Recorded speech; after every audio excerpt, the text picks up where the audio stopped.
essential requirement, dietarily speaking.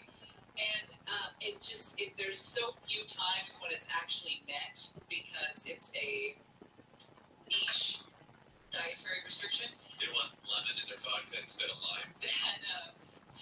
I'm shocked that this person does not bring his or her own reparations. Reparations? Or what's the word? Their own food. Food! Right. What am I looking for? Like Oregon Trail stuff.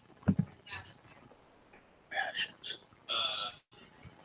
I don't know. Oregon Trail, that's pretty good. You know, like your own rations. Excuse me. When you said that, I was just thinking that trail. I will say reparations. Reparations is just the longer way of saying rations. Yeah. It's all rations. You add a few letters to rations. Oh my goodness. But you know what I mean? If you're that particular, or you're gonna have an adverse reaction. Know that not everybody's prepared for it. Exactly.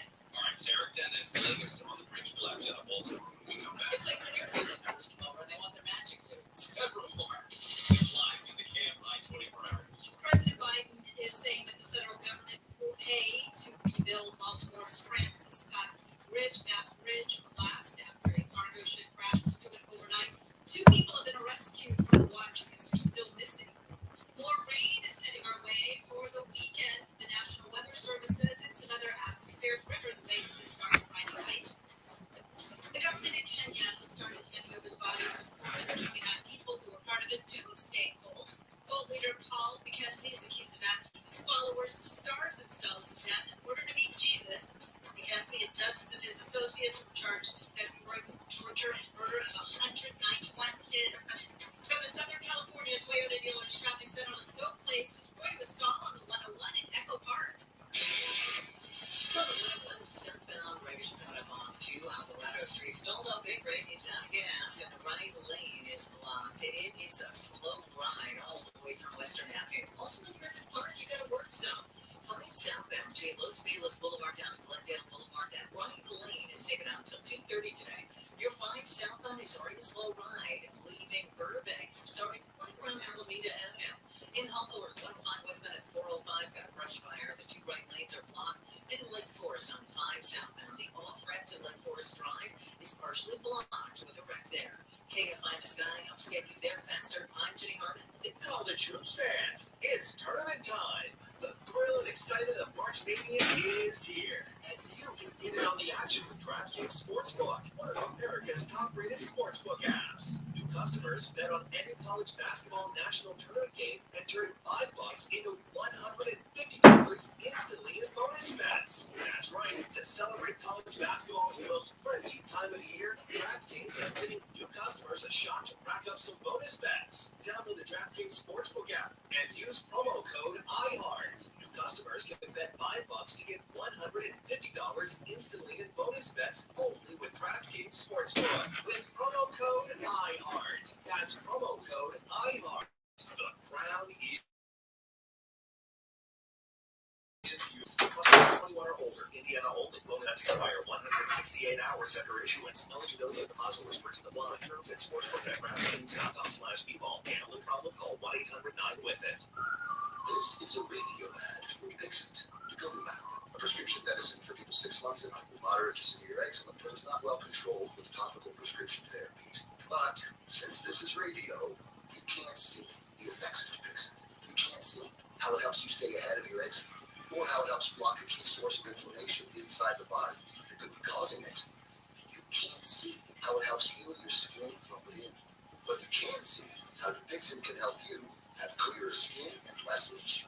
Individual results may vary. Serious allergic reactions can occur that can be severe. Get help right away if you have wheezing, trouble breathing, or swelling of your face, lips, mouth, tongue, and throat. Tell your doctor about new or worsening eye problems, such as eye pain, vision changes, or blurred vision, joint aches and pain, or a parasitic infection. Don't change or stop asthma medicines without talking to your doctor. See for yourself. Ask your eczema specialist about Dupixent. Visit Dupixent.com or call 1-844-DUPIXENT. So, I'm the type of guy who tends to forget things. A lot.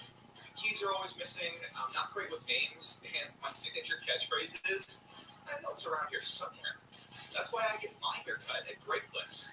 Their skilled, friendly stylists save my haircut details and clip notes. So every time I need a cut, I can get the look I want without having to remember a thing. Huh. What else was I going to say? Oh yeah, download the app today. Great Clips. It's going to be great. Step into the world of power, loyalty, and luck. I'm gonna make him an offer he can't refuse. With family, cannolis, and spins mean everything. Now you wanna get mixed up in the family business. Introducing The Godfather at ChumbaCasino.com. Test your luck in the shadowy world of The Godfather slot. Someday, I will call upon you to do a service for me. Play The Godfather now at ChumbaCasino.com. Welcome to the family. No purchase necessary. VGW Group. Void where prohibited by law. 18 plus. Terms and conditions apply. As the #1 audio company, iHeartMedia gives you access to all, every audience, live conversations, trusted influencers, and the insights and data you need to grow. iHeartMedia is your access company. Go to iHeartResults.com for more. You heard the game before, do you know how we play it? I have. I got my medium shirt. I was going to take a picture because it looked like a chorizo. I would love to see it. I want to see me in my medium shirt. Yes, medium. All tight as it can be. I'm Kelly. Live 7 to 10 p.m. on KFI and on demand anytime on the iHeartRadio app. I just wanted you to watch me slowly in a groove for your love. Jerry Shannon, KFI AM 640 live everywhere on the iHeartRadio app. RFK Jr. is speaking in Oakland right now. He's finally the one on the stage. He was introduced by his wife, actress Cheryl Hines. And he's going to announce who he wants to be running with him as the vice presidential candidate. Bottom of the hour, we get into our True Crime Tuesday, including the Mean Girl murders, and the first time I believe that John Cobalt's ever meet their parents. Oh, yeah, I should go tell him. Yeah, I was just going to mention that maybe we should let him know that he's in the rundown for today. A tense situation, as it seems time is running out to find several people missing from that overnight collapse of the bridge in Baltimore. Derek Dennis joins us from the scene there where dive teams are currently in the water hoping for some sort of miracle. Derek. Yeah, absolutely. This search and rescue effort here at the Francis Scott Key Bridge in Baltimore has been going on since the wee hours of the morning. This bridge collapse happened 1:30 in the morning Eastern time, and ever since there's been a frantic search for any survivors, people in the water, victims of this crash. Initially, 2 people were rescued alive. One declined any medical attention, wasn't hurt. The other was in a hospital with critical injuries. And now, hours later, we have 6 people who remain unaccounted for, believed to be workers who are working on the bridge at the time of the collapse, the dramatic collapse. If you see the video that's been on social media and on various outlets, you see how catastrophic it was, how spectacular it was. From the moment the vessel hit a support beam to the seconds later when the bridge just twisted and buckled and fell into the river below. And so that's what we're dealing with here. And I'm looking ahead about a mile away where I am as the roadway leads up to what was the bridge. You can see where the span sort of goes up into the air, and then there is nothing but sky left. The bridge is totally gone. President Biden talked about that the federal government will repair or replace this bridge entirely with federal funds, but he admitted it'll take some time, a long time before that happens. Is there any word or discussion about the company that have against something like this, if it would exist in that industry? Yeah, right. So the NTSB just wrapped up a news conference. They're taking the lead on this investigation, but really declined to go into a lot of specifics. Basically, they said they haven't even boarded the container ship because it's so early in the investigation. They don't want to get in the way of the search and rescue effort. They acknowledged that the company has been contacted, the company, the ship owning the ship, but they have not been interviewed yet. The NTSB also talked about how there are black boxes recorded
vessels like that would use that, go under that bridge every day?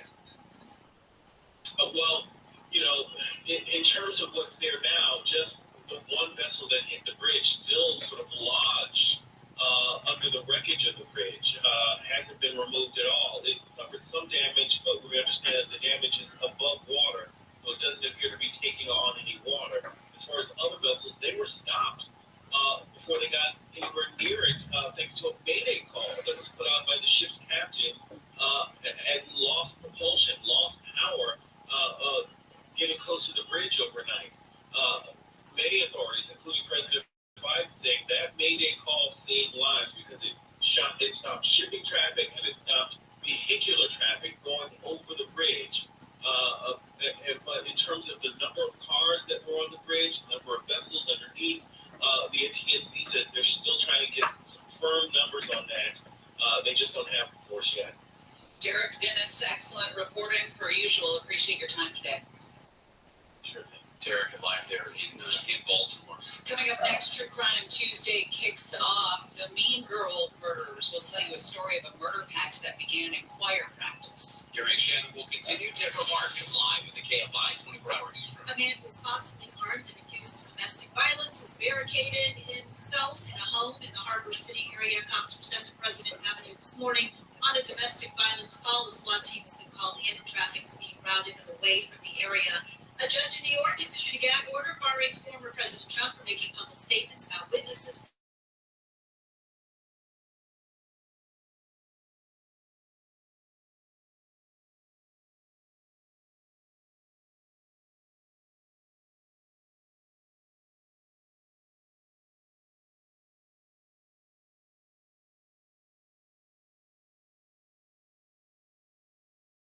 President Biden says he will send Baltimore all the resources it needs to rebuild a major bridge that collapsed when a cargo ship lost power and rammed into it.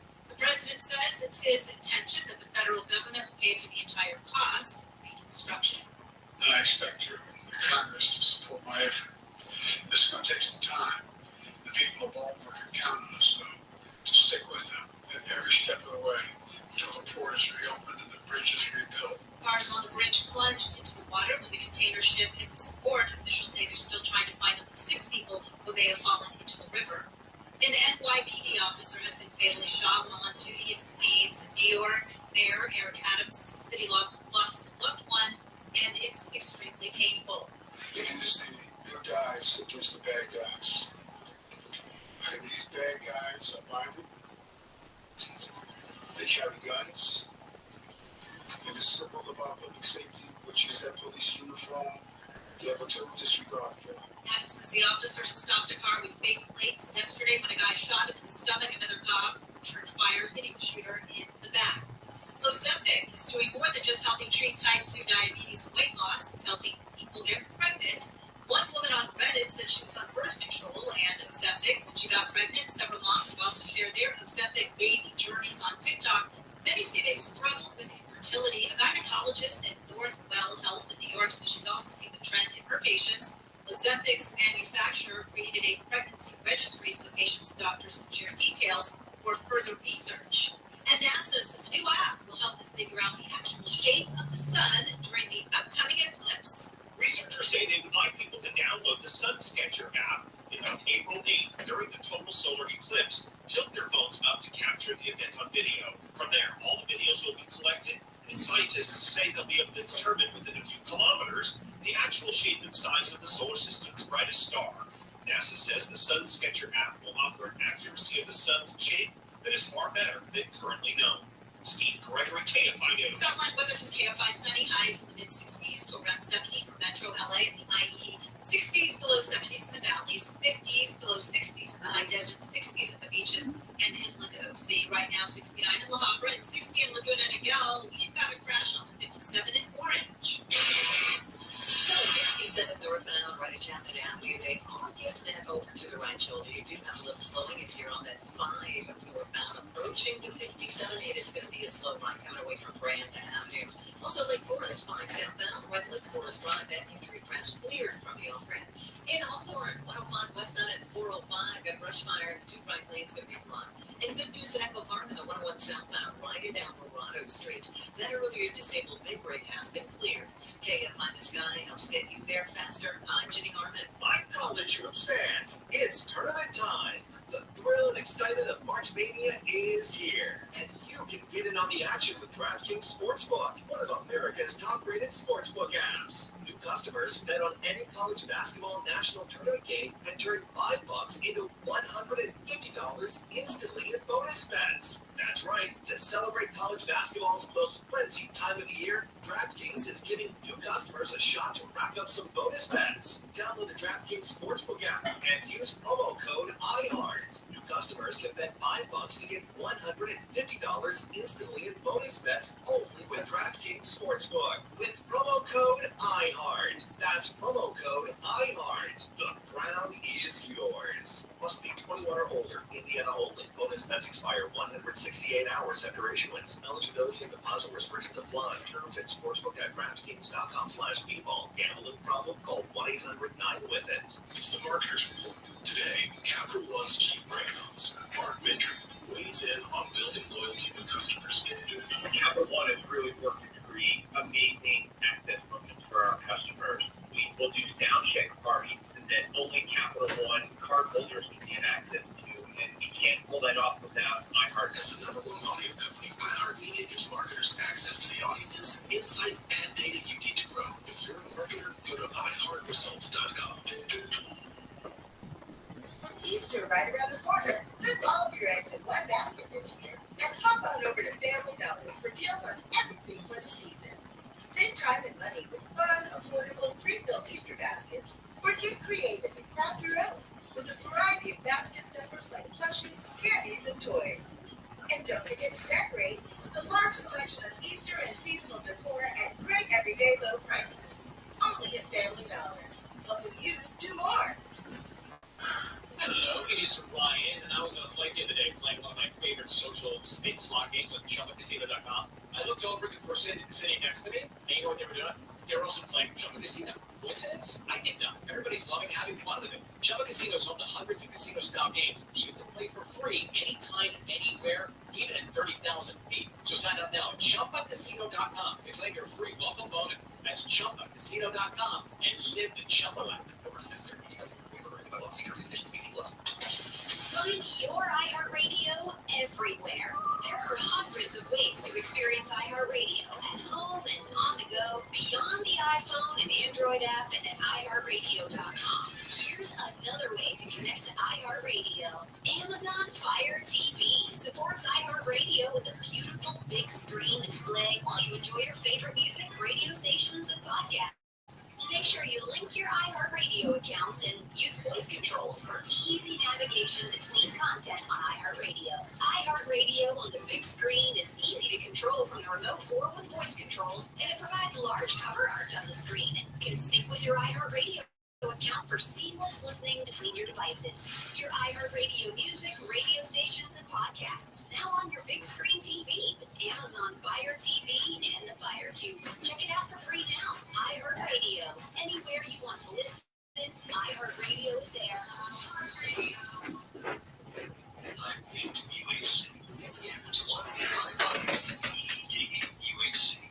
Moments like hearing my cat purr good morning mean a lot to me. But after being diagnosed with metastatic breast cancer, or MBC, which is breast cancer that is spread to other parts of the body, they mean even more. I take Ibrance, palbociclib. Ibrance 125 milligram tablets with an aromatase inhibitor is for adults with HR-positive, HER2-negative MBC as the first hormonal-based therapy. Ask your doctor about Ibrance and visit Ibrance.com.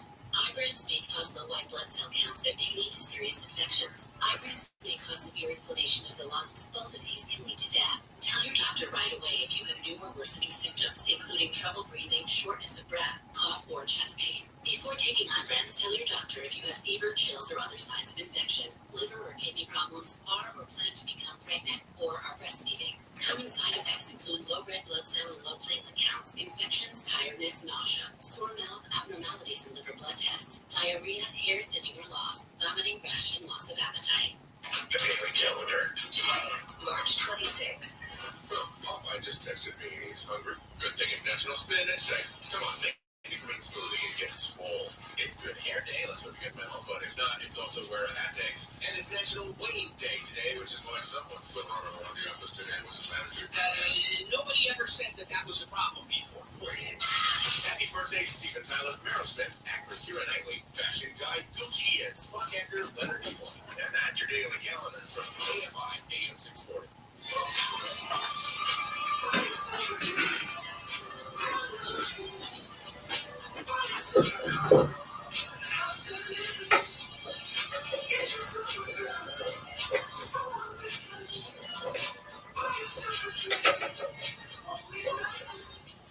Jerry Shannon, KFI AM 640, live everywhere on the iHeartRadio app. Well, it's official. We now know that RFK Jr. has decided that he wants Nicole Shanahan to be his running mate. There he said this. The daughter of immigrants who overcame every daunting obstacle and went on to achieve the highest levels of the American dream. So that is why I'm so proud to introduce to you the next Vice President of the United States, my fellow lawyer, brilliant scientist, technologist, fierce warrior mom, Nicole Shanahan.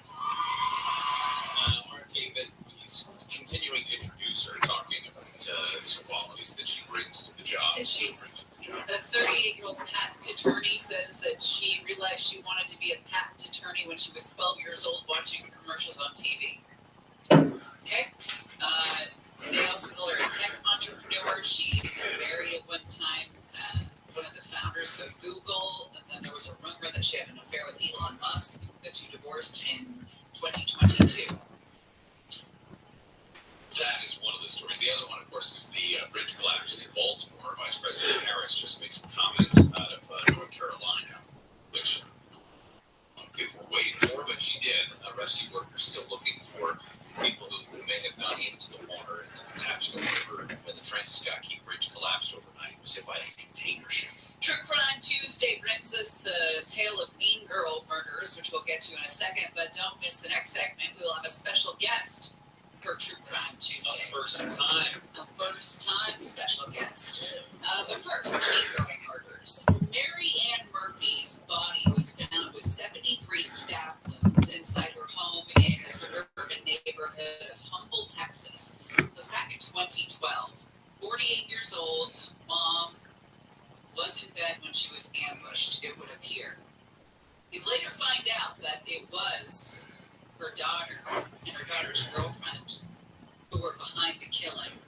They had been forbidden from seeing each other, and they decided on murder. So they met. Carrie Murphy is the daughter, and Rebecca Keller is the girlfriend, separated by about 4 years in age. They met while we were in choir in high school.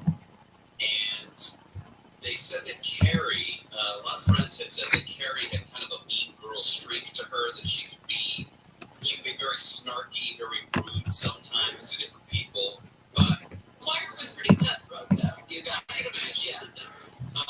There was a rehearsal for a holiday performance back in 2010 when choir was practicing. That was the first time that Carrie met Rebecca, who was in varsity choir. And like I said, about 4 years separated the two of them. And their friendship developed into a relationship in a matter of weeks. And friends had said, well, I never knew that Carrie was gay. I knew that Rebecca claimed to be bisexual, but I didn't know Carrie was gay. And Carrie was concerned about how mom would react when she came out and said that she was in a relationship with a girl. Rebecca, by the way, everyone called her Bunny. I thought that was interesting. If we were going to name somebody Bunny around here, who would it be? Mondo. Mondo? Maybe. I don't think you'd like that. Maybe Oscar. I can see Oscar throwing on some bunny ears. I totally could. In this case, Rebecca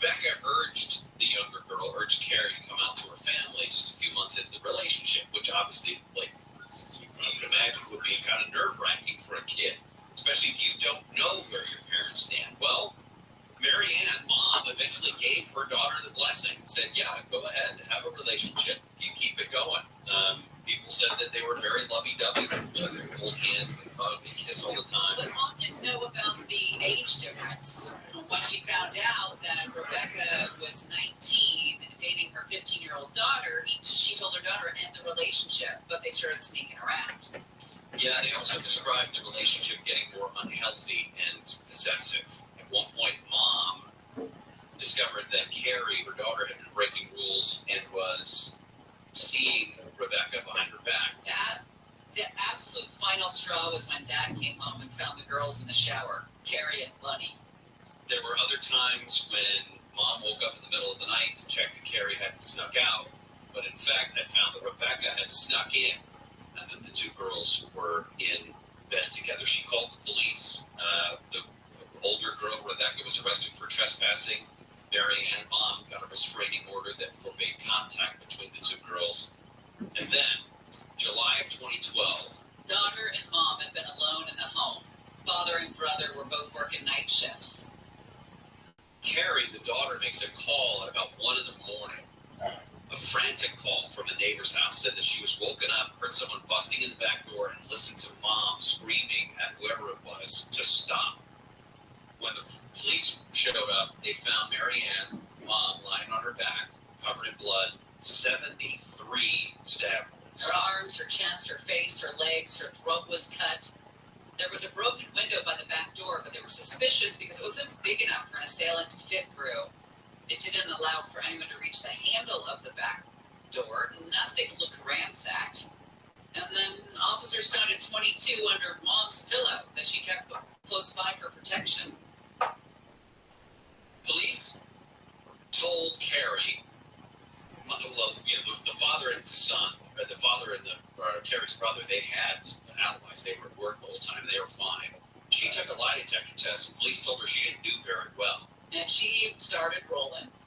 She started bawling and rolling on herself and her girlfriend, saying that she killed her mom. She had originally claimed it was a guy. Yeah, but that did not hold water. He initially denied involvement, but then he confessed, saying that he didn't mean to kill her, but he had just been intended to scare Mary Ann. He told police he went upstairs, held a knife over her neck, and said "boo" before stabbing her 4 times in the hand. Yeah, but the knife came back clean from the crime lab, and his own parents said, yeah, he was home all night. So he retracted that, and they went back to Carrie, who had already lied to them a couple times, the daughter. And they were able to find a secret burner phone that she had been using to speak to her murderous girlfriend after Mom had confiscated her main cell.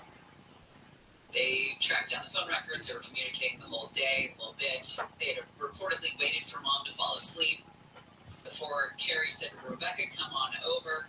They staged the scene to look like a home invasion, got rid of the murder weapon, Carrie's blood-soaked clothes. One of the messages that Rebecca apparently sent to Carrie was, I'm glad you didn't see what happened in there. In response, she said she did end up seeing the killing because although she was in the hallway, she had looked in. Oh, God. Rebecca said you weren't supposed to see. I told you to stay in your room. Both of them sentenced to decades in prison. I think Carrie got 30 years and Rebecca got 16 years. Wow. On a lighter note, we were trying to find the word rations. Yeah. Other people had said instead of reparations, maybe you meant condiments.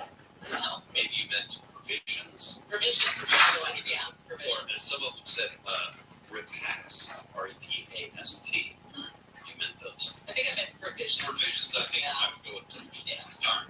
John Colbert, special guest on True Crime Tuesday when we come back to Gary and Jim. Deborah Marks in the newsroom. 3 people believed to be involved in an organized retail theft ring in Southern California have been arrested for allegedly stealing nearly $12,000 in cosmetics. The LAPD said the was home makeup from Walgreens and Target stores in Mid-City and Silver Lake areas yesterday. A pregnant woman whose water broke while walking in Exposition Park has given birth to her baby. Firefighters were sent to South Figueroa Street last night, where the woman is going into labor. Video shows the firefighters wrapping the baby in a towel and handing the newborn to the mom. And tonight's Mega Millions jackpot is worth over $1 billion. Southland weather from KOC Otherwise sunny, high 60s, low 70s. This report brought to you by your Amazon Fresh grocery store. We have a crash on the 5 in Irvine. Number 5, southbound right coming up on San Canyon Avenue. That accident is blocking the second lane from your left. Also in Irvine 5 northbound. Before we get to Jamboree Road, a large ladder reported across the lanes. In orange, 57 northbound Chapman Avenue. They did get that wreck cleared over to the right shoulder. And over in San Bernardino, 215 southbound right before University Parkway. Clearing a crash from the lanes there. KFI in the sky helps get you there faster. I'm Jenny Harmon. Okay, round 2. Name something that's not boring. Laundry? A book club? Computer solitaire, huh? Oh, sorry, we were looking for Chumba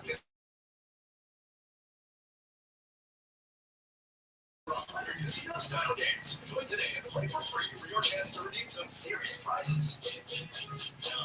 ChumbaCasino.com. Never says final 18 plus terms and conditions apply. See website for details. In this week's Marketers Report, Angela Cepeda, Chief Marketing Officer of Hyundai Motor America, talks about audio storytelling. For an auto brand, a lot of people scratch their heads and say, why would you put your brand on a channel that doesn't show the sheet metal? But there's a lot we can talk about these vehicles that gets people excited about the car. And it's more than just the sheet metal. It really is about lifestyle in a lot of ways. For us, it's about that's driving a lot of brand awareness, but we can also drive a lot of intent, and that's because we can talk a lot about the features. I think we're learning that we can get a lot more from audio. As the #1 audio company, iHeartMedia gives marketers access to all, from national to local. Every audience, live conversations, trusted influencers, and the insights and data you need to grow. Not just a media company, iHeartMedia is your access company. If you're a marketer, go to iHeartResults.com. That's iHeartResults.com. All the good stuff. Yeah. Camps keeps you on top of pop culture. Here's a new record holder for artists with the most weeks of albums in the Billboard Top 10. Breaking the recently set record by the Beatles, Taylor Swift now tops the list with 384 weeks, 2 more than the Band 4 had when Revolver last charted in November of 2022. The quartet has more overall albums that hit the top 10, 32 entries compared to 16 for Swift. The Rolling Stones remained at number 3 for most overall weeks in the top 10 with 309, followed by Barbra Streisand with 277. In January, Swift broke another long-time record, surpassing Elvis Presley as the top solo act on the Billboard 200 album chart with 68 non-consecutive weeks, while the Beatles retained their overall record of 132 weeks. On. And that's what's poppin' on Camps on iHeartRadio. All the good stuff. Yeah. Camps keeps you on top of pop culture. Nielsen has revealed the top streaming movies for 2023, and Disney Plus is a clear champ with 5 of the top 10 titles and 3 belonging to Netflix. Moana topped the list for Disney Plus, followed by the platforms Encanto. The Super Mario Bros. Movie, which had windows on both Peacock and Netflix, came in 3rd. Then Disney Plus's Elemental and Minions: The Rise of Gru on Netflix came in 5th. Netflix also took the number 6 spot with Sing 2. 2016's Frozen was the oldest film on the list, taking 7th for Disney Plus, who also took the next spot with Black Panther: Wakanda Forever. Avatar: The Way of Water, shared by both Max and Disney Plus, was in at number 9, and Netflix's Glass Onion and Knives Out Mystery wrapped up the top 10. On. And that's what's poppin' on Camps on iHeartRadio. Date night at the movies. We got popcorn. It's candy. Getting back to the moments we miss. Josh. Starts with getting informed. Get the latest info about COVID-19 vaccines at getvaccineanswers.org. It's up to you. Brought to you by iHeartRadio and the Ad Council. TikTok sent out a notice out to creators across the country. See how they play to the egos of people who don't have any talent and don't have any purpose? You're not just wasting your time on social media. You're a content creator. You're an artist. You're just dance on, right? John Cobo and it's some dopey kid wiggling his rear end. Live 1 to 4 p.m. on KFI. And on demand anytime on the iHeartRadio app.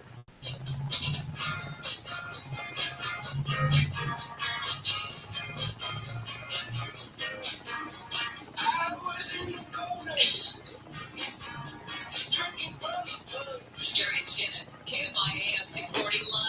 everywhere on the iHeartRadio app. Is he still going? Still going. Good Lord. Yeah. First of all, his name is I mean, he announced that it was going to be Nicole Shanahan several minutes ago now, but it continues to talk about her. I thought he would keep his voice portion of the event to a minimum. I don't know who's advising him on this. RFK Jr. has announced that Nicole Shanahan, a longtime attorney, is going to be his running mate. But I want to say he did that about 15 minutes ago now and still hasn't brought her up on stage. The true crime genre has not gotten enough out of the story of the Menendez brothers. And it's really kind of been a story that's changed over the generations. And we were talking with John Cobalt yesterday about this new documentary series that premieres this week on Fox News Media's streaming service, Fox Nation. It's called Menendez Brothers, Victims or Villains.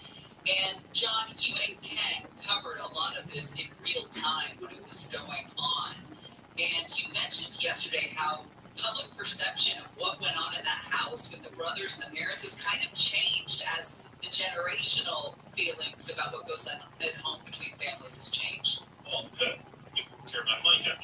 One of the things I noticed when I sat down for an interview with the production staff of this documentary, I started remembering, thinking of things that I hadn't thought about literally in 30 years.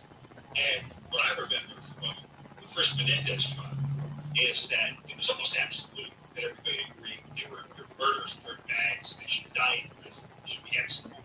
There was very little dissent. I mean, they had a few young female fans, groupie types. And at the same time was when all those daytime talk shows started proliferating. Do you remember the first wave? It started with Oprah and Phil Donahue. Yeah. And then you had Jenny Jones, Ricky Lake, and all these knockoffs. And most of the content was, I'm a victim. I was somehow abused by somebody in my family, my mom, my dad, my husband, my boyfriend, and whatever, physical, mental, sexual abuse, everything. And that was like the daily diet. And I think it infiltrated a lot of people's brains. And that's for a whole generation. Right? You take 3 minutes without seeing a story on somebody who thinks that they were wrongfully abused. And so the world changed. Now everyone hears an abuse story goes, the parents deserve it. And had they been tried now, I don't think they would have gotten a life sentence. Right. But that was, it sounds like that was the first time on a major scale doubt was introduced into a case like that, where we had reason to doubt their guilt, or maybe not that, an excuse. Yeah, they coined the phrase the abuses. And I think there was some of that in there because, like I said, the shows that started getting popular, people were, this was the 1960s, no chance, right? They would hang within a few hours. But it started to seep in, Jim Garcetti, another person. I don't think he was prepared for that. I think they fought the first case the old-fashioned, and I think they were much more aggressive in the second trial because it was of dismissing those charges because there wasn't really a whole lot of evidence. A lot of the evidence comes down from stories that the Menendez brothers were telling their friends what was going on at the time. That wasn't widely known back then, and I don't think people care. Did the evidence of the boy band member from Menudo, was that presented at trial, that the father also maybe molested this kid?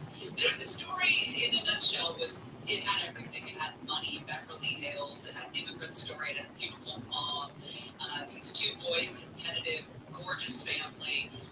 The parents turned up shot and killed in the living room, and then there was evidence that these guys were using the family money. They were spoiled brats, what they were. And after the parents kind of said, all right, you got to get out of the house, get a job kind of thing, that they didn't want to do that, so they killed them, and then continued to spend the parents' money in the weeks and the days after their bodies were turned up, murdered. Oh, they were not sympathetic characters. Right. At all. There was nothing. I mean, you start off with blowing parents' heads off. Then you go running around spending money. Yeah. Then you come up with abuse incidents. And it fell flat. Who was their attorney? Wasn't it a shady individual that kind of came up with this and crafted the abuse excuse? I feel like now Was that the woman? Leslie Abrams? Yes. Yes. Also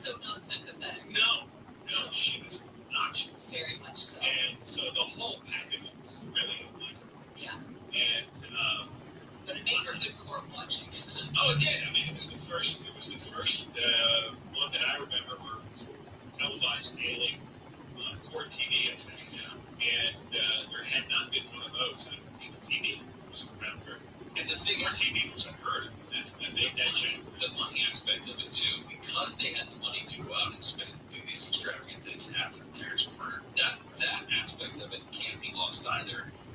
They were living above the means of all kinds of people, and everybody looked up at them in terms of their financial stratus and thought, man, what would I do if I killed my parents? I think the sex abuse was like a last-ditch effort, because by the time they got in the courtroom, it was pretty clear that first evidence, did right? They could have blamed it on, some intruder, satanic cult in a brown van or anything like that. It really had to be them, so you had to search what is the only excuse that might have some traction, right? Because clearly they had an extremely privileged life. What can you claim? Well, dad was sticking an air brush where it wasn't supposed to be. Oh, that's what it was. That's what I remember. Yeah. Wow. Yeah. So that's the only thing that maybe they get a few jurors from flinch and they end up hung jury. I think everyone would flinch with that story. Yeah. It's on Fox Nation. It's called Menendez Brothers, Victims or Villains. Is it four episodes? Half hour. So you can knock it off. All right, John Cobalt show coming up next. See, it still doesn't roll off. Yeah. I know I say it every day, several times a day. No, I'm still not. Forgiving. Old time. We'll see you tomorrow. Stay dry, everybody. Blessings.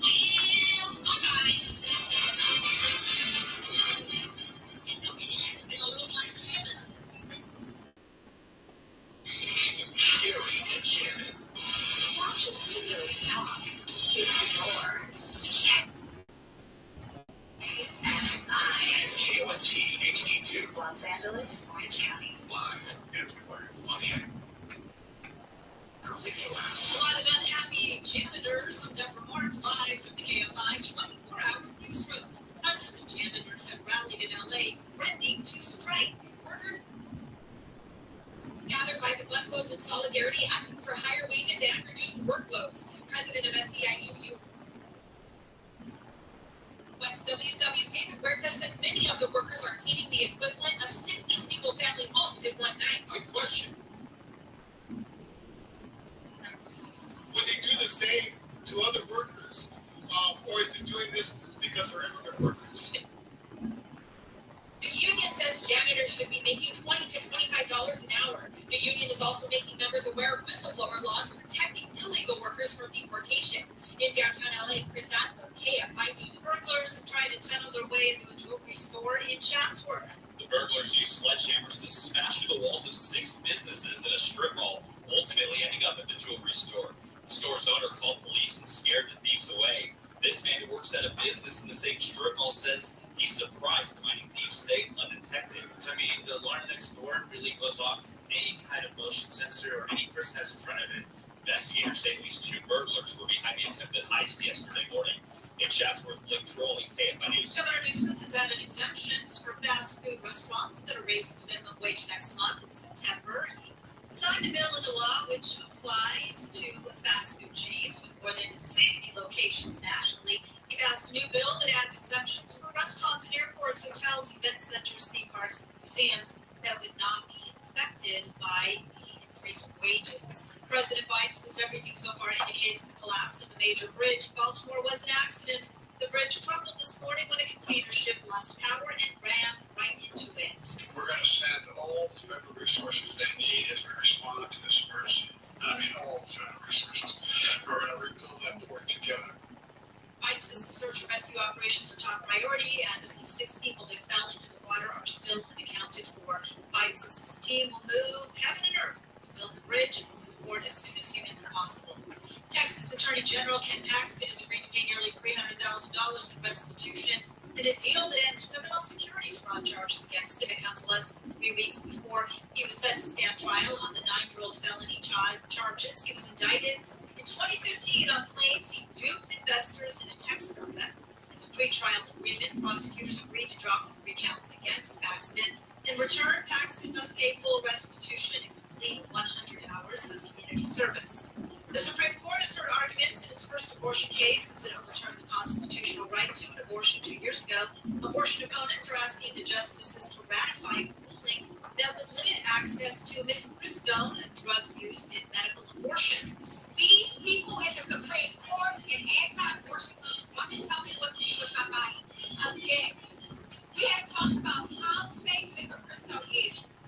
rights activist Brittany House says it's the same conversation over and over again. The AP reports medication was used in nearly 2/3 of all abortions in the U.S. last year. Independent presidential candidate Robert F. Kennedy Jr. has announced his running mate is an attorney from California. He says Nicole Shanahan is exactly the right person for the job. She has used over the past several years cutting-edge technology, including AI, to calculate the catastrophic health consequences of toxins in our soil, our air, our water, and our food. Shanahan is not only a lawyer, but a philanthropist who's never held elected office. She leads a foundation that directs money toward issues like women's reproductive science, criminal justice reform, and environmental causes. The KFI Financial Update is sponsored by Quantum ePay. The Dow is closing down 31, S&P 500 down 15, NASDAQ down 69. Brought to you by Quantum ePay. Merchants who make the switch to Quantum ePay save an average of 53% on payment processing. Call today to see how much you can save. Just dial #250 on your cell and say keyword Quantum. Satellite weather for KFI sunny, highs mid-60s to around 70 for Metro LA and the IE, 60s to low 70s in the valleys, 50s to low 60s in the high desert. We have 60s at the beaches and inland OC. Right now, 62 in Seal Beach, 64 in Buena Park, 63 in Agora Hills, and 64 in Sherman Oaks. We have a crash on the 15 in Mira Loma. 15 northbound before you get to Cantu Valley Ranch Road. And some bales of hay in the lanes. Looks like somebody's headed now. The left of lane is going to be blocked in Riverside. Crash.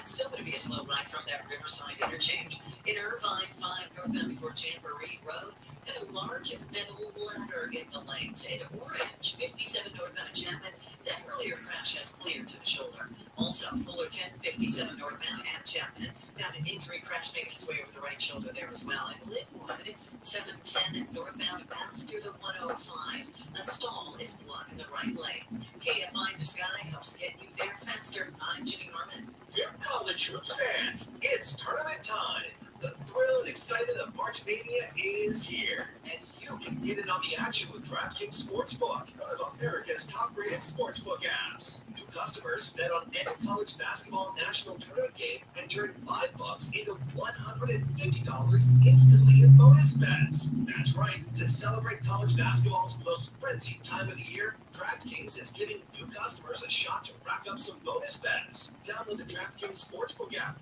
and use promo code IHEART. New customers can bet $5 to get $150 instantly in bonus bets only with DraftKings Sportsbook with promo code IHEART. That's promo code IHEART. The crown is yours. Must be 21 or older. Indiana only. Bonus bets expire 168 hours after issuance. Eligibility and deposit restrictions apply. Terms at sportsbook.draftkings.com/bball. Gambling problem? Call 1-800-9-WITH-IT. Tanya here, and there are many ways that we can all help raise awareness around HIV, but maybe the most important is just talking about it openly and honestly. There's no cure for HIV, but there are effective treatments that, taken as prescribed, can help you live healthy with HIV and get to and stay undetectable, which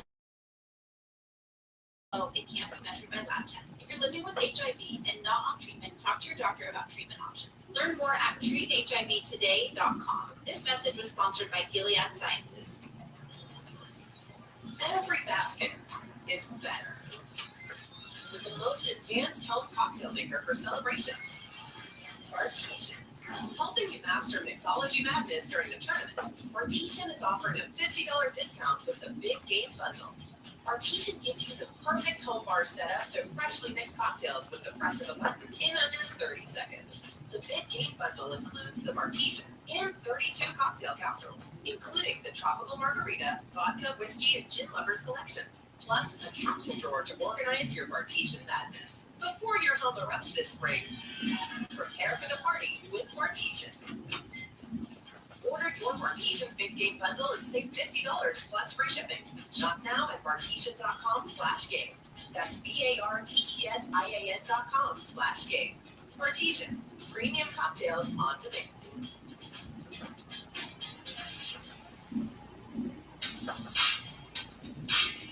Jeffco Show, KFI, AM 640, live everywhere on the iHeartRadio and Rock 1 until 4. Then after 4 o'clock, John Cobell Show on demand podcast. Same as the radio show. You can listen to whatever you missed or listen to it all over again. Quite a sight to wake up to this morning. You turn on the news and a huge bridge in Baltimore crashing into the water after a container ship rammed into it. Francis Scott Key Bridge. Francis Scott Key wrote what became the Star Spangled Banner. And he apparently wrote it nearby. And so they named the bridge after him. And it took a hit from this container ship and it just collapsed like it was made of Legos. It was really strange to see that. Six members of construction crew were working on the bridge at the time, filling potholes, and they were thrown into the water, and they're still missing. 2 others were pulled out. Why this happened? We're going to start with Derek Guinness with ABC News, and get an update here on the latest. Derek, what's going on? You know, why it happened is still a big question, but we know how it happened. The authorities confirmed pretty early on this morning that a shipping container ship, basically lost propulsion, lost power, and ran into a support pylon to this bridge, causing it to buckle and twist and then fall dramatically into the river below. This collapse, catastrophic. There's no other way to put it. It basically destroyed this bridge, rendered it gone, essentially. A major bridge, 4-lane bridge, built in 1977, is no more. And you talked about the 6 people who remain unaccounted for, workers on the bridge at the time of the collapse, filling potholes. The NTSB, the lead on this investigation, saying that that's the number they're working with, but they would commit to the fact that there could be more or less that they're looking for. The chairwoman, Jennifer Hamidi, saying, crews are searching for people. However many people there are, they're not putting a number on it. They're looking for survivors.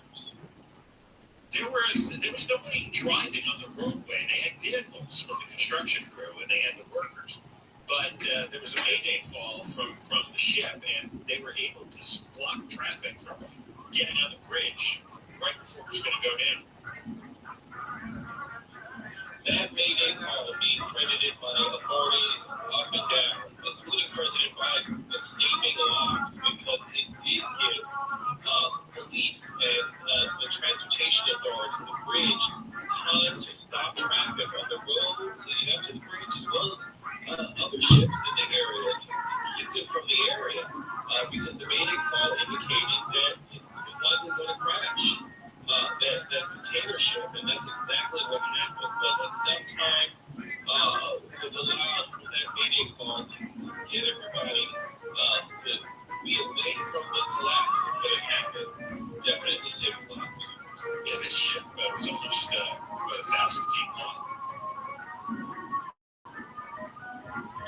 Right, weighing about 98,000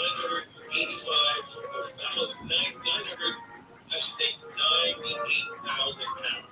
That's the number. But probably a lot heavier with all the containers on board. I mean, imagine a massive ship loaded with shipping containers leaving the port of Baltimore and then going down the river here in South Baltimore, headed out to the Atlantic Ocean on its way to Sri Lanka. That's where it was headed when this collapse happened, this crash happened. We learned from the NTSB that there are data reporters on board the ship that they want to get their hands on, but they haven't gone on board the ship yet to get them because they don't want to get in the way of the search and rescue, eventually recovery mission that's underway right now. So there's very little information on this. Have they held any press conferences yet to try to explain what went on, or pretty much only know so far? No, there have been a number of press conferences. The latest one from the NTSB, and a big question that was posed to the NTSB is, the ship was losing power, and it was power drop anchor, or did it drop anchor?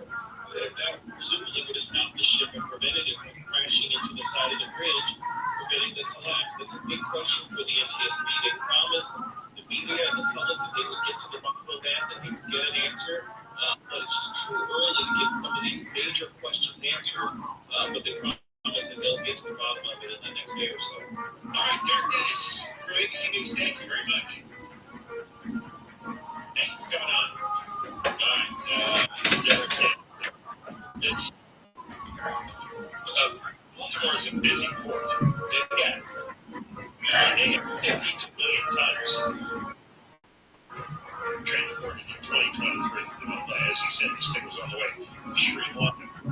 And the bridge is known as a trust bridge, a continuous trust bridge. It's the third largest of its kind in the world. It was wide and it was built so that big cargo ships could pass up. There was plenty of room for that ship, but the ship was way out of alignment. If you watch the videotape closely, the lights of the ship go out, then they come back on, then they go out again, and that's when it hits the support structure underneath the bridge. So there was also what could be black smoke pouring out of the back of the ship. So they had some terrible power failure. And I don't know if that backup systems, how all that works, but the thing was on its own. And there was obviously nowhere to stop. And so it hits the bridge starts to collapse. And there were first reports that there were cars on the bridge. But they abandoned the construction vehicles. They're definitely great construction workers. 2 of them rescued, 6 of them missing. Were soon dead, and they were able to block any new cars from coming on. It happened at 1:30 in the morning. It was dark, and that kind of thing happens during the day. There's hundreds of cars on the bridge. It's part of Interstate 695. It's that the belt goes round and round left. We will have more on this coming up. In fact, a clip. One Baltimore resident was awakened when he heard the ship crashing into the bridge. We'll play that for you next. And Deborah Mark is live at KFI 24-hour news. Governor Newsom says the California National Guard has helped with the seizure of more than 1 million fentanyl pills coming from the border in California. More than half were gone in ports of entry. More than 5 miles of bus-only lanes have opened on Sepulveda Boulevard in the San Fernando Valley. And the Taliban has vowed to start stoning women to death in public as a declaration of fighting against Western practices. The Supreme Leader said on state TV last weekend the group expelled women who commit adultery. We're going to the 405 next. We're going to go to Afghanistan for sure. No. Okay. I've always talked about Sweet James accident targets, and there's a story that proves why. You never face an insurance company alone. If you're in an accident, you should have Sweet James with you. One of our listeners seriously injured in a trucking accident, and the insurance company offered him nothing, a big zero. He called Sweet James. They got him the medical care he needed, and they secured a whopping $10 million victory. In the legal system, having the right attorney makes all the difference. So call Sweet James at 800-9-million, 800-9-million. You won't pay a dime until they win your case. Every case is unique. They can't promise an outcome, but you need to have an experience to by your side. And don't wait for call. Waiting may hurt your case. You call Sweet James, 800-9-million, 800-9-million, 800-9-000-000, sweetjames.com. Road crash on the 405 in North Hills. Northbound, Florida off the new exit is marked the right lane. Guinness, westbound by Hanscom, they're clearing a stall over to the right shoulder. Did you have a Spanish in Fullerton? 57 northbound riders coming up on Chapman Avenue. Well, it just got worse. Right now, they have just shut down the 6 left lanes with a multi-car crash. It is stopped from Ball Road. KFI in the Sky helps get you there faster. I'm Jay Harmon. College hoops fans, it's tournament time. Thrilled and excited that March Mania is here, and you can get in on the action with DraftKings Sportsbook, one of America's top-rated sportsbook apps. New customers bet on any college basketball national tournament game and turn $5 into $150 instantly in bonus bets. That's right. To celebrate college basketball's most frenzied time of the year, DraftKings is giving new customers a shot to rack up some bonus bets. Download the DraftKings Sportsbook app and use promo code IHEART. New customers can bet $5 to get $150 instantly in bonus bets only with DraftKings Sportsbook.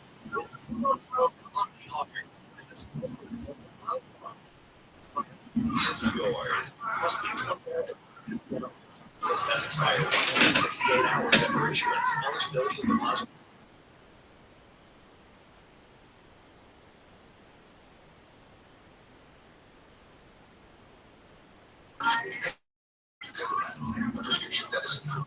Wisconsin, moderate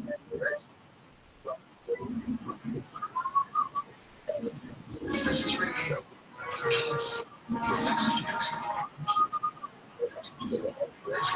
Or how it helps block a key source. But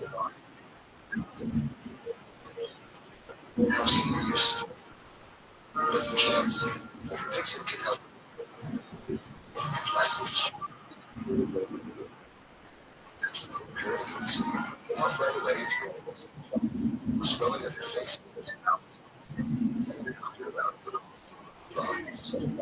Vision changes. Or repair city. You stop asking. Ask your exit specialist about this. Visit Dixon.com or call 1-844-DIXON. No matter what the day brings, count on Juicy Juice for the good stuff. Give these the nutrients of real 100% fruit juice to help them conquer the day. Juicy Juice is only sweet with high fruit, with no sugar, no high fructose corn syrup, and no artificial sweeteners. Available in family-sized bottles and juice boxes. Find Juicy Juice at your favorite local grocery retailer. Info at juicyjuice.com. With Lucky Land Slots, you can get lucky just about anywhere. This is your captain speaking. With that clear runway, the weather's fine. We're just going to circle up here a while and get lucky. But no, nothing like that. It's just these cash prizes add up quick. So I suggest you sit back, keep your turn, take luck right now. Start getting lucky. Play for free at LuckyLandSlots.com. Are you feeling lucky? No purchase necessary. Void where prohibited by law. 18 plus terms and conditions apply. See website for details. Real creative. It's not just about the latest blockbuster movie. Some moves. Excuse me. It kind of defeats the purpose of a remote meeting if you have to drive to a movie theater. Or Kelly. You might as well just stay at the office. Live 7 to 10 p.m. on KFI and on demand anytime on the iHeartRadio app.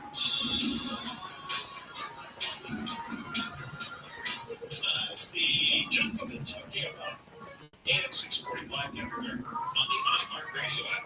Coming up in the 1:30 news hour, we are going to talk to Steve Gregory. It's the day after the massive raid by Homeland Security into Diddy's estate. Sean Combs, the rap star, producer, and executive. They also raided his Miami home as well, and they also located Diddy, I believe, at an airport in Miami, and he was questioned, but he has not been arrested and not been charged. And we'll see what Steve Gregory knows. First in the world, we have that story yesterday in Holby Hills. Shit. It was fascinating to see the ship slowly come crashing down into the water. It's hard to believe the force that container ship had and to not have gotten bridge down. It's something else. It also made a big noise because the video was shown. It's a live stream video from a distance.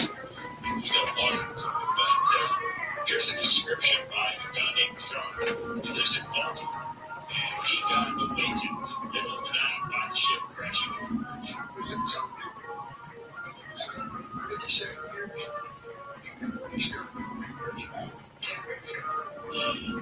Tony, what it felt and sounded like to you? Maybe earthquake, standing in a big passion. Except for the earthquake, all half my like matches. Do you ever think something like that would happen? No, never thought. Wow, dreamed this would happen. Never thought it would happen. And describe from your viewpoint, just how things have evolved. Have you seen the police response? Had your choppers in the air? Yes, I heard a lot of police, a lot of police spoke to one out. And so I put the bridge and some of All right, that's John, who lives nearby, and he heard the big bang. And the history of this port, because Baltimore is a major port city, and it was to protect the port from invaders of the British, the U.S. built Fort McHenry in 1798. So this was just a short time after the Declaration of Independence. That's 1798, and then the British invaded during the War of 1812.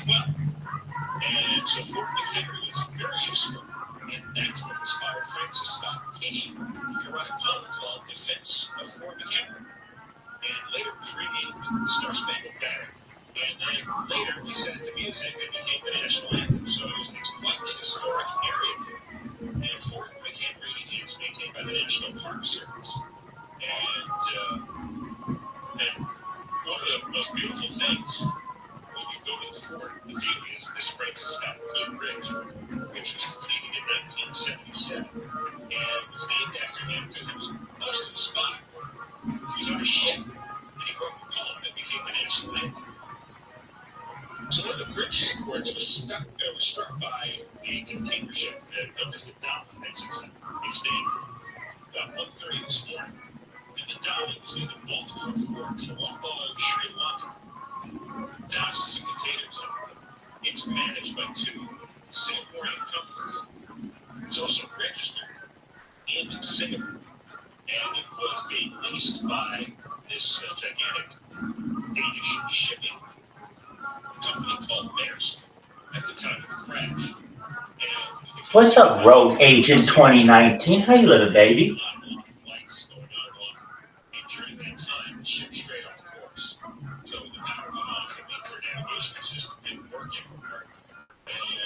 And that was investigated. They call it a continuous truss bridge because it allows for a wider span than an ordinary truss bridge. So ships have more room to pass. And that's what we that explanation.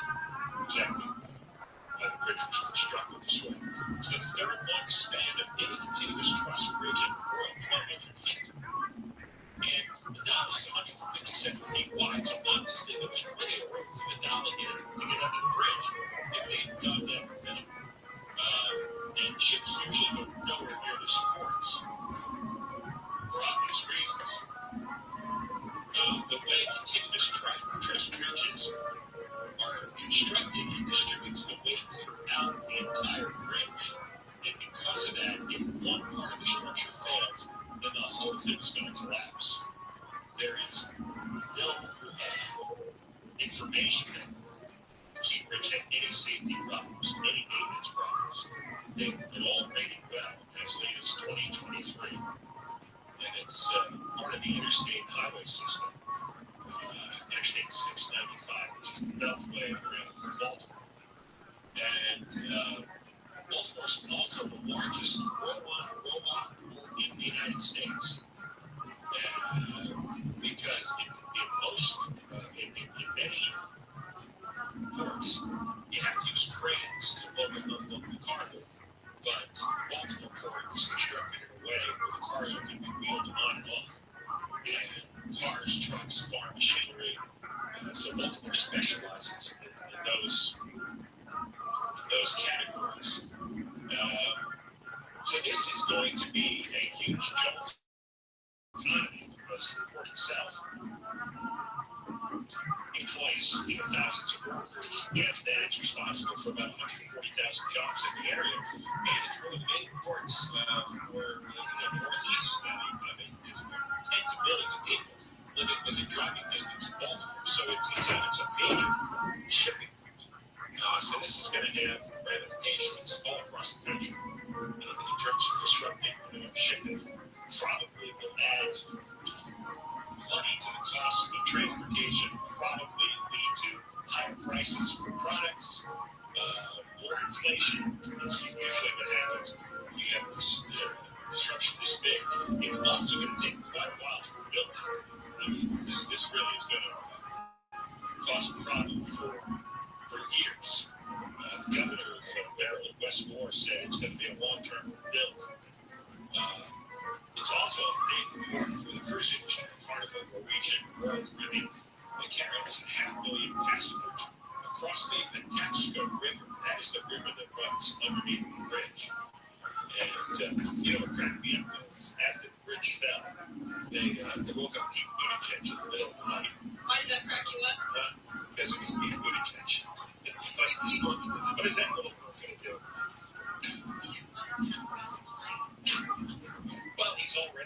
kept up because it's kids. Remember, he was on the paternity leave for quite a while when the whole world was collapsing with infrastructure problems coming down COVID. Well, you'll get to hear what he has to say in my news. Oh, do you? Yeah, we have a soundbite. All right, great. People used to think he was going to be president someday. We'll listen to that. And then after Deborah's news, we got Steve Gregory coming on to talk about day two. Day one actually post-Guinea invasion, Homeland Security did a massive raid on his properties here in LA and also in Miami. Deborah Martin live in the KFI 24-hour newsroom. Last promise, Transportation Secretary Pete Buttigieg says work has just begun in the cleanup and rebuilding efforts at Atlantic Bridge in Baltimore. Buttigieg says even the Federal Aviation Administration is involved. Working to keep the airspace above the bridge clear for emergency personnel. The bridge collapsed after a cargo ship rammed into it early this morning. Search and rescue crews are still looking for at least 6 people who fell into the water. 2 men who stole hundreds of thousands of dollars in products from a warehouse they worked at in Moreno Valley pleaded guilty to grand theft. Police say management uncovered an embezzlement scheme last year and found the guys who were stealing things and selling them online. Cops say they later found more than $78,000 in stolen merchandise. And sentencing was set yesterday for June 6th. Dairy cattle in Kansas and Texas have been infected with bird flu. The dairy industry is reassuring milk drinkers that the milk does not pose a threat. The viruses and bacteria and those types of things are taken care of and then removed or managed through pasteurization. Iowa Agriculture Secretary Mike Nack says unlike poultry, larger mammals with bird flu recover, so the herd does not need to depopulate. USDA says its tests did not detect any changes to the virus that would make it spread more easily to people. Egg prices are nearing historic highs in many parts of the world. According to a Dutch research firm, the average price of a dozen eggs here in the U.S. was $2.99 in February, lower than this time last year, but still more expensive than they were in 2021 and years before that. ABC Sherry Preston says one of the major culprits is that bird flu. We're going to go to the 57 next. Diversify your retirement savings. Don't have everything tied up in home, for example, or net worth. Don't have everything tied up in the stock market. You know what's going to happen. So you spread things out. And investing in gold and silver is a smart idea. That's what we did. We went with Gold Co. They're the #1 rated company. Precious metals like gold and silver. Go to Gold Co. They walk you through the process, see all the information. They're a 7-time Inc. 5000 winner, and they help people like you and they place over $2 billion in gold and silver. And they're offering my listeners up to $10,000 in bonus silver while supplies last. All you have to do is call them at 855-GOLD-IRA. Tell them I sent you. Tell them John Corbett sent you. See if you qualify for up to $10,000 in bonus silver. Call 855-GOLD-IRA. 855-GOLD-IRA. Southland weather for KFI sunny, highs with 60s to around 70 for Metro LA and the IE. 60s to low 70s in the valleys, 50s to low 60s in the high desert, 60s in the beaches and in Laguna Sea. Right now, 63 in Laguna Woods, is 60 in Rancho Santa Margarita. We're going to a crash on the 57 in Fullerton. 57 northbound right at Chapman. It looks like only the carpool lane may be open at the 3 or the 6 right lanes are shut down because of this crash.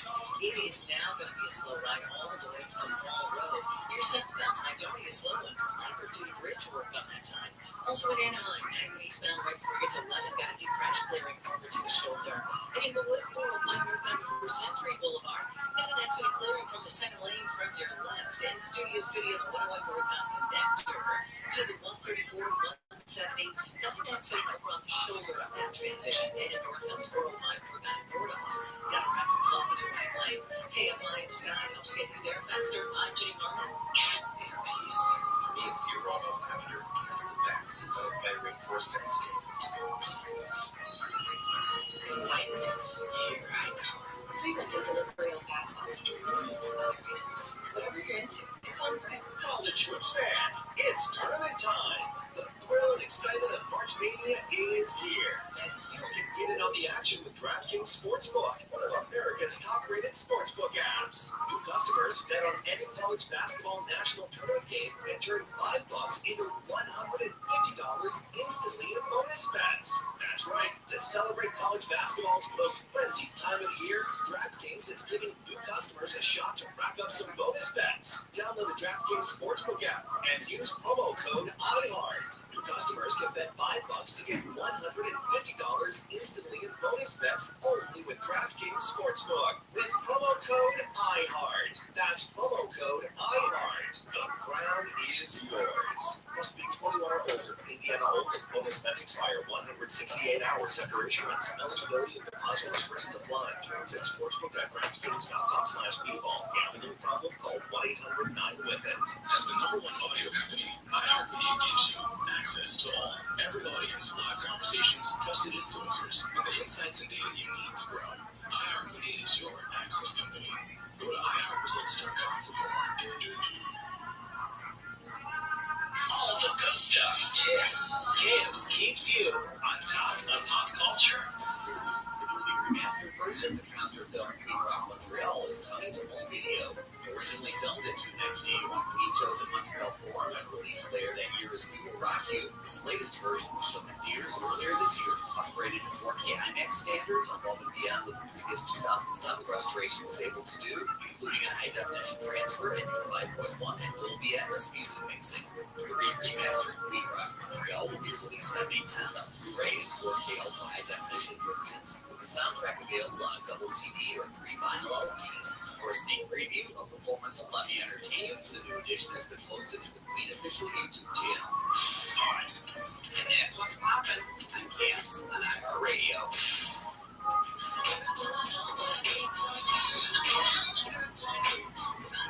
J-Lo is getting trolled over comments she made about growing up in the Bronx. A clip from Jennifer Lopez's documentary, The Greatest Love Story Never Told, describing her teen years, has gone viral. In the clip, the singer talks about her unkempt hair and running up and down the block in the Bronx. One social media user commented, "Girl, you haven't been in the Bronx since 1993. Another user suggested Lopez build a community center in the Bronx and invest in cleaning it up.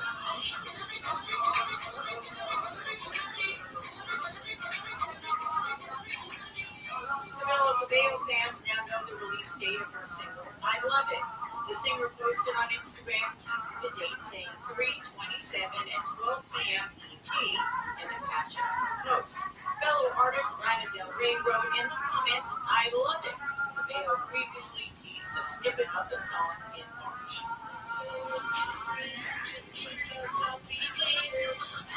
Taylor Swift is breaking another Billboard record. Last week, her song Is It Over Now reached the #1 spot on Billboard's Pop Airplane chart, making it Swift's 13th #1 song on the chart, the most for any musical artist ever.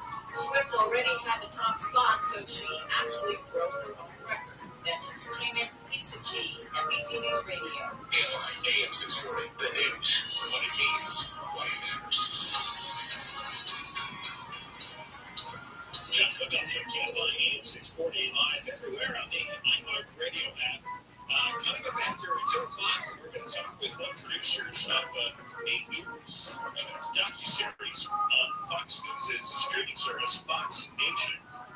It's called Menendez Brothers, Victims or Villains. It's taking a look 30 years later at the Lyle and Eric Menendez trials, their convictions, and a new look at the evidence in the modern climate. Would they have received such a harsh sentence? Would they even have been convicted? The sex abuse excuse. What's up, everyone? How you living, babies? I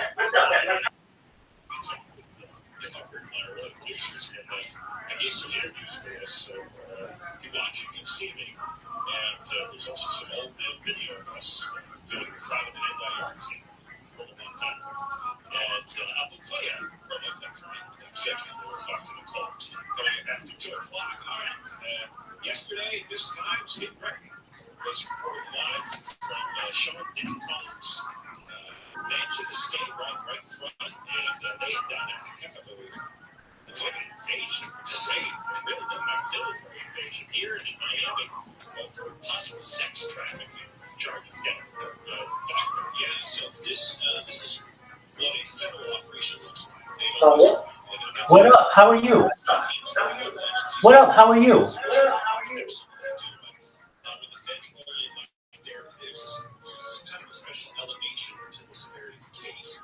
And as we talked about this yesterday, there is an investigation underway with allegations that Sean Combs could be coming to some sort of a sex trafficking. Dude, no one understands that.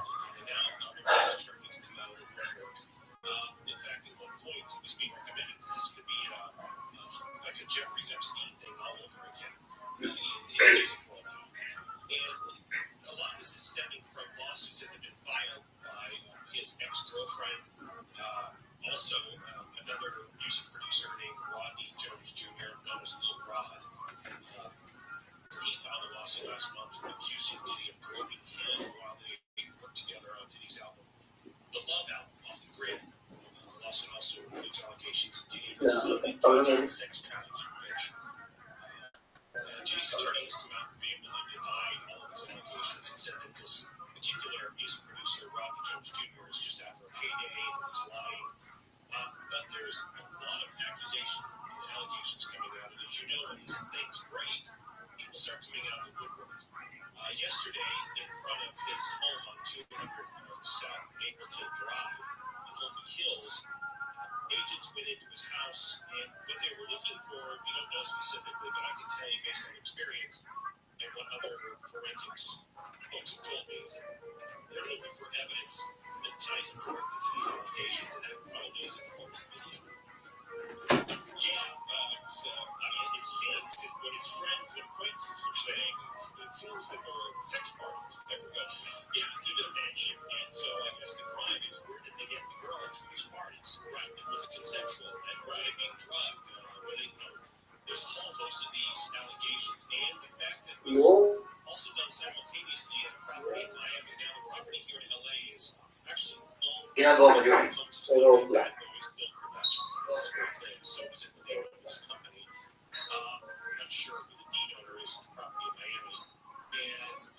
But then there was also all this talk yesterday about his plane, about him taking off to Antigua or escaping to Antigua.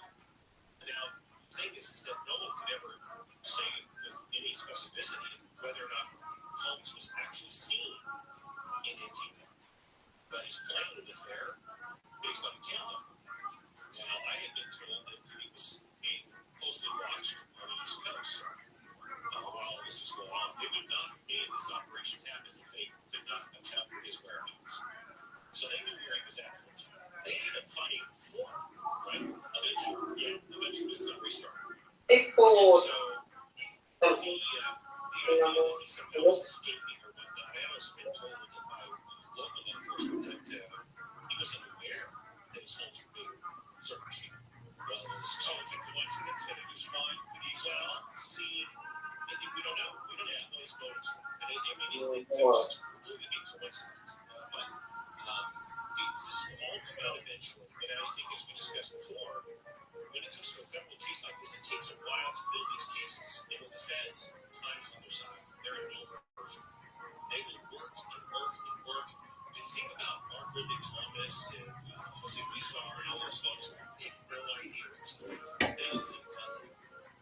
Yeah, which is fascinating because those cases took several years to investigate and build. And you would think with a time span that long, something would leak. Somehow they did it. The feds, amazingly, are very good at keeping that stuff close to the vest. Now, Homeland Security Investigations, the lead agency on this, they are part of the Department of Homeland Security. But a lot of people have been sort of mischaracterizing that Homeland Security was at the House. No, Homeland Security kind of intimated there was a terrorist thing going on, but Homeland Security Investigations specializes in trafficking cases, whether it's human trafficking, cyber trafficking, drug trafficking. They specialize in it because it's transnational, so it's crossing countries, boundaries, and national boundaries. So because they're involved, it's reasonable to suspect that maybe girls were being, the boys were being brought in from other countries. It could be presumed that that's the case, especially if his plane goes down in Antigua. Maybe there was some sort of a thing going on where they were flying all over different parts of the Caribbean or Mexico or Brazil. I don't know. Right. If he was just having parties for local people in the music industry, you would get federal interest in that. Not necessarily a suspected violation of federal law, unless stuff that was happening was being posted online. Again, any kind of an intercontinental or some transnational cross county lines or state lines, anything that goes beyond the local jurisdiction becomes a federal issue. Well, he certainly has a lot of stuff for me. I mean, there's quite a few lawsuits. Yeah, he's settled some, but he's got more allegations about behavior going back, for over 20 years. There was one outlet that published a story that said that they spotted him in Miami at a private municipal airport there, pacing back and forth. Around the time that somebody that was named in one of the lawsuits, No one knows who that is, identified as Denny's drug whip, was taken into custody yesterday. first form. So, I don't know that was tied Yo, Doc, can you hear me?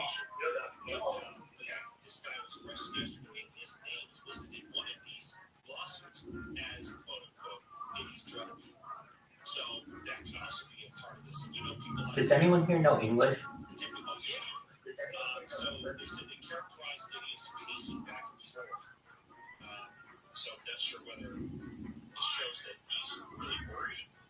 Whether he was just upset the plane wasn't leaving on time. Well, I think if you have main services haven't showed up yet, Homeland Security They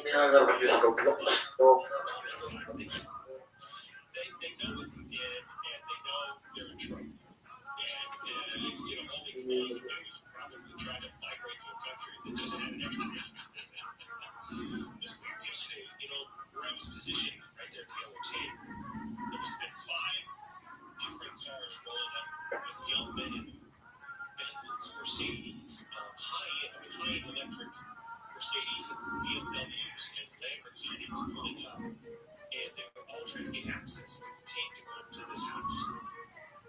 It was very interesting to watch. They were deterred by the massive those big response. I don't know that they didn't know that what was going on. That's what I'm saying. I don't know if they knew by that time. Right. But then at some point, we had a bunch of young men driving up in very, very high-end vehicles that were like spouting stuff about it. By then they had known what was going on because we usually, hoops that come across us. But they were spouting stuff about they knew what he was doing. I mean, it really brought out some good crazy. It seems like the neighbors have stories about all kinds of insanity going on in the middle of the night frequently. There were wild parties going on, right? And the one young guy I interviewed yesterday, he talked about the fact that he would see in all hours of the night these young women coming out, as he quoted, scantily clad women, and coming out, getting into limos, getting into Suburbans at 2 and 3 in the morning, pool parties, all kinds of stuff going on at all hours of the night. And then he said on his own and said, now it all makes sense. So, it looked like there was sex trafficking going on, I guess. And here's the thing, there's been some allegations that some of these people that, these plaintiffs are underage. Again, none of this has been proven. This is all an allegation in the form of civil lawsuits. But that's what Homeland Security Investigations was doing yesterday. They're gathering the evidence to find out if it's going to move from a civil issue to a criminal issue. And if it becomes a criminal issue, then it elevates it to a whole new level. All right, Steve.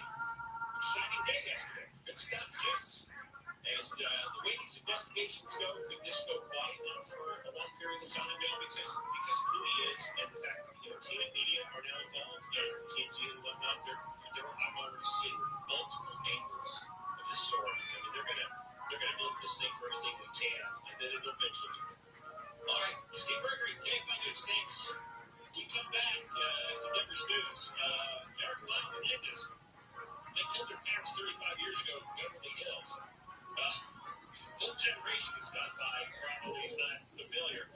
They were 18 and 21 at the time.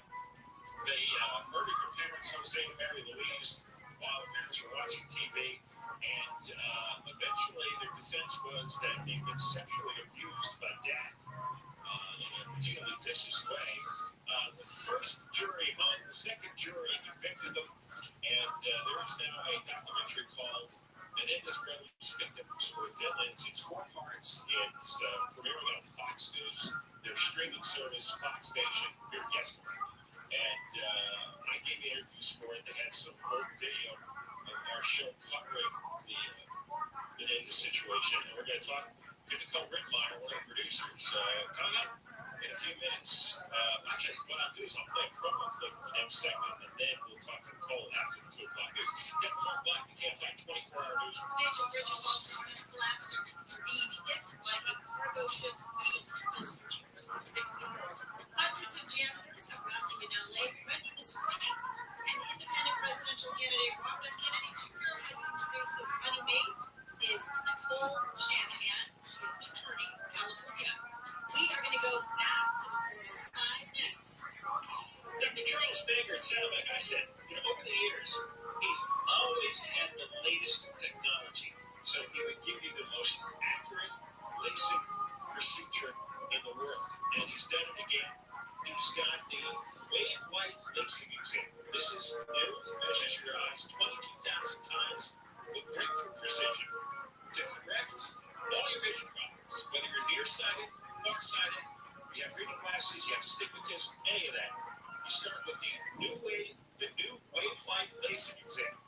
Not the new wave light LASIK exam. Mooney Corp, how you living, baby? Mooney Corp, I'm talking to you, baby. How you doing?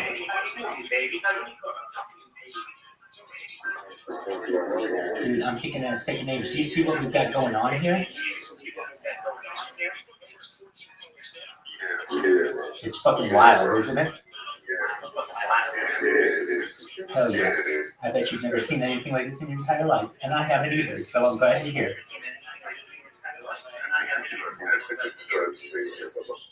Excellent. What's good in the hood?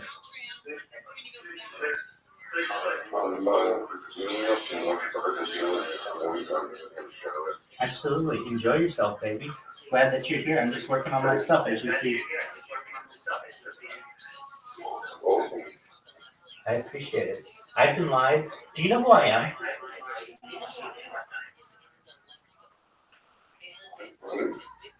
Do you know who I am?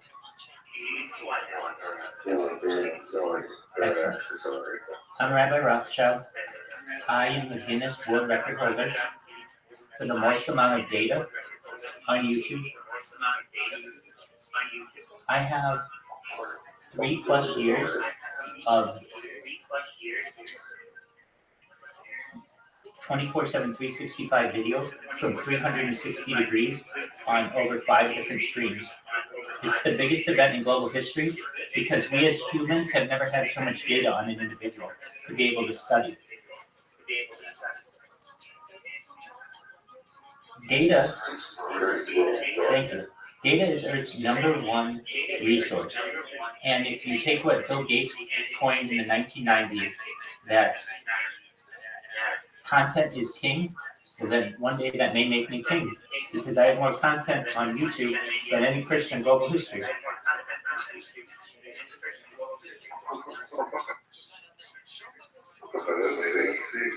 Absolutely. It's just a matter of time, but it's getting bigger and bigger.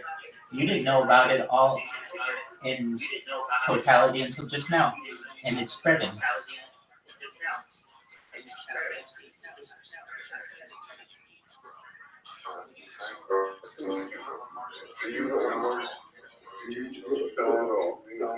Yes.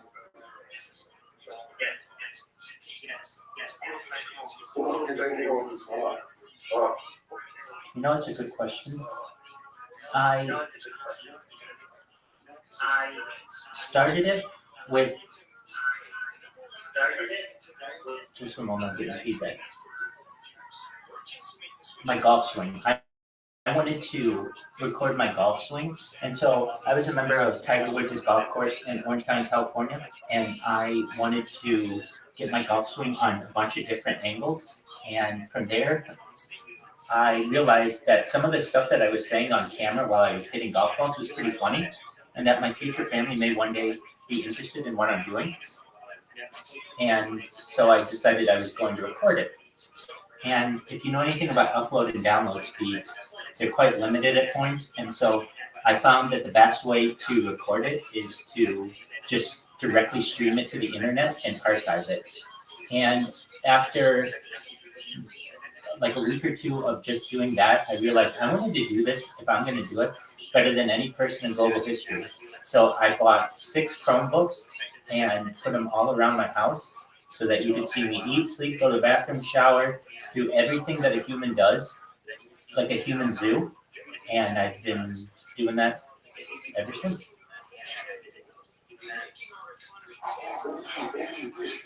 Definitely. And there's some really interesting things that we discuss on this stream that are going to change the world. When I tell you, Looney, that this is the biggest event in global history, and I just do it very calmly and confidently, I can tell you that. What do we talk about that's going to change the world, Rabbi? We talk about world peace. That's the reason why I'm doing this. I don't want war anymore. And the fact is that people will have the ability to watch this and connect all over the world with one individual and be able to talk to them whenever they want, 24/7, 365. We'll be able to grow up together, get old together. They'll be able to see me have my ups and my downs and everything about the human experience. It'll be very exciting. On top of that, we talk about some things that are game changers, like anti-gravity, antimatter, alien populations. We talk about life extension technology, stem cell therapy. We talk about cryogenics. We talk about mind uploading technology and digital immortality. These are things that aren't normally discussed in society. And I'm telling you, these are things that we discuss on the stream every single day. I love to discuss them. I'm a futurist. I'm someone who studies the future, and this is the path down which we are moving, and I am excited to help be a leader in society as we move towards that.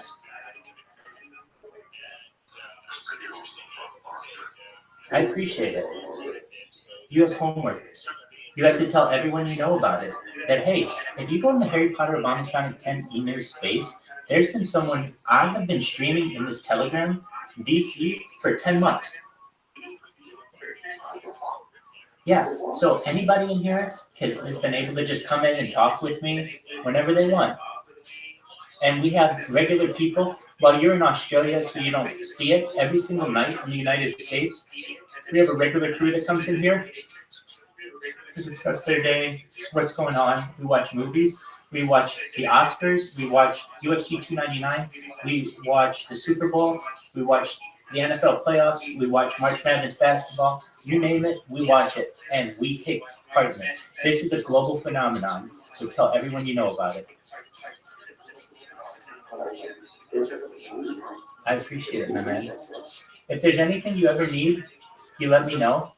I'm here for you. Sometimes people are lost and they need directions in a new city, and they'll come on and they'll be like, hey, Rabbi, can you help me? Or they'll be like, hey, Rabbi, I need the answer to this. And I'll be like, well, we can chat GPT it, and I'll chat GPT it for them. Or they'll just come to me for advice, and I'll give it to them. Some people just come in here and sleep, or watch me sleep. They just find it soothing. Whatever it is, and why ever you're here, it doesn't matter to me, just the fact that you are here, and I appreciate that.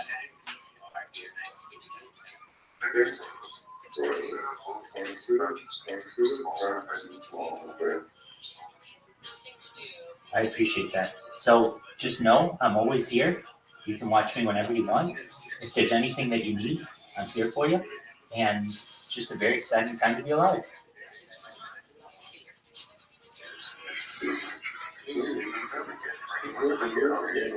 No, I mean, the worst part of it is having to make sure that the streams are going.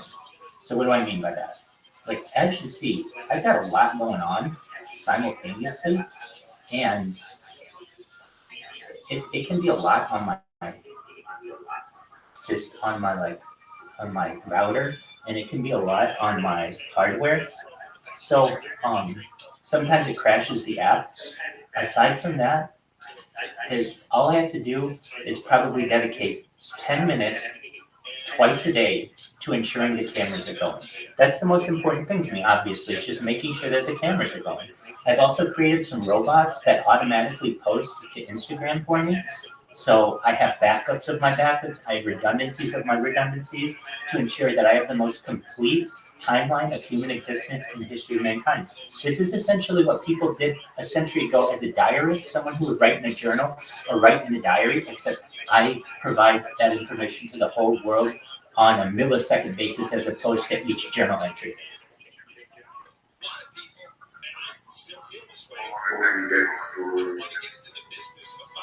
So please tell everyone you know about this. This is going to be very big. As you can tell, there's something here, and it could be very, very big. So please let everyone you know about it. Let everyone you know about it, because I'm doing my best to change the world and bring world. I know that's a big word. Excellent. And come back. Looney Corp, I want you to come in every day. We have people who come in the beginning of their day, they have a cigarette, they have coffee, they do shit, whatever they want to do, and they talk with me, and we just have a daily routine where we regularly just check in with each other, and it's very positive. What's up, Constantine? How are you, baby? Welcome. What do you think of the setup? Have you ever seen something so crazy in a Telegram VC before? If so, please tell us about it.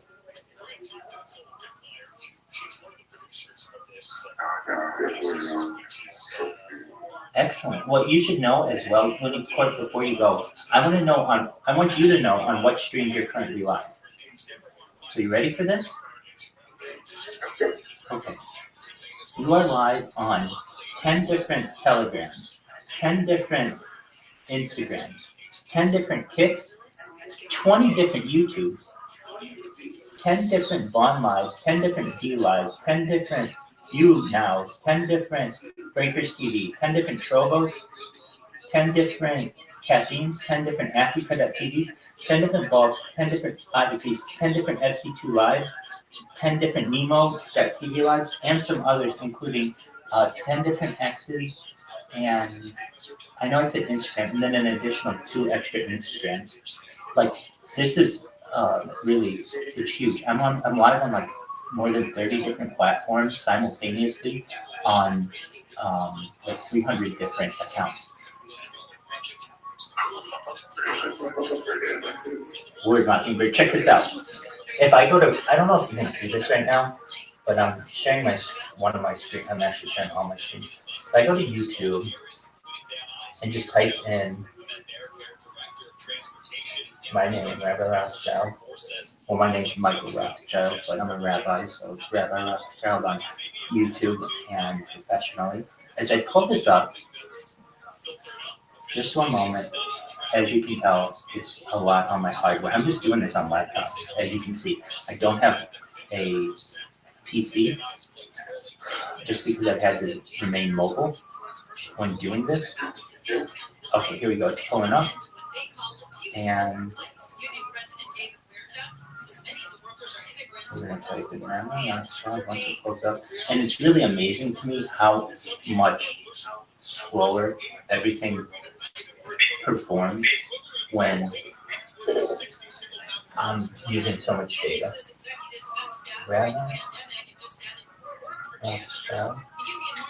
All we do is type that in. And if you're like, you know, maybe you don't want to watch me on Telegram, you can watch me on YouTube, you can watch me on all of these. So as I type this in, it's going to pull up in a second, or it should, and you'll be able to see all of them simultaneously streaming at once. And it's an incredible site. It's something unlike I've ever seen before on the internet. It's like, there's just so much data. Okay, here we go. So I'm the first thing that shows up when you type in Rabbi Rothschild. Then if I go to live, look at all these lives. Now, I'll give them a second to load. And I even have more lives that like just crashed on me, but it's okay. I have 11 of them going at one time. It's definitely recording whatever I'm doing. So like this one, that one crashed on me, but all the other ones are still going. They're still beautiful. You can watch them whenever you want, 24/7. It's just a huge deal. So if you ever want to check me out, I'm always live on YouTube. I'm always live in the Telegram. I expect to see you now here. Looney, we're friends. You know all about my project. Excellent. Well then, with that, you go and do what you need to do with your day. It was a pleasure to get to know you a little bit better. And again, if you need anything, I'm here for you, okay?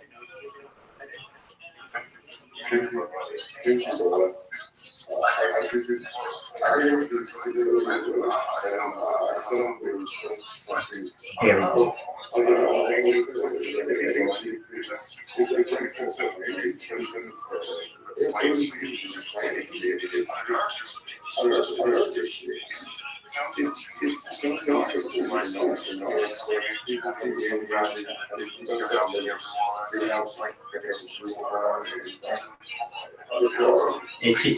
absolutely welcome. It's a utopian island in a sea of dystopia. We talk about space tourism and eventual technological singularity, the things that we should be, about which we should be talking, the things that unite us as a civilization, as humans, not the things that divide us.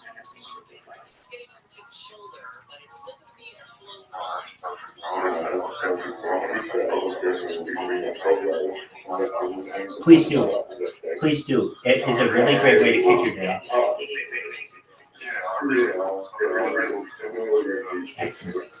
Whenever you want. I'm always in here, so just check it out and we'll talk, okay? And if there's any TV or movies you want to watch, you can always stream those too. Definitely. Like, for instance, YouTube, baby. Take care, Looney. We love you. Bye-bye. Love you too.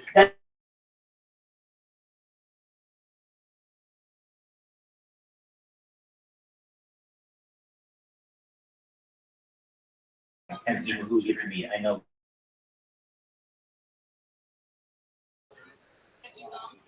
All right, if you want to know what we do, take care, Looney Court. We are currently pulling up Rumble, Twitch, X, Telegram.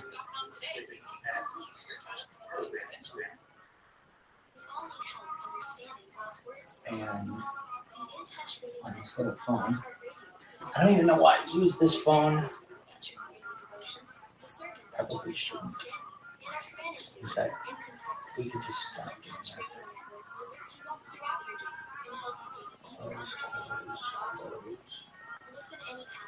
Go to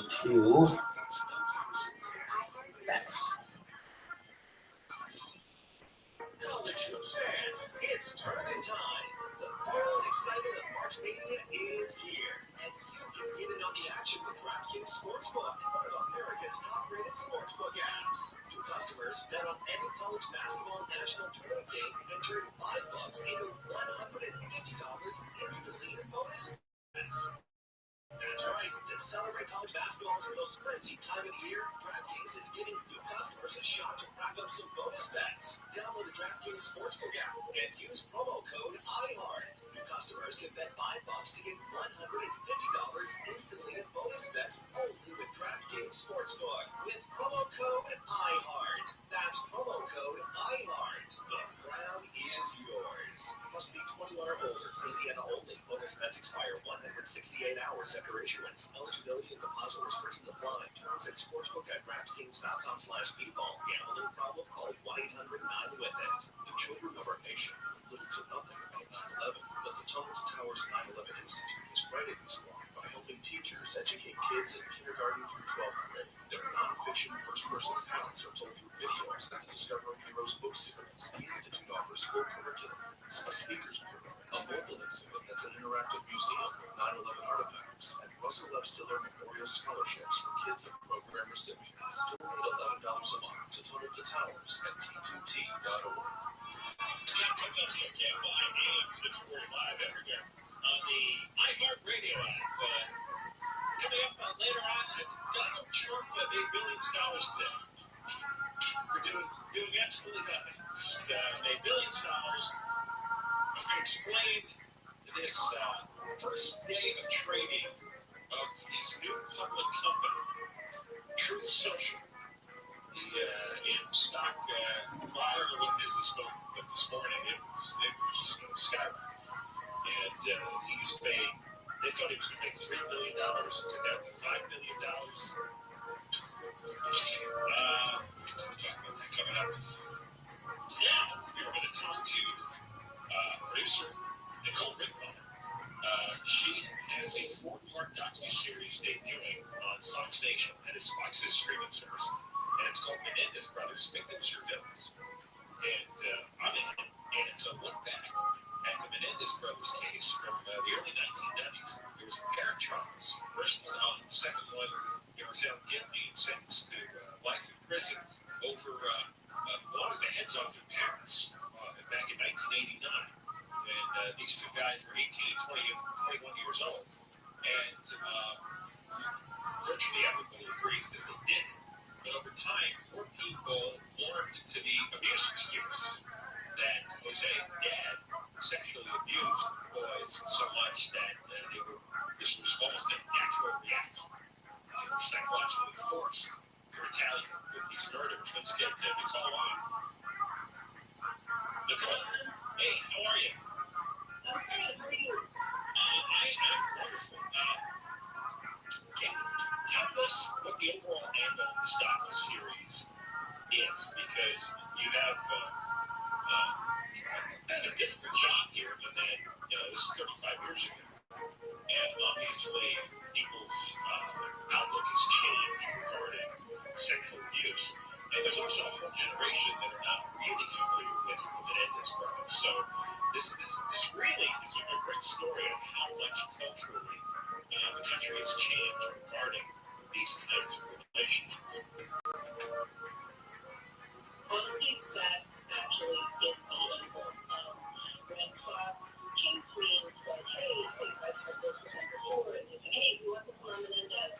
I was like, honestly, my initial reaction was, what the hell is there left to say? Because it has been just done over and over and over. I mean, just Google Menendez brothers documentary, and you will see live in the last year. So the challenge for me, which was interesting for myself, was what is the fresh angle? And I think it was to sort of take a step back, and rather than pour over it sort of evidence, because like you said,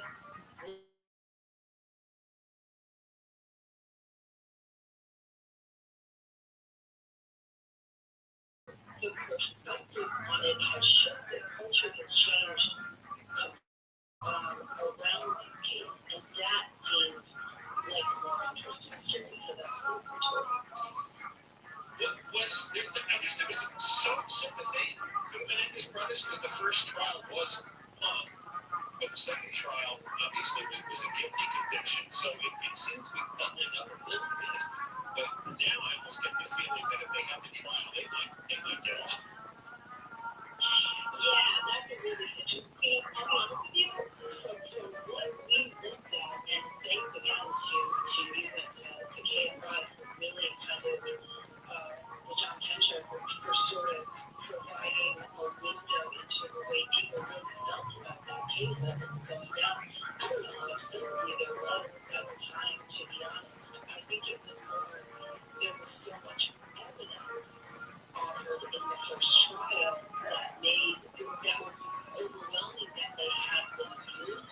Now, whether or not we thought that was justification to kill the parents was really the crux of it, and that's why the jury kind of split down the middle.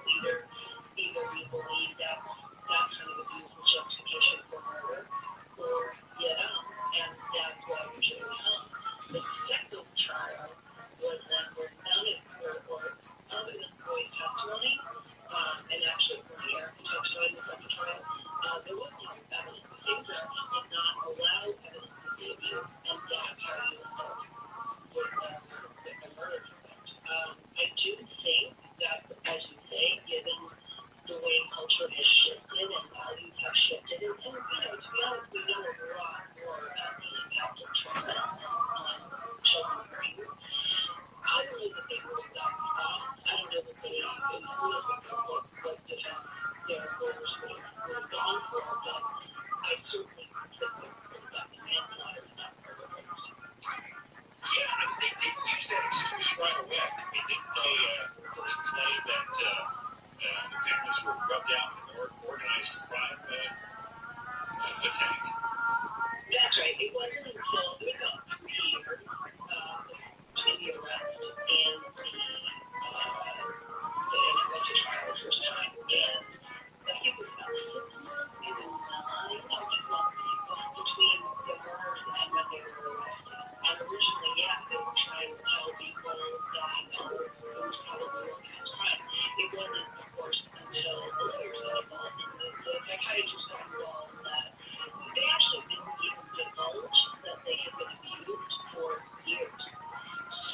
a pretty closely kept secret. Yeah, and I think that's why a lot of people at the time just didn't buy into the abuse excuse because it didn't come out immediately. It seemed like they were turning to Plan B or Plan C, trying to figure a way to get out of trouble. Yeah, I think that's exactly right. So to people who are living during the time, particularly in Los Angeles, it was sort of like a really what I think is interesting is with the exception of like one or two of something like 35 family members, almost all of Menendez family members, both Kitty and Elizabeth, support brothers and believe that they were abused. So that and many of them testified in first trial. How many people knew about the abuse at the time in the family or among friends or acquaintances? Did the Menendez brothers tell anybody? They did. In fact, in the first trial, two cousins testified. Diane, her maiden name was Eleanor. She testified and said that while they were 20 years old and said that Robert was touching him inappropriately, she went to Kitty and nothing ever happened after that. And Eric and my cousin Andy Kano, who was about their age, so they first son, told him, testified at trial that their age was him, that his father was touching him when they were like 9 or 10 for him to secrecy. So that did come out in the first trial. One of the things that is sort of new evidence now, a letter Eric wrote to Andy Kano about that was not recently, it was in the last couple of years, and had been, the attorney that brought it to the attention of the judge. I think it was written 6 to 8 months before the murder was committed, and in it, Eric said to Andy, it still happened. Dad still coming to my room at night, and that was available at the first course second trial. Do we know why the judge didn't allow this evidence in the second trial? Oh, such a good question. Such a good question. It looks sketchy, right? What the argument, one of the cases we make in this show, in the third episode, is that there was overwhelming pressure on the DA office for their heavy at the time. They had this sort of, well known to people who lived in Los Angeles for a long time. They had this unerring string of lawsuits, starting way early, with McMartin, which was at that time the biggest, most expensive, longest running trial in American history, and going all the way to OJ. The OJ verdict came in between the first and second trial. And not just that, the LA riots, that also Judge Sam Weisberg, he was the one responsible for moving the venue to Simi Valley, which most people, argued that why they got the verdict they did. So they just have this long list of losses.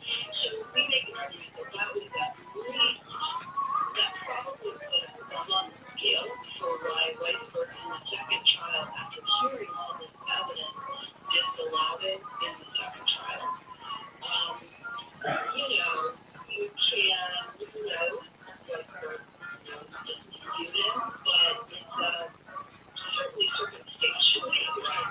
Since Weisberg got so much crap for moving the Rodney King trial to Simi Valley, and Garcetti got a whole lot of crap for the first hung jury, and then losing OJ.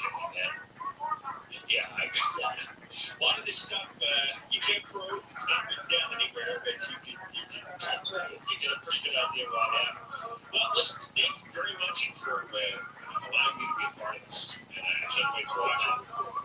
Yeah, and thank you again for not just for participating, but there's so much like contemporaneous KFI audience polling stuff that really helps us paint a portrait of like what it felt like to live through that Los Angeles time. So thank you. I still have all the tapes from back then, and I'm glad there's a lot of material for you to use. All right, one more time, it's a Fox station. It's being streamed now. It's a 4-part docu-series. Menendez Brothers, Victims or Villains, released yesterday.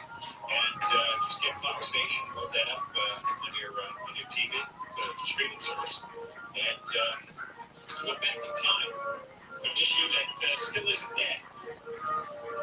Thanks, Nicole. Sure, thanks, John. All right, Nicole Bergmeyer was the producer. We're going to talk to Deborah Mark now.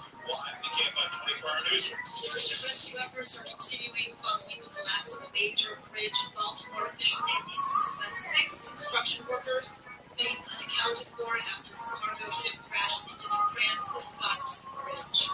The Supreme Court is considering a case that could limit access to the abortion pill mifepristone. Justices are reviewing an appeals court decision blocking recent changes the FDA made that the medication become more widely available. And more rain is heading our way. The National Weather Service says another atmospheric river could start Friday night, lasting through Sunday. From the Southern California Toyota Dealers Traffic Center, let's go places to point to a crash. 101 Echo Park. So we're going southbound from Dale Boulevard. There are Nashville motorcycle down the left of lane. It's going to be blocked. Downtown LA, the 110 northbound before you get to the 10. That crash making its way over the right shoulder. In 4-2, 57 northbound Chapman Avenue. Had that crash and several lanes were blocked. Everything is getting over to the right shoulder. I still do see a little bit of slowing coming away from Mall Road. Beginning of Riverside. Another people westbound before that. Here on Boulevard, get brand new exit blocking the right lane there. And on the 60 eastbound at Market Street, we've got a crash in the center lane. KFI in the sky, I'm getting you there faster. I'm Jenny Martin. Looking for practical biblical principles for everyday living? Want to gain a better understanding of the Bible? Listen to In Touch Radio Network on iHeartRadio, featuring the biblically based teachings of Dr. Charles Stanley. Dr. Stanley's timeless messages will provide you with biblical insights to help you grow in relationship with Jesus Christ. Listen anytime during the day, wherever you are. Just search In Touch on your iHeartRadio app. College hoops fans, it's tournament time. The thrill and excitement of March Mania is here. And you can get in on the action with DraftKings Sportsbook, one of America's top-rated sportsbook apps. New customers bet on any college basketball national tournament game and turn $5 into $150 instantly in bonus bets. That's right. To celebrate college basketball's most frenzied time of the year, DraftKings is giving new customers a shot to rack up some bonus bets. Download the DraftKings Sportsbook app and use promo code IHEART. New customers can bet $5 to get $150 instantly in bonus bets only with DraftKings Sportsbook with promo code IHEART. That's promo code IHEART. The crown is yours. Must be 21 or older. Indiana only. Bonus bets expire 168 hours after issuance. Eligibility and deposit restrictions apply. Terms and sportsbook at DraftKings.com/B1. Gambling problem? Call 1-800-9-WITH-IT. The Toronto Towers Foundation's Level 2 Brady Village in Lima Lakes, Florida is a community of about 100 homes being built for the foundation's program participants. 3 families have already moved in. The Gold Star family and the family of 2 severely injured veterans moved into new smart homes. It's a special place where together families can heal. Make the Let Us Do Good Village the first of many communities like it. Donate $11 a month to Toronto Towers at T2T.org. The Bible's found in the Bible, but yeah, especially that's why they encourage all the care that you is designed to go to retirement needs with flexible controls to help cover unexpected expenses. It's a guaranteed lifetime income that keeps paying keep important matters. In other words, it's like getting a paycheck for life with certainty of his journey for life. Guaranteed. Sounds too good to be true. It's not. It's a worthy concept. And it's one more example of the commitment to creating a better financial future. One that is empowered, not insulated, and ready to take on whatever the next chapter brings. Getting ready to replace financial flexibility is hard. It's all things work. And retirement income that can help you is the ultimate legacy. Start saving now and get rich now. This is a Get Rich Now/Marriage Tax Return Rates. Or disclosures on sales and other. My brother-in-law died suddenly. Now my sister and her kids have to sell their home. After that, I told my wife we couldn't put off getting life insurance any longer. An agent offered us a 10-year, $500,000 policy for only $50 a month. That we call SelectQuote. SelectQuote found us identical coverage for only $19, savings of $369 a year. Whether you need a $500,000 policy or a $5 million policy, SelectQuote could save you more than 50% on your life insurance. Your free quote. Go to SelectQuote.com. That's SelectQuote.com. SelectQuote. We shop, you save. For details on example policies at SelectQuote.com. Tanya here, and there are many ways that we can all help raise awareness around HIV, but maybe the most important is just talking about it openly and honestly. There's no cure for HIV, but there are effective treatments that, taken as prescribed, can help you live healthy with HIV and get to and stay undetectable, which means the amount of the virus is so low it can't be measured by lab tests. If you're living with HIV and not on treatment, talk to your doctor about treatment options. Learn more at treathivtoday.com. This message was sponsored by Gilead Sciences. Every basket is better. The most advanced health cocktail maker for celebrations. Artesian. Helping you master mixology madness during the tournament. Artesian is offering a $50 discount with a big game bundle. Artesian gives you the perfect home bar setup to freshly mix cocktails with the press of a button in under 30 seconds. The big game bundle includes the Artesian and 32 cocktail capsules, including the tropical margarita, vodka, whiskey, and gin lovers collections, plus a capsule drawer to organize your Artesian madness. But pour your home erupts this spring. Prepare for the party with Artesian. Order your Artesian Big Game Bundle and save $50 plus free shipping. Shop now at Artesian.com/game. That's BARTESIAN.com/game. Artesian, premium cocktails on demand. Champions for debit card. Look, there are a lot of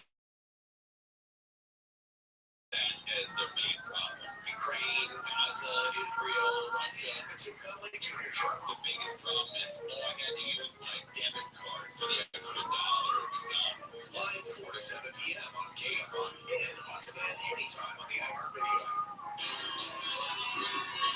John Cook Show KFI is streaming live everywhere on the iHeartRadio app. We're on from 1 until 4, then after 4 o'clock, you can hear this as a podcast. John Cook Show on demand. Truth Social. That is Donald Trump's social media company after he kicked off all the regular social media companies. Although I think they've allowed him back on. He started Truth Social, and sometimes it seems like he's the only customer. He doesn't have a lot of followers on Truth Social. It's just 7 million. He's got 34 million on Facebook, 24 million on Instagram, 87 million on what used to be Twitter. But as far as I know, he doesn't post on those sites anymore after he got kicked off. So he uses Truth Social, and there's very little. I mean, the company's lost billions and billions of dollars. There's very little revenue coming in. So here you have a company which is dwarfed by its competitors, has very little revenue, has zero profits, has huge money losses. It goes public, and Trump's supporters start bidding up the stock, in turn making Trump billions of dollars in paper net worth, because he owns 60% of the company. He merged Truth Social into an existing shell company and created something called Trump Media and Technology Group. On the NASDAQ Stock Exchange, the stock is listed by his initials, DJT. And it went public this morning, and it just blew through the roof before the stock tracked down somewhat. It rose as high as $79 plus. Finished at $57.99. At the moment, he's worth about $4 billion on paper just from his share of this stock. And supposedly he can't cash in the stock, and he can't borrow against it for at least 6 months unless the board gives him a waiver. Now, the people on the board are one of his sons, and I think another former Trump government official. I forget exactly what his job was, but he's got family and friends on the board, so it's very possible they can let him sell some of the stock and then easily cover all the legal bills and fines and bonds that are being racked up. The thing is, if you were analyzing this as a normal company, you would say this is absurd, because it is absurd. The company's not worth anything. It's what people call meme stocks. And if you don't follow the stock market, you probably don't know what that is. But it's people who they get together in discussion groups online, and they collectively decide to pick a stock and drive the price up. They keep bidding it up, and these guys buy and sell against each other, props up the stock price, and then they try to time the cash. They try to time the point where they can cash it and make a lot of money, but it's artificially inflated. It's got nothing to do with the business aspect, whether the company is profitable, whether it's likely to grow, whether it has a product or service, whether there's a major market for it. None of that. The traditional normal reasons used to value a company. This is like it's creating something out of thin air. In fact, a social media company really is just air. I mean, there's no product. There's no real useful service in it. And it's not like anyone else except Trump could make a company like this go public and have such a huge price attached to it. But the value is because people are bidding up the price of a company that has no value. And so far, for one day, it's worked. If the stock price stays above $17.50 for a certain period of time, they're going to issue tens of millions of new shares, and most of those will go to Trump as well. Now, again, Facebook and Twitter and Instagram absolutely dwarf Truth Social and Trump media. It's just a little speck. But I guess his supporters are going to buy and sell the shares at inflated prices, maybe until he cashes out. If he cashes out, the whole thing could collapse for nothing. And in the meantime, because he apparently has some cash on him, but he didn't want to spend it on the bond for that civil judgment against him in New York, because he wants to spend the money on his campaign. So I imagine we'll find out shortly if the board, his friends and family, will let him sell some of it so he can finance that campaign or finance his legal bills, and then see what happens to the company. I mean, how many people are sold with Donald Trump that want to make him richer? They're willing to spend their money to make him richer. It's just nuts. Deborah Moore, live at KFM 24-hour newsroom. Days have gone mining for jewels in Chatsworth. The burglars moved from business to business in the strip mall using sledgehammers, busted open holes in the walls, ultimately trying to reach a jewelry store. This man who works in the same strip mall says the attempted heist has him worried. It's a nice area. If you think about it, you don't really think about something like that happening in this secluded part of the town. The jewelry store owner was in the store during the tunneling yesterday and called the cops. That scared off the thieves. Investigators say it was two burglars were behind the break-ins. The news is brought to you by Service Champions. A man in Woodland Hills has been found guilty of 55 felonies for exporting karaoke companies in Koreatown, violently attacking people who refuse to pay, even carjacking one of them. The California Department of Justice says between November of 2020 and March of 2023, the guy demanded money ranging from $100 to $1,000 a month. Sentencing has been scheduled for August 16th, where the man faces a maximum of 20 years in prison for each extortion-related count, 25 years for carjacking. Visa and MasterCard have announced a settlement related to swipe fees that could potentially save people in the U.S. tens of billions of dollars. ABC's Brian Clark says the company's already agreed to pay more than $6 billion to settle an antitrust lawsuit. The companies will cap swipe fees until 2030. Those are the fees merchants pay credit card companies for accepting credit or debit transactions. Visa says more than 90% of the merchants affected here are small businesses. MasterCard did not acknowledge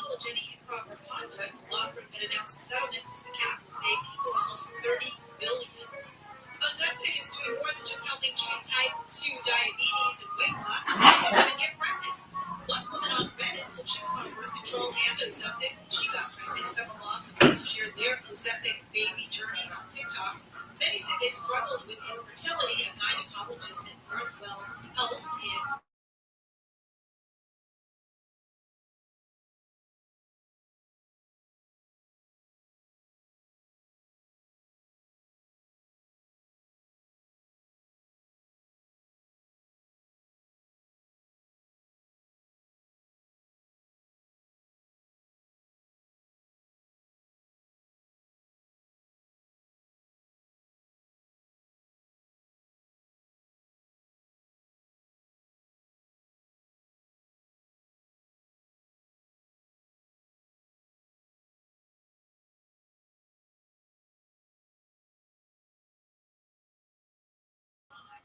on 16th Market Street. Then going directly to the Rochella. In Loyal Heights on the 60 westbound connector to the northbound 101. Then a stone along the right lane. And in Echo Park along the 101 southbound before Glendale Boulevard. Try to clear that crash with motorcycle tile from the left lane. It's going to be heavy from Hollywood Boulevard. KFI the Sky helps get you there faster. I'm Jenny Harlan. Here's college hoops fans. It's tournament time. The thrill and excitement of March Mania is here. And you can get in on the action with DraftKings Sportsbook, one of America's top-rated sportsbook apps. New customers bet on any college basketball national tournament game and turn $5 into $150 instantly in bonus bets. That's right. To celebrate college basketball's most frenzied time of the year, DraftKings is giving new customers a shot to rack up some bonus bets. Download the DraftKings Sportsbook app and use promo code IHEART. New customers can bet $5 to get $150 instantly in bonus bets only with DraftKings Sportsbook. With promo code IHEART. That's promo code IHEART. The crown is yours. Must be 21 or older. Indiana only. Bonus bets expire 168 hours after issuance. Eligibility and deposit restrictions apply. Terms and sportsbook at DraftKings.com/speedball. Gambling problem? Call 1-800-9-WITH-IT. As the #1 audio company, iHeartMedia gives you access to all, every audience, live conversations, trusted influencers, and the insights and data you need to grow. iHeartMedia is your access company. Go to iHeartResults.com for more. Okay, round two. Name something that's not boring. laundry. A book club. Computer solitaire. Sorry, we were looking for Chumba Casino.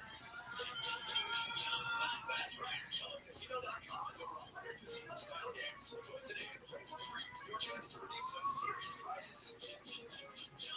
ChumbaCasino.com. No system. We post it, you see it. It's like radio, but without the need for all that annoying imagination. Follow us now on all the socials. AFI 640. Check out 645 everywhere on the iHeartRadio app and run for one for 4 minutes before o'clock John Cook Show on demand on the iHeart app. A series of stories about homes and stress here in Southern California.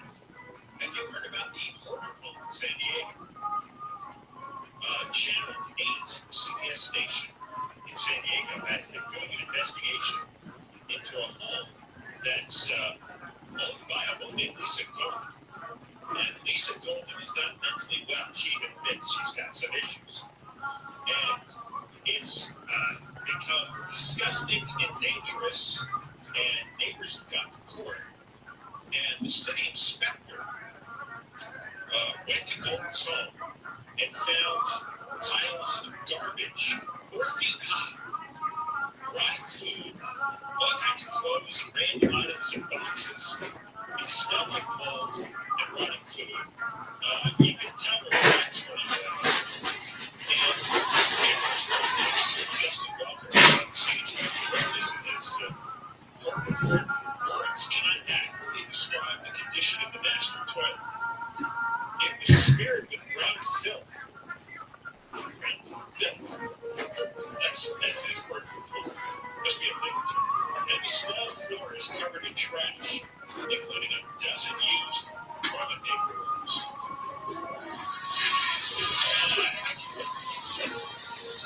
The pile would appear to be crumpled up used toilet paper. In the master bedroom, the smell of rotting food and mold was getting present.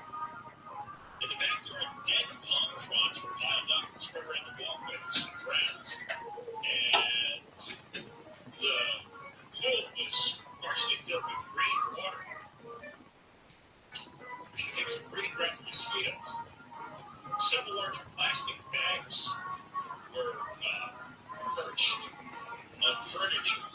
Walkways covered with lumber, logs, dry vegetation, plastic containers, and 3 dead rats. They also found in the backyard as well. They could not tell if the sinks and toilets had running water in the bathrooms because there was too much stuff blocking access to them, and I guess nobody wanted to touch it. And the neighbors have been trying to get this Lisa Goldman to clean it for years, and she goes to court and constantly gets either a continuance or she appeals or just ignores them. And these are $1 million homes in a cul-de-sac neighborhood. And they're begging the judge to do something. But she got another continuance, another delay to March 29th. The judge told Lisa Goldman she has to return with a note from her doctor confirming her mental health problems. So, what's scary is you can make some money, live in a nice neighborhood, and you're next to a mental patient, and you try to go to court or appeal to the city, and you can never get it. You know what doesn't make sense here? Okay, so let's just say she has this, mental condition. Why isn't the judge having somebody else come in and clean it up? Why are you allowing this? Why do the neighbors have to deal with this? If it's a health hazard and a fire hazard. Exactly. And, her mental condition is really irrelevant. Exactly. Right. If she doesn't have the capacity to clean up all this stuff, somebody else needs to. But she's belligerent about it. But she thinks it's okay. Well, see, the thing is, normal human behavior, although I'm starting to wonder, right? Normal human behavior, you walk into a disgusting bathroom, it smells bad, and you have rolls of used toilet paper and piles of used toilet tissue, right? There's a mechanism that kicks in, and you get, you want to throw up. You're so grossed out by it. If she doesn't have that reaction, then obviously she's mentally ill, but then you look at everybody living in San Francisco and putting up with it. I don't know, I guess people get used to anything. I guess maybe she can be used to it, but the neighbors aren't, and it's just not fair. No, and then you have $4 million homes with red tag up in Hollywood Hills. Because they had a landslide on Flicker Way in the hills. And debris and mud shifted, and it's right on the edge of these homes, and they've been red tagged. One mansion is $3.5 million, and it's built right along the hill where they have the landslide. All three of them were in Flicker Way. All three of them sold for about $3.5 million. There's that landslide for sure in Oaks that made news a couple of weeks ago. And then there's, Deborah and I were talking about Topanga Canyon Drive in Malibu. That thing, there's a landslide there, and it won't stop. I saw a video just a couple of days ago that the rocks and the dirt keep tumbling down across the road. And this has created a traffic jam all over the west side, which might not make any sense. But there's a lot of people who take Pacific Coast Highway up from the west side, like up from Venice to Santa Monica, and they head north through Malibu, then they make a right onto Topanga Canyon, and they go back home over the hill. They go to Calabasas or Hidden Hills or Thousand Oaks or Woodland Hills, that whole area. And now all those people can't go north, so they go to the east, and they are clogging the roads all over the west side. And they're cutting through my neighborhood. No. Oh, it's that. I counted. I made a left turn off Sunset, and I've got less than a half mile. There were 80 cars lined up trying to get on Sunset. I know that place over there, that's ridiculous, that intersection. 80 cars. I'm passing it, and there's cars parked on both sides of the road, and I'm trying to squeeze my car in between 3 rows of other cars, 2 parked lanes, and then the oncoming lane. And I go down the road, and the road bends to the right, and it keeps going on, and it goes on another block, and it goes on another block.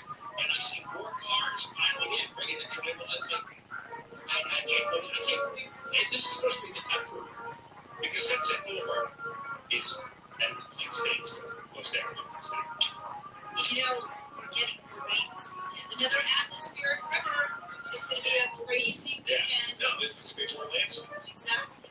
If they get to the 405, they have to go north. The 405 is backed up going north from the west side. Gabriel, can you hear me, baby?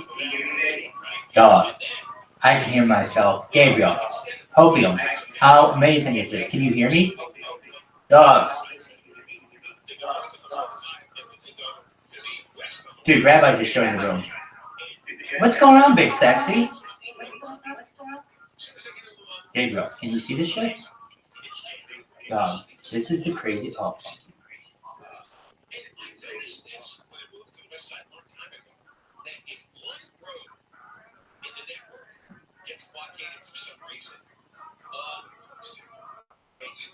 yo, Pimp, you live. How you looking, baby? Alright, let's see if I can get this shit working. Holy shit.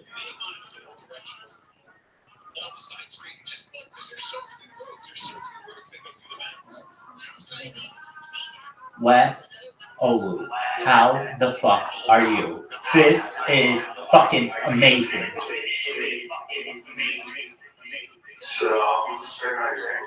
Hell yeah, that's what I want you to be doing. I'm like a real life fucking omniverse. I'm omnipresent. You name the social media, I'm on it. Are you on YouTube, Rabbi? You're on 20 fucking YouTube streams right now. 20.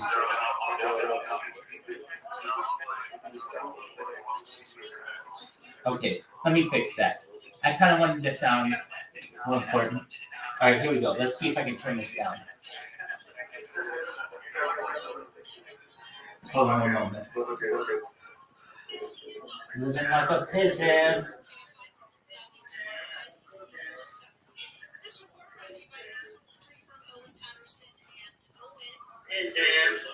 Ooh, definitely not that one.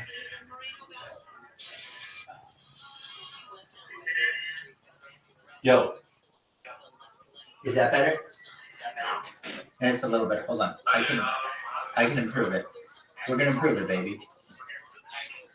Let's see if we can get this shit going.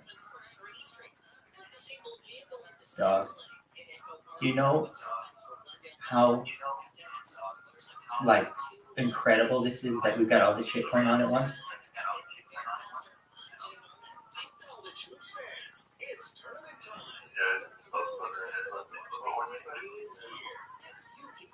Do you know how amazing it is that we have all this shit going on at once?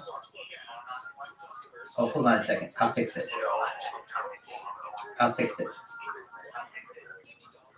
Apologies for the echo. I'm just getting used to this. Okay. Okay, now it should be a lot better now. M, you little slut, how are you? Excellent. M, how amazing is this, dog? M, you've never seen any shit like this before. No matter what, M will not fucking message you first. I want every fucking person on the internet to know that.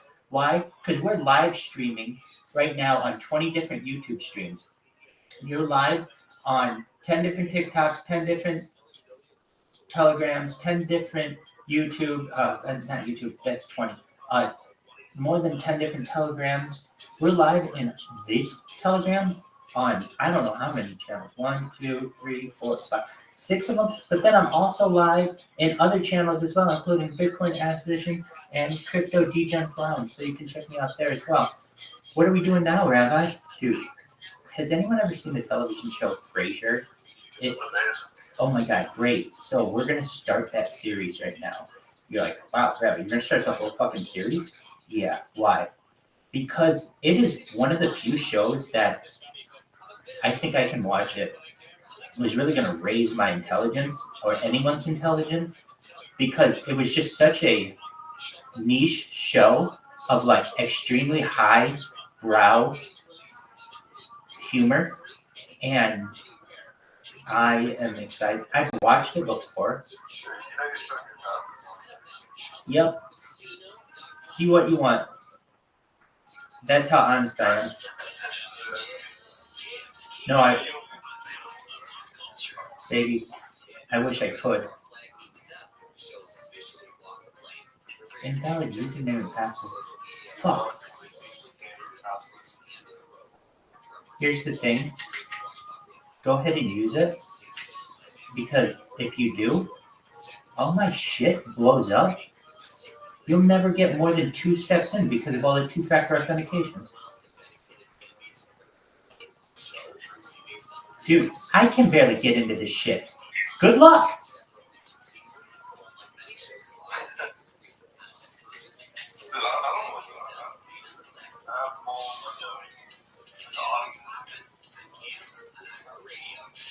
Dog.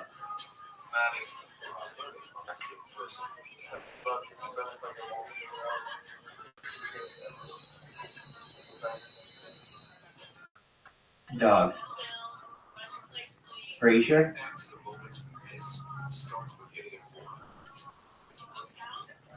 So there are 2 of them now. I guess there's like a new one. I don't like the new one. I like the old one. Old school, where they're talking about wine and cheese parties, and they're talking about theater and all this shit. It's like nobody talks about anymore. I want that. I mean, people talk about it, and it certainly has its communities, but I don't know. Right now, I'm not really exposed to that, and perhaps I have it in the past, and I miss it.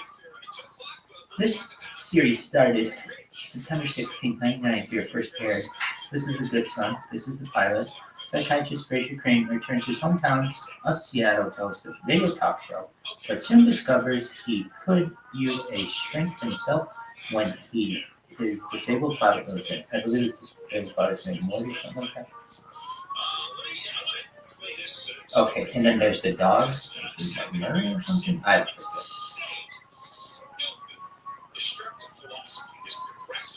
But the dog, and I mean, like this made.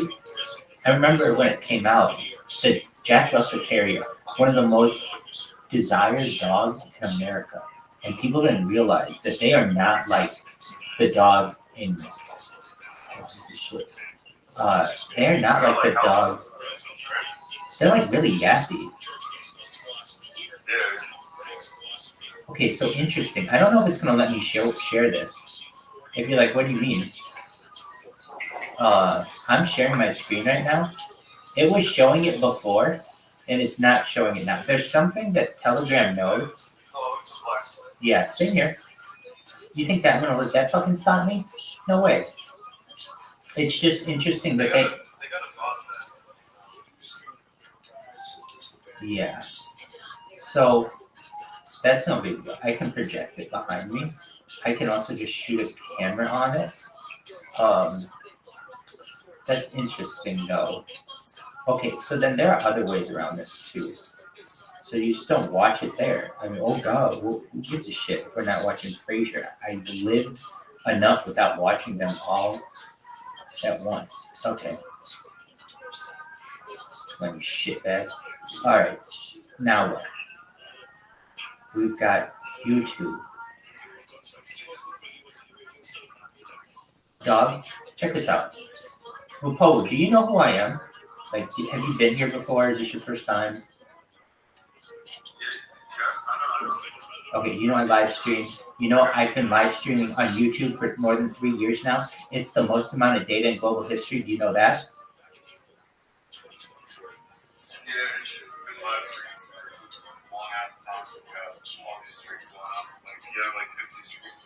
You got it. You got it. Say no more. Okay, so I appreciate that. Okay, so now what are we doing? Well, this is an old ass phone, and I'm actually very surprised that it's working as well as it is. Okay, we can try this shit. We'll go Brave. I think Brave is still commercial list or advertisement list. And what we're gonna do is we are going to pull up what is it called? YouTube. And just see what comes up. YOU. I don't think it blocks everything. I don't think Telegram blocks everything. Just there's something about like professional apps or like from a studio. But YouTube, I think, is different. All right. So, firstly, you got to see this shit. If I come over here and type Rabbi Rothschild, you have to understand, my family is thousands of years old, as is yours, and we've had about 200 years to just dominate all media, and I still, nevertheless, outrank all these motherfuckers with my page. So that's tight. Now, here's the thing. This one has 200,000 views, 222,000 views. Okay, so now what? It's like, this is a pain in the ass, but to really find me well and easily, you have to open it in the desktop site. You're like, well, what the fuck? No, Rabbi. On the app, you can find it better, but what I want to show you is like best display.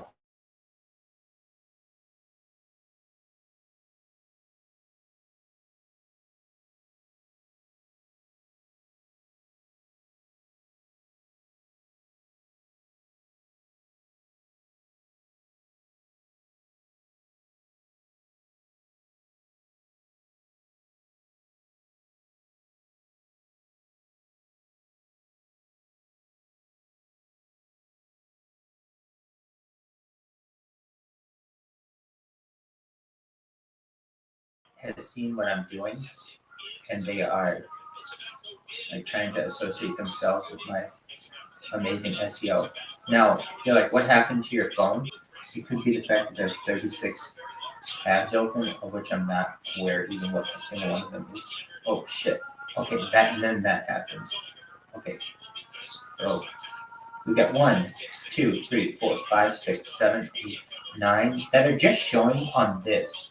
I can look up other ones. So here's the thing.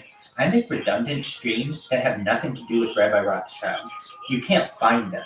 And why do I do that? I want my stuff out on the internet, and if it's hidden, it's almost gold to me that someone might discover someday. But if any of my accounts ever get banned and they're linked to the other accounts, it's basically more difficult for Google / YouTube / Alphabet to find, and that's good for me because I want my message of world peace to be spread. Okay, so now what? Well, we can watch myself watching myself. That's not really that fun. We're doing that already. So let's watch some cool shit on YouTube. Oh, dude, Joe Rogan's available like this. Okay, so Joe Rogan, this is what I want. I want to just stream podcasts all day long in here, and people can come in whenever they want, 24/7, and I got a new Joe Rogan going, or a new podcast of a comedian, and this will become super popular super fast, and then we'll have world peace spread, hopefully. I mean, that's the best case scenario. Worst case scenario is I die. I mean, like, all right, one of the two. Here we go. So if we look at his videos, I think these are the edited ones as opposed to the live ones that are just shown. And it's amazing that this phone is doing as well as it is. Literally, the phone has expanded in the back because of the battery, and it's what's called a spicy pillow on Reddit. Basically, the lithium battery has now gone into its final phase of demise before it turns into fire. And if you're like, well, why are you still using that phone, Rabbi? That's like all my phones and all my laptops are like that. I've been using them so longly and so hardly that they just get in the heat that they've been producing over the course of years now. It's just incredible, and I don't have the money currently to just replace them all. So the one for which I'm looking currently, well, let me ask you, do you have any requests of Joe Rogan? And you don't have to watch this, but this is something I don't want to have to sit here and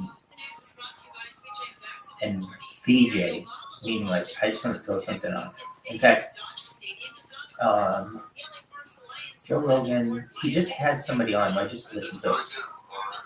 Oh, dude, I love Joey Diaz so fucking much. You want the best Joe Rogan, Joey Diaz episode of all time? Okay. Well, hold on. Firstly, we gotta. Do you know about? Dude, you gotta hear about this girl. Dog.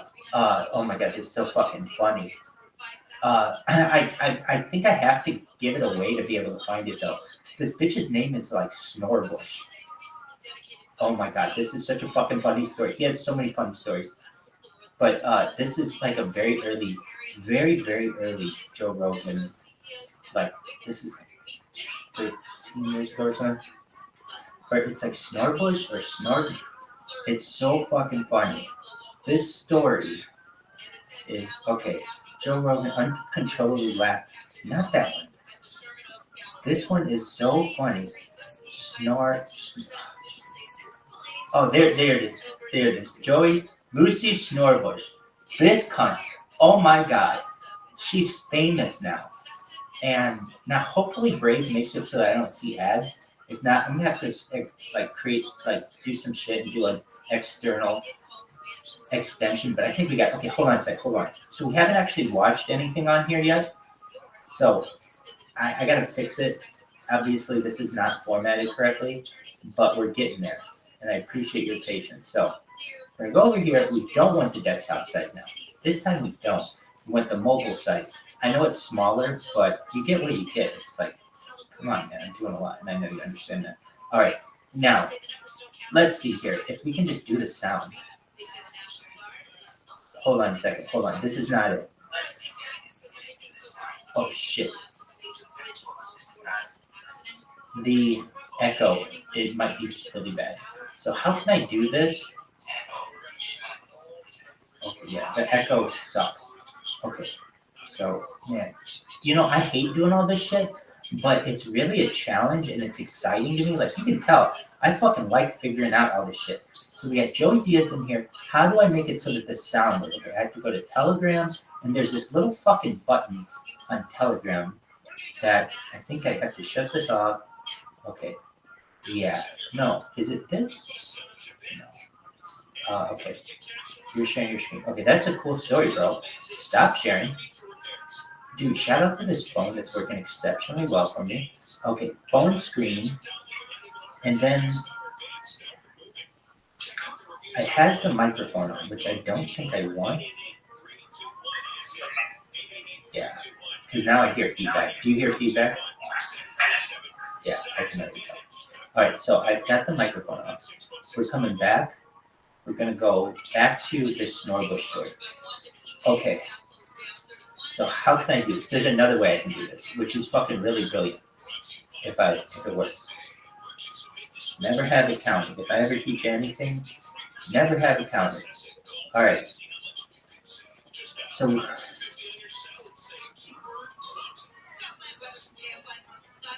sometimes Telegram, I don't understand why it just like randomly has to refresh. Okay.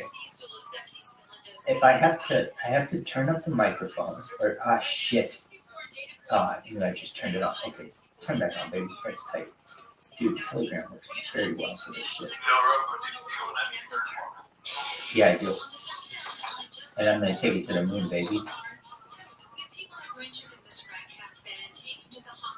Okay. Here we go. So one of these. Weird, I just got muted. I mean, and that's because, what do you call it? Telegram sometimes disconnects randomly. Alright, so I know I'm getting an echo. So I need to shut off the sound on whatever one would be giving me the echo, which I think is this one. Just one moment. Let's see if this works. Okay, I don't know if that's gonna work. Can you hear me? There's an echo, I know. But let's just see if we can get it so that the sound works. Alright, I'm gonna go here. Lucy Snorbush. This is such a fucking funny story. Or at least I think it is. Because it's old school Joe Rogan. If you know when Joe Rogan started, he started December 24th, 2009. And he's been ripping it up ever since. Okay. Oh my God. Wait. Wait, okay. So let me ask you, can you hear it through the browser? Or no, you just... Okay, that's what I figured.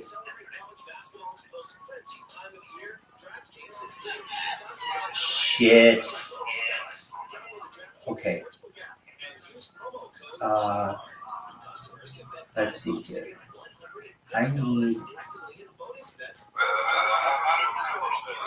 Okay, let me try. Yeah. No. Here we go. No, it's not. I can barely even hear it. So that means there's something with the sound. And I know I'm getting terrible feedback. Alright. Here's the thing. It might not be the best device. I'm just doing this on an old phone. I can do it on better shit.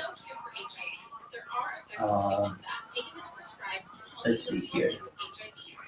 I hit... Oh, the volume. I just would love to check out the volume. You know how, like, okay, call? That's not what I want. No. Okay, this one. Music. All that other shit. Dude, but the thing is, it's sometimes really loud. It's just not loud. Maybe it's a YouTube video that's not loud, which could be a thing. Fuck. As you see, I operate a phone. I think like everybody, you just hit the button. All right, here we go. Back to Lucy Snorbush, and I'm wondering. I just have to check the volume on the app. Okay, talk to mute. Unmute. Who's done that? Open app. Okay, that's better, but still not what I want. Okay. Here's the thing. Usually there's like a little button for sound, and I'm not seeing it. Now, if I turn the phone so that it does the horizontal orientation, it might show up. I did not want it to do that though. Fuck. Jesus Christ. Okay, back. Stop. Fuck. Okay, go back here. Okay, what shit is this? No, I didn't want to bookmark it. God damn it. I hate phones sometimes. Especially old phones that aren't adapted. Cool phone icon. Cool story, bro. Okay, here we go. This is what I want. We want to go back. 1, 2.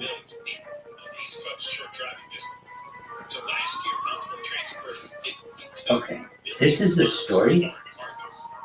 We went to desktop site, I think just for a moment, and then I have to go back. So the only reason, and I don't even know why, but I want to just check the volume on the video, which it looks like it's up all the way, which is unfortunate. I have other ways to show this, which I most certainly can. You know what? Let's see if this will work. Joey DA, Lucy Snorbush. Okay. Play. Just one. Okay. No. Don't give away the show. Don't give away. Okay.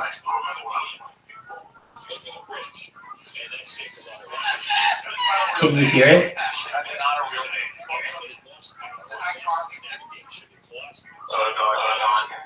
That's okay. That's okay.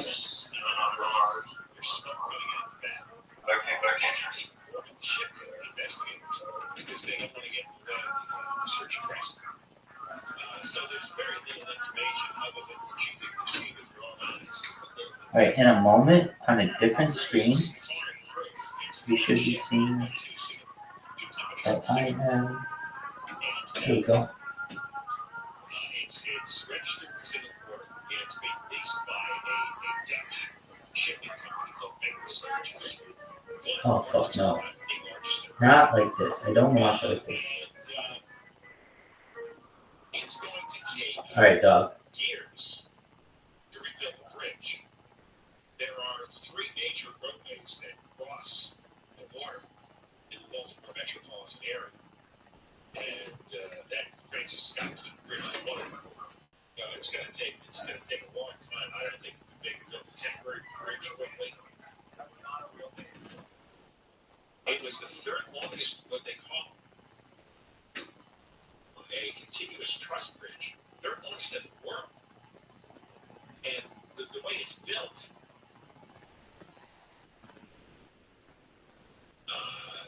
gives a lot of room for ships to sail under. Okay, we'll probably. Can you? Okay. Metaboy, how you doing, baby? Have you ever seen anything like this in your entire goddamn life, dog? I hope you're living like a G. Shout out to you, Metaboy. I hope all's doing well in your world. I just wanted you to know we all appreciate you being here, and you're just tight. We're watching Joey Diaz. Okay.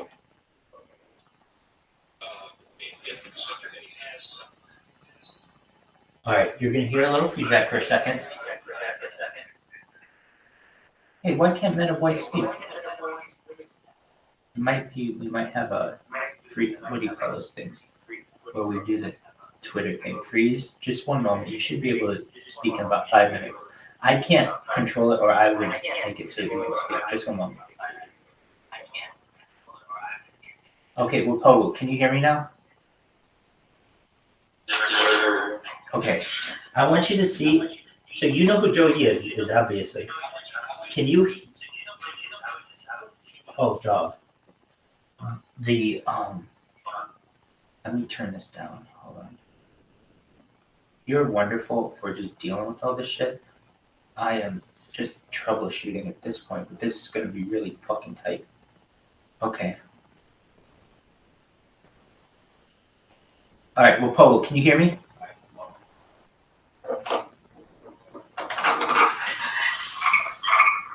Well, Pogo, you ready? But I still remember when I was playing football, she's small bush.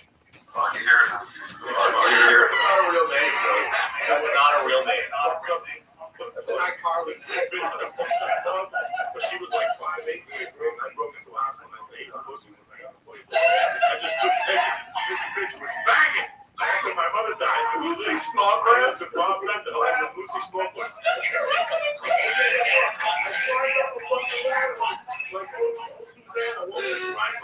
I climbed up the ladder. I knew she was out drinking, so she was gonna say nothing. I could jump on the bed, a pussy and left like a burglar. Her name was Lucy Snodgrass, and she was fucked. Her grill was okay, but her body was banging from the time she was like 7. This bitch was banging. I was like, hey, I met her. She used to have a old pussy. Broke into her house. I'm thinking about whose pussy am I gonna eat tonight? This chick was out. She was out early. Whenever she drank, she was kind of loosed up. I went right to the guy, had her in, climbed up the fucking ladder, opened the window. She's like, who's there? Who's there? The big ass. She fucking pulled her pants and climbed back out like a fucking vampire. She seen me like a week later. She's like, that was amazing. Fuck yeah. Fuck yeah. My window's unlocked. She's like, shit. I didn't even bang the pussy. I just ate it. Really? Like a doctor. Fuck yeah. I was like 16. I'd probably cover my pants already. And say like, I had one big left. After you break into a chick's house and eat a sandwich. You can't say that. Come on, Joey. No one ever's done that.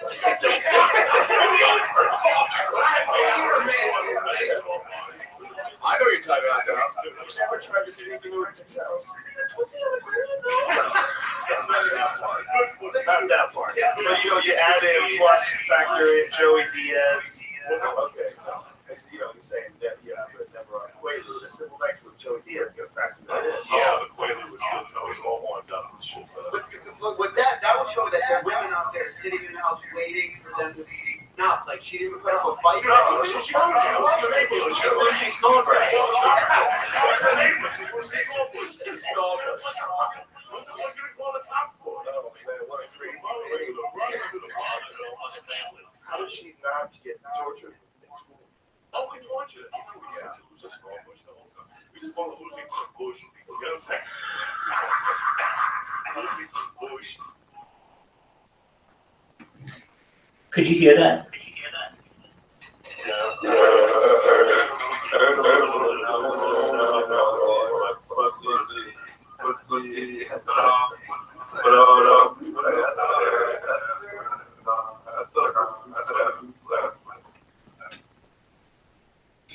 Shit's wild.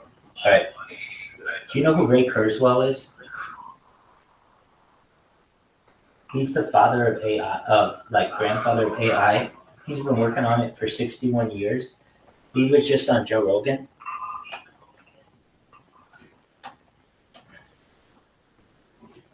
So, Pimp, here we go. Joe Rogan, Ray Kurzweil. Enjoy yourself.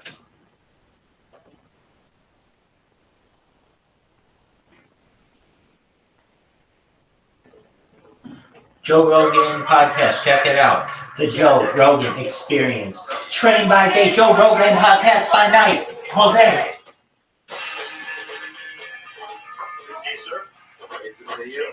I was standing telling you before, I admired your suspenders. You told me how many pairs of these things? 30. Can you hear it? Yeah. How did you? I wear them every day. Do you really? Every day? Yeah. Why do you wear suspenders? Wapo, can you hear it? Cali thing? Wapo, can you hear it? This is my personality. Excellent. Different ones have different.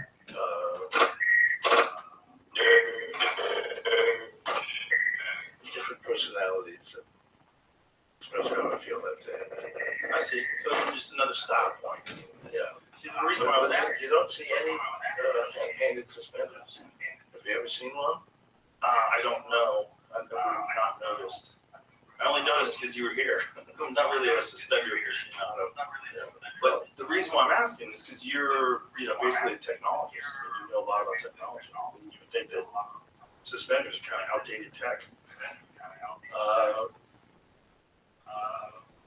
Well, people like them. Clearly. Yeah. And I'm surprised I haven't caught on. But you have to have somebody who can actually paint them. I mean, these are hand-painted suspenders. So the ones that you have, these are right here, these are hand painted? Yeah. Interesting. Okay, so that's part of it. So you're wearing part. Exactly. So, and the art is part of technology. We're using technology to create art now. That's true. And it's in fact, the very first, I've been now in AI for 61 years, which is actually a record. The first thing I did was create something that could write music. Writing music now with AI is a major field today, but this was actually the first time that had ever been done. Yeah, that was one of your many inventions. So it's the first one, yeah. So why did you go about doing that? What was your desire to create artificial intelligence music? Well, my father was a musician. Felt this would be a good way to relate to him. And he actually worked with me.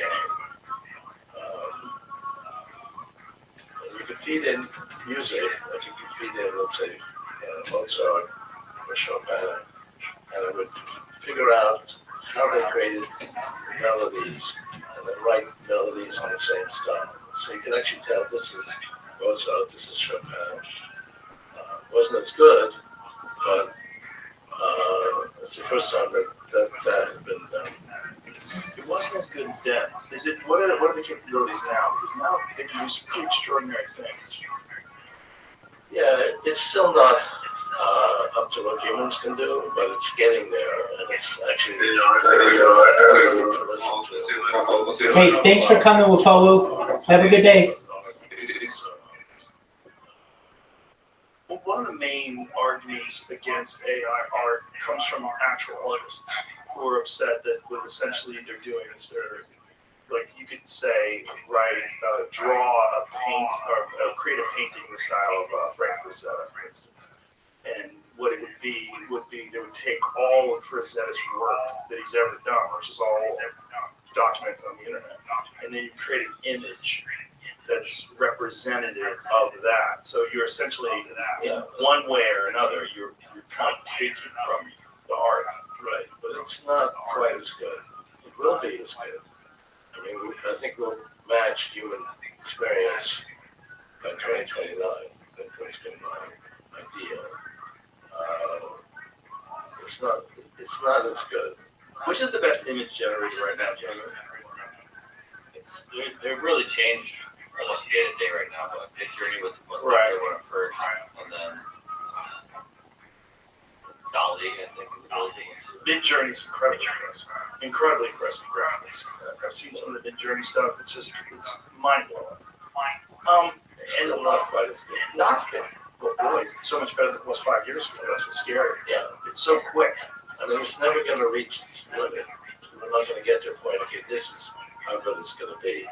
It's going to keep getting better. And what would that look like? If it can get to a certain point, it will far exceed what human creativity is capable of. Yes, I mean, when we reach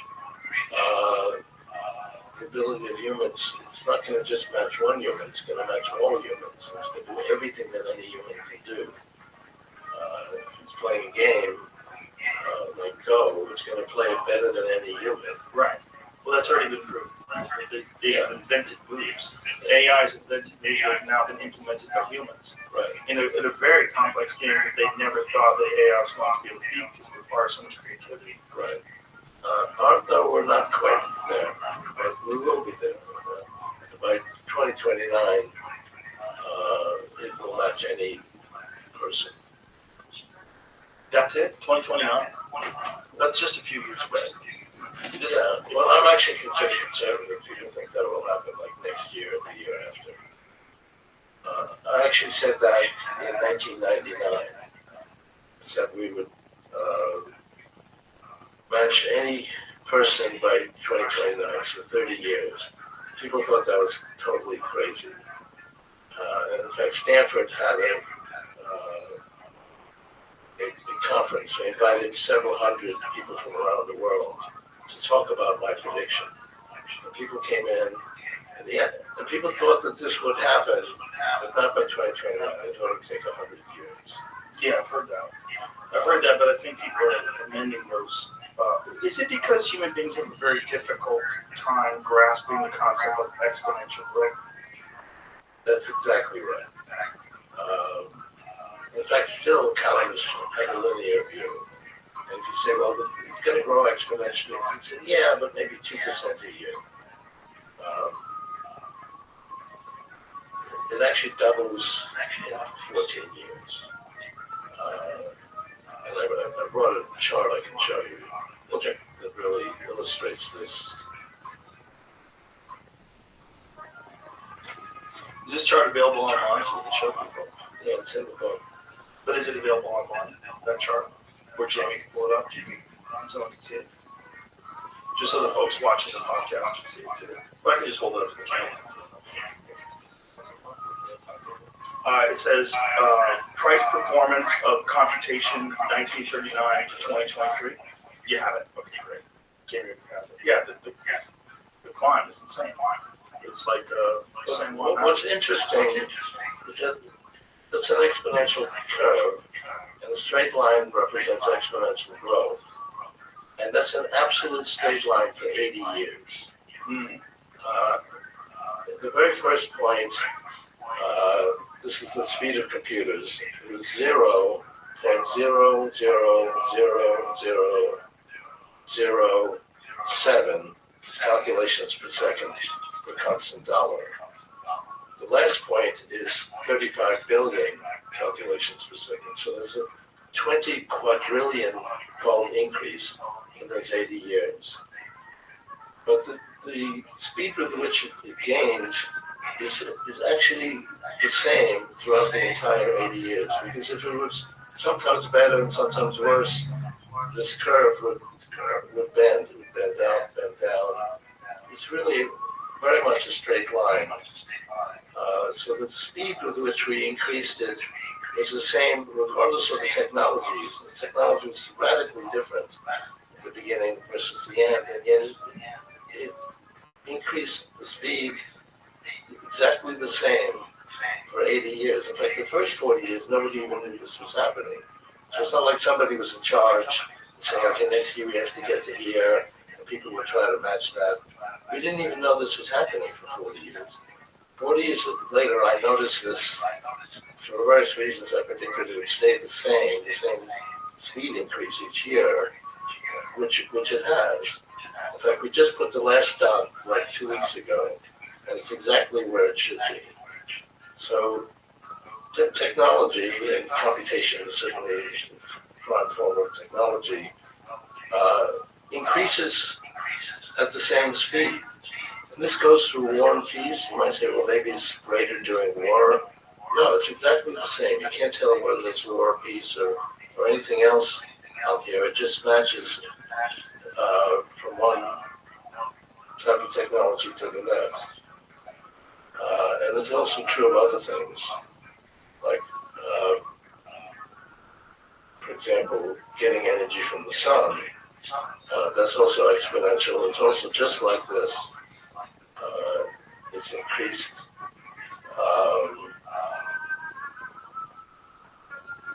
We now are getting about 1,000 times as much energy from the sun that we did 20 years ago. Because the implementation of solar panels and the like. Yeah. Has the function of it increased exponentially as well? The function of, because what I had understood was that there's a bottleneck in the technology as far as how much you can extract from the sun from those panels. No, not at all. No. I mean, it's increased 99.7% since we started. Right. And it does the same every year. It's an exponential curve. And if you look at the curve, it will be 100% of all the energy we need in 10 years. The person who told me that was Elon. And Elon, the reason why you can't have a fully solar-powered electric car because it's not capable of absorbing that much in the sun with a small panel like that. So there's a physical limitation in the panel size. No, I mean, it's increased to 99.7% since we started. Since what year? It's about 35 years ago. 35 years ago. And 99% of the ability of it, as well as the expansion of use? I mean, you might have to store it. We're also making exponential gains in the storage of electricity. Right. Battery technology. So you don't have to get it all from a solar panel that fits in the car. Well, you did.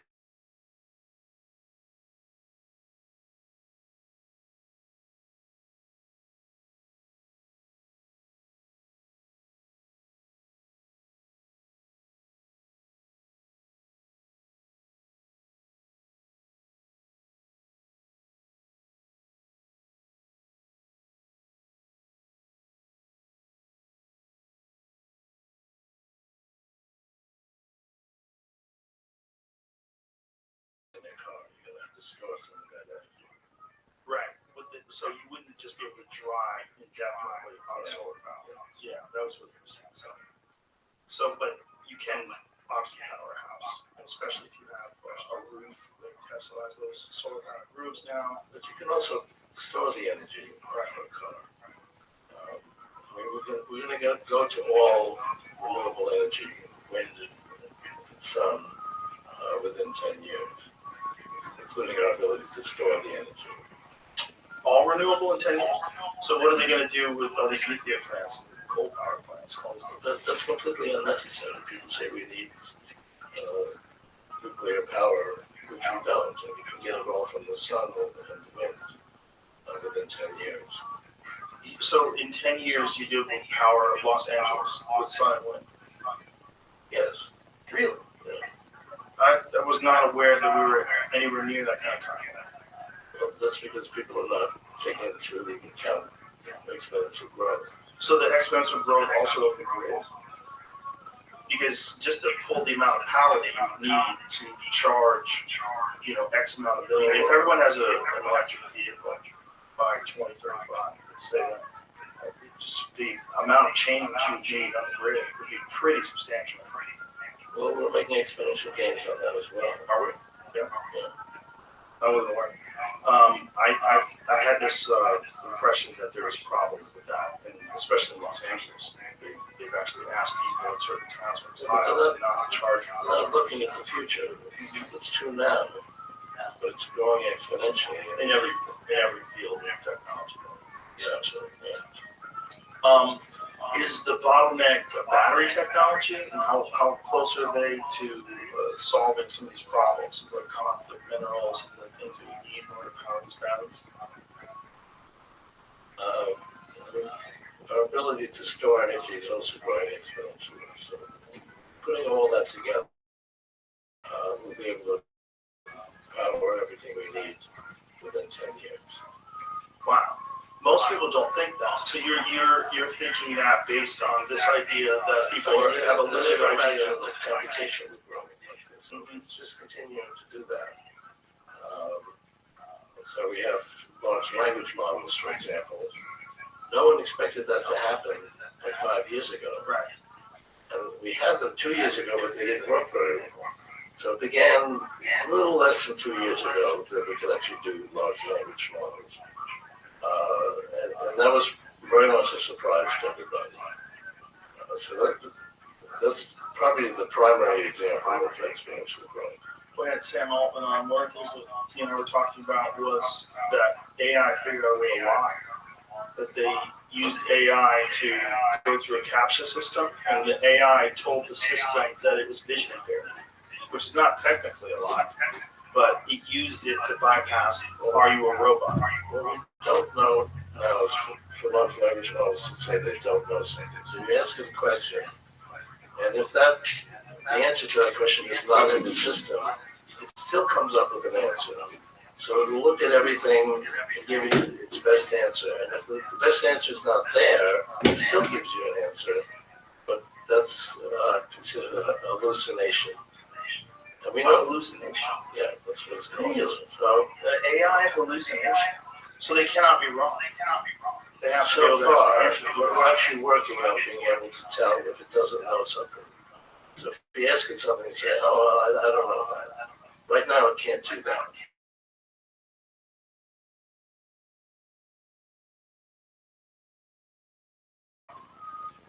And if the answer's not there, it's just like make something up. It's the best answer, but the best answer isn't very good because it doesn't know the answer. And the way to fix hallucinations is to actually give it more capabilities to memorize things and give it more information so it knows the answer to it. If you tell an answer to a question, it will remember that and give you that correct answer. But these models are not, we don't know everything. And it has to, we have to be able to scan an answer to every single question, which we can't quite do.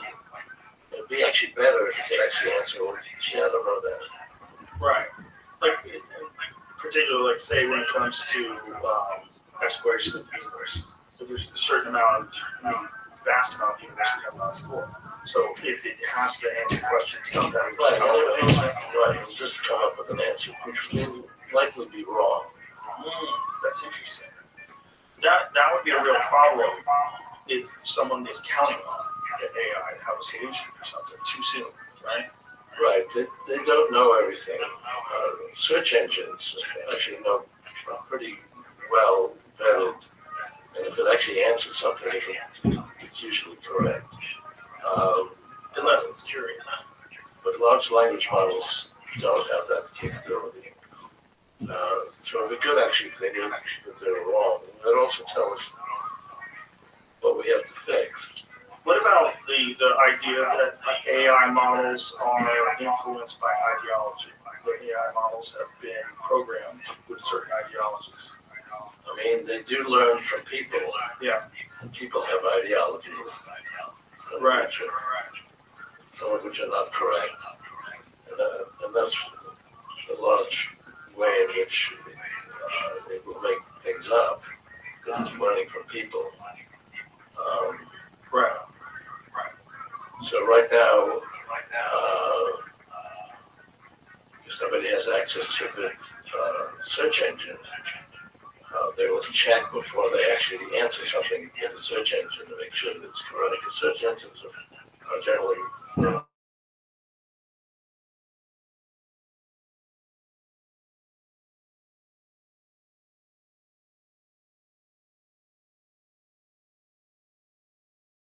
Do you anticipate that with artificial general intelligence, it'll be agnostic knowledge? It'll be able to reach a point where instead of deciding things based on social norms or whatever the culture is accepted currently, that it would look at things more objectively and rationally? well, eventually, but we still call it artificial general intelligence, even if it didn't do that. And people simply are influenced by whatever their people that they respect feel is correct, and it will be as influenced by as people are. We'll still call it artificial general intelligence. We are starting to check what large language models come up with search engines, and that's actually making them more correct. But we have to actually continue on this curve. We need more data to be able to store everything. This is not enough data to be able to store everything correctly. This is large amounts of large language models for which we don't have storage for the data. So that's what's holding us back is data and storage? Yeah, we also have to have the correct storage. So that's really where the effort is going, to be able to get rid of these hallucinations. That's a fun thing to say, hallucinations in terms of artificial intelligence.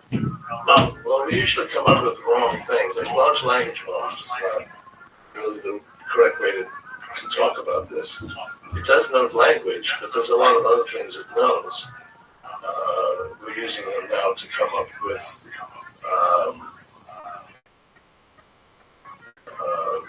medicines. For example, the Moderna vaccine, we wrote down every possible type of medicine that might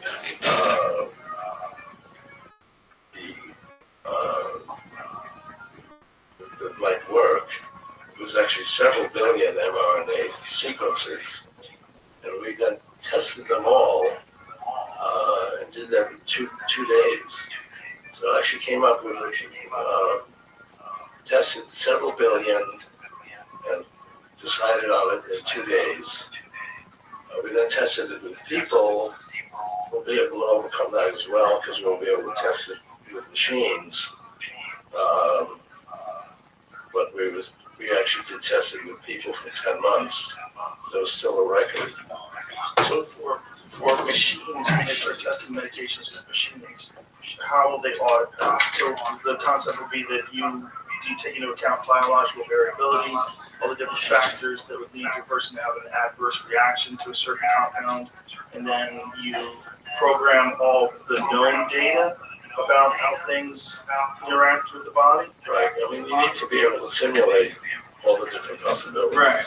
And then come up with like a number of how many people will be adversely affected by something. That's one of the things you would look at. And then efficacy based on age, but that could be done literally in a matter of days rather than years. Right.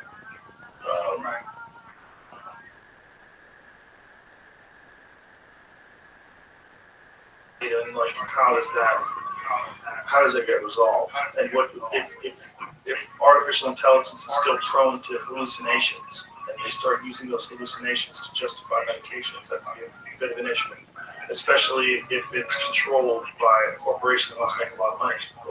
Well, that's the issue. To be able to do it correctly. So we'll have to there's going to have to be a point in time where we all decide that artificial intelligence has reached this place where we can trust it implicitly. Right. Well, that's why they take now the leading candidate and actually test it with people. But we'll be able to get rid of the testing with people once we can have reliance on the simulation. So we've got to make the simulations correct. But like right now, we actually test it with people, and that takes about 10 months in this case. When you look at artificial intelligence and you look at the expansion of it, the ultimate place that it will eventually be, what do you see happening inside of our lifetime, like inside of 20 years? What kind of revolutionary changes on society will this happen? Well, one thing I feel will happen in 5 years, by 2029, is we'll reach longevity escape velocity. So right now you go through a year, and you use up a year of your longevity, and then a year older. However, we do have scientific progress, and we're coming up with new cures for diseases and so on. Right now, you're getting back about 4 months. So you lose a year, but through scientific progress, you're getting back 4 months. So you're only losing 8 months. However, the scientific progress is progressing exponentially. And by 2029, you'll get back a full year. So you lose a year, but you get back a year, and you pretty much stay in the same place. So by 2029, you'll be stacked.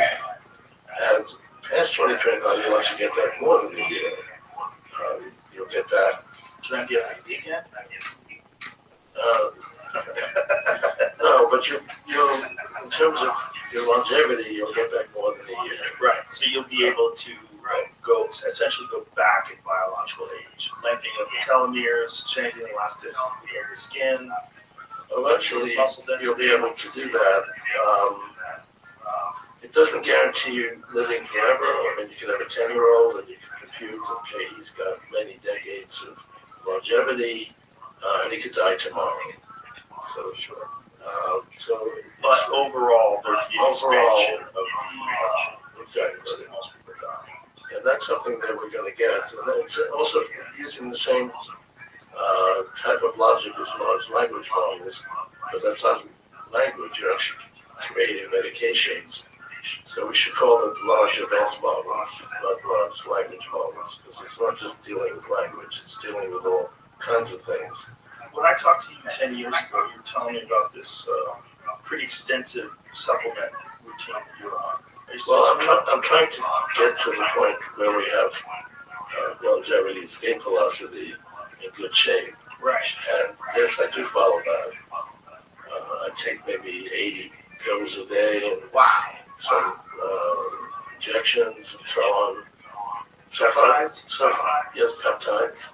So far it works. Have you ever gone off of it and see what you feel like normally? No. Well, I do that, right? Yeah. I mean, it seems to work. And there's evidence behind it. How old are you now? 76. You look good. You look good for 76, man. That's great. So it's doing something. Yeah, I think it's working. And so your goal is to get to that point where they start doing you live a year, stay static, and then eventually get back to right. It's not that far off. If you're diligent, I think we'll get there by 2029. Well, not everybody's diligent. So. Correct, of course. Now, past that, this is for life extension, which is great. But what about how AI is going to change society? Yes, well, that's a very big issue, and it's already doing lots of things, make some people uncomfortable. What we're actually doing is increasing our intelligence. I mean, right now you have a brain. It has different modules in it that deal with different things, but really it's able to connect one concept to another concept, and that's what your brain does. We can actually increase that by, for example, carrying around a phone. This has connections in it. It's a little bit of a hassle to use. If I ask you to do something, you gotta kind of mess with it. Actually, it'd be good if this actually listened to your conversation. Oh, it does. And without saying anything, you're just talking, and it says, "Oh, the name of that actress is so and so." Yeah, but then it's a busybody. It's like interfering with your life, talking to you all the time. Well, there's ways of dealing with that too. You shut it off. But we don't. So we haven't done that yet. But that's a way of expanding your connections.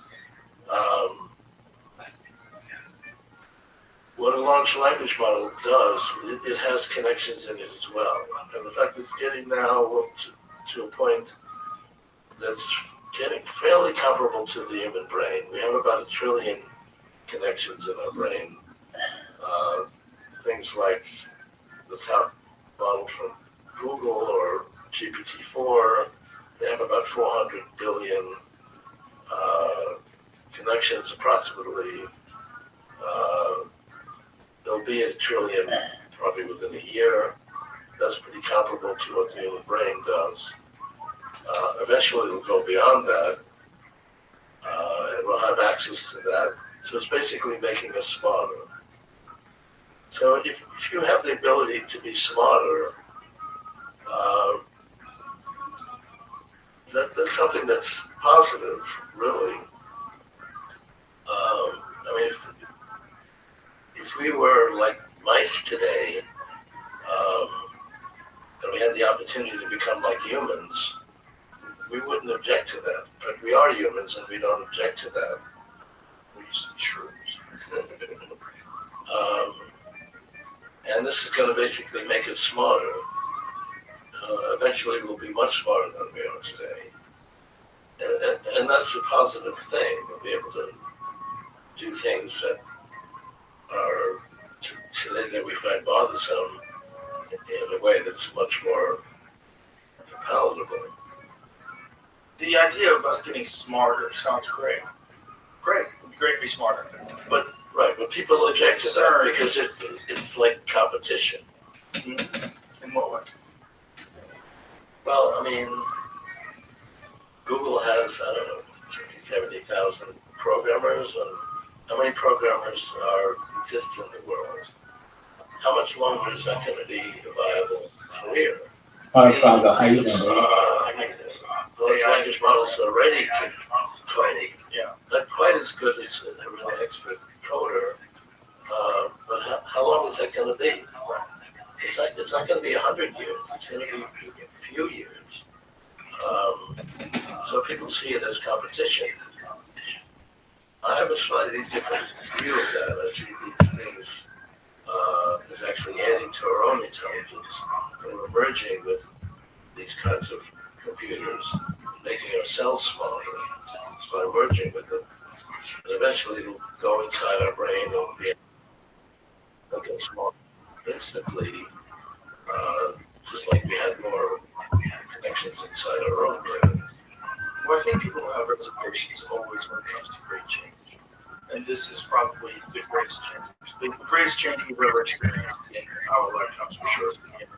And this will make that look like it'll change everything.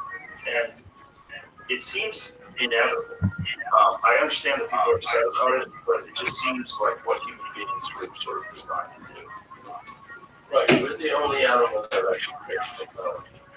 Yeah, it's a combination of our brain and something else, which is our thumb. So I can imagine something. If I take that leaf from a tree, I can create a tool with it. Other animals have actually bigger brains, like whale, dolphins, elephants. They have a larger brain than we do, but they don't have something equivalent to the thumb. Monkey has a thing that looks like the thumb, but it's actually an inch down, and it doesn't actually work very well. So they can actually create a tool, but they don't create a tool that's powerful enough to create the next tool. So we're actually able to use our tools and create something that's that much more significant. So we can create tools, and that's really part of who we are. Willie Nelson, can you hear me? Makes us that much more intelligent. Willie Nelson. Yes.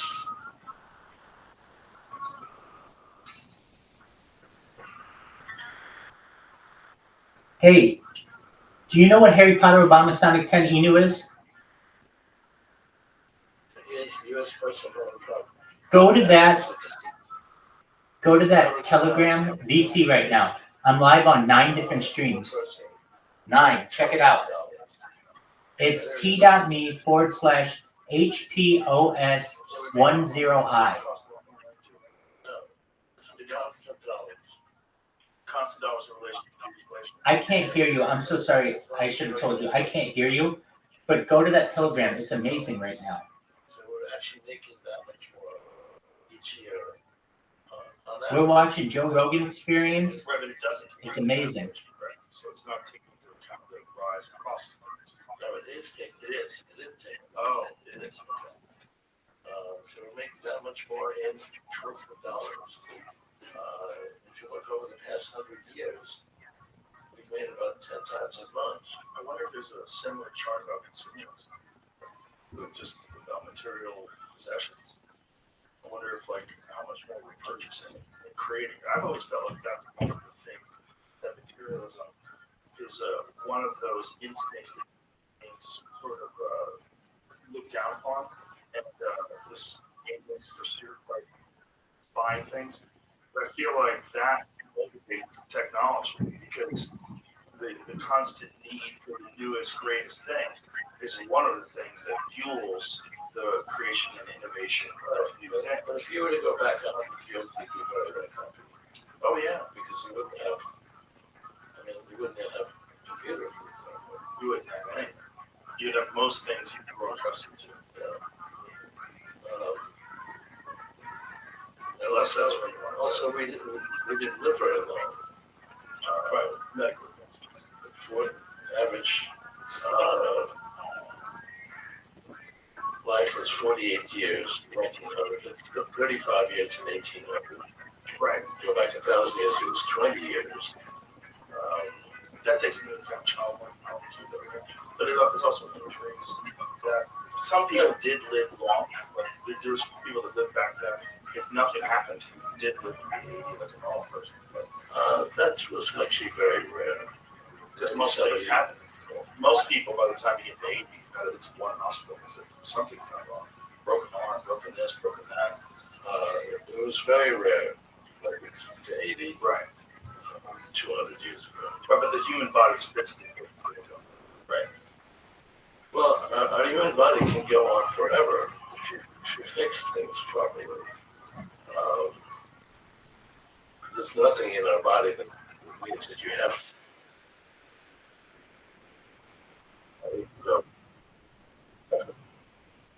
What's the ground? We're treating disease or age as if it is a disease, not just an inevitable consequence. And our FDA doesn't accept that, but they're actually beginning to accept it. They're forced to. The concept of artificial general intelligence scares a lot of people, also because Hollywood, right? Because the Terminator films and things along those lines. Like, how far away are we from actual artificial humans, or will we ever get there? Will we integrate before that takes place? I mean, all of this additional intelligence that we're creating is something that we used, and it's just like it came with us. So we're actually making ourselves more intelligent, and ultimately that's a good thing. And if we have it, and then we say, well, we don't really like this, let's take it away, people would never accept that. They may be against the idea of general intelligence, but once they get it, nobody wants to give that up. And it will be beneficial.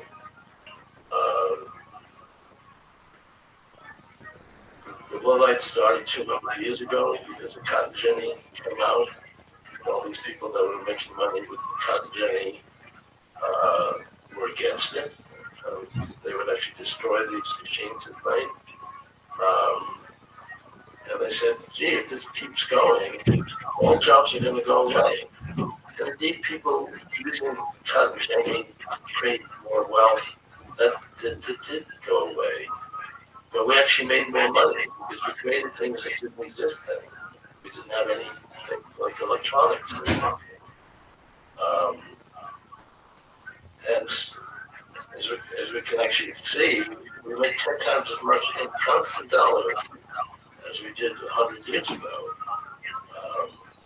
And if you were to ask, well, what are people going to be doing? You couldn't answer because we didn't understand the internet. Right.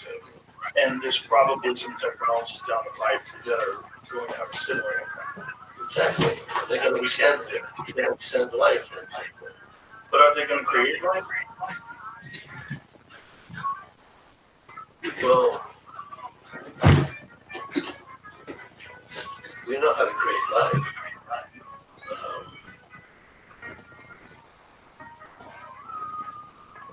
We don't.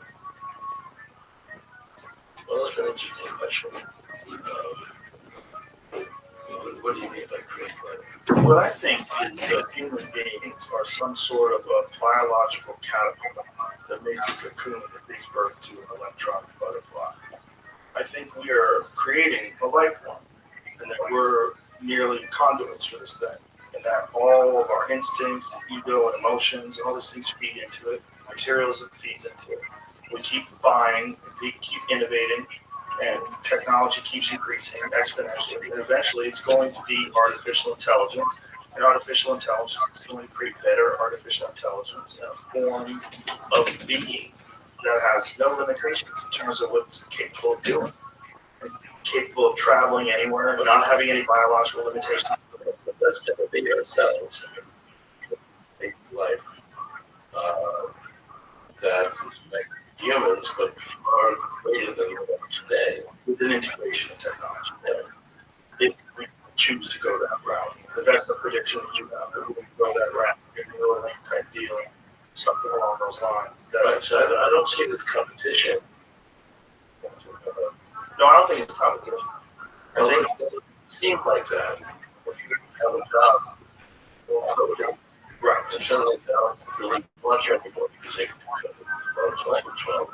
It's going to feel like a competition. Well, there's an issue now with films. He was building an $800 billion television studio, and he stopped production. What's it called, Soaring? Is that what it's called, Jerry?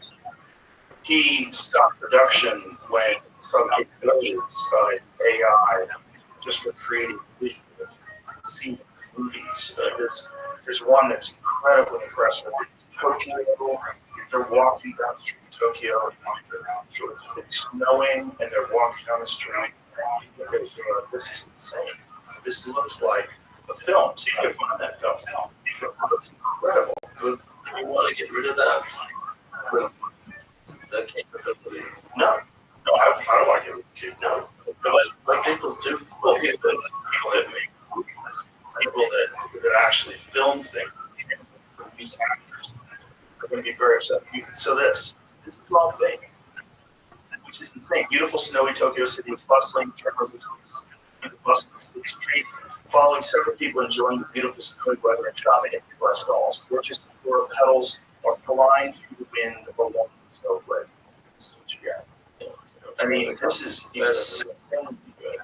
The variability, like the way people are dressed. If you saw this somewhere else, look at this, the Robots Life in the Cyberpunk Center. If you saw this, you would say, oh, they filmed this. But just look at the variable speed of animation. It's going to get better. Yeah, it's just incredible. So right there, the smoke is beautiful. Yeah, I mean, there's some problems with this, but not much. Can you imagine what it was like 5 years ago? Imagine what's going on. And it's insane. No one took into consideration that kids are going to be cheating on school papers and using ChatGPT, but my kids don't think that's a real problem in school. Yes, definitely. So no one saw that coming. No one saw this coming. What we're at now is the ChatGPT. 4.5. 4.5 is supposed to be capacity? It'll be a leap, just like 3 to 4. Yeah, but it's gonna continue. It's never gonna be finished. Right. It'll keep going. And it will also be able to make better versions of itself, right? And yes, well, we do that. I mean, technology does that already. Right. But if you scale that out, what do you think? God. It'll be less than 100 years. So really, I'm going to God in 50 years? Less than that. I mean, once we have ability to emulate everything that humans can do, not just one human, all humans. And that's only in 2029 or 25 years from now. And then it will make better versions of that. So it will probably solve the problems we have in terms of energy storage, data speeds, right, computation speeds, also medications for us. For humans, yeah. Wouldn't it be better just to just download yourself this beautiful electronic and it would be biological? I mean, ultimately, that's what it's going to be able to do. Yeah. So, do you think that we'll be able to create? I mean, the singularity is going to multiply our typical. That's 2045. That's not that long for that. It's 20 years from now, right? And therefore, most of your intelligence will be handled by the computer part of ourselves. The only thing that won't be captured is what comes with our body originally. We'll ultimately be able to do that as well. It'll take longer, but we'll be able to actually capture what comes with our normal body and be able to recreate that. That also has to do with how long we live. Everything is backed up. I mean, right now, anytime you drone or any kind of electronics, it's backed up. This has a lot of data. I can flip it and it comes up in a river and we can't capture it anymore. I can recreate it. It's all backed up. And you think that's going to be That's going to be the case of our normal biological body as well. What's to stop someone like Donald Trump from just making 100,000 versions of himself? Like, if you can back someone up, could you do the poll? Could you have 3 or 4 of them? Could you have a bunch of them? Could you live multiple lives? Yes. Would you be interacting with each other while you're living multiple lives? Have consultations? What is St. Louis Ray doing? Well, I don't know. Let's talk to San Francisco Ray. San Francisco Ray's talking to Florida Ray. Okay. It's basically a matter of increasing our intelligence, being able to multiply our truth that comes from that. Do you think there'll be regulations around that? Stop people from making 100,000 versions of themselves that operate as lots of regulations we have in place. You can't just create it and sell it to people because there's this disease. Right. Bitcoin Kyle Chandler, how you doing, Tim? Like with your phone, you can essentially get money to make as many copies of that as you want. Yeah. Magic Johnson in the hizzy. We have to regulate it. Blowing fucking minds.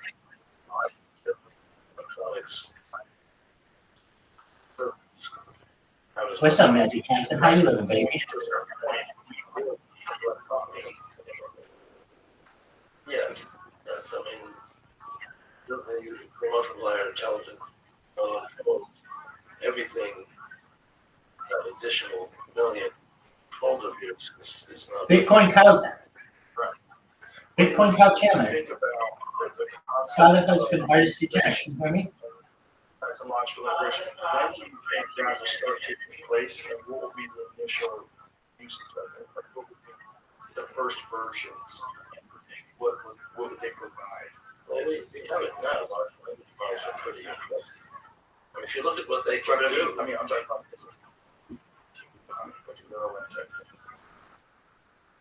right. Some people feel that we can actually understand what's going on in your brain and actually put things going into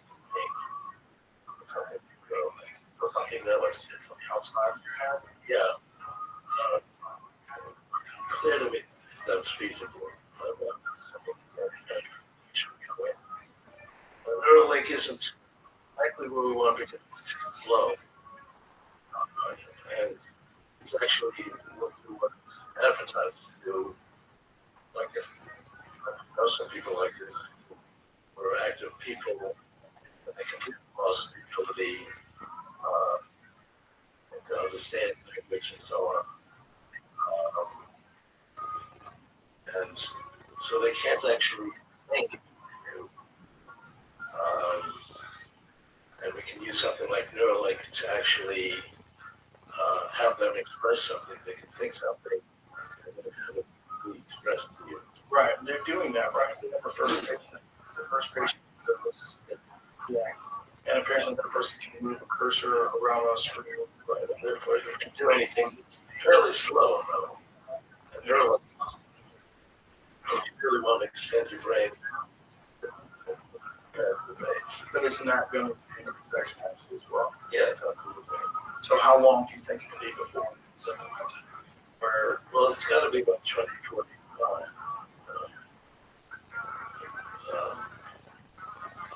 Because that's when the singularity exists. Actually, multiply intelligence of the order of a million. I want to say 2045. What is the source of that estimation? Because we'll be able to, this actually out on this chart, and also the increasing ability of software to also connect. We'll be able to multiply our intelligence. And we'll be able to put that inside of our brain. It will be part of our brain.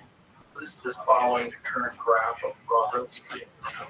So if you follow the current graph of progress, and if you do exponential growth, then what we're looking at in 2045 is inevitable. Right. Does that concern you at all, or are you excited about it? Just a thing that is happening, and you're a part of it, you're experiencing it? I think we'll be enthusiastic about it.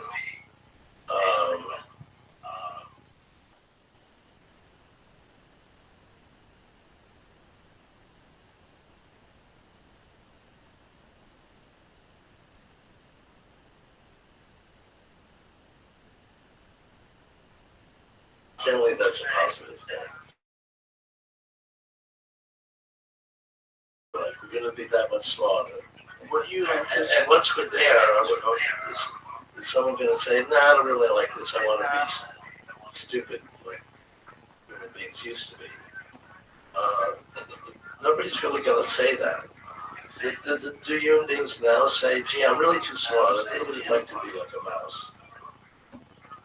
Not necessarily, but what people do say is that technology is too invasive and it's too much a part of my life, and I'd like to sort of have a bit of an electronic vacation and separate from it.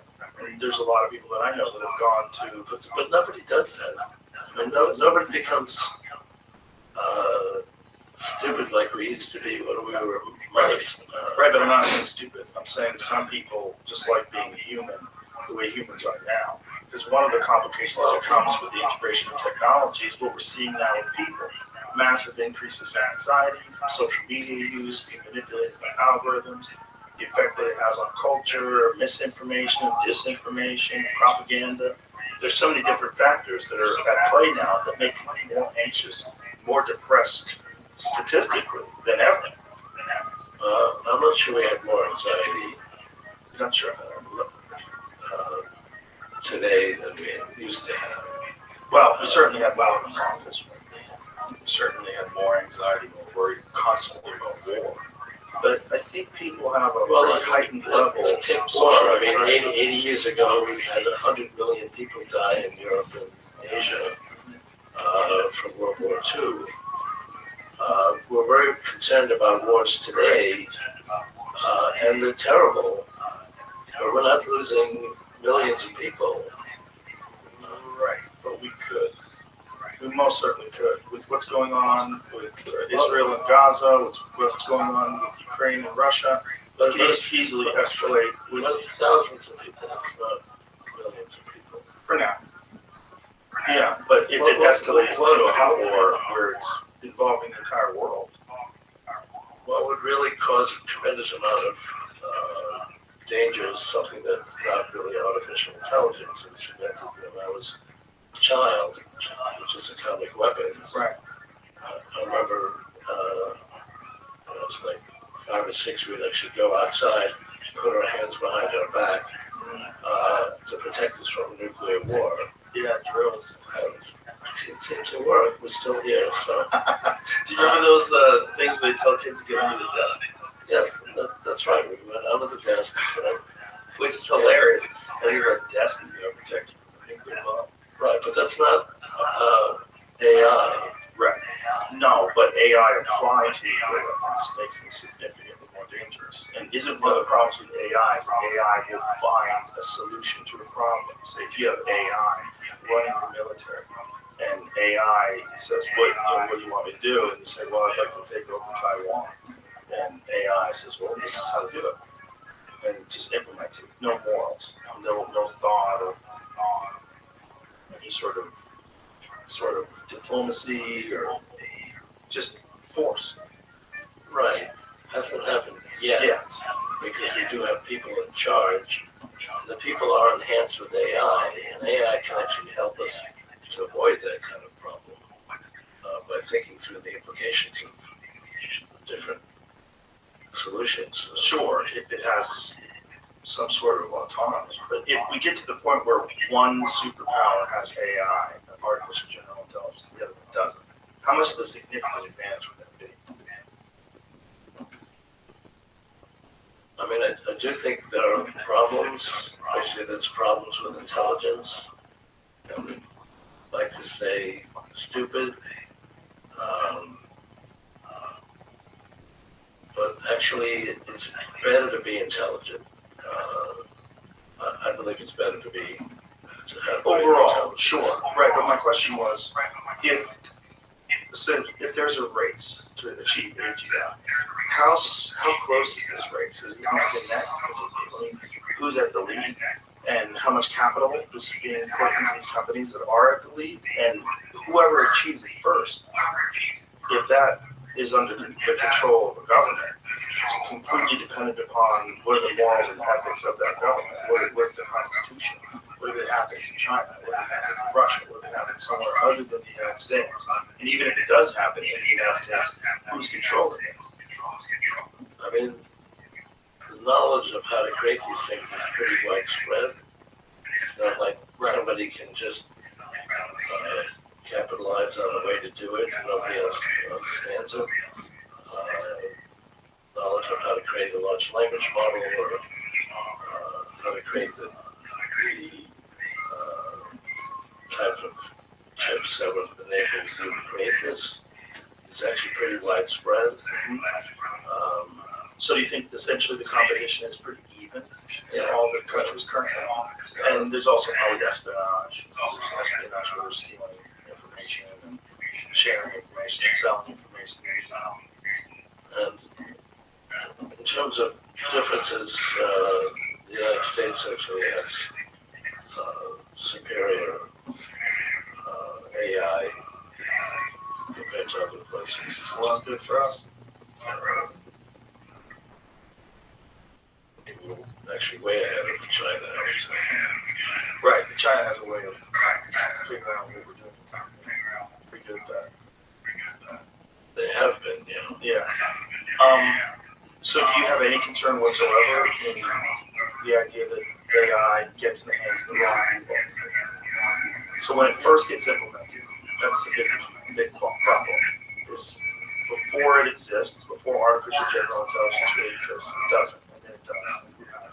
And then once it does, can that AGI stop other people?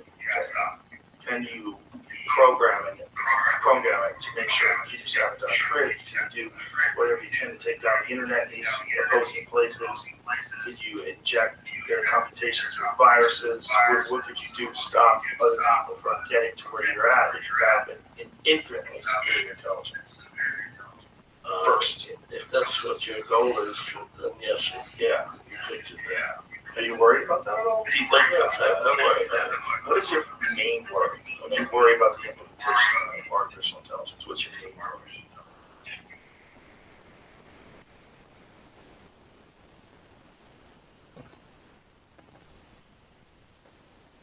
I mean, I'm worried if people who have a destructive idea of how to use these capabilities get into control. And that could happen. And, you know, a chapter in the book about perils, that are like what we're talking about.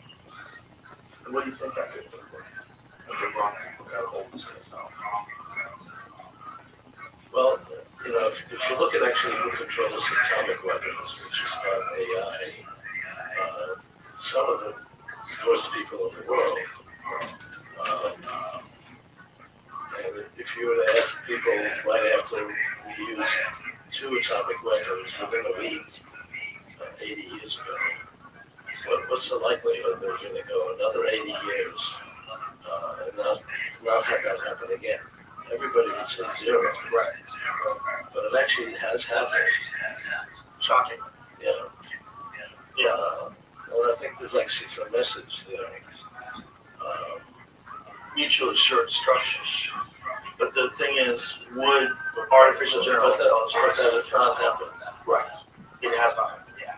But would artificial general intelligence in control of the wrong people negate that mutually assured destruction that keeps people from doing things? Obviously, we did drop bombs on Hiroshima and Nagasaki. We did indiscriminately kill who knows how many hundreds of thousands of people with those weapons. We did it. And if human beings were capable of doing it because no one else had it, if artificial general intelligence reaches that sentient level and is in control of the wrong people, what's to stop them from doing? There's no mutually assured destruction if you're the one who's got it. You're the only one who's got it. And you possibly, my concern is that whoever gets it can possibly stop it from being spread everywhere else and control it completely. And then you're looking at a completely dystopian world. Right. So that's, if you ask me what I'm concerned about, yeah, that's what I always want to get out of you guys. Because there's so many people that are rightfully so high on this technology and the possibility of enhancing our lives. But the concern that a lot of people have is that at what cost and what are we signing up for? Right. But I mean, if we want to, for example, live indefinitely, this is what we need to do. We can't do. What if you're denying yourself heaven? You ever thought of that possibility? I know that's a ridiculous abstract concept, but if heaven is real, if the idea of the afterlife is real, and it's the next level of existence, and constantly going through these cycles of life, what if you're stepping in artificially denying that? It's hard to imagine. It is hard to imagine, but so is life. So is the universe itself. So is the Big Bang. So is the black holes. My father died when I was 22.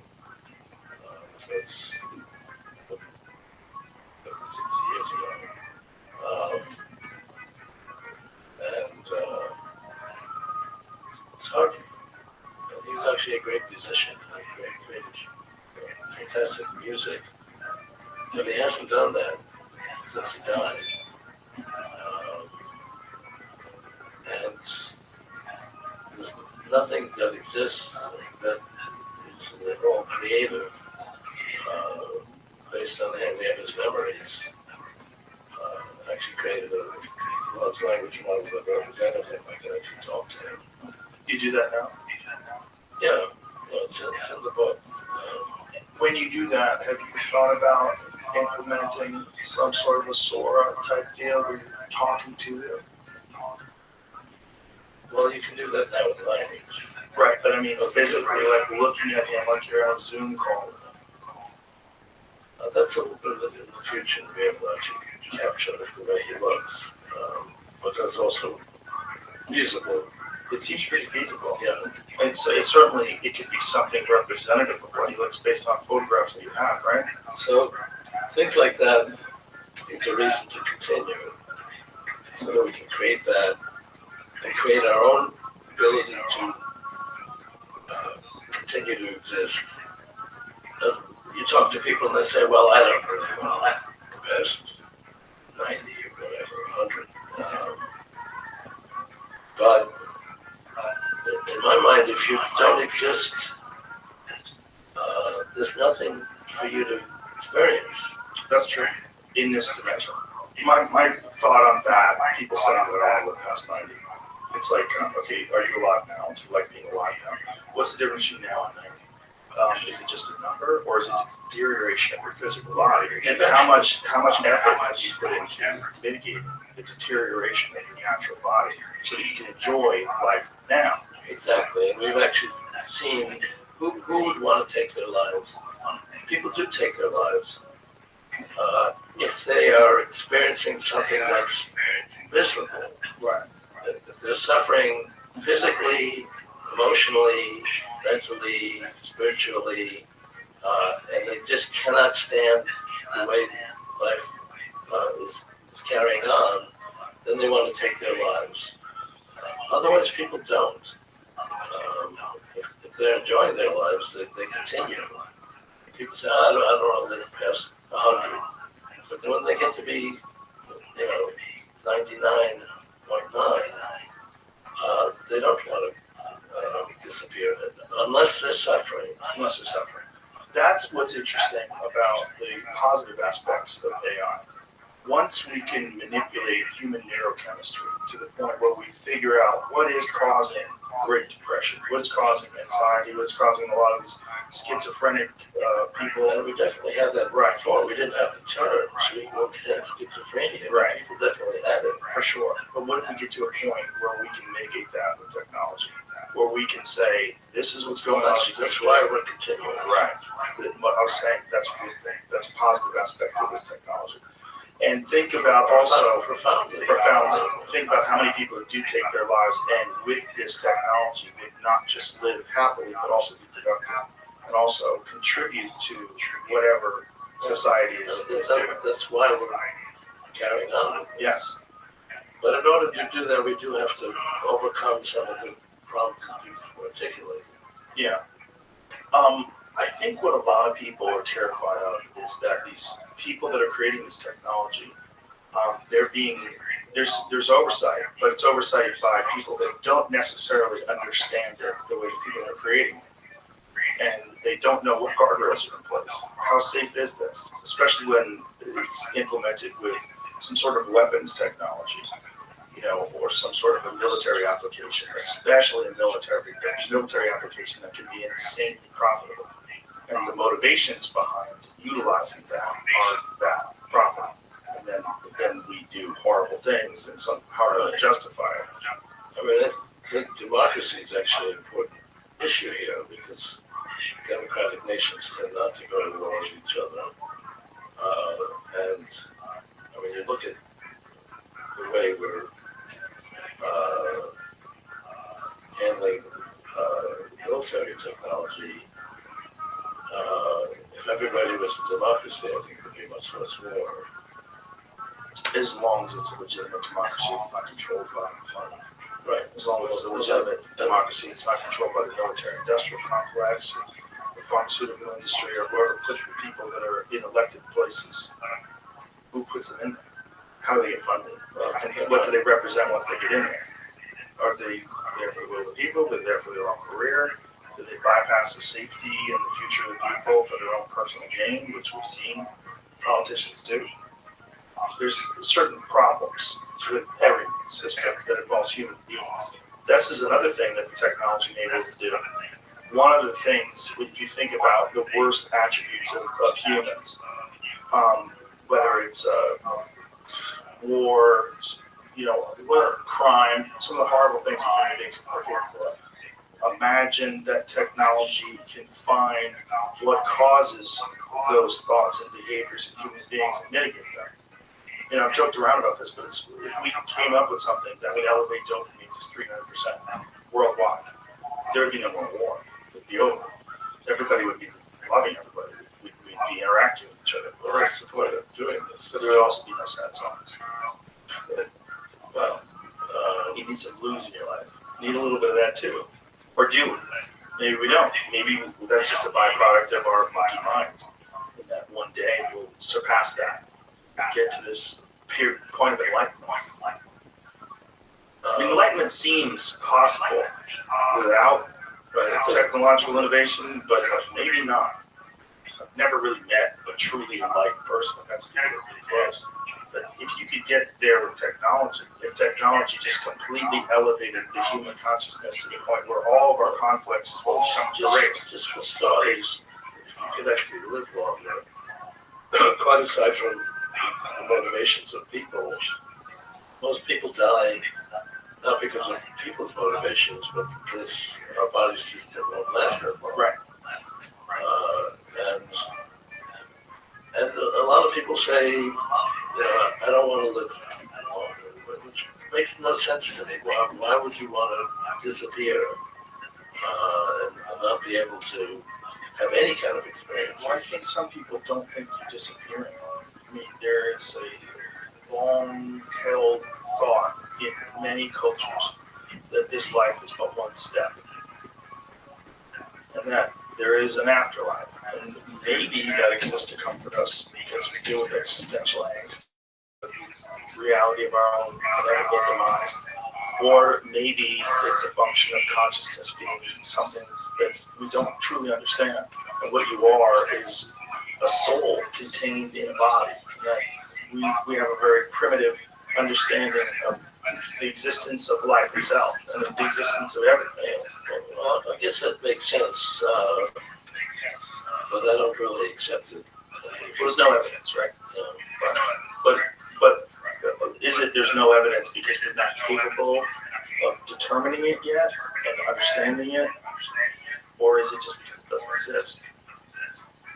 That's the real question. It's like, is this it? Is this everything? Or is this merely a stage? And are we monkeying with that stage by interfering with the process of life and death? Well, it makes sense. Yeah, but I don't really see the evidence. I can see from your perspective.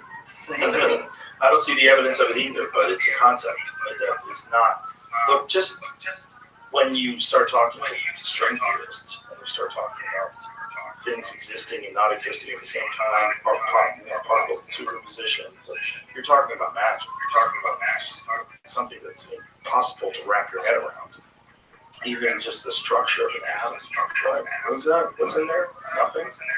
How much of it is space? The entire existence of everything in the universe seems preposterous, but it's all real, and we only have a limited grasp of understanding of what this is really all about and what processes are really in place. Right, but if you look at people's perspective, if somebody gets disease, it's kind of known they can only live like another 6 months. People are not happy with that. No. Well, they're scared. They're scared to die. It's a natural human instinct. It's kept us alive for all these hundreds of millions of years. Yes, but very few people would be happy with that. And if you then had something, gee, we have this new device, you can take this and you won't die. Right. Almost everybody would do that. Sure. But would they appreciate life if they knew it had no end? Would it be the same thing? Or would it be like a lottery winner who just goes nuts and spends all their money and loses their marbles because they can't believe they can't die? Well, first of all, it's not guaranteed to live forever. Sure, you can get in an accident. Something can happen. You can get injured. But if we get to a point where you have automated cars that significantly reduce the amount of automobile accidents. Well, also, we can back up everything in our physical body as well as... How far away are we from that? That idea? I mean, we don't really truly understand what consciousness is, correct? Right. So how would we be able to manipulate it or duplicate it to the point where you're putting it inside of some kind of a computation device? Well, we know to be able to create computation that matches what our brain does. That's what we're doing with these large language models. Right. And we're actually very close now to what our brain can do with these large language models, and we'll be there like within a year. And we can back up the electronic version, and we'll get to the point where we can back up what our brain normally does. So we'll be able to actually back that up as well. We'll be able to detect what it is and back that up as just like our computers. So we'll create it in the form of an artificial version of everything that it is to be a human being. Right. In terms of emotions, love, excitement. And that's going to happen over the next 20 years. It's not 1,000 years. But will that be a person? I mean, or will it be some sort of a zombie? Like what motivations will it have? If you can take human consciousness and duplicate it, much like you could duplicate your phone, and you make this new thing, what does that thing feel like? Does that thing live in hell? Like, what is that experience like for that what thing? are large language models? Do they really exist? Can they actually? I mean, they can talk. They certainly do, but would you want to be one? Are we different than that? Yeah, we're people. We shake hands. I give you a hug. Pet my dog. You listen to music. You'll be able to do all of that. Right, but we want to. We even care. The thing is, like, a lot of what gives us joy in life is biological motivations. There's human reward systems that are put in place that allow us It's going to be part of who we are. Right. It's just like the person, and we'll also have our physical bodies as well. And that'll also be able to be backed up. And we'll be doing the things that we do now, except we'll be able to have them continue. So if you get hit by a car and you die, there's another ray that just pops up. And the backup ray will have no feelings at all about how it died and come back to life. Well, that's a question. Yeah. I mean, why wouldn't it be just like Ray is now? Why wouldn't it? If it gets to a certain point, if we figure out that if biological life is essentially a kind of technology the universe has created, and we can manipulate that to the point where we understand it, we get it, we've optimized it, and then replicate it, physically replicate it, not just replicate it in the form of a computer, but an actual physical being. Right. Well, that's where we're headed. Do you anticipate that people will be happy with whatever they have? Because if you decide, I don't like being 5'6", I wish I was 6'6", I don't like being a woman, I want to be a man. I don't want to be Asian. I want to be, whatever. I want to be a black person. I want to be. We'll actually be able to do all of those things simultaneously, and so we're not going to be limited by those kinds of happenstance. Which is going to be very strange. Like, what will human beings look like if you give people the ability to manipulate your physical form? Well, we do things now that were possible even 10 years ago. We certainly do, but we don't change races, size, sex, gender, height. We don't do all of the radical increase in just your intelligence. Like, what is that going to look like? What kind of an interaction is it going to be between two human beings when you have a completely new form? You're much different physically than you ever were when you were alive. You're taller, you're stronger, you're smarter, you're faster. You're basically not really a human. You're a new thing. We're expanding who we are. We're already expanded who we are. Sure. Right. Over a course of hundreds of thousands of years. Well, that's gone from being Australopithecus to what we are now. That has to do with the pace at which we make changes. Right. We can make changes now much more quickly than we could, 100,000 years ago. Right, but if we can manipulate our physical form with no limitations, you have 6-armed people that can fly. Like, what is it going to look like? Well, Do you have a problem with that? Yeah, I'm discriminating against sex-armed people that are flying. That's the one area I allow myself to be prejudiced. Okay. No, I'm just curious as to how much time you spend. 7 armed people would be okay. Yeah, 7 hour people is cool. It's like, maybe 5 on one side, 2 on the other. No, I'm just curious as to like how much time you spent thinking about what this could look like. And I don't think it's going to be as simple as, it's going to be Ray Kurzweil, but Ray Kurzweil as like a 30-year-old man 50 years from now. I think it's probably going to be, you're going to be all kinds of different things. You can be kind of whatever you want. You can be a bird. I mean, what's to stop? If we can get to manipulate the physical form, and we can take consciousness and put it into a physical But form. that's a description, I think, of something that's positive rather than negative. You'd be a giant eagle. I mean, negative is people that want to destroy things getting power. Sure. And that is a problem. Well, it's certainly improvement in terms of the But having viability. seven arms and being like an eagle and so on. I mean, and you can also change that. Right. So Right. I think that's a positive aspect. We will be able to do that kind of thing. Sure, if you want to look at it in a binary fashion, positive and negative, but it's also going to be insanely strange. Like, it's not going to be as simple as there'll be people that are living in 2069. It's strange once it's first reported. If it's been reported now for 5 years and people are constantly doing it, you won't find it that strange. It'll just be life. Yeah. So that's what I'm asking. When you think about the implementation of this technology to its fullest, what does the world look like? What does the world look like in 2069? I mean, the kind of things that you can imagine right now, we'll be able to do. And it might seem strange when it first happens, but when it happens for the millionth time, it won't seem that strange. And maybe you like being an eagle for a few minutes. It's certainly interesting. It's certainly interesting. I just wonder how much time you've spent thinking about what this world looks like with the full implementation of the kind of exponential growth of technology that would exist if we do make it to 2069. Well, I did write a book in Yale, and this young girl has fantastic capabilities. No one really can figure out how she does this. She actually takes over China at age 15,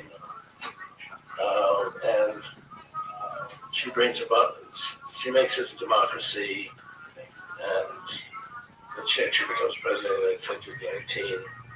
Yes, of course, create a constitutional amendment that at least she can become president at 19. That sounds like what a dictator would do. Right, but unlike a dictator, she's very popular and she writes very good music. And this is one artificial intelligence creature? Yes. And how is she created? It never says that she gets these capabilities through AI. I didn't want to spell that out, but that it wouldn't be the only way that she could do this. Right. Unless it's some insane freak of genetics. And she's like a very positive person. She's very popular. Yeah, but she's the only one that has that. Yeah. Right. She doesn't give it to everybody. Which is where it gets really weird. You have a cell phone, I have a cell phone. Pretty much everybody has one. What happens when everybody gets that technology? We're discussing. Well, it shows you the benefit that she has it. And if everybody gets it, that would be even more positive. Right? Perhaps, yeah. I mean, that's the best way of looking at it, that we become a completely altruistic, positive, beneficial to each other, society of integrated minds. A benefit. If you have more intelligence, you'd be more likely to do this. Yes. Yeah, for sure. That's the benefit. Yeah. So we live longer, and we're also smarter and making more rational decisions towards each other. So overall, when you're looking at this, you just don't concentrate really on the negative possibilities. Well, no, I mean, I do focus on that as well. But you think overall it's net positive? Yes, it's called intelligence. And if you have more intelligence, we'll be doing things that are more beneficial to ourselves and other people. Do you think that the experiences that we're having right now? I mean, like right now, we have much less crime than we did 50 years ago. Now, if you listen to people debating presidential politics, they'll say crime is worse than ever. But if you look at the actual statistics, it's gone way down. And if you actually go back like a few hundred years, crime and murder and so on is far, far higher than it is today. It's actually pretty rare.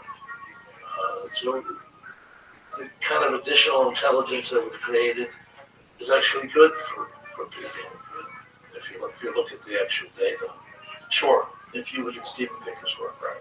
Scale it from 100+ years ago to today, things are generally always seem to be moving in a better direction.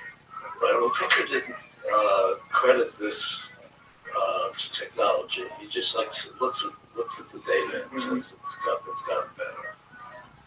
What I try to do in the current book is to show how it's related to technology, and if we have more technology, we're actually moving in this direction. So you feel it's a function of technology?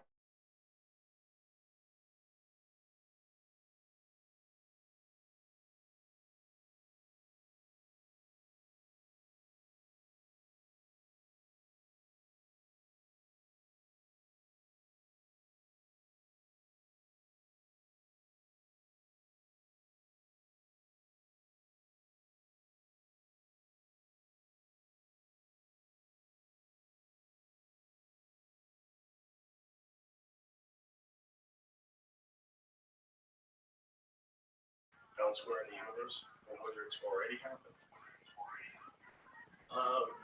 Yeah, we see no evidence that there's any form of life, let alone intelligent life, anywhere else.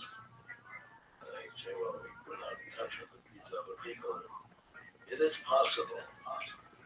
But it seems, I mean, given the exponential impact of this type of technology,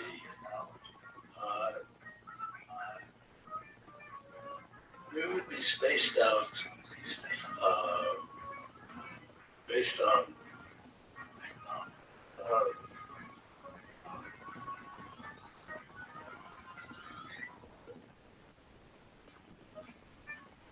over a large period of time. So some people that might be ahead of us could be ahead of us certainly thousands of years, even millions of years. So they'd be like way ahead of us. And they'd be doing galaxy-wide engineering. How is it that we look out there and we don't see anybody doing galaxy-wide engineering? Well, maybe we don't have the capability to actually see it.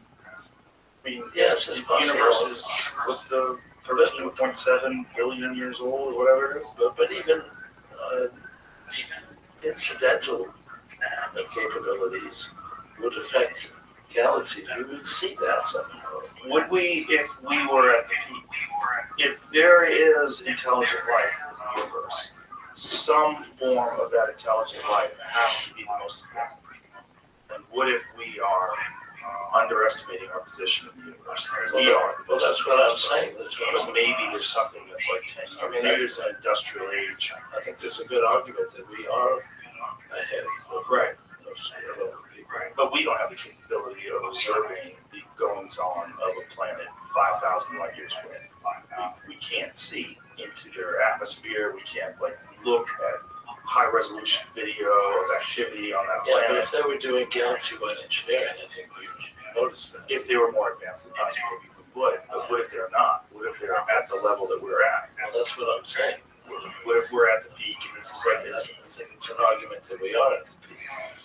What if it gets to the point where artificial intelligence gets implemented and then that becomes the primary form of life, it doesn't have the desire to do anything in terms of like galactic engineering. But even just incidental things would affect whole galaxies. Like what things? Like we're doing? Are we affecting the whole galaxy? No, not yet. Right, but what if it's like us, but it gets to the point where it becomes artificial intelligence, and then it doesn't have emotions, it doesn't have desires, it doesn't have ambitions. So why would it decide to expand? Why would it not have those things? Well, we'd have to program it into it, but it would probably decide that that's foolish and that those things have caused all these problems. All the problems in the human race. What's our number one issue? War. What is war caused by? It's caused by ideologies, it's caused by acquisition of resources, theft of resources, violence. War is not the primary thing that we are motivated by. It's not the primary thing we were motivated by, but it's existed in every single step of the way of human existence. But it's actually getting better. I mean, look at the effect of war. Sure. I mean, we have a couple of wars going on now. They're not killing millions of people like they used to. Right. Right. My point is that if artificial intelligence recognizes that the problem with human beings is these emotions, and a lot of it is fueled by these desires, like the desire to expand, the desire to acquire things, the desire to achieve. Emotion is positive. I mean, music. To us.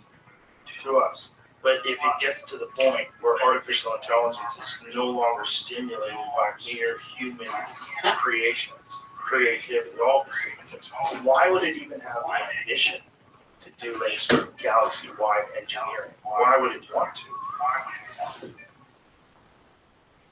Because it's based on us. It is based on us until it decides it's not based on us anymore. That's my point.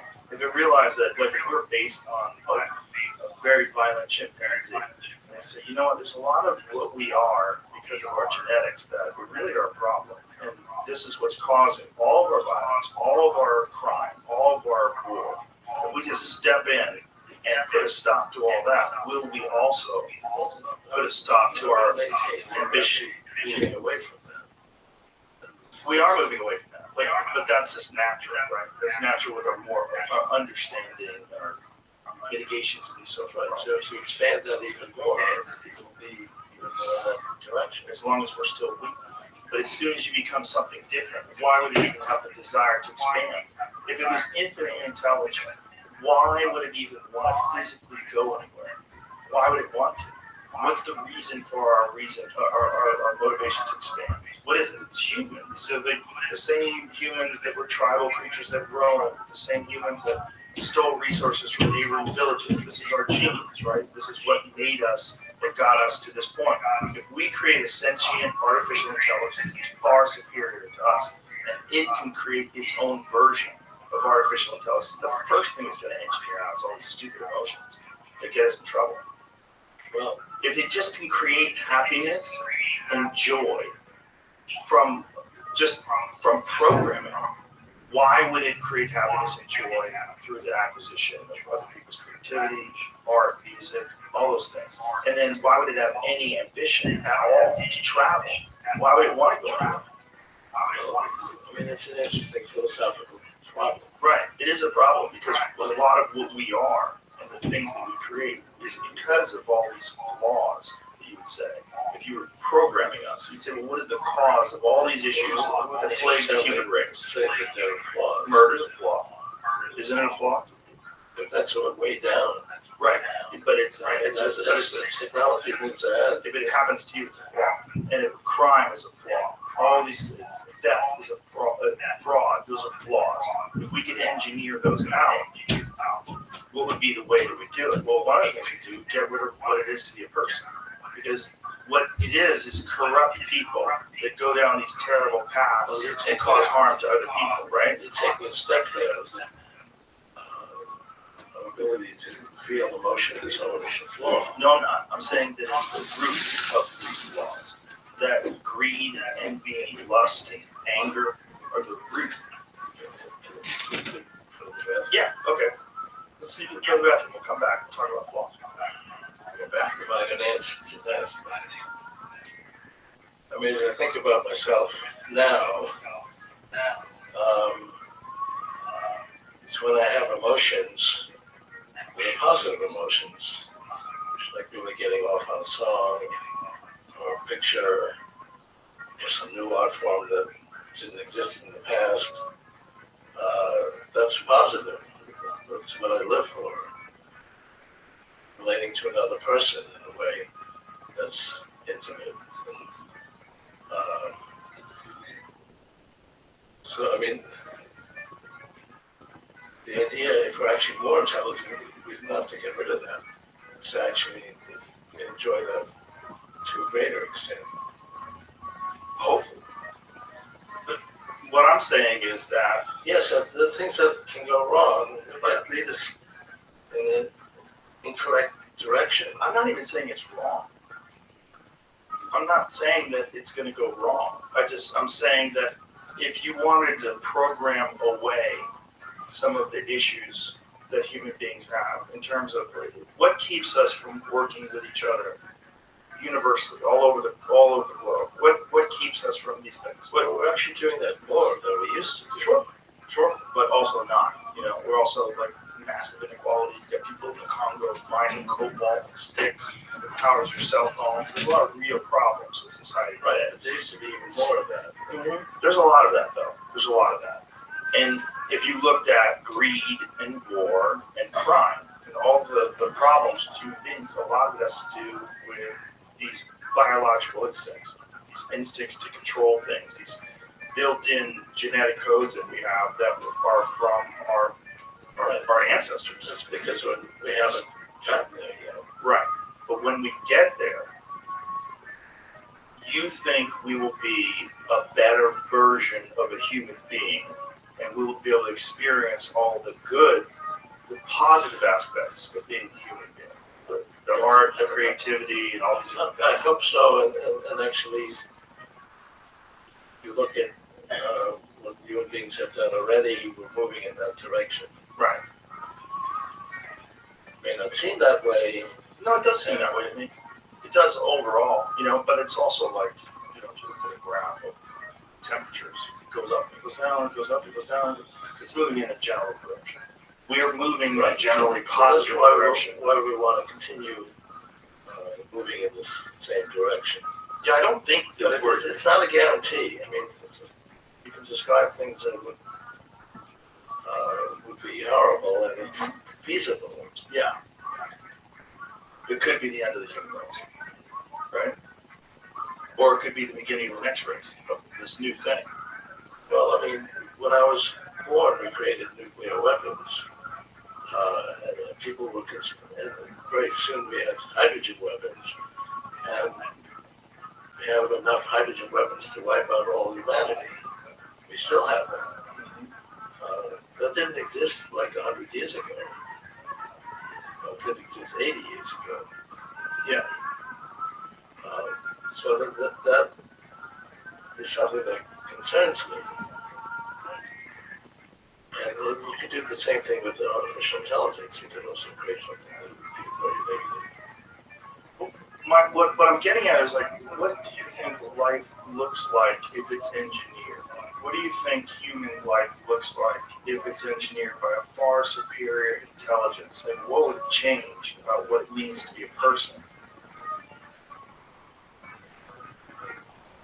I mean, first of all, you base it on what human beings are already. So we become better versions of ourselves. For example, we'd be able to overcome life-threatening diseases. We're actually working on that, and that's going to go into high gear very soon. Yes, but that's still being a human being. If you're implementing large-scale artificial intelligence, you're essentially a superhuman. You're a different thing. You're not what we are. You're going. If you have the computational power, superhuman, you have human being as part of it. For now. But this is the thing. It's like if you're engineering this artificial intelligence and you're engineering this with essentially a superior life form, it's going to look at it logically. It's going to look at the issues that human beings have logically, and say, well, we don't need this. This is a problem. This is what we need to bring your primates. We're not that. Just need that. Like, who cares what the movie's like? It's just a thing that's tricking your body and pretending that it's involving drama, but it's not really. Well, you're making certain assumptions about what we're creating. No, I'm speaking of an assumption. I mean, in my mind, we want to create better music, better art, better relationships. Well, the relationship should be all perfect eventually. If we keep going this general direction. Well, it's not perfect. But if you get artificial intelligence where we're all reading each other's minds and everyone's working towards the same goal. Well, no, you can't read each other's minds. Ever? We can create privacy that's virtually unbreakable. You can keep privacy to yourself. But can you do that as technology scales upward? If it continues to move, I mean, it's difficult. Like your phone, like anyone can listen to you, and I mean anyone who has a significant technology. Actually, it has pretty good technology already. You can't really read someone else's phone. You definitely could. Yeah, if you have Pegasus, you could hack into your phone easily.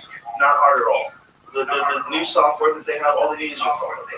All they need is your phone number, and they can look at every text message you send, every email you send. They can look at your camera. They can turn on your microphone. Easy. We have ways of keeping total privacy. And if it's not built into your phone now, it will be. Right, but it's definitely not built into your phone now. The security people that really understand the capabilities of intelligence agencies, they 100% can listen to your phone. 100% can turn on your camera. 100% can record your voice. Yes and no. I mean, we have an ability to keep total privacy in any device. But from who? You can keep privacy from me because I don't have access to your device. But if I was working for an intelligence agency and I had access to a Pegasus program, I am in your device. Now, I've talked to people. I guess it's not perfect. We can actually build much better privacy than exists today.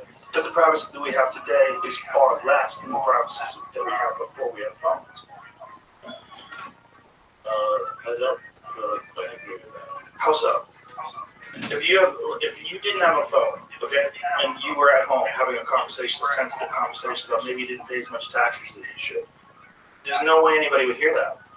But now your phone hears that. If you have an Alexa in your home, your Alexa hears you say that. People have been charged with crimes because Alexa heard them committing murder. We actually know how to create perfect privacy in your phone. And if your phone doesn't have that, that's just an imperfection in the way we build these things up. But it's not just an imperfection; it's sort of built into the program itself because that's what fuels the algorithm. Because it has access to all of your data.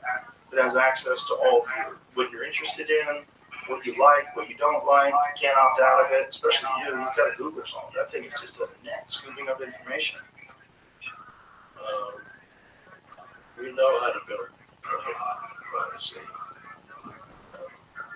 How did we do it?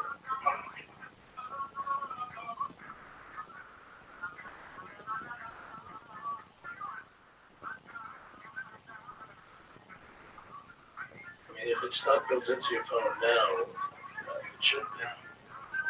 Unless they don't want it to be built in there because there's an actual business model and it not being built in there. Okay, but it can be done, and people want that will happen. But you recognize the financial incentive to not do that, right? Because that's what a company like Google, for instance, that's where they make the majority of their money is from data.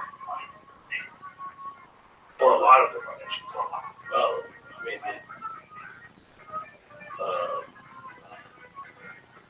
there's actually a lot of effort that goes into keeping what's on your phone private. It's not that easy. Private from some people, but not really private. It's only private until they want to listen. And now the capability of listening to your phone is super easy. Not really. No? With the Pegasus program, it's very easy. Well, that has to do with imperfections of the way phones are created. Right, but I think it's a feature. I think part of the feature is that they want as much data from you and knowing about what you're doing, what you're talking about. Have you ever had a conversation with someone and you see an ad for that thing on Google? It happens. Yes, but so something's going on where it's listening to your conversations. It's picking up on keywords. it's not picking up on everything. Not yet. Well, it's not unless it wants to. Like I said, if they're using a program, an intelligence program, to gather information from your phone, it is. And you're basically, you got a little spy that you carry around everywhere you go. Unless you're using, I mean, there's. If you think it's a major issue, we could build phones that possibly Maybe. But if we did, well, there are some phones that like graphene. Do you know about that? You know about people that take a Google phone and they put a different Linux-based operating system on it. Makes it much more difficult to track, and there's multi-levels of protection. There's a bunch of phones that are being made that are security phones. But, I mean, we lose access to apps, you lose access to a lot of the features that people rely on when it comes to phones. Like, for instance, like if you have GPS on your phone, as soon as you're using GPS, you're easy to find, right? So you use that privacy. If they want to know where Ray's phone is, they know exactly where Ray's phone is. And that's where you are, and with your phone, they've got you tracked everywhere you go. It's not complicated. If this were a major issue, we could definitely overcome that. I think it's a major issue, but I don't think it's a major concern for most people. Right? But it's because they reap the benefits of it. Like the algorithm is specifically tailored. That's how we interests. Yeah, that's the things we put on phones. Right. But you can't opt out of it unless you just decide to flip phone. But even if you do, they figure out where you are to triangulate you from cell phone towers. I mean, we give up certain things in order to get the benefits of insurance. Yeah, we do. If what you're giving up is a great concern, we could overcome that. We're not going to do that. Yeah, if people agree that the benefit of overcoming that outweighs the loss in the financial loss that you have with not having access to everybody's data information. Well, I mean, what you're giving up is a certain type of data that you want, a certain type of capability that you can buy, so they can advertise that to you, and people feel that that's okay. Yeah. But, for example, keeping your email private is quite feasible. It's possible. But it's also easy to hack. Like people can be reading your emails all the time. You should probably assume that they do. Well,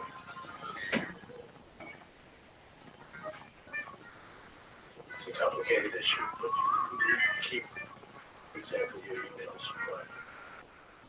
And generally, we actually do that. Generally, for most people. But my point is, as this technology scales upward, when you have greater and greater computational power, and then you're also integrated with this technology, how does that keep whatever group is in charge from being able to essentially access the thing that is inside your head? How do you, if you have a technology that's going to be upgraded and you're going to get new software that's going to keep improving as time goes on, what kind of privacy would be involved in that if you're literally having something that can get into your brain? If most people can't get into your brain, can intelligence agencies get into your brain? Can foreign governments get into your brain? Like, what does that look like? I'm not looking at this as a negative. I'm just saying, if you're just looking at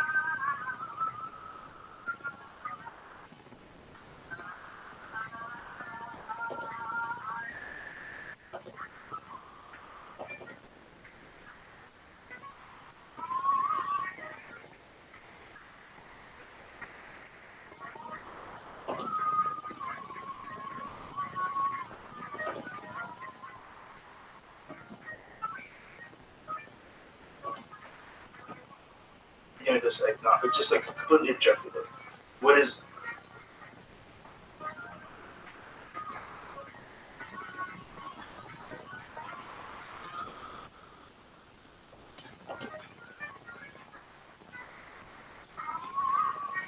what are the possibilities that this could look like? I'm trying to paint like a weird picture of what this could look like. Well, a lot of things you want to share, music and so on. Mm-hmm. It's desirable to share that. That's what you share. If you didn't share anything, you would be pretty lonely. Sure. What do you think about the potential for a universal language? Do you think that one of the things that holds people back is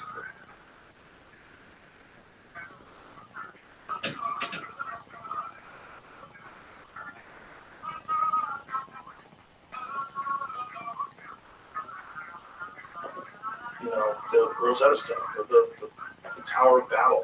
Yeah, we can't really understand what all these other people are saying. We don't know how to think. If we could develop a universal worldwide language through this, do you think it's feasible? I mean, all languages that we have were created.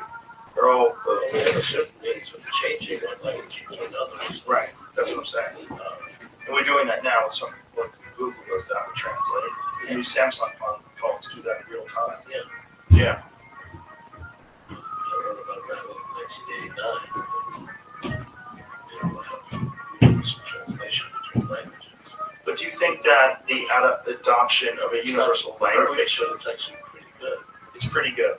But there's also context that's missing because there's different cultural significance. There's different ways that people say things. There's gendered language and other nationalities use and other countries use, and let's try to get that into the language translation as well. You can, but it's a little bit imperfect, right? You might have something that is said very quickly, and you'd have to translate it into much longer language in order to capture that. Right. But would a universal language be possible? If you're creating something, why would you need that? Because what we have, all of our language is pretty flawed.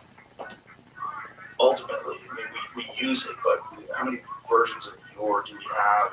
There's a bunch of different weird things about language that's imperfect because it's old. It's like old technology. If we decided to make a better version of technology better version of language through artificial technology, and say, listen, instead of trying to translate everything, now that we're super powerful, intelligent beings that are enhanced by artificial intelligence, let's create a better, more superior, universally adopted language. Maybe. I mean, I see that as a major need. Yeah, I do. Yeah. I think that would change a lot. I mean, we'd lose all the amazing nuances of cultures, which I don't think is good for us as human beings, but we're not going to be human beings. So maybe it would be better if we could communicate exactly the way we prefer to. Well, we would be human beings, and in my mind, the human beings, someone who can change both ourselves and means of communication to enjoy better means of expressing art, culture, and so on. No other animal really quite does that, right? Except human beings. So that is the essence of what it means to be. For now, but when you're a mind-reading eagle and you're flying around, are you really a human being anymore? Yes, because we are able to change ourselves. So that's just a new definition of what a human being is. Yeah. What are your thoughts on simulation theory? If you mean that we're living in this yes. simulation, well, first of all, some people believe that we can express physics as formulas, and that the universe is actually able to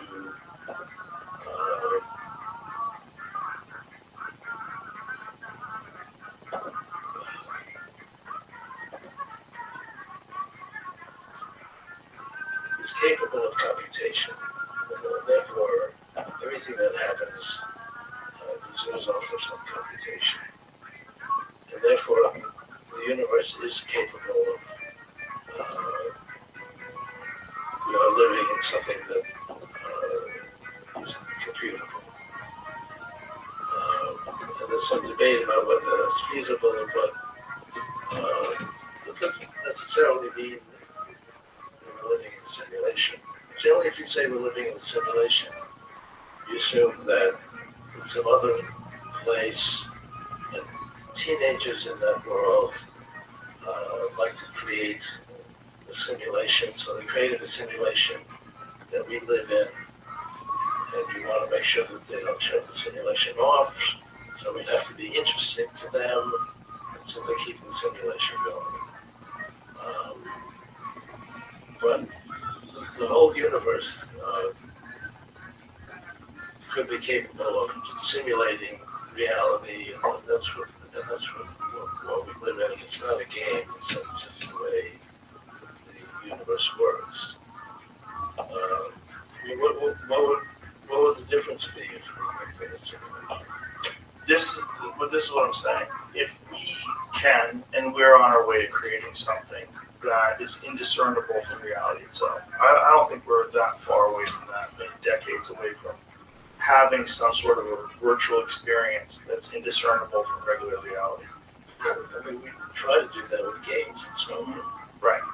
And those are far superior to what they were. Just, I mean, I'm younger than you, and I can remember Pong. Remember Pong? It was groundbreaking. You could play a video game on your television. This is crazy. It was so nuts. And we're way beyond that now. Yes, now you look at like the Unreal 5 engine. It's insane how beautiful it is, how incredible. So if you look at that, that's kind of a simulation. Right, but as you expand that further, you get to the point where you're actually in a simulation, and that your life is not this carbon-based.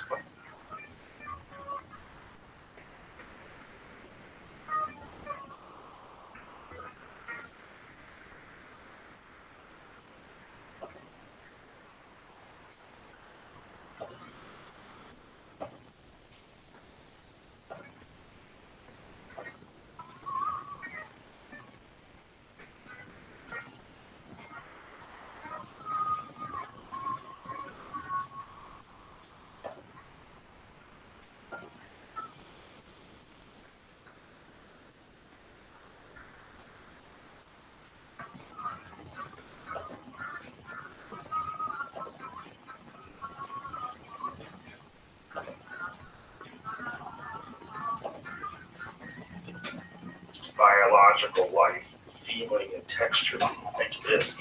You're really a part of this thing that's been created. This is where it gets real weird with like probability theory, right? Because they think that if a simulation is possible, it's more likely it's already happened. I mean, it's really the unlimited amount of things that we can simulate and experience. Yeah. So it's hard to say we're living in a simulation because a lot of what we're doing is living in a computational world anyway, so it's basically being simulated. Yeah. In a way, yeah. And if you were some sort of alien life form, wouldn't that be the way you go? Instead of like taking physical metal crafts and shooting them off into space, wouldn't you sort of create artificial space, create artificial worlds, create something that exists in the sense that you experience it, and it's indiscernible to the person experiencing it. But if you're intelligent enough, you'll be able to tell what's being simulated and what's not. Up to a point, until it actually does all the same things that regular reality does. It just does it through technology, and maybe that's what the universe is. That's okay. It's still experience. Yeah. And we can also get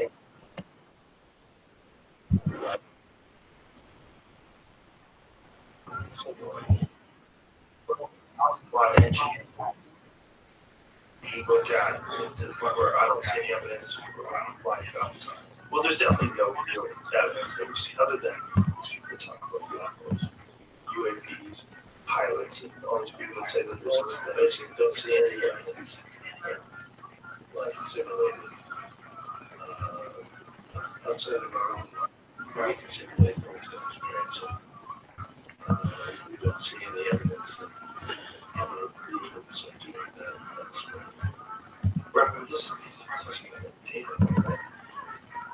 you look at what limited data we just have on Mars, rover, going around, satellites, orbit, very limited data with something that's just one planet over. You don't really have a way to understand what's going on, how those things are. It's possible that this simulated life comes from. I don't see the evidence so far, but it's possible.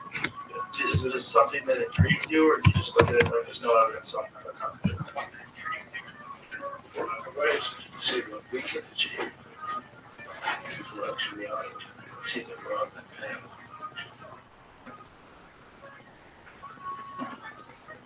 But it doesn't take a lot of curiosity on my part. I do not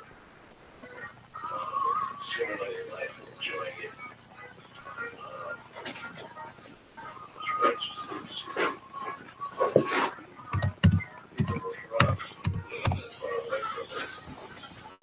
So, over the next 4 years, 5 years, you think we're going to be able to far surpass the ability of human beings? We're going to be able to stop aging and then eventually reverse aging. And then 2045 comes along. What does that look like? Well, one of the reasons we call it singularity is because we really don't know. That's why it's called singularity. Singularity in physics is where you have black hole, no energy can get out of black hole, therefore we don't really know what's going on, and we call it a singularity. So this is a historical singularity based on the kinds of things we're talking about. And again, we don't really know what that would be like, and that's why we call it a singularity.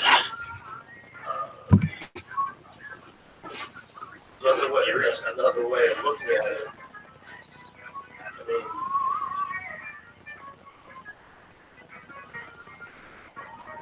we have mice, and they have experiences, for limited amounts of complexity, because that particular species hasn't really evolved very much. And we'll be going beyond what human beings can do.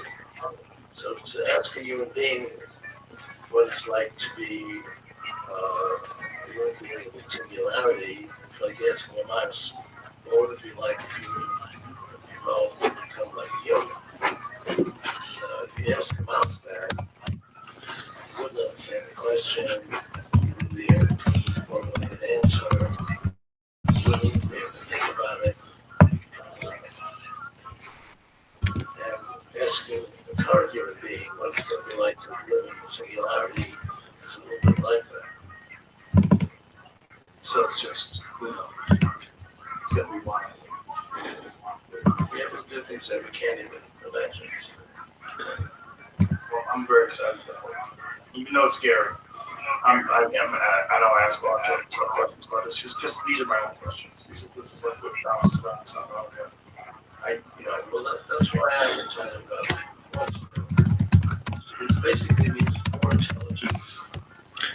We'll be able to think about things that we can't even imagine. And solve problems. Yes.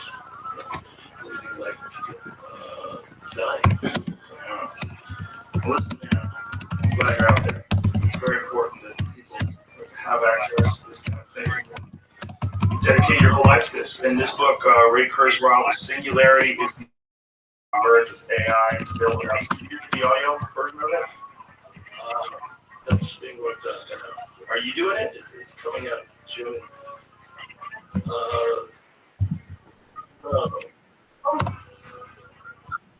Voice. It's your word. That's what you're saying. Yeah. How'd you do it? You know you should do it. Yeah. Why waste all that time saying how you do it? Basically, do it. 100%. Look, they can take your voice from this podcast and do this voice from a real person. Easy. Do you know what they're doing now with Spotify? They're translating this podcast. They're going to translate it to German, French, and Spanish. And it's going to be like your voice in perfect Spanish, my voice in perfect Spanish. It's actually fun. It should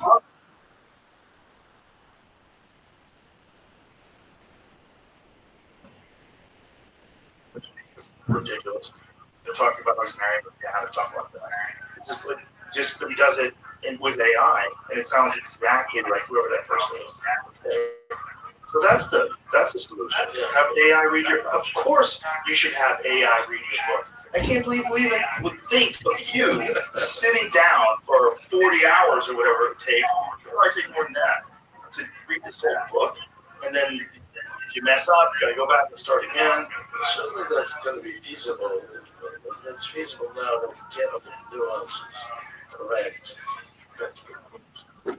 Because right now, it has to be right now. I bet they did. Don't you think they can do it, Jenny? Yeah, I think they can do it right now. Listen, Greg, I appreciate you very much. Thank you very much for being here. Thank you for your time. Thank you for this book. When is it available? June. Thanks, sir. Really appreciate it. Thank you very much. Bye, everybody.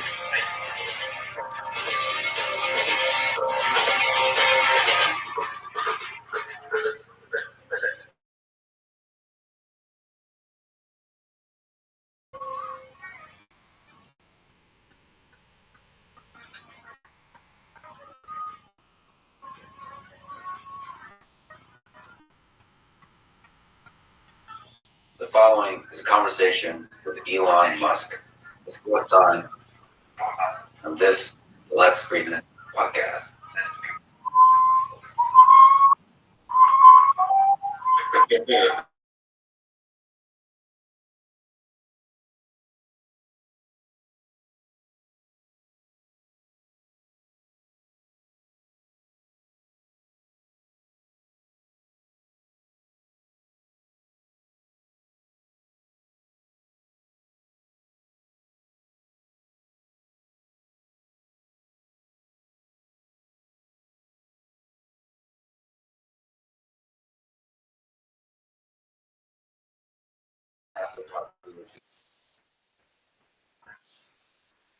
More seriously, thinking about the wars going on in the world today.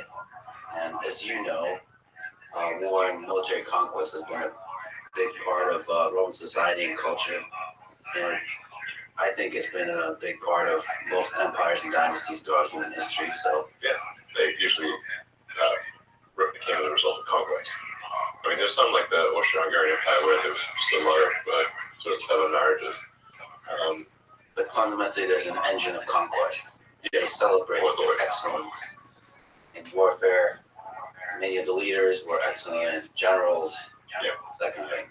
So, big picture question, Grok approved. I asked, this is a good question to ask. Tesla Grok approved? At least on fun mode. To what degree do you think war is part of human nature versus a consequence of how human societies are structured? I ask this as you have somehow controversially been a proponent of peace. I'm generally a proponent of peace. I mean, ignorance is perhaps, in my view, the real enemy to counter. That's the real hard part, not, fighting other humans. But all creatures fight. I mean, the jungle is you look at people think of this nature as perhaps some sort of peaceful thing, but in fact it is not. There's some quite funny Werner Herzog thing where he's like in the jungle, like saying that it's like basically just murder and death in every direction. I mean, the plants and animals in the jungle are constantly trying to kill each other every single day, every minute. So it's not like we're unusual in that respect. There's a relevant question here, whether with greater intelligence comes greater control over these base instincts for violence. Yes, we have much more of an ability to control our the big instinct for violence than, say, a chimpanzee. And in fact, if one looks at, say, chimpanzee society, it is not friendly. I mean, the bonobos are an exception, but chimpanzee society is full of violence and quite horrific, frankly. That's how limbic system in action. Like, you don't want to be on the wrong side of a chimpanzee and eat your face off and tear nuts open. Yeah, basically there's no limits or ethics or they're almost at just war. There's no just war in chimpanzee societies. There's war and dominance by any means necessary. Yeah, chimpanzee society is like a primitive version of human society. They're not like peace loving, basically, at all. There's extreme violence. And then once in a while, somebody who's watched too many Disney movies decides to raise a chimpanzee as a pet. And then that eats their face or rips their nuts off or chews their face off, that kind of thing. Yeah. It's happened several times. Ripping your nuts off is an interesting strategy for interaction. It's happening to people. It's unfortunate. Like that's, I guess, one way to ensure that the other chimp doesn't, contribute to the gene pool. Well, from a martial arts perspective, it's a fascinating strategy. The nut ripper. I wonder which of the martial arts teaches that. I think it's safe to say you broke out your nuts in their heads. And as the option rubbing them off, you won't be amenable to whatever they want. Yeah. So, like I said, somehow controversially, you've been a proponent of peace on Twitter, on X. Yeah. So let me ask you about the wars going on today and to see what the path to peace could be. How do you hope the current war in Israel and Gaza comes to an end? What path do you see that can minimize human suffering in the long term in that part of the world? Well, I think that part of the world is definitely, like if you look up there is no easy answer in the dictionary. It'll be that, like a picture of the Middle East, in Israel especially. So there is no easy answer. This is strictly my opinion, is that the goal of Hamas was to provoke an overreaction from Israel. They obviously do not expect to have a military victory, but they really wanted to commit the worst atrocities that they could in order to provoke the most aggressive response possible from Israel, and then leverage that aggressive response to rally Muslims worldwide for the cause of Gaza and Palestine, which they have succeeded in doing. So the counterintuitive thing here, I think that the thing that I think should be done, even though it's very difficult, is that I would recommend that Israel engage in the most conspicuous acts of kindness possible, everything. That is the actual thing that would thwart the goal of Hamas. So, in some sense, the degree that makes sense in geopolitics, turn the other cheek, implemented. It's not exactly turn the other cheek, because I do think that there's, I think it is appropriate for Israel to find the Hamas members and, either kill them or incarcerate them. Something has to be done because they're just going to keep coming otherwise. But in addition to that, they need to do whatever they can. There's some talk of establishing, for example, a mobile hospital. I'd recommend doing that. Just making sure that there's food, water, medical necessities, and just be over the top about it and be very transparent, such that people can't claim it's a trick. Like just put a webcam on the thing, well, 24/7. Deploy acts of kindness. Yeah, conspicuous acts of kindness that are unequivocal, meaning they can't be somehow, because if Hamas will then their response will be, oh, it's a trick. Therefore, we have to counter how it's not a trick. This ultimately fights the broader force of hatred in the region. Yes. And I'm not sure if you said it, it's a powerful saying, but an eye for an eye makes everyone blind. Now, that neck of the woods, they really believe in the whole eye for an eye thing. Dude, Mr. Yen, I was just saying, why don't you come here, and then you did. No, you really have. You read my mind. How you doing, Ken? If you're not going to just outright commit genocide, like against an entire people, which obviously would not be acceptable. You got some wild shit going on. It should be acceptable to anyone. Then you're going to leave basically a lot of people alive who subsequently, hate Israel. So really the question is like, how for every Hamas member that you kill, how many did you create? And if you create more Do than you you know kill, that I have more you're not data succeeding. on That's the- YouTube than any the creator real of global history? situation. Question mark. And it's safe to say that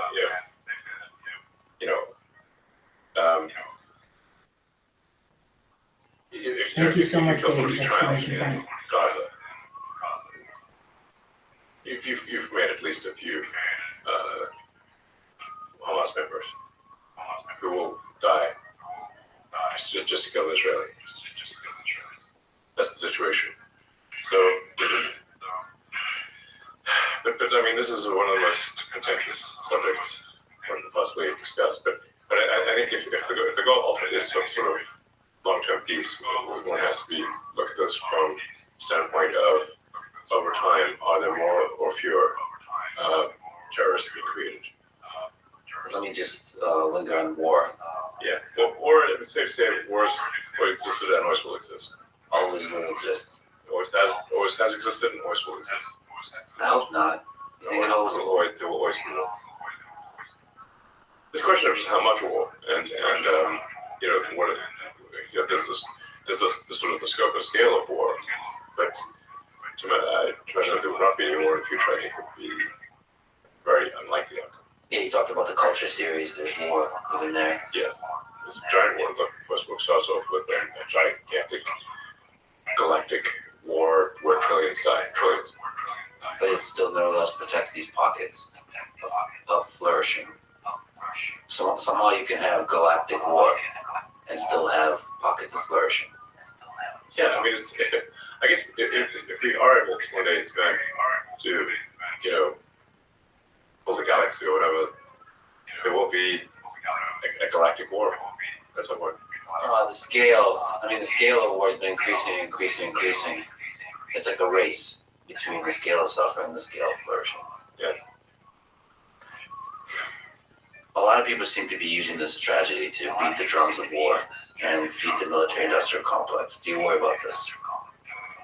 The people who are rooting for escalation, and how can it be stopped? One of the things that does concern me is that there are very few people alive today who actually really understand the horrors of war, at least in the U.S. I mean, obviously there are people on the front lines in Ukraine and Russia who understand just how terrible war is, but how many people in the West understand it? My grandfather was in World War II. He was severely traumatized. He was there, I think, for almost 6 years in East and North Africa and Italy.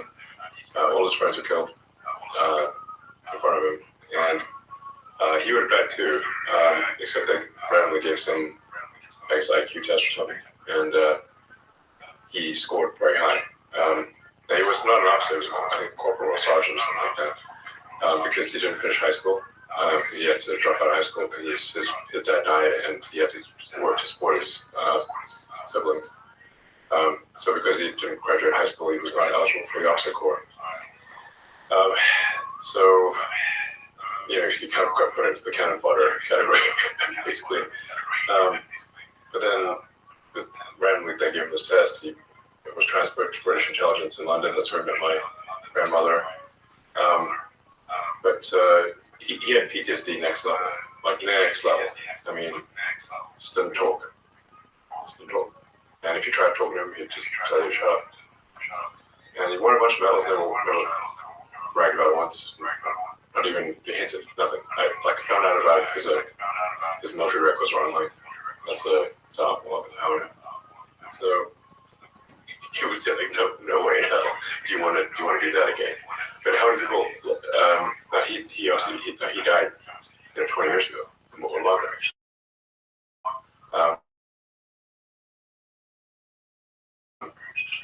How many people are alive that remember World War II? Not many. And the same perhaps applies to the threat of nuclear war. Yeah, I mean, there are enough nuclear bombs pointed at the United States to make the radioactive rubble bounce many times. There's two major wars going on right now. So you talked about the threat of AGI quite a bit, but now, as we sit here with the intensity of conflict going on, I think we should have the possibility of nuclear war. It is a civilizational threat.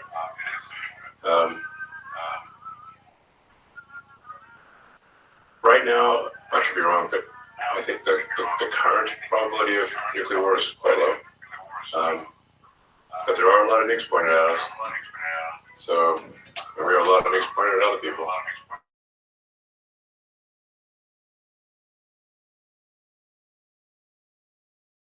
Silence. And the leaders don't seem to be the ones that do each other. No. There are wars which are tragic and difficult on a local basis, and then there are wars which are civilization ending, or have that potential. Obviously, global thermonuclear warfare has high potential to end civilization, perhaps permanently, specifically, to severely wound and perhaps set back human progress by the Stone Age or something. I don't know. Pretty bad. Or at least scientists and engineers want to be super popular after that as well. Like, you gotta think this mess.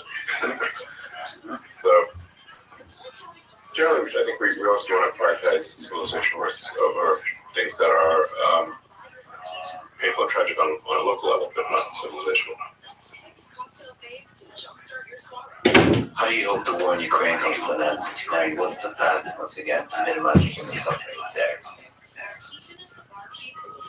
Well, I think that what's likely to happen, which is really pretty much going the way it is that something very close to the current lines will be how a ceasefire or truce happens. But you just have a situation right now where whoever goes in the offensive will suffer casualties several times the rate of whoever's on defense. Because you've got defense in depth, minefields, trenches, anti-tank defenses. Nobody has air superiority. The anti-aircraft missiles are really far better than the aircraft, but they far more of them. So neither side has air superiority. Tanks are basically death traps, just slow moving, and they're not immune to anti-tank weapons. So you really just have long-range artillery and infantry trenches. That's World War I, all over again. With drones, throwing little drones, some drones there. Which makes the long-range artillery just that much more accurate and better, and so more efficient at murdering people on both sides. Yeah. So whoever is, you don't want to be trying to advance yourself from either side because the probability of dying is incredibly high. So in order to overcome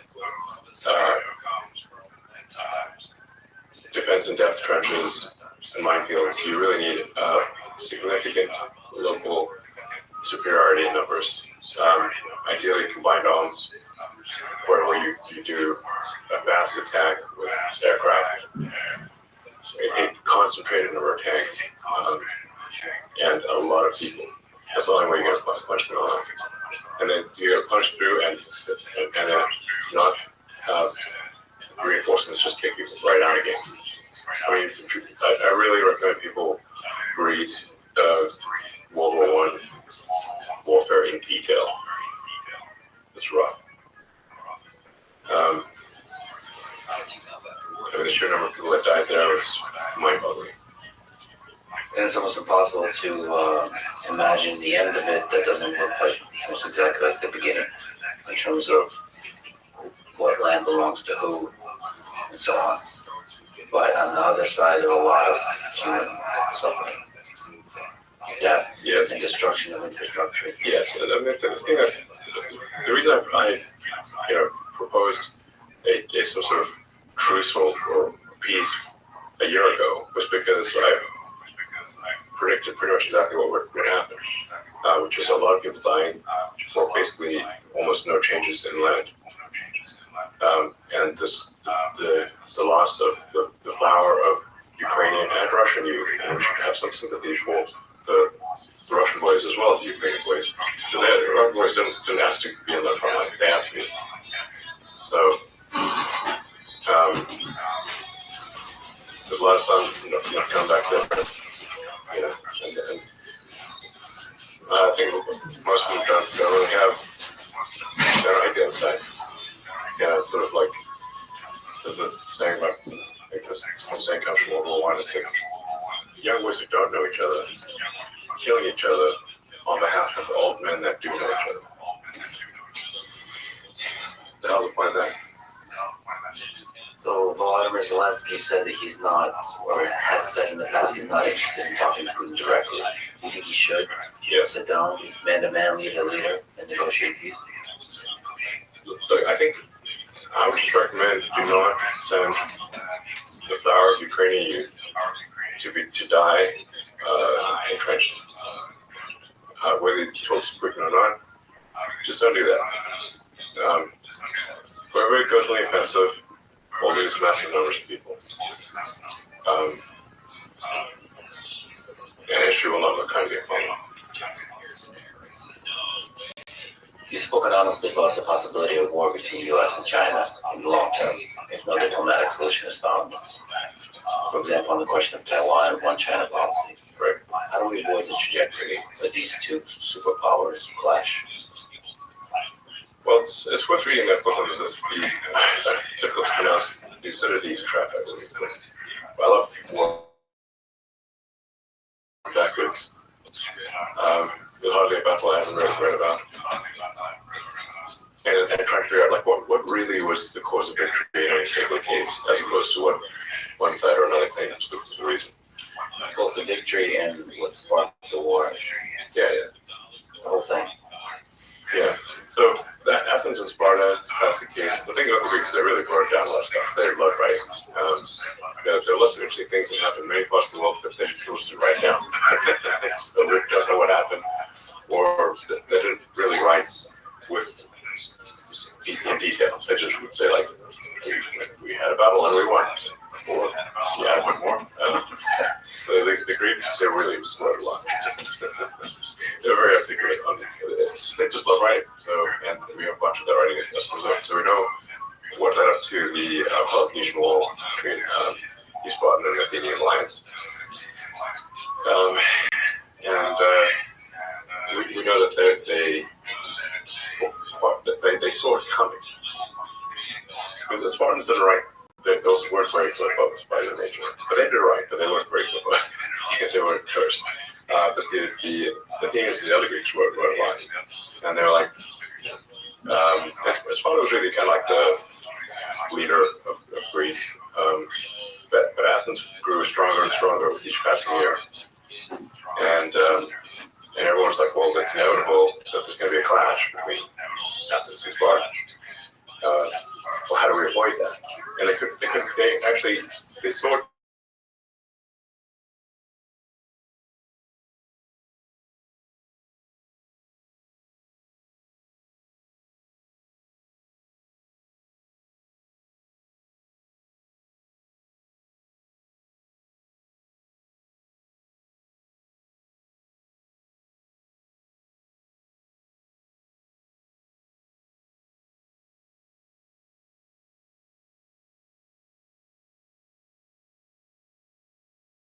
The world longer than anyone's been alive. And the foundation of war is economics. So now we have a situation in the case of China where the economy is likely to be 2, perhaps 3 times larger than that of the U.S. So imagine you're the biggest kid on the block, for as long as anyone can remember, and suddenly a kid comes along who's twice your size. So we see it coming. Yeah. How is it possible to stop? Is there some, let me throw something out there, just intermixing of cultures, understanding. There does seem to be a giant cultural gap in understanding each other. And you're an interesting case study because you are an American. Obviously, you've done a lot of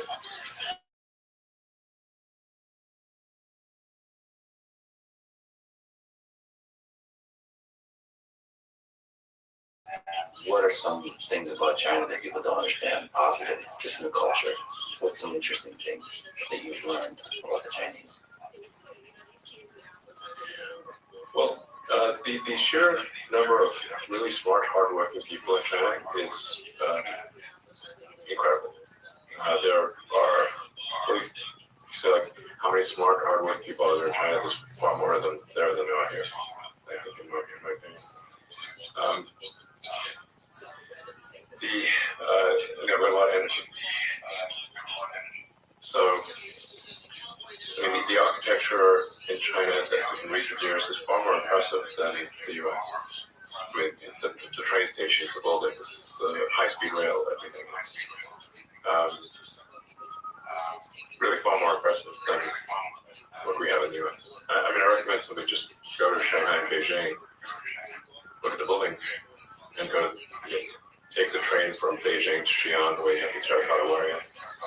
China's got an incredible history, a very long history, and I think arguably in terms of the use of language from a written standpoint, sort of one of the oldest, perhaps the oldest written language, and in China people did write things down.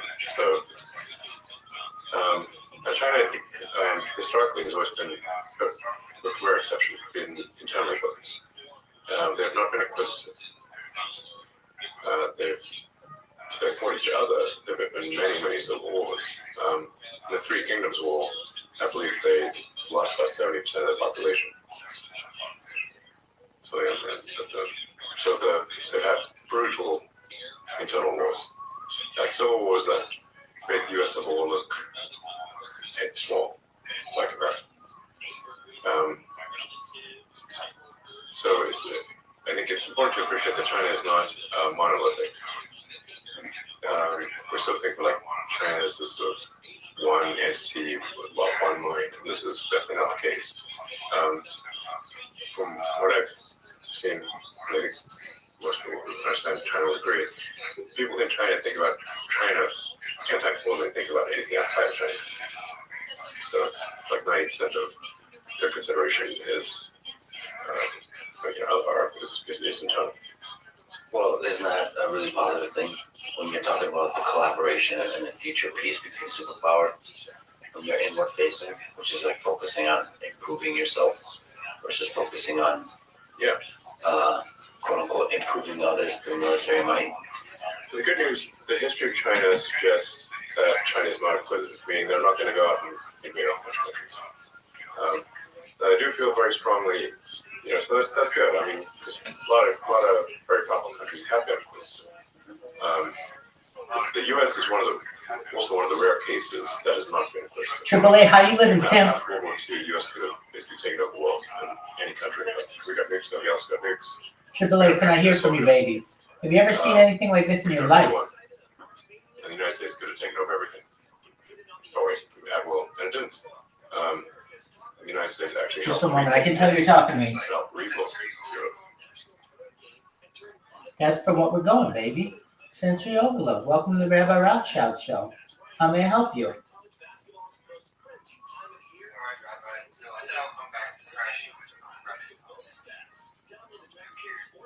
Actually, I checked up with you.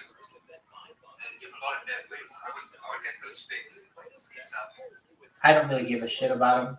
I get banned so much on social media that it's not worth my time. I've been doing this 3 years. So whenever I go through and change my links, that account gets banned. So it's basically a cat and mouse game between your favorite rabbi and the corporatocracy.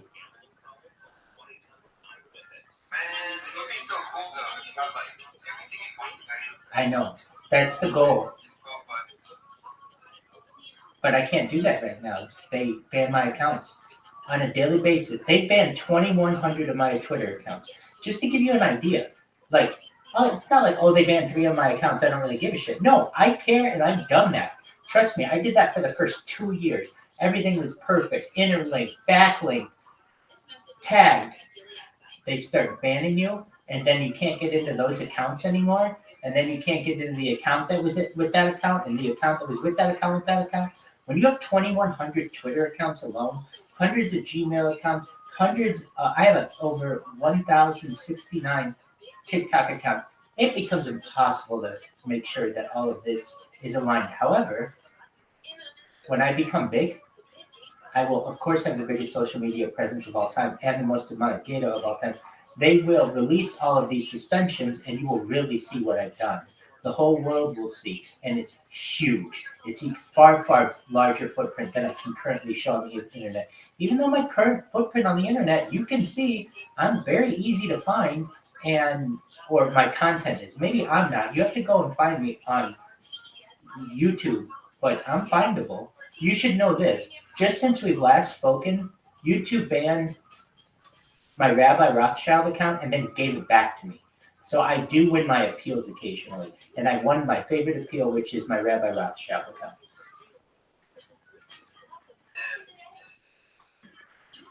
Damn is right, son. But can you see, I mean, it's sensory overload, definitely, but it's a lot of cool shit going on. I think it's baller.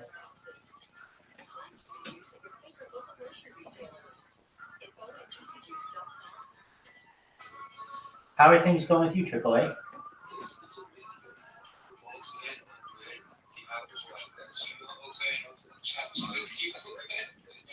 Oh, hell yeah. Absolutely. I'm going all day, every day. This is the craziest shit of all time. Just one moment. Check this shit out.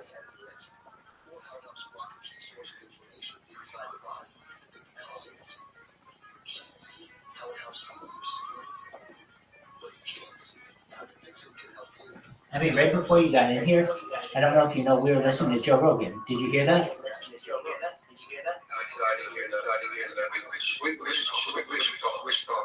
Actually, right before you came in, we were listening to Ray Kurzweil and Joe Rogan. Ray Kurzweil is the grandfather of AI. He's been in it a record number of years, 61. Then we were listening to Elon Musk on the Lex Friedman podcast. Here's what it sounds like.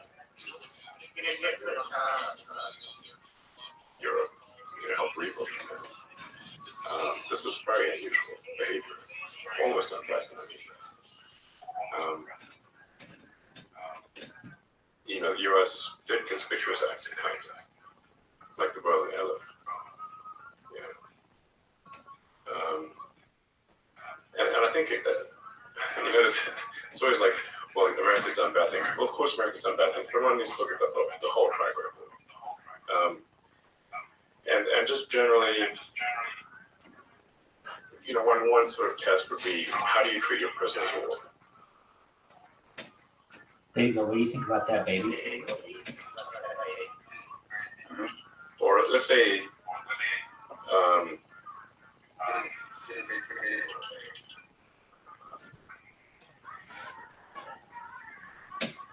Jacob Scott, ask Mike.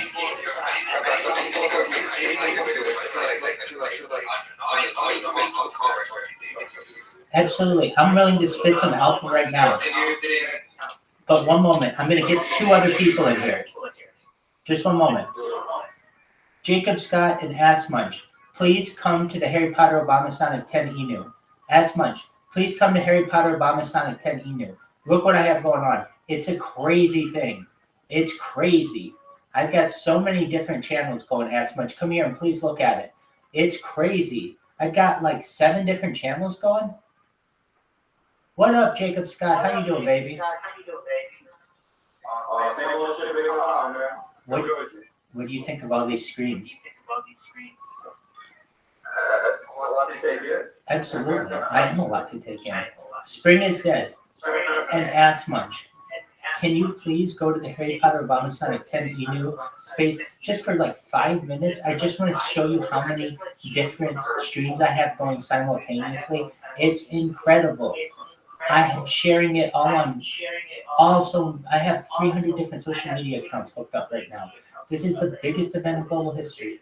Ass Munch, Spring is dead. Please, it's t.me/HPOS10I. Just one moment. Ass Munch, as you know, I can't hear you. Don't worry, I'm coming to get you. Oh, of course. Of fucking course. It's the one account. I need the Harry Potter Obama Sonic 10 email link, and it's not available. So here's what I'm going to do. I'm going to invite a member. Let's see if this shit works. RABBIROSC.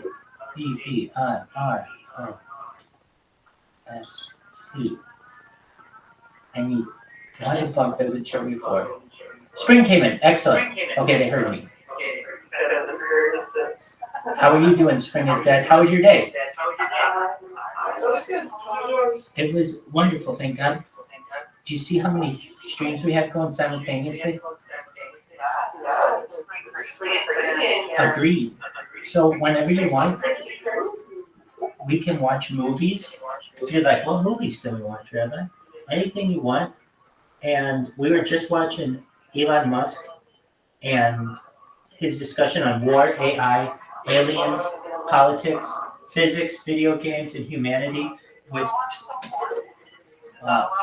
no, because I got kicked off of YouTube.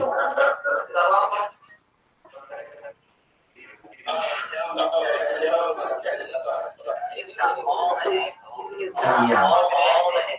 You can see me wherever you want.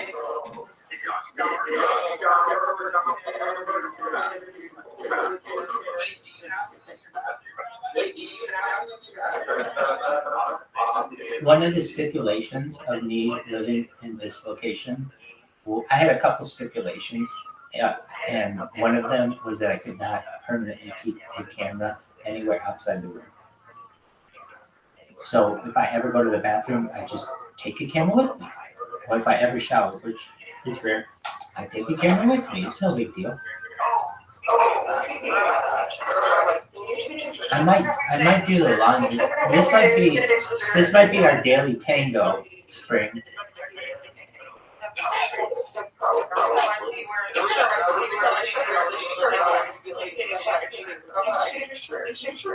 Funnily enough, the more you ask me to do it, the more popular this shirt becomes.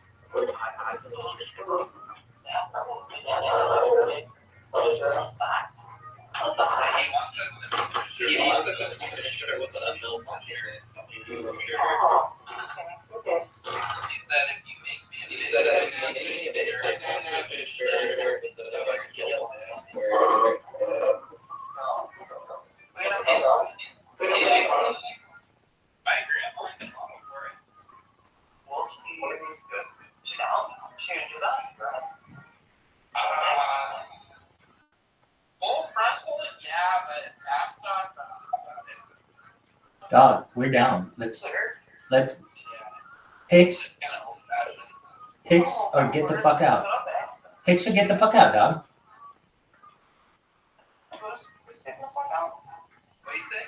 It's a thing that they say on the internet, the kids.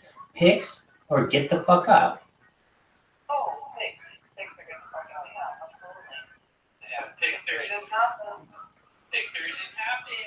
There you go. Dog, get 38. You're 38?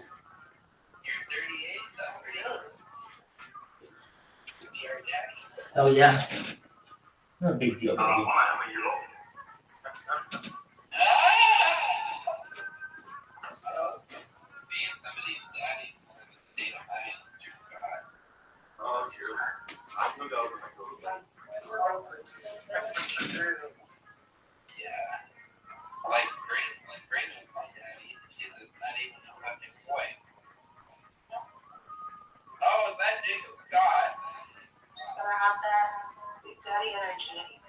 Yo, dog, what do you want to watch? Yo, dog, what do you want to watch?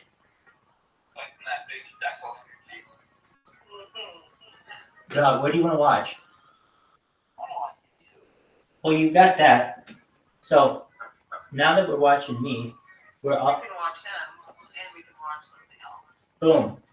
Spring is correct. All right, so we'll watch something exciting. It'll be like extreme sports. You're on everything, baby. Dog. No, you guys throw up. You're on everything. Dude, S Munch, you have some great nostrils. He does.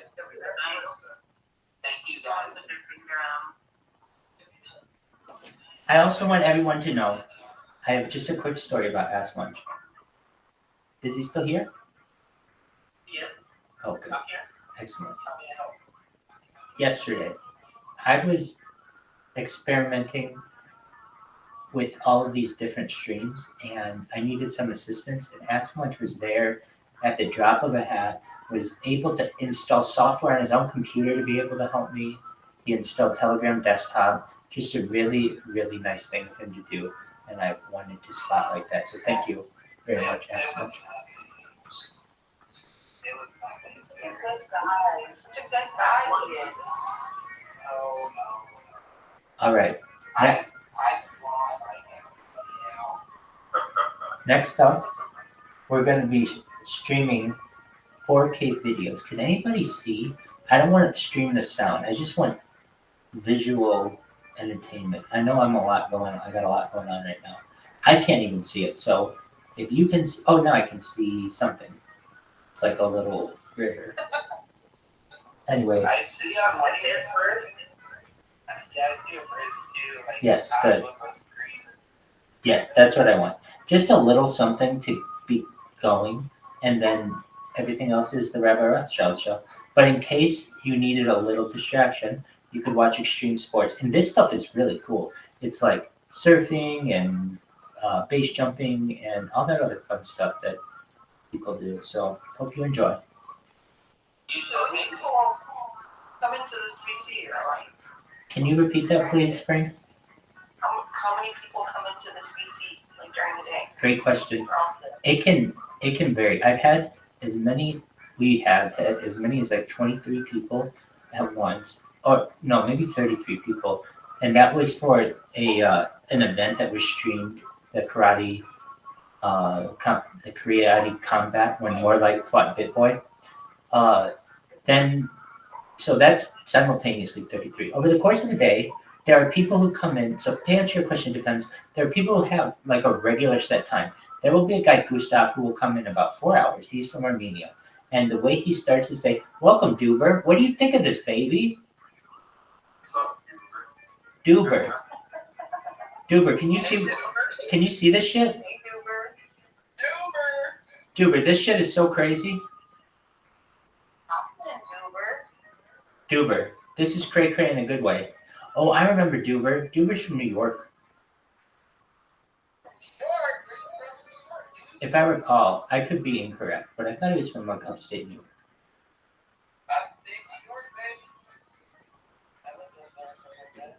All right, well, Duber, speak if you'd like, but as you can see, we've got a lot of much going. All right, as I was saying, oh man, I forget what I was saying. What was I saying? The amount of people that come in. Thank you so much. Yeah, so on average, I would say probably about 30. We have people who, well, like not including now, I mean, but I guess you guys count, so 35 maybe, I don't know. We have this person, Gustav, who comes in his morning in Armenia, and he takes his shit, he drinks coffee, smokes a cigarette, and talks with us on the stream. And it's really cool, and we get like daily updates from him, and but it really depends. So some days we get like 100 people in here. Other days, I don't know, 15, and that's throughout the course of a day. Now, I sleep, so I don't always know when people are coming in throughout the night or whenever. But I would say it is certainly a diverse group of people. We get people. This was a funny one. We got this guy the other day come in. He was kind of a whale from South Korea, but he was from America, and but he lived in South Korea now. And it just so happened I was like telling him about my streams, and he's like, "Oh wow, you're everywhere." I said to him, "Oh, you're in South Korea, right?" He said, "Yeah." I said, "Do you know what Africa.tv is?" He's like, "Yeah, that's like the biggest social media here in South Korea. How do you know that?" And I'm like, "Because I'm streaming live there right now on 10 different channels." And he's like, how do you even know what that is? So the answer to his question was, there are like right now on the internet in total, 45 different platforms that allow some type of streaming. Like I've done all the math, I know them all. I'm on 34 of them or something. On what ones am I that I wish, or am I not that I wish I was? I have an OnlyFans. OnlyFans won't accept my account. And well, here's why. Here's why. They keep not wanting to accept my social media. And you have to, when you send it, this is the second time I've gone, not just the second time, I'm sorry. Each time I do this, I do it about 5 times. So, and this is the second round. So I've done this about 10 times with them. What do you have to do? You have to send them your ID, the front and the back. You have to send them the ID with you holding it in front of a mirror. You have to scan it and send it to them. Then you also have, there's a whole bunch, and then you have to give them your social media accounts. Anyway, every single time I do this, I feel like they're sitting there and they're like, we just don't want this person on our platform. And the reason why I say that is because they're like, you need to have a clearer picture of your ID. Literally, I got even a new phone with a brand new camera to take the picture. I've scanned it. Like, they're just giving me excuses at this point, or they'll say that now, so I've gotten past the ID part. The part where they get me is your social media has not been approved. And I get it, because it's just like all over the place. It's literally a compilation of a human life, and that's difficult to describe. But obviously, it's not what OnlyFans does. And any social media platform worth their weight does not want someone as I on their platform if they're paying for their own data. Let me explain. Google has its own servers. Instagram has its own servers. Amazon has its own servers. But all the other ones have to pay per instance, basically, per second, and it's very, very expensive. So if you just have someone live streaming their life on all these different platforms, it can be very expensive for your platform. Now, I can tell you, OnlyFans is quite large, and I'm not like going to deplete them, but it's not necessarily their content. I get, in fact, there's this one that's very similar to OnlyFans. It's called ePlay. That's an adult-only site. And and Caffeine, there are 2 of them. So, Caffeine's a gaming site. The people at Caffeine told me that the amount of streaming that I'm doing, they can't handle the amount of streaming that I'm doing on their platform from one user. And they have politely asked me to cut back, at least on my stream. And then the other one is ePlay. And ePlay is an adult website, which I don't, take my clothes off or anything. If you want that, I have that content, and it's on Instagram. That's the funny thing. Most people have to put theirs on OnlyFans. Mine's live on Instagram. That's weird.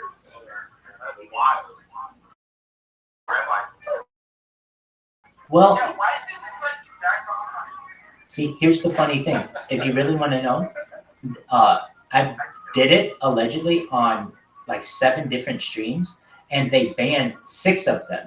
But that was one that they didn't get because I look like Oscar the Grouch in it, because I'm green. I look like the Incredible Hulk, and so it's hard for their algorithm to really figure out what's going on in there. And I was able to get that one through. I have more than that. That's just one that I found, and the only reason why I found it is because the thumbnail picture is just so obvious. But if you go back to that time, I was living my life on YouTube like a human zoo. And I thought that, I was like, I don't really care about the YouTube censors. I'm just going to be naked on YouTube all the time. And I'll make sure all of my content says you have to be, well, at first I didn't say that, my content had to be 18 and up. I just figured this is like an art performance. So I'm just going to be naked on YouTube and see what happens. And there were like moms who would write comments like, my child, here's the other funny thing. This is the hilarious thing. This was so funny to me. So this was not, but there's a question that you get asked on YouTube. And the question is this: is this content made for children? Yes, it's always made for children, or no, it's never made for children.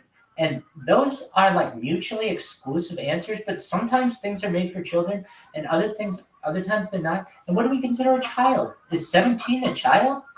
Like, it's a good question, but it's just a question that YouTube asks you. So, Well, it's just a good question. It doesn't give you an age. And the other thing is, it depends like on the country as well, because I use VPNs in all these different countries. So that whatever they consider a child, it's different. So at least for my content, I say no, it's not for children, and I just have that as my permanent setting. Anyway, what ends up happening with those accounts where I have like full on nudity is they all get banned, and my IP address gets banned, and that made it really difficult to do streaming for a while because like whenever I start a stream, they always connected these accounts.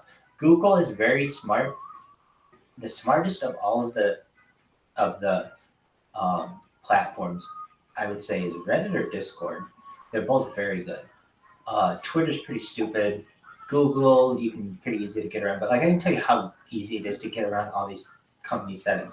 Anyway, when it came to what I did on YouTube, for a long time, like basically my IP was flagged in their system, and thus I didn't get any social media traction, and all of my videos were suppressed. And I'm not saying I'm the most exciting person in the world. Literally, it's just a compilation of what human life is.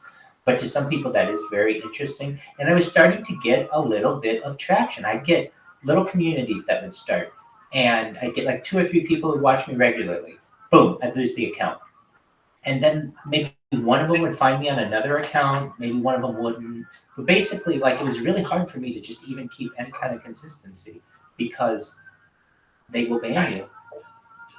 I think, Rabbi.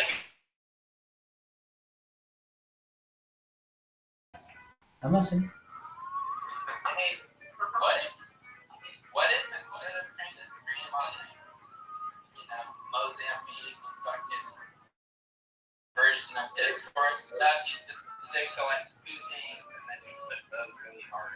You know what I mean? Instead of like, I don't know. I think Rabbi's doing pretty good right now. I'm in agreement with Duber, but I'm also. I think pretty much the recent Fish Tank season 2 helped us out a lot, or that audience that even like these young people watching that. I'm sure there's some people that migrated over from there, Rabbi, and now it's just kind of cycling. It's like a wheel of fortune. People are just coming through and working out. I applied to be on Fish Tank. I understand what you're saying. Asmunch, why don't you just focus on 2? I have done that. I've taken entire months where all I did was focus on one stream, having good upload quality, where I can focus on the chat, and it works. I mean, I can tell you when I did that, I streamed, well, here's the thing. I streamed copyrighted content on YouTube, and we watched it as a group, and I had a regular audience of 5 people every night who would come in, and we would play like television trivia. This group of people, it's a long story how that group of people found out about me. But anyway, I had a regular kind of group of people. But what happened? That account got banned, and I had to start all over. And I have, of all those people, I have one of their contact information. And look, fortunately, I have accounts that have thousands or tens of thousands of followers that get banned. When they do that to you, it is incredibly difficult to continue the momentum. The only reason why I've had the success that I have, which is very little, is because I have such a massive amount of data that I can go in with the confidence of any person into any room and tell them that I have more data on the internet than they do, and that's of interest to them and as to why. If I only do it, well, I've got it on one stream, that's cool. I mean, it's something, and I've done that. I'm not saying that I haven't. But when I can say to them right now, simultaneously, you're live on 20 different YouTube streams and show them, that's a powerful medium. Yeah, I don't think we'd be doing as good right now. It's like keeping the wake of the world alive, pretty much. I appreciate that, Duber. It's good. No, it's true. I know that for a fact because of the whole. Not maybe to sound mainstream or whatever to some people, internet stuff, but like even just like the Fish Tank season 2 thing. It's like people are, after the pandemic, after all the stress and stuff, people are kind of cranked out. There's more shootings outside. side more, and they're looking for content after, we're getting more content junkies. We're not trying to create content junkies. We're just realizing, the situation. It's kind of like, I have a weird parallel with like the culture. Like if you even play like Call of Duty 3, like Modern Warfare or whatever, you can tell like they're kind of running out of ideas, or they're not really playing with as many ideas anymore in some ways. When they have like play Nicki Minaj or Spawn or some stupid character from Walking Dead or whatever, it's like the culture is kind of doing this contrasting thing, like trying to find a bold thing and then just, but I don't know, maybe that's just me. I agree with you that people are definitely looking for another avenue of something to do. Those two. Yeah. It's like film has changed. Like I've actually recently coined this line. I said film kind of died for me when The Dark Knight came out. Like it kind of changed after that to me. Like I'm not saying I hate movies after that. So I'm like whatever. It can be. I want to film a lot of that. Yeah. Hey. I saw it again. I saw it. Yeah, I saw it. Like live or whatever. Hey, dude. And I remember, what was it? Like how everybody, and then he died. I think he had to die because he was just too big. He had to die.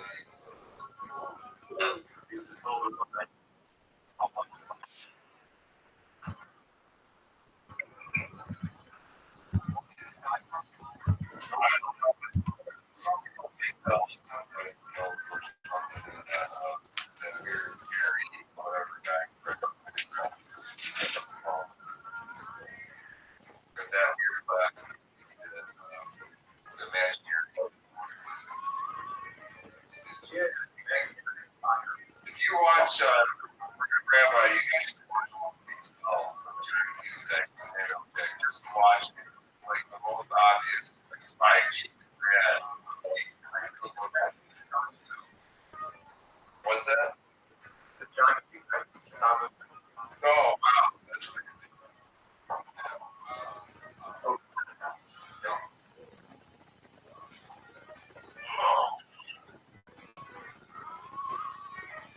Doug, I'm just gonna say, I'm so fucking sick for getting all of this technology to work. You have no fucking idea what a riddle all this shit is to get it all to work. It's just, holy shit. I think the point is like just turning, I don't know, it's a weird consciousness thing, like playing some audiences. People are kind of like, this crypto market, like they're getting more cracked out. Like they're more aggressive people cracked out. I'm somewhat in agreement with you. It's not what I do. The community is amazing, but the community would dissipate after an entire year without some major, huge gains. Figures. Right, exactly. But we have, and it's true, the most consistency of any point on the internet. Anybody at any given time can come here, feel comfortable to be able to talk, see someone, whatever. Get advice. Appreciate it. Walked away.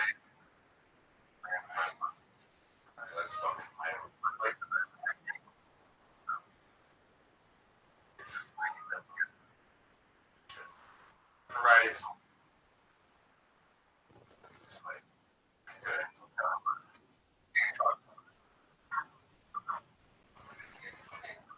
You're good. Yeah. But, I mean,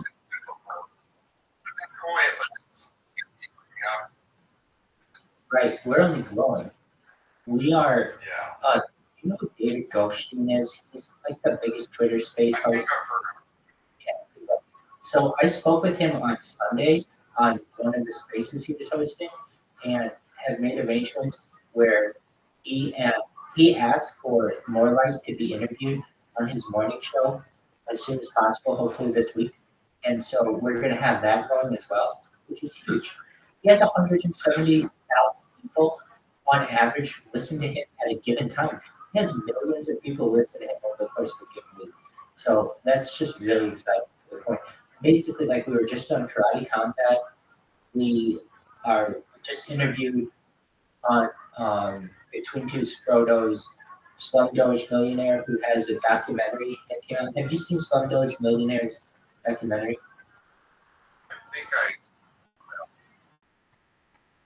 I think It's pretty good. So we've got a lot going on. Yeah. I didn't see it. Definitely. On top of that, though, you're right. I'm the eternal flame of this. You know, I mean, I'll just be honest with you. You're absolutely right. 100%.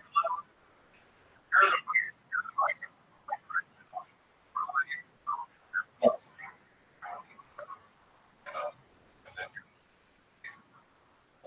The internet, radio. You're 100% right. I don't know if I would be doing this, but for More Light. More Light is a very dependable dev, and he's smart, and I think he's a really good leader. And so it's easy for me to be able to go to him with an idea and say, hey, I want to do this. You think it's okay for me to do on behalf of the coin, yes or no?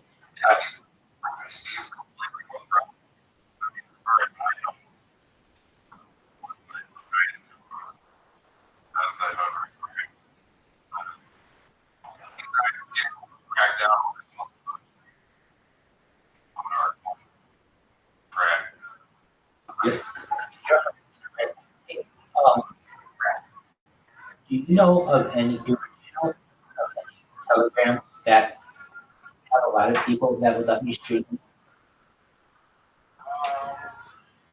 I know that.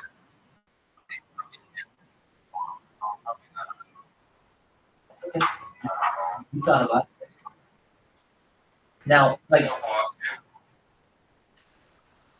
no, I don't. But also, and I can always send the dev with the admin just a private message requesting it. It doesn't ever necessarily have to ask. And if they want to allow me to do it, that's cool. If they don't, you know, I asked. Okay, so what? Some of these guys, my art point. No one knows what the fuck that is. It's another like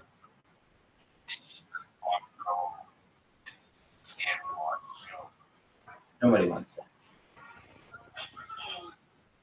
Look, I'm telling you, you have to diversify yourself as a clone. You have to diversify yourself in life. In this world, you're either a creator or a consumer.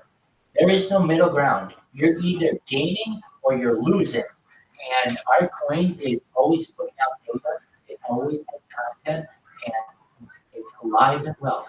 Other coins have folded in the amount of time that we have been going. Other coins have been created and folded 5 times this far.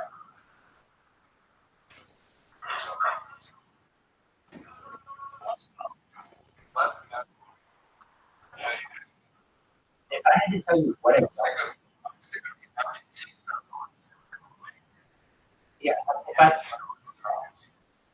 if I had to say something I don't like about this community, I can't. I mean, like, I can't really name anything. I know one. If I had to name one thing, absolutely one thing, it brought the band down there too quickly against one individual who I thought would have been really good for the community. There was this girl who would get naked and all blue and go crazy. Exactly. And they banned her. I remember her. Because she needed help. So she would just ask for money. They gave her $300, and Bitcoin one night, but she was like getting naked. So I mean, whatever. And then one admin, he can remain nameless, but he just was like, I think that she was asking for too much money too often. I'm like, dude, she painted herself blue, yellow, and red and ran all over Los Angeles for her coin. So what? She asked for some money to do it. And he's like, nope, I banned her. So then she went to our enemy. Like she went to our enemy and started doing it for them. And that started to catch on and everybody was like, what happened? And it's like, here's the thing. One admin can ban someone, and I don't like that. But that's less having to do with this coin and just more with how Telegram works. I feel like you should need multiple people to ban someone, at least in a more democratic way. Because if not, it just can become an echo chamber of the same people. Yeah. Now, Yeah, it's I'm here. I just gotta adjust to my computer. One thing that I noticed,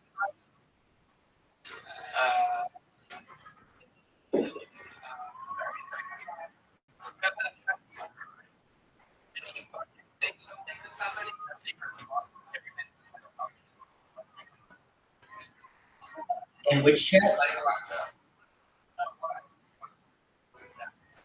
In our chat? just saying the type out. No, man, people. I think people answer them. They just don't know who you are, probably.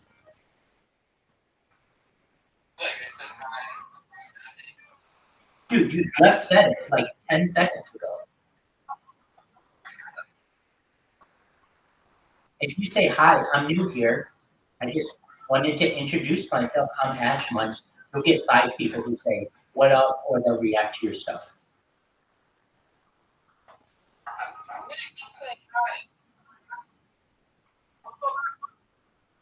Dude, Ash Munch, just say, if you keep saying hi, you look like a bot, and we have a problem with bots. Just say hi, period. I'm new here, period. I wanted to introduce myself, period. How is everyone today, period. Question mark at the end of that. If you ask that, you're going to get a ton of feedback. If you keep saying hi, like a 3-year-old speaks, nobody is going to think that you're a real person, or that's not real interaction.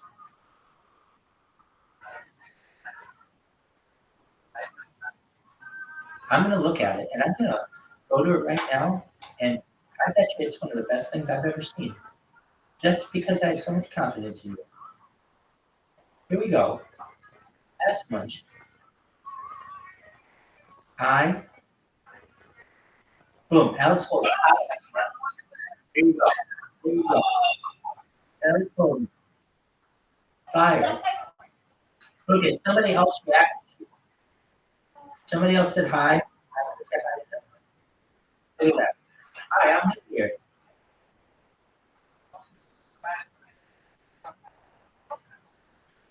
Have you accepted the church?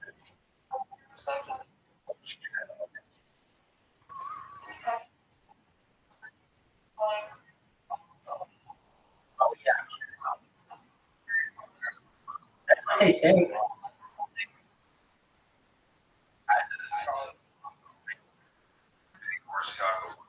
You can call it ticker Bitcoin. That's its real, ticker.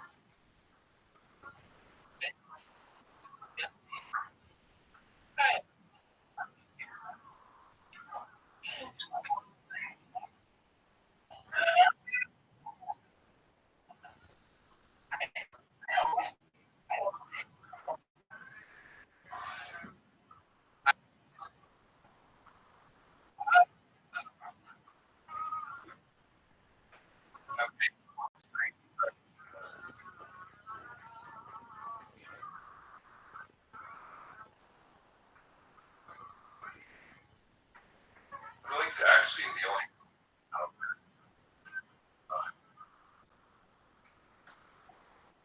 pretty much. Really, I love Spring's sense of humor. That's what's going through my head as well. Did you really mean that? Ever? Like,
I don't know. Yeah. Can you tell Google? Hey, can you please click the link to their bio?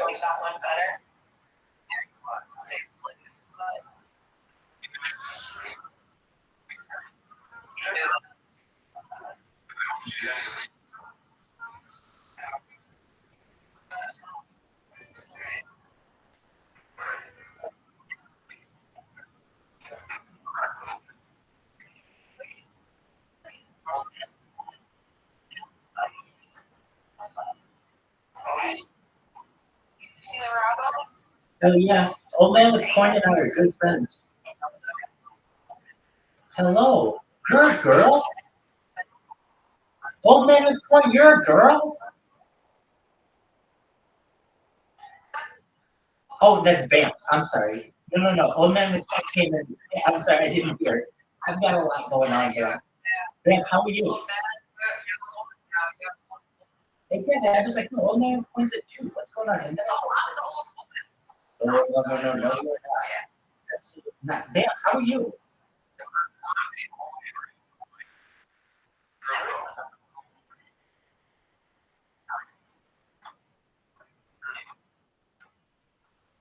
No, not Ethereum or Bitcoin.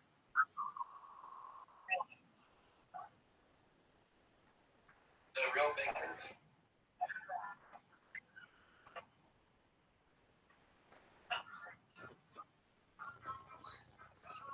Bam, how are you? What do you think of, what do you think about what we've got going right now? It's a lot. Look at all these streams. I do. I'm like an Instagram. How am I not? That's kind of my question. Is how am I not an Instagram?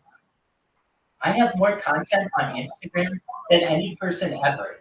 And if you're like, really, like, yeah, I have this robot that automatically posts to Instagram and has now for several years. I have literally years worth of footage on Instagram. Kim Kardashian, eat your heart out. Yeah, that's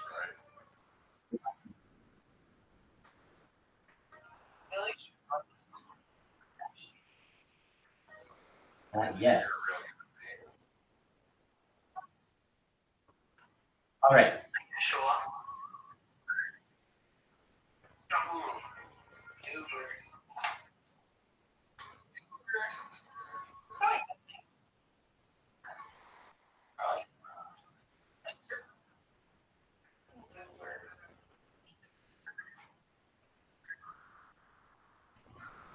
Hey, have you guys ever heard of She does all those financial books for the 1990s.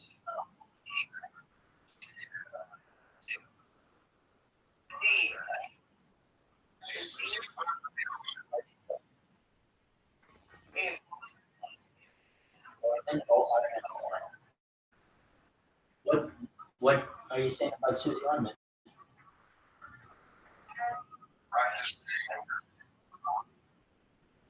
Are you saying that you have a thing for Susie Orman? Do we? Well, yeah, sure you did. That's kind of a random thing to just throw into a discussion unless you subconsciously really have the hots for Susie Orman. You know what her fetish is, guys? Susie Orman. 4 years ago?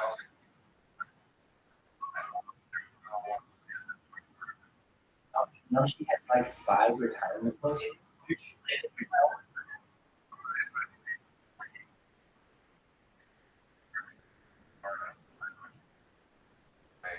I know someone who was something earlier. Yes. Oh. Quoting. Says it's personal. Hey, I can tell you exactly who she is. I can tell you exactly who she is. Listen, ask much. All you have to do is take your nearest time machine back to 1998 to a Barnes & Noble and look at the front table. That's who Susie Orman is.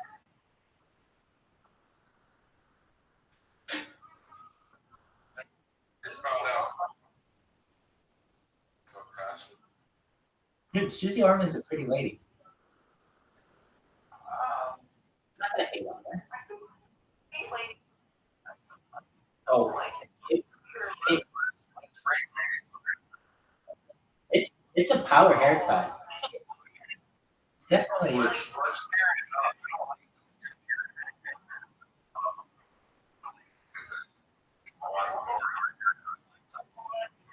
Do you think we should call them Susie's?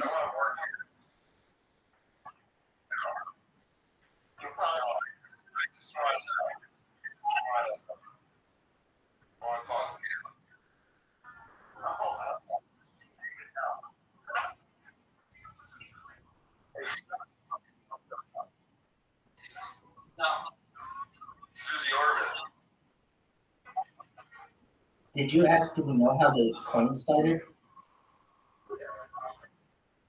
Yeah, I kind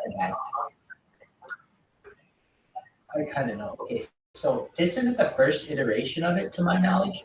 It kind of because that's true. And then I believe she rubbed it, and then a few other people rubbed it. But basically, as I understand, there was some discussion last 2 falls ago. So fall 2022 to make the coin revive, then relaunch. Uh,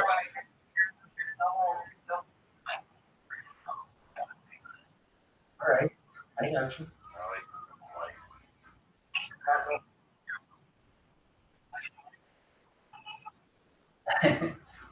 Am I still double mic'd? Okay. Well, I'll just quickly say it. Anyway, the name, and Van might know more, and she probably what it is. Van, can you tell us the history of the coin or summarize it? I know the history. I've been here since the summer. I've been here about. I know the history. Well, then tell us the lore. Yes. Alright. The original version of this talks about BSD. Contract that was the court.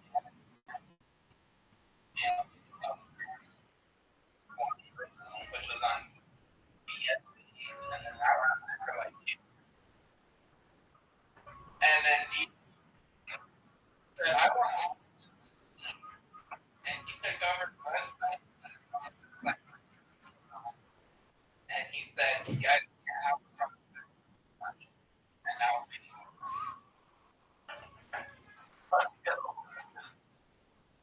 oh, what? Project is under a very moderate.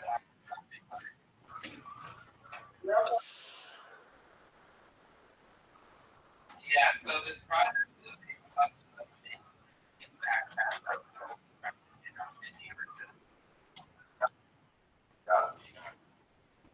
so anyway.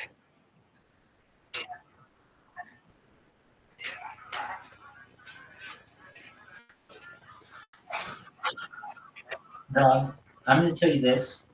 As much I've been in this coin Telegram for 10 months straight, and that's the most amount of information I've ever heard about the history. I had only vaguely even heard of the backpack story, so thank you for that reminder. Yeah. Yeah, funny story.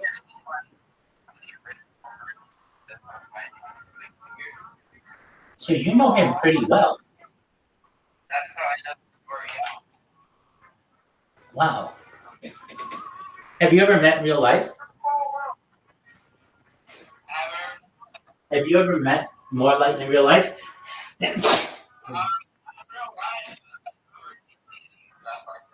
Sure.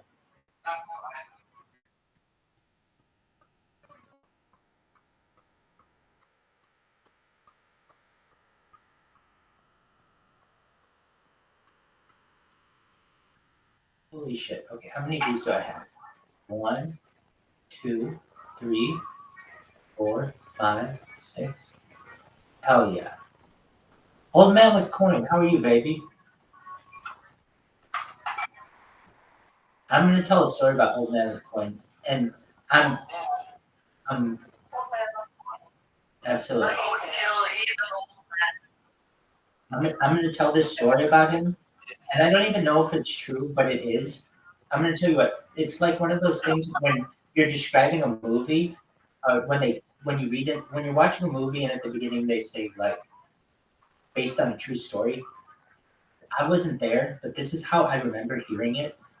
Old Man with Coin was in some group, either a TG or on Twitter or something, but someone who really wanted a certain NFT. I don't know if it was this photo, but it was some NFT. And this person did not have the money for the NFT, but they had been watching it. And Old Man with Coin saw that they wanted it and sniped it from this person. And the person was really disappointed because of how long that they had been waiting on this coin.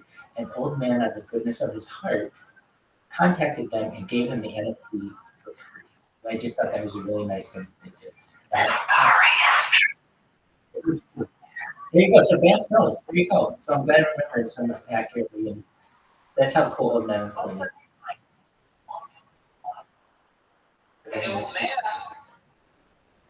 Old man without end.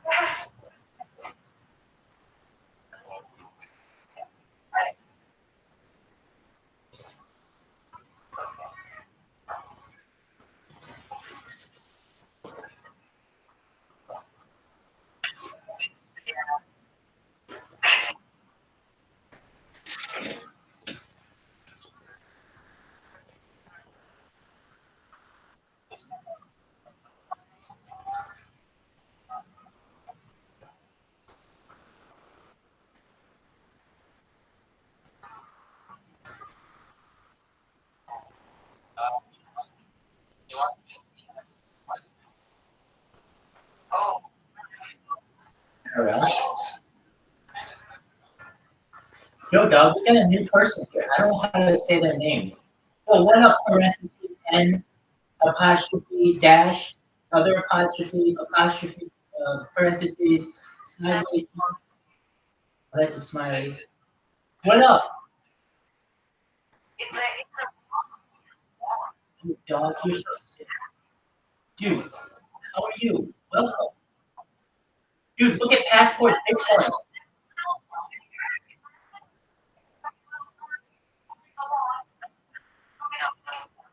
Man, it's my favorite. Passport Bitcoin is streaming truck driving simulator. Yay! Oh, I love it. I love when Passport Bitcoin streams. Is that real?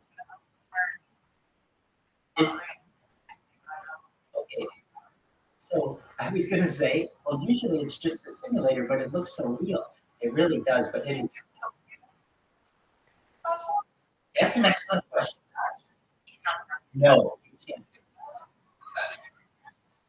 Yes, it is. Wait, but can I?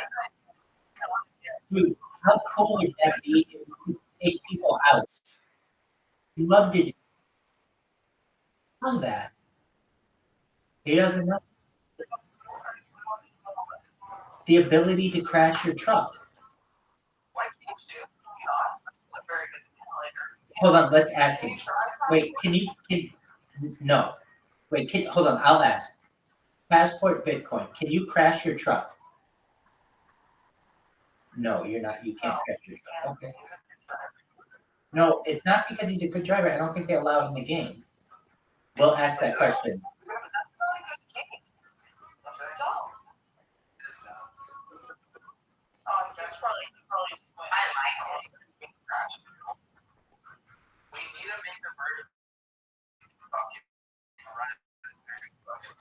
I agree. I used to play NASCAR games just to go in 180 degrees in the opposite direction and hit cars going 200 miles per hour at 200 miles per hour to see how big the crashes would be. Why aren't we? Bitcoin. Do a U-turn and hit some cars, dog. He says no.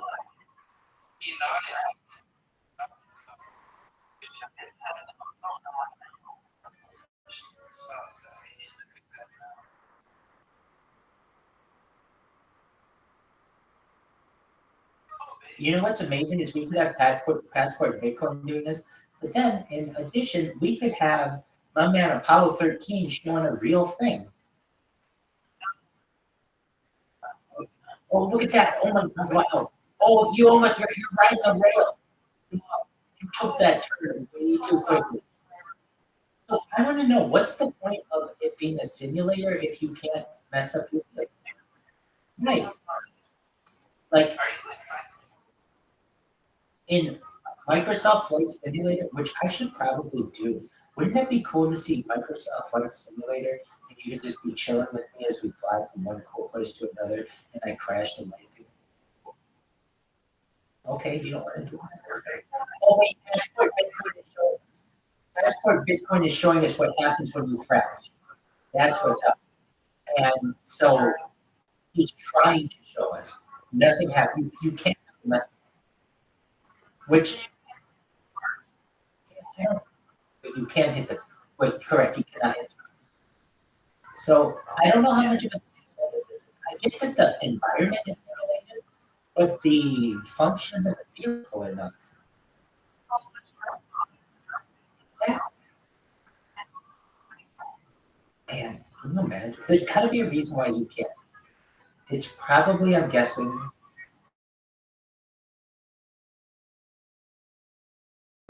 Well, but I'm thinking well, it kind of makes sense to me. If you can do that, then it's going to be a mature rate. And they don't know if they're going to sell as much. I mean, I think it'd be the coolest thing you could ever do. I would buy it because of that. Like, that's a cool thing. If you could just take this truck, if you just take this truck on the open road, like just off-road it, but then it becomes Grand Theft Auto. I'm not against. That's baller.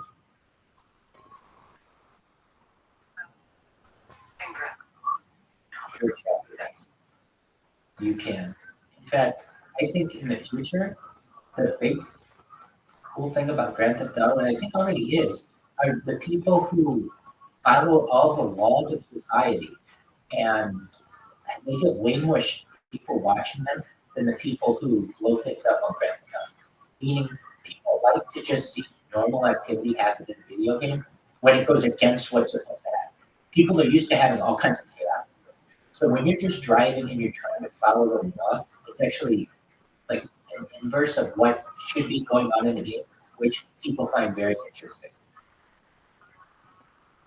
I can. Ducky, what's going on, girl?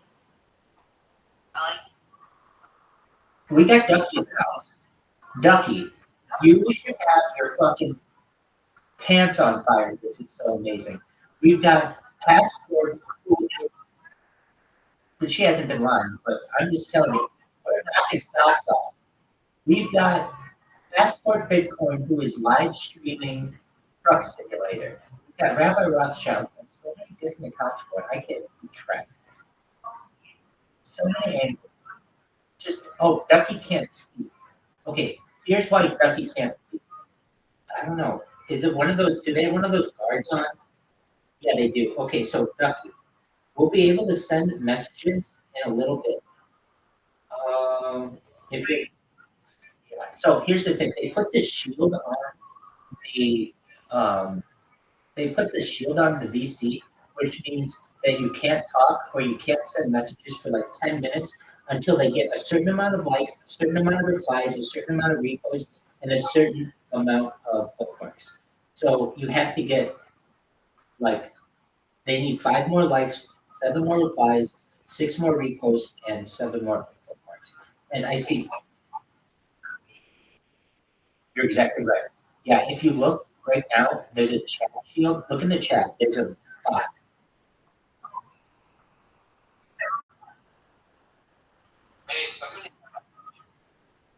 No.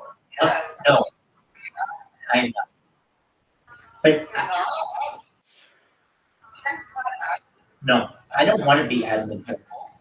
I don't want to be admin here because there's like 12,000 members, and sometimes my accounts become like targets for these guys to ban, and I don't want to ban this. Ducky, don't worry, we're coming for you. I'm checking right now. Everything.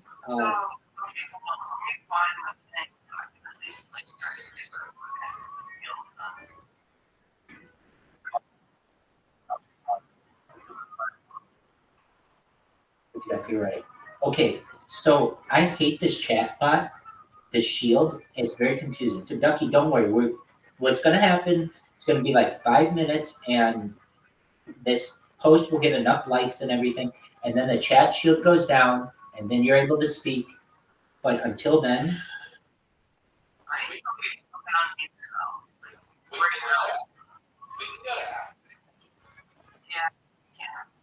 Ducky's in there.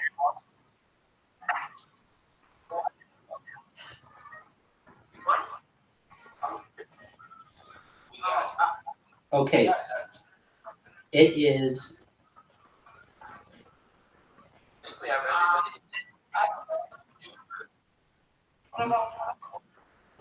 Oh yeah, no, I'm not leaving the passports here. Passports the man.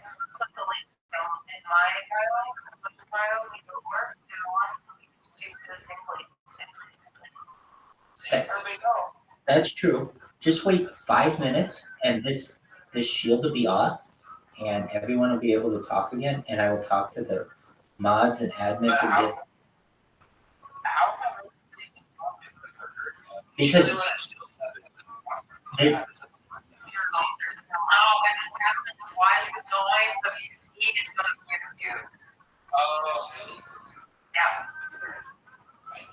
Because it's just the interaction itself.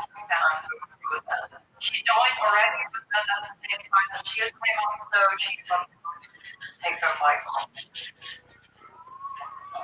please be patient. We will allow the chat shield to complete. It should be about 5 minutes or so. We got you, Ducky. If you can hear us. Now she has the red one. Hold on 1 second. Chatter shield bot. Bam, am I right that they do this chatter shield just to so that people interact with the tweet that they're on which they're trying to promote? Yeah, there's a limit, like 5 comments, 5 likes, 5 favorites, everything is done. So this is the second shield they've done in the last 2 hours. The previous one they messed up, and they made it so that you only needed 1 like, 100 replies, and they were testing it to see like what the difference was in the kind of social media juice you get when you promote the reply versus the like, the reposted, bookmark, all that other stuff. Anyway, I'm glad that they don't have that one because something about their bot had some kind of glitch, and we went for 30 minutes and no one was able to.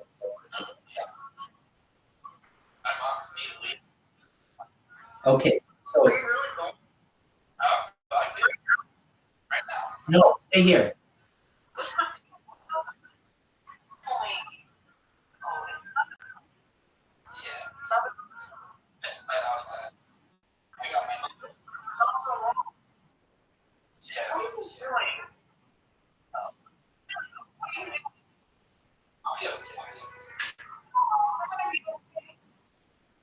That's lunch.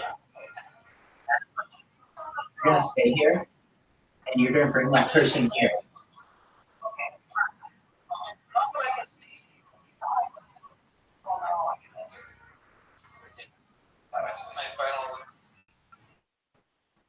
This stupid shield needs 3 more replies and 3 more bookmarks. I don't understand why.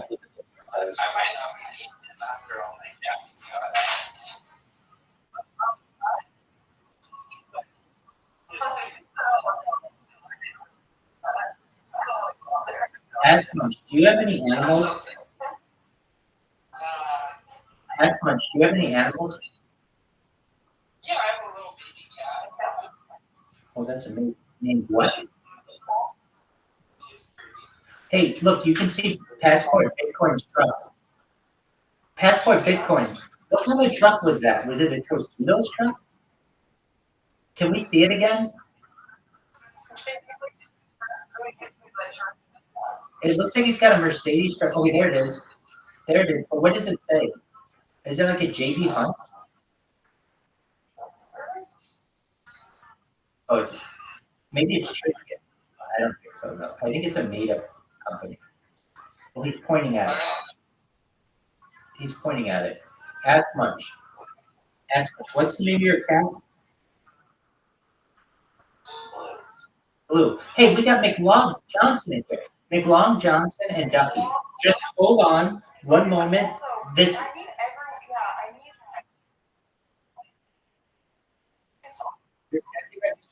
I'm gonna do it. You know what? I'm sick of this shit. I have enough accounts. I'm just gonna fucking fix it right now. I'm fixing it. Go. I'm just typing go. Okay, that's one, and I'll get another one right now. And now you guys will be able to talk because it's stupid ban on people. I hate this. Okay. One more.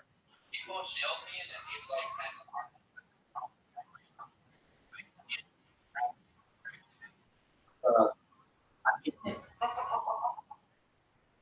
Go. Okay, it's got the right amount now. I did it.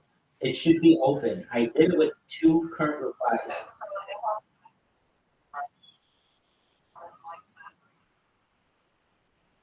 Spring is dead. You're smart. Okay, now you guys can talk. McLong Johnson.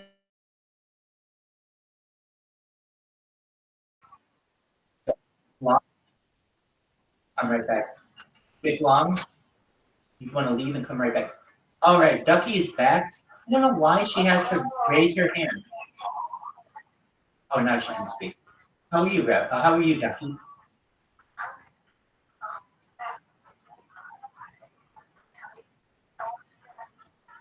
All right, I'll do so right now. Excellent. McLong Johnson. Hey.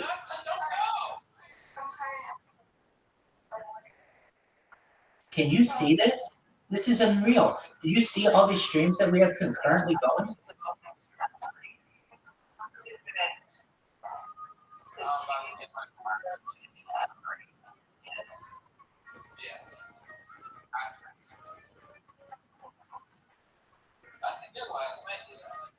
Does anyone know why McLong Johnson can't speak?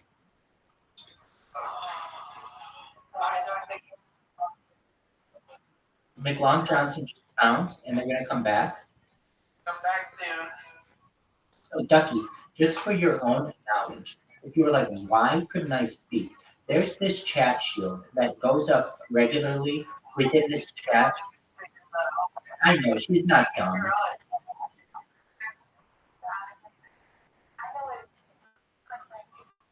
Exactly. Well, I don't think it's cool for new people because you don't know what's going on, and it's confusing.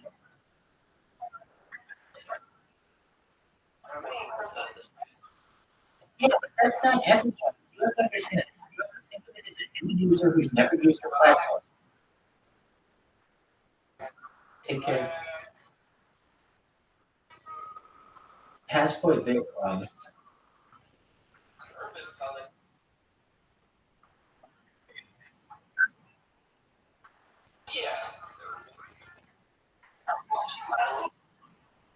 Oh, yeah.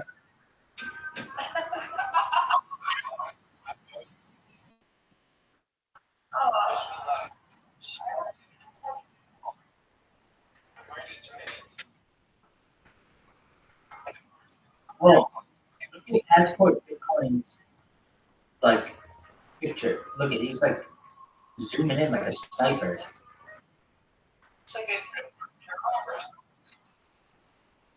Passport Bitcoin. Are you? What is this?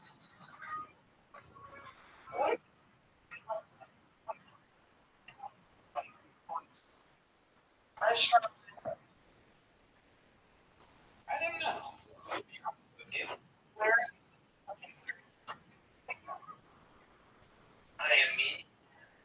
That's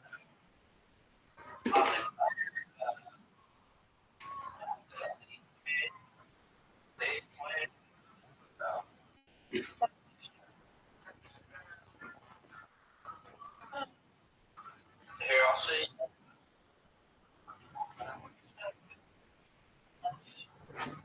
I know.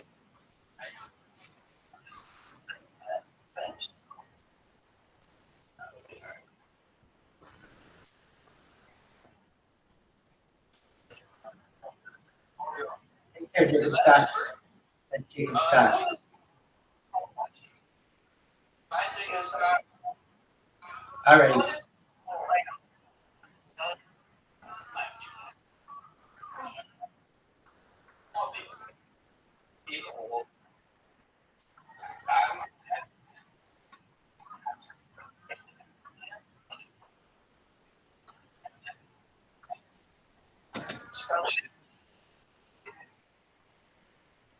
Dude, have they found P. Diddy yet?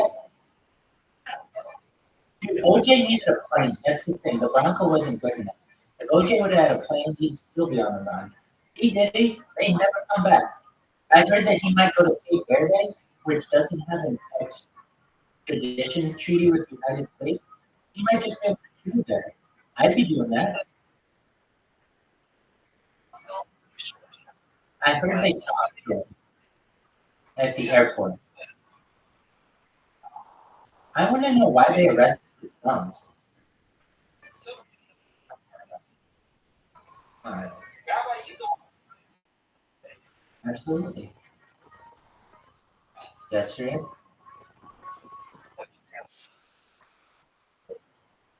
Going to the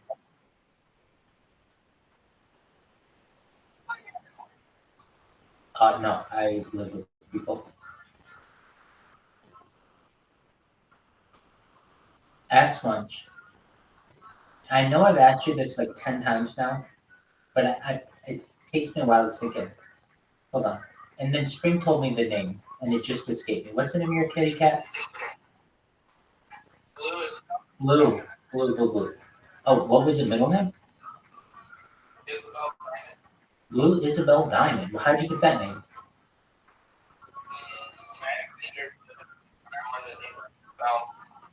And then I got more. Did she answer to all of them?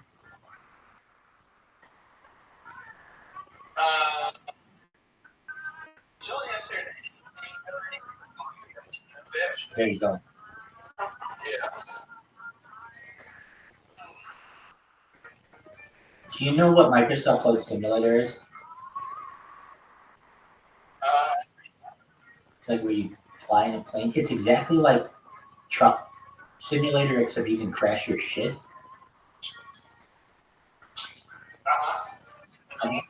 Yeah, I'm gonna do it. Yeah, on the plane. Watch this. There's this hidden function.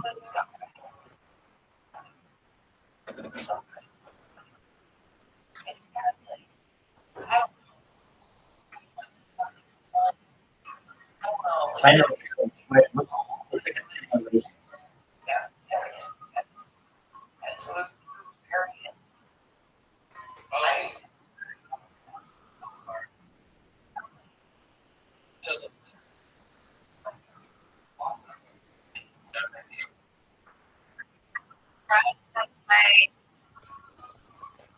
Oh. Yeah.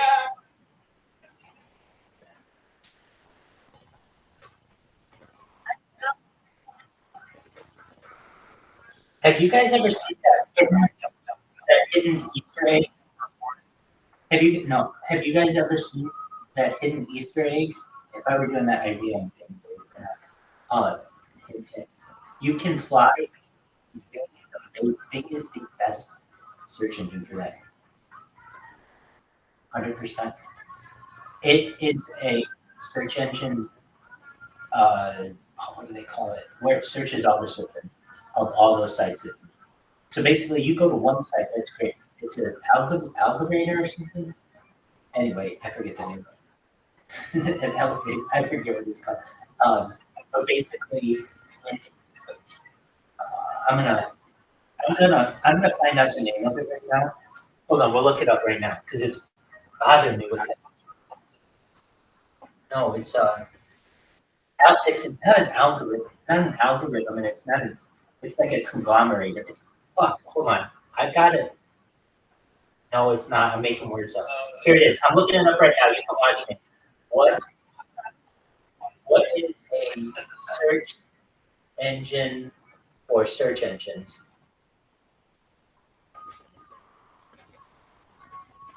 My camera's still on. Okay, it's called a search engine for search engine. Oh, an aggregator. That's what it's known as. It's an aggregator. So thing on that topic that we're referencing tonight is an aggregator. So there are two big things. You have to turn off the state search. You have to make sure to turn off state search, and then that's about it. The only thing other thing is I like to make sure the videos are 20 minutes. So I put another filter on. 20 minutes enough. Yeah, because I like compilations, so it's just like everything.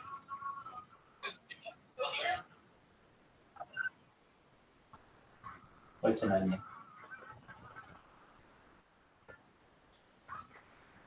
Okay. Like the onion?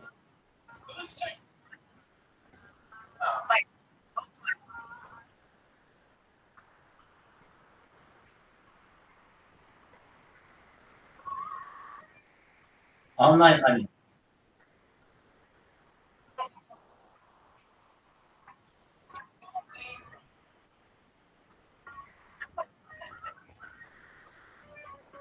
Oh, hold on. You mean like Torlins? Oh, yeah. No, you don't need that. It's just regular. Sorry, I'm thinking, no, I've used onion a ton. And Torlins, yeah, definitely. Sorry, at first thought you meant, this is exactly what you thought. The onion. Well, first I thought it was some kind of sexual thing. I always think that, like, hey, something that somebody's doing about which I don't know. What is this? And then you were like, the onion. Sure, like the grapefruit. So then I'm like, okay, well, what's the onion? And I'm like, well, there's the onion that berries type. And then I thought, well, oh, there's like the onion, that onion. Yeah, definitely. Okay, so no, you don't need any of that. It's just big. But I don't normally use DuckDuckGo. Well, I guess I do if it's my home. But the one that I like the most is this aggregator from Google. It's known as Dogpile. It's amazing. It's an aggregator. It's a really old one, so it has all the old links that used to be really good. Like you can get people's personal websites and stuff that you can't get on Google. So there is an Easter egg. Do you know about this?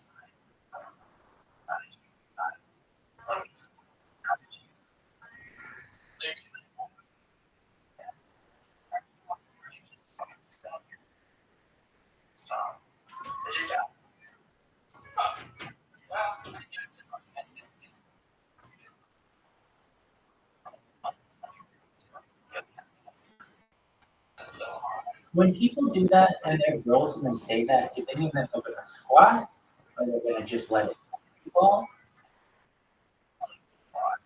Right. Like for extra pressure?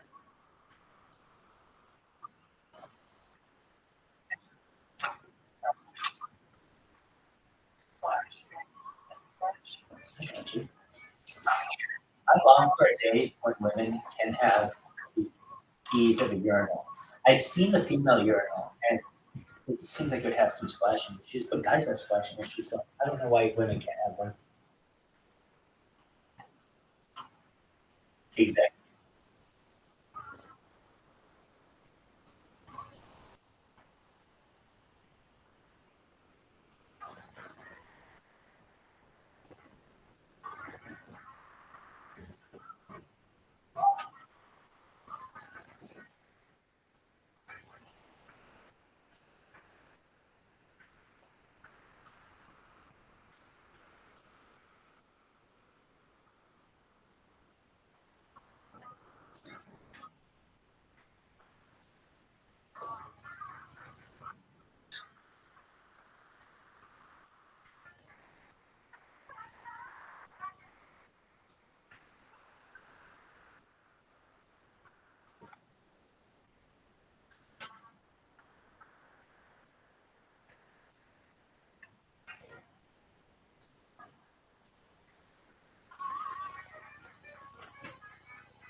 Right. But that's exactly what you say before you get raped.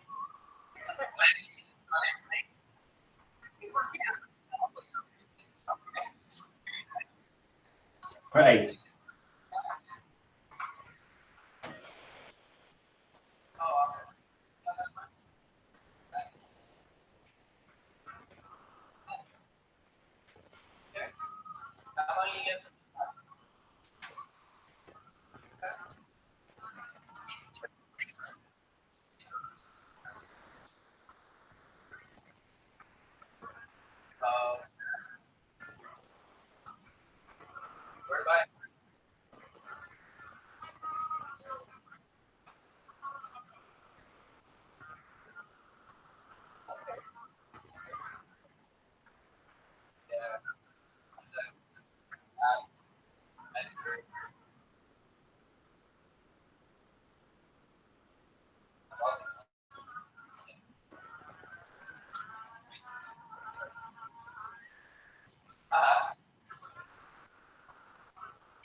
Is that, can you hear me?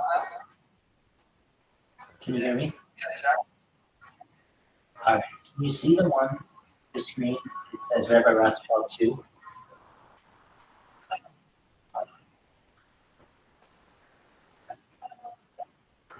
In a little bit, we're going to be flying through the sky, and it's going to be amazing. You got it. Yeah, and we're going to do it in the real world, meaning like it's on Google Maps, so it's realistic to people. Ballers, fuck girl. We can find everyone. Yes. Well, you have to download, but it's from Google and it's really cheap. But it means free, and it's pretty small. So it's amazing. It's basically like you have the Microsoft Flight Simulator. I think it's like 25 gigabytes, and then with all of the maps, like 100 gigabytes. Or you can use the Google Earth version, which has better maps because they're Google Earth. It has 3D functionality, and it's more like 3 gigabytes. And it's free. Oh, it's so much fun. All right, so we have it installing. Let's see what's going on with it.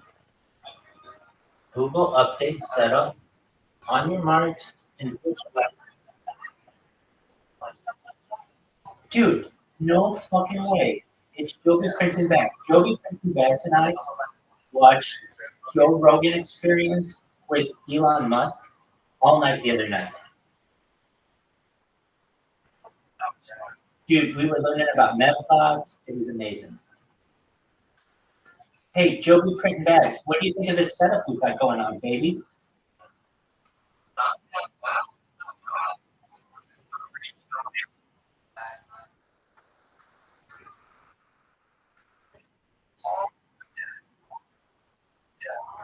Rabbi.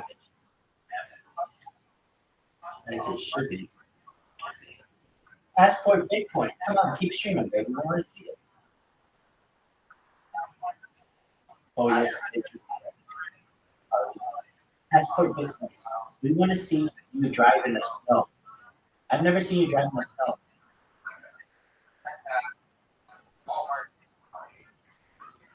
Passport Bitcoin. I want to see you driving in the snow. And Spring is good if you like Rabbi. How much longer is it going to take you to install? Let's see. I think we're at 33%, 25% maybe. We're right. We're almost there.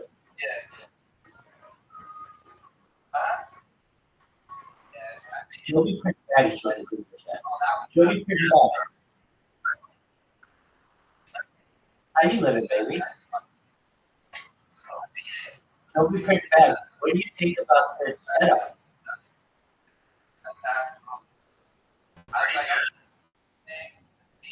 We're live on over 300 different accounts right now, and you play pretty good. Man, you've got some difficult expectations to meet, dog. Spring is dead. It says 59 seconds remaining. Now it says 11 minutes remaining. All right, so it was 59 seconds, now it's 11 minutes, now it's 4 minutes. Basically, we're back in Master World. LimeWire, if you remember that.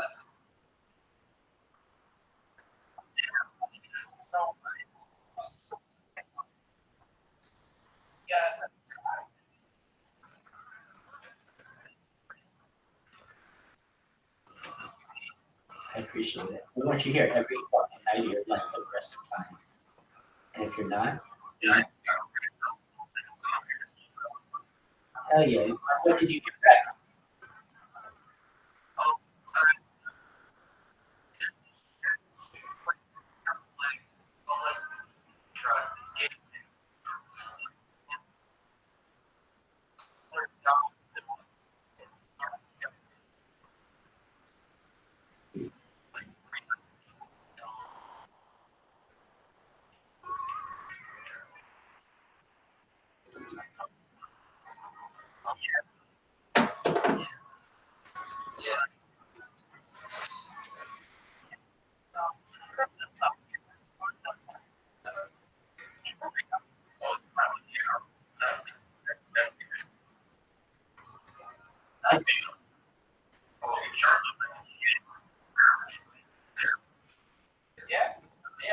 I think it's a good idea.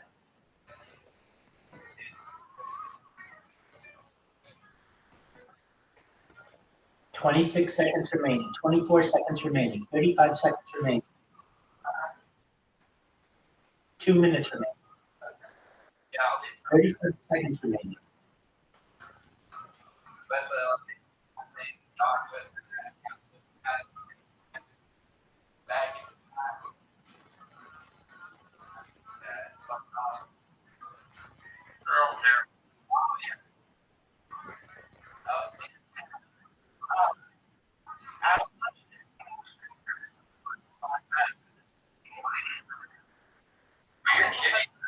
That sounds like a lot.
It's called the Velvet Mafia.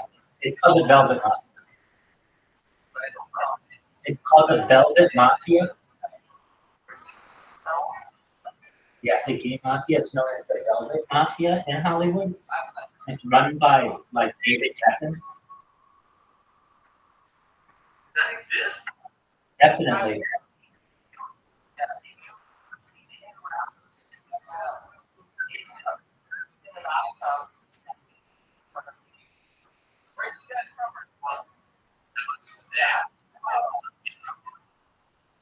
Oh, it's really not.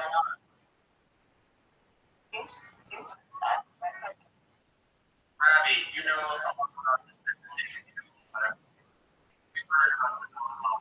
Yeah, dog, that's the real thing. It's head David Geffen.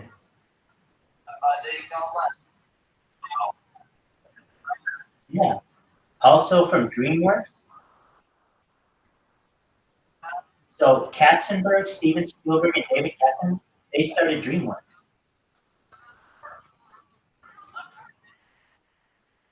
No way. Yeah. At the beginning of every DreamWorks, it says SKG. S is Spielberg, K is Katzenberg, G is Geffen.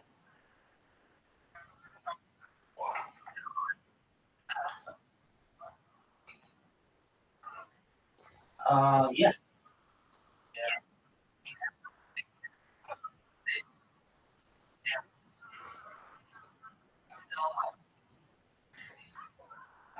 Another member is Ed Buck. Does anybody know who Ed Buck is? Ed Buck was the guy who kept getting caught in LA. His penthouses, they kept finding dead male hookers in him. He had 3 dead. Yeah. So Ed Buck, he's a huge Democratic donor. He was Hillary Clinton's biggest donor in 2016.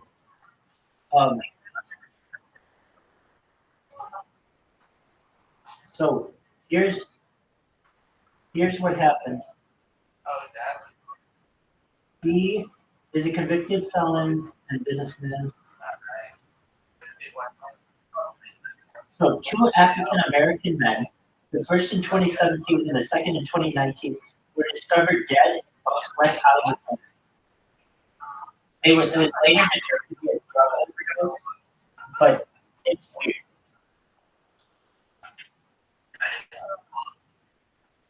Exactly. Okay. Ed Buck, he used to take. All right, check it out. Dude, spring is dead. We're going to do the flight simulator. Okay. How about an F-16? Is that okay?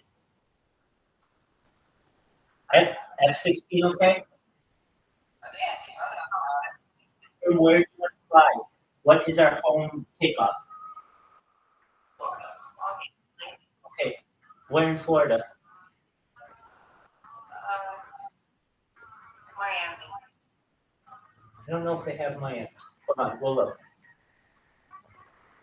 We can fly there.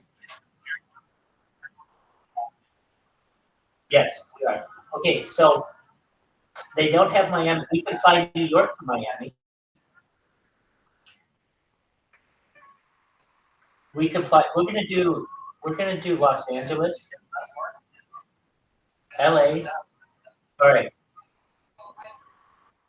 That's okay. We're gonna fly X-16. I don't know if it's gonna work. It's got to load. And also, I've got a whole bunch of other shit going right now. So let me shut off all this other stuff, or it's gonna be really slow.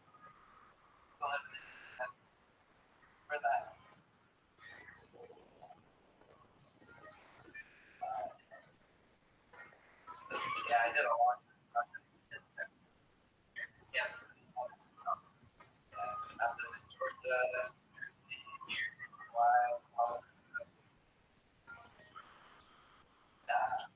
not for working. For working, out. Because power. Hey, Rabbi.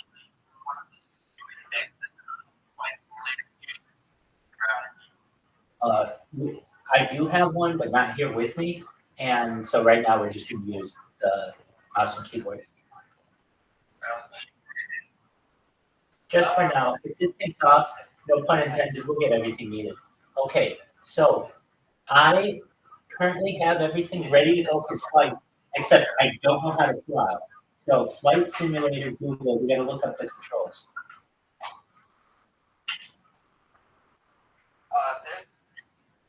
Flying around the world.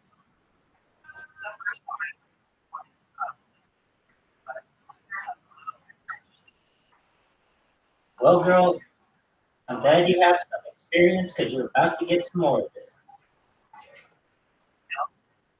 All right, simulator, controls, and circle cruise. All right.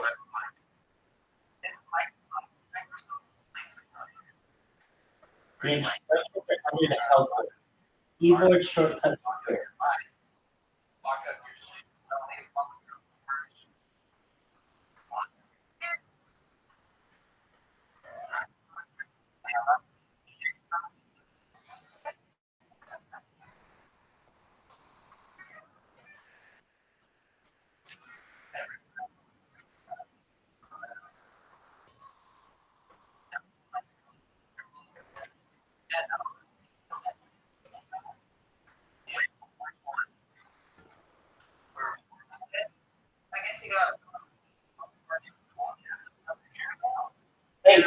Hey, I figured out how to start going.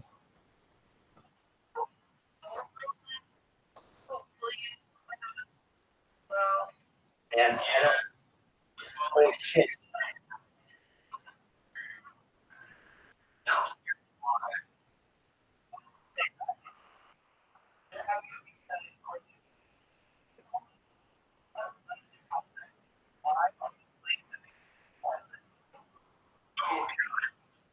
Oh shit. Oh shit. Oh, we got a death spiral, kids.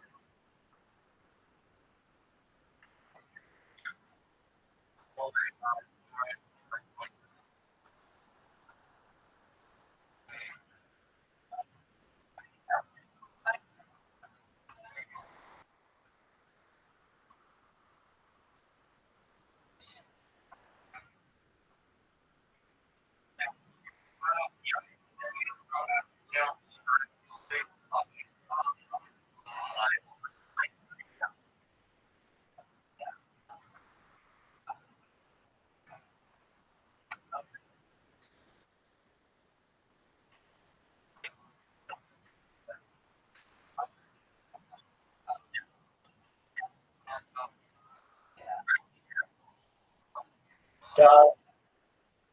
Oh my word, we are stalling. Our plane is at a 90-degree angle. It's just flying towards Earth. Oh, we're in the middle of a stall. We are in the middle of a stall. Don't worry. I gotta fly over these mountains and then we're going to Miami. I got it. No, we're not.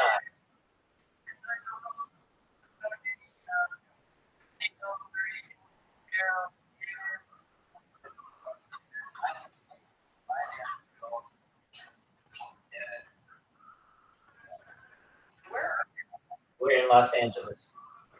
I am about to be Oh, wow. We're about to. Okay.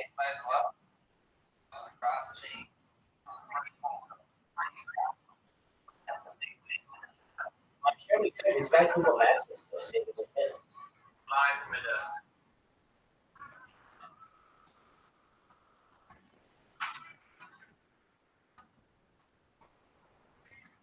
We are in the middle of a dead end stall. Okay, we're heading east.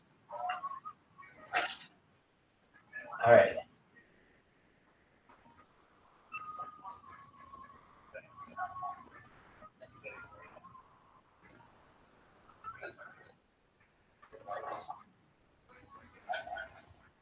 There we go.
Yes, it is.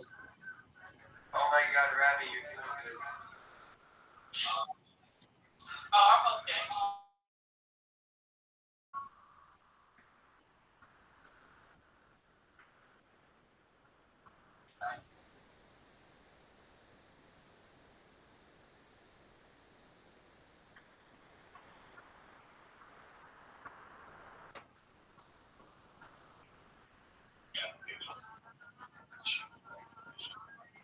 Oh yeah. Yeah.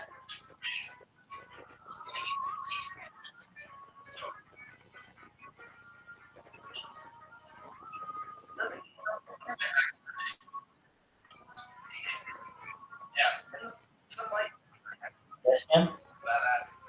What did you say? Does it get dark? Yes.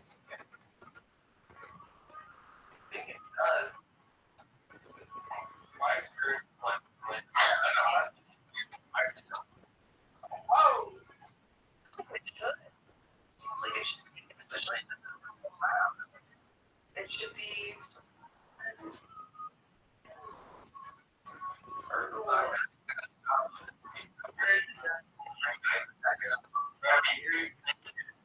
We were in Miami. That's like a 4-hour flight. We're just flying over Los Angeles right now. I'm actually trying to land.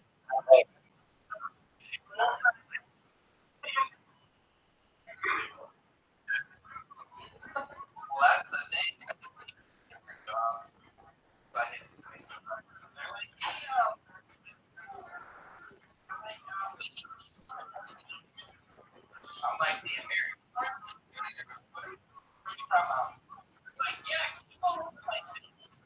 I'm like, I'll go live in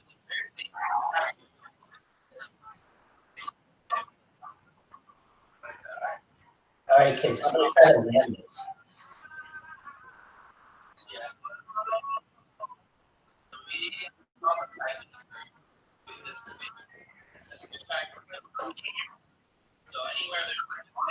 James Kaminsky?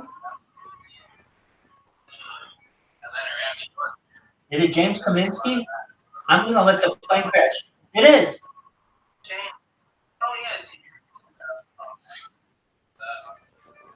Dog, James gonna love this shit. He loves when I do shit. Dude, James, can you see this? I'm doing Flight Simulator. James, can you see this?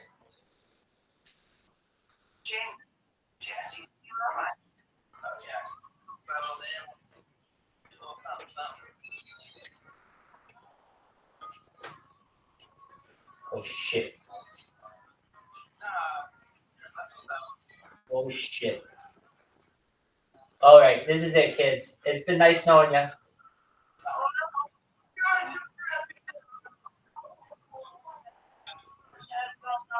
Dog, we're still going. We're living like villains. Ton of them. MILF ones. James, can you hear me?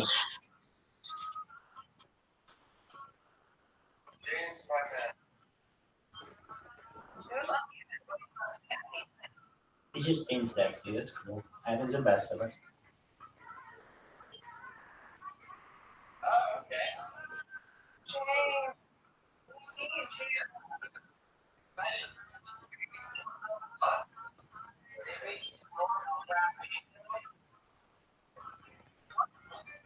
All caffeine is snortable if you're strong enough. No, trust me, it's not. There's a huge difference.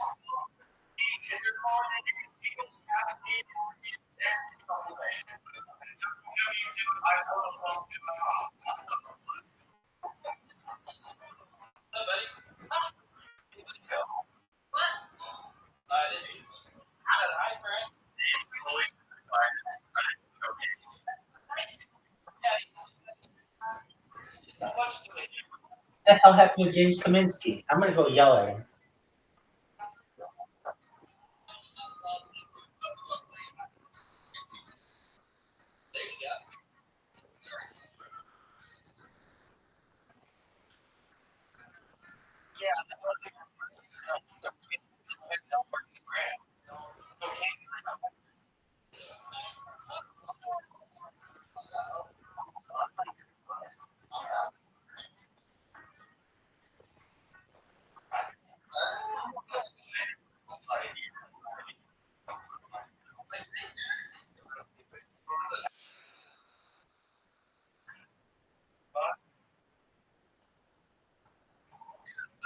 There he is. James, how you living, pimp? James, I knew James would like this. Hey, what's going on, baby? What's up, Dad? How are you? I'm living like a pimp. Do you see how many streams we have going? Yeah, this shit's crazy, man. I agree. Do you see that we're flying over Los Angeles right now? Hell yeah, dude. You're a captain. Absolutely. Hey, we just,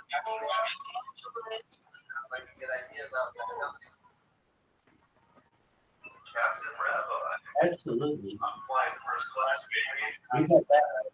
Well, I'm going to give you some advice. You don't need to buckle in because that's not going to make a difference. You are definitely going to die on this flight. So call all your family before getting on board. Also, I don't know where all I know where all the experts are. I don't know how to slow down the plane. We're learning everything through experience. With that, I hope you have a wonderful flight on Rabbi Rothschild Airlines. And yeah, please leave us a 5-star review if you somehow survive.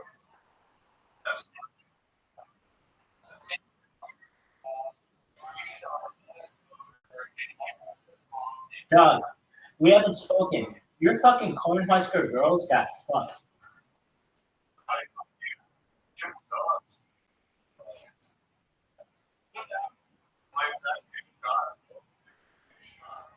That's all right. Cornhusker girls. Yeah.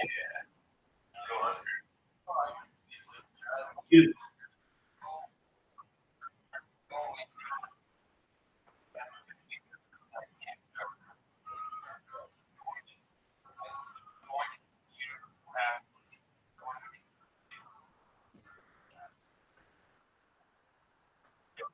Yeah, baby.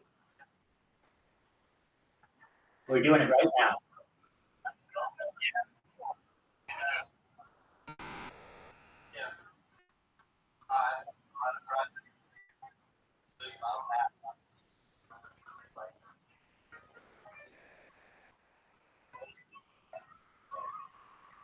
All right.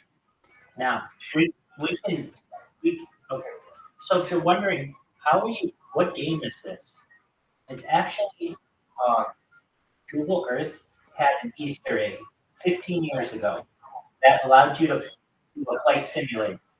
People liked it so much that they added it into the downloadable version of Google Earth, and I remember this. And while I'd like to play Microsoft Flight Simulator, it's kind of a huge game, and I don't have that kind of storage, or I do, but it would take me a while to get it all free and everything. So Google Earth is a great alternative. Now we're going to look at some of the things like basically I want to know where we are in the world, so maps and stuff. So I'm going to look at some. I'm going to look on Google right now and see how to see the map because we're going to Area 51. You're absolutely right. Did you know Area 51 has the longest runway in the world? No. It does. Like 2.5 miles. Don't we have like an area?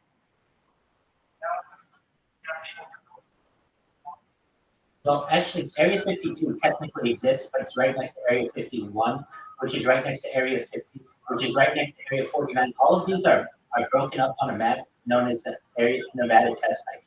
But if you want to know where Area 52 is, people say that it is Wright-Patterson Air Force Base in Dayton, Ohio.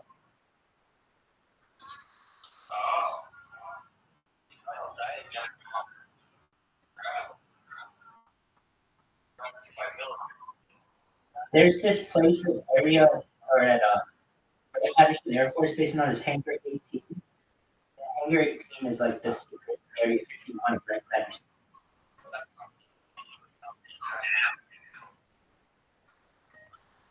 Google. Well, I mean, it's just like buying rural Dayton, Ohio. I remember they bought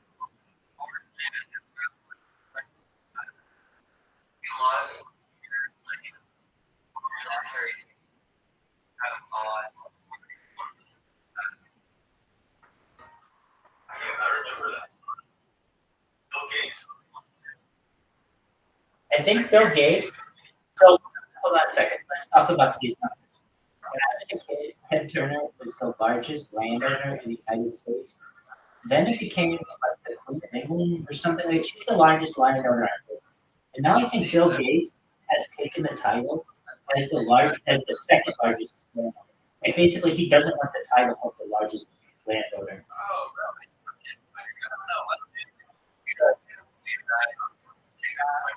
Oh, but Bill Gates is the largest private owner of farmland in the United States.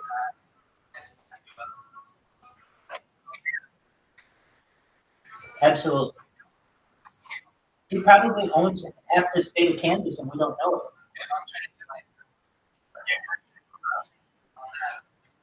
Dude, he probably owns the whole panhandle.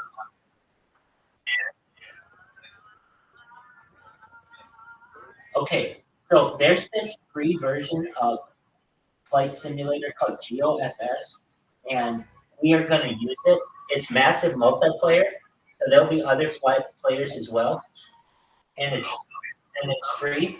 So if you're like, if oh, dude, type, all right, and it has an autopilot. It has a bunch of shit. So if you're like, thank you. I really appreciate that, dude. James, it took me, and each one of these is streaming on. I got 10 different streams streaming on 300 different accounts on 30 different platforms. It's amazing. I like the you have like a snap. Yes, I do. Oh, yeah. Yes, I do. And they each show so that they're unobstructed. I've kicked it up a notch. I've definitely kicked it up. I appreciate you aware of that. Okay, so we're going to pick our aircraft. Just a moment for kids. And if I refer to you as kids, I'm a former teacher. I love to teach. And you are my shipper, baby. All right, here we go. That's right. All right, we got location. I'm seeing what we've got. Like I'm pressing the buttons, and it's not reacting. And I don't know if that is. Let's see here. We've got all this stuff. I think we can close all that shit. What I'm trying to do is free up RAM for this thing because my computer is literally on overload. All right, GeoFS for loading it. Come on, baby. Anonymous food. It's like I load it and it doesn't want to load all the way. So when this happens, sometimes it's because I have a pop-up blocker. Usually not though. Then I try it in another browser just to see if the browser issue or if it's like a user error. What's going on? So just one moment as it's pulling up. James, we also were watching Joe Rogan before everybody came in, and so I can have Joe Rogan stream it all the time, and you can watch it and hear it. I worked through the troubleshooting.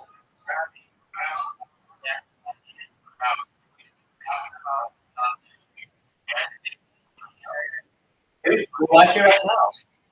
Wow, we're watching it right now.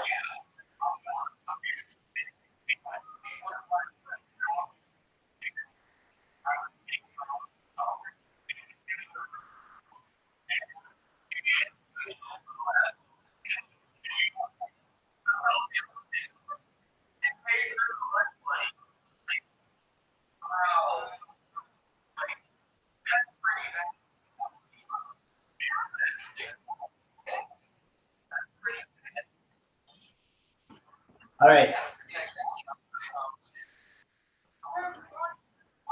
No, I say it all the time. I love it. Joe Rogan podcast. Check it out. The Joe Rogan Experience. Train by day, Joe Rogan podcast by night, all day.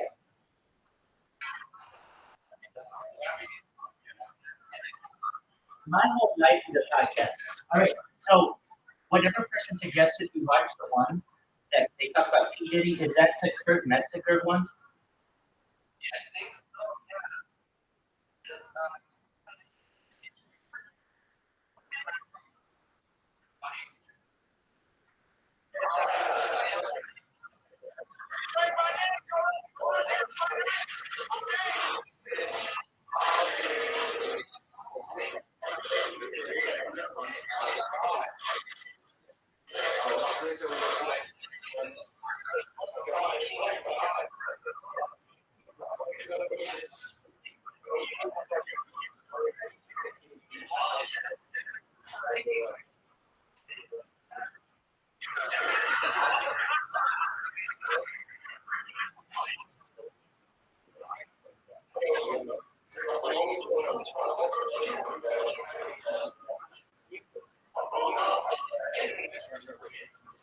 No, that's right.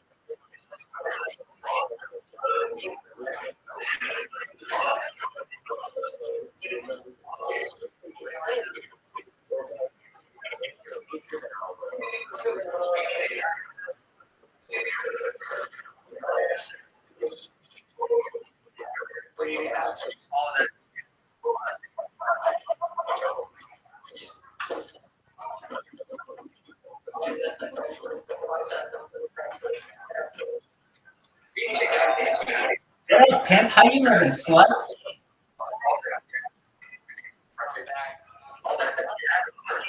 No, that was the most amazing parking lot conversation I have ever overheard in my entire life. Yeah.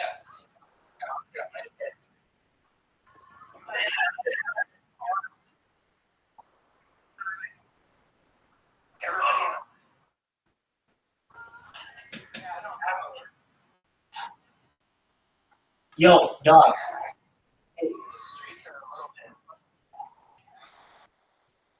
Yes, sir. Okay, we have some decisions to make. We've got this Joe Rogan podcast. We're gonna hold up on it because I need some advice on what type of plane we're gonna fly. We have a Piper Cub, a Cessna 172. You can see these all if you look at Rabbi Rothschild number. Just one moment. Make sure it's still showing. Is it? Not. Just one moment. We got it. If he wants to be, or she wants to be. I think that would be. I like her. I don't care what you say about her. I like her. I know, that's a joke. That's a joke that people say. I don't care what you say about him. I like them. And they're like, what did I say wrong? All right. Absolutely. Here we go. We are looking for. I just got to be the world's best goddamn multitasker. Look at this. I'm like Lucy in the Chocolate Factory. If you get that reference, you are old, and I love you. Spring, you didn't get that joke?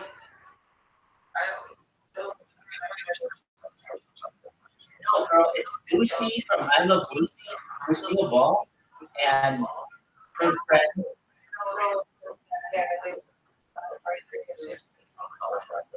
Right.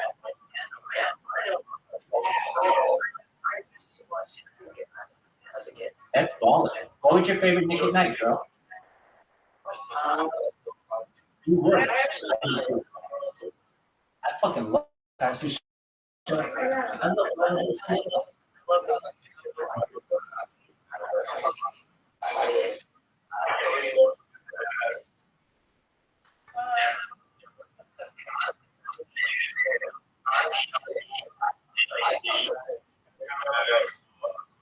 Word. Dude. Wait, let's talk about it. This show should have been, but it was not about him. It was really about that family. That family truly did matter. That family truly did matter.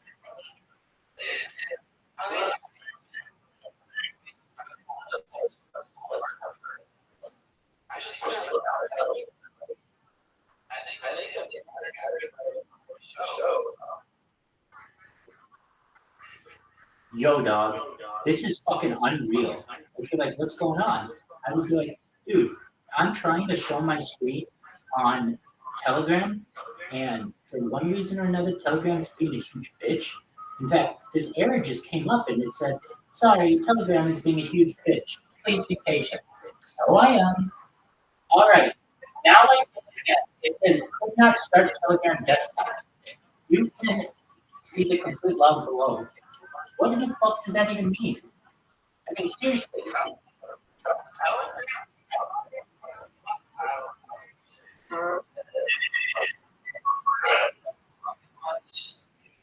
Oh my word, now it says.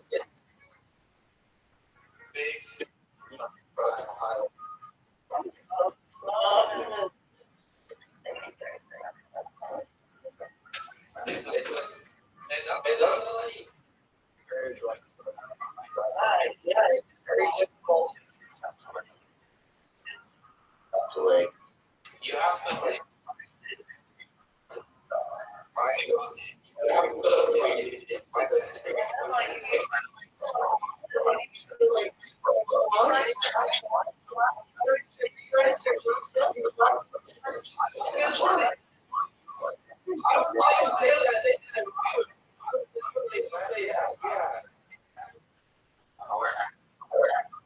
Sorry, girl.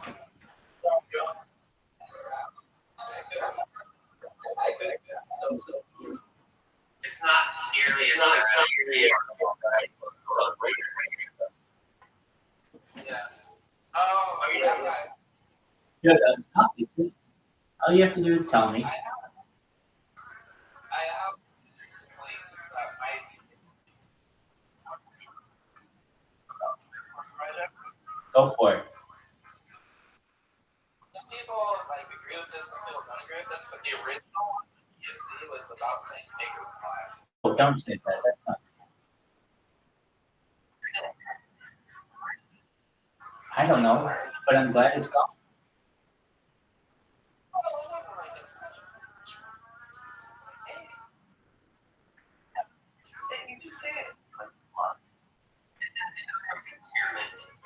That was a term.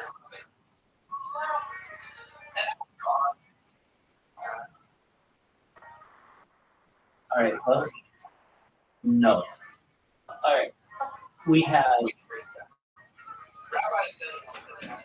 Look, I mean, bring back whatever you want. I'm not here to squash discussion, but you will sound completely unintelligent on 30 different streams for the rest of time. You don't want to be caught saying that publicly. I see. Whoa. Man, woman,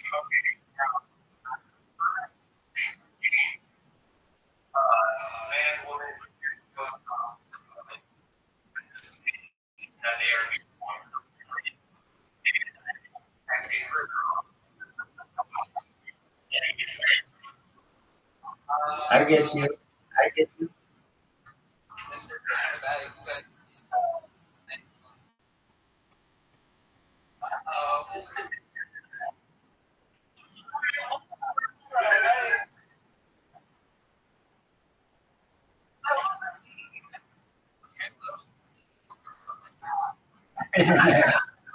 That's right. They play them later on the weekend. If that's what players go out. I'm just saying.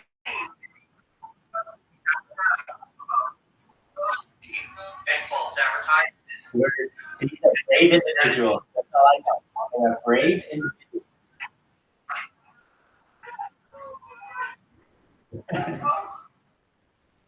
I think, you know, me and Justin, I was saying,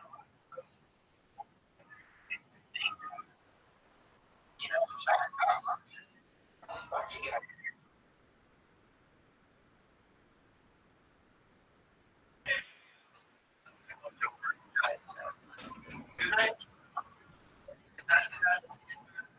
I know it's a hot dog.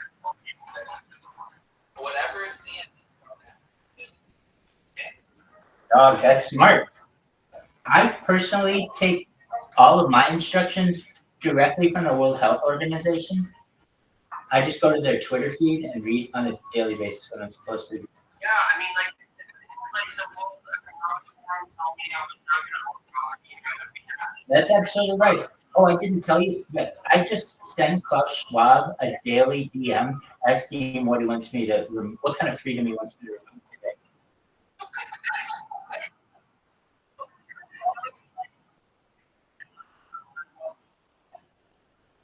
Yo, dog. Okay, so I need to talk to Dave Kaminsky for a second. He's my co-pilot. Dog, it's night out. I've never flown when it's night out. I have enough trouble flying during the day. I don't know if I don't even know if we're on the ground. But there are 201 other flyers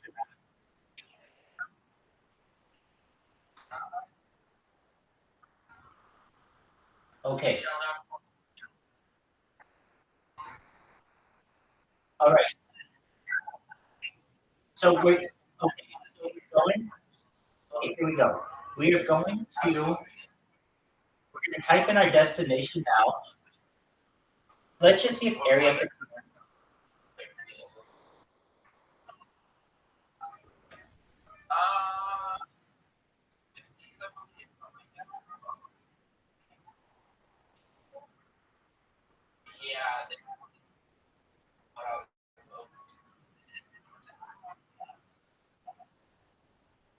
They said he's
Yeah, what up, Ken?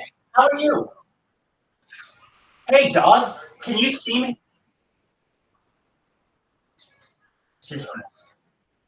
Hey, can you see me? Okay. How you doing, Pete? Hey, dog. We're live. You're live on 20 YouTube videos right now. Did you know that?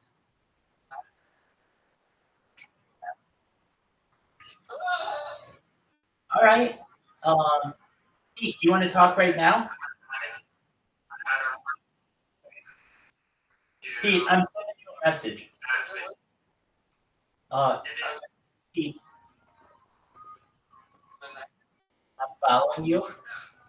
I'm following you. I'm gonna send you a link. You can talk with me right now. I'm live in a chat with a bunch of people, and you can come join us. Do you know what Telegram is? Excellent. So I'm going to send you the Telegram link, and you can talk all you want. Well, okay. Well, if you ever want to make a, I'm sending you the link just in case you haven't. Just a moment. We got 10 people in there right now.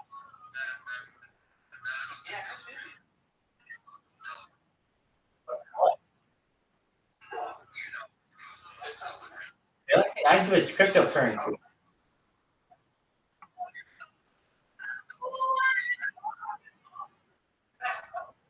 All right. Well, if you want to talk to me, I'll send you the link.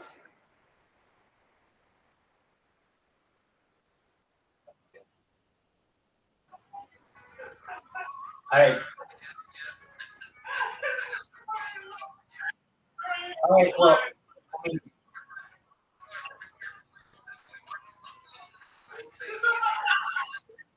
yeah.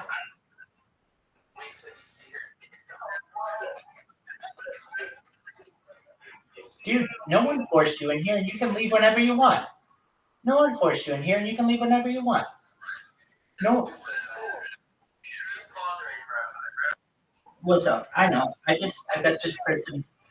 Look, I gave you a link to our Telegram. Feel free to join it if you want. If not, go pound sand. It's cool.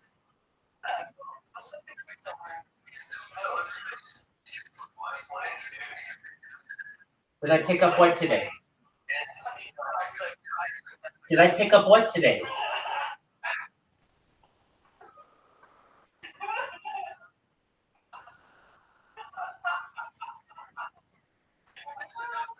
What did I do? Pick what up today?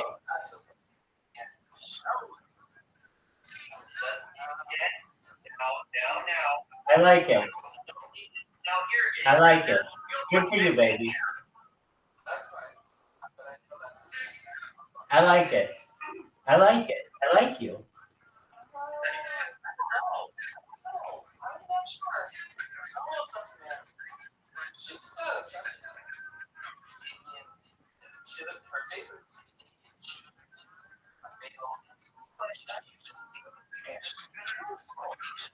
Dog, come on over. Come on over. Dog, we got hilarious stuff going on.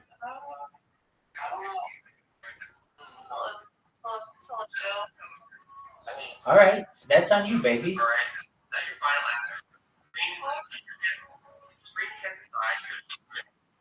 All right.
Dog, if you're gonna have a name of a game show, it's gotta have a really catchy name, like Boy or Brave, whatever it is. Gotta come up with something good.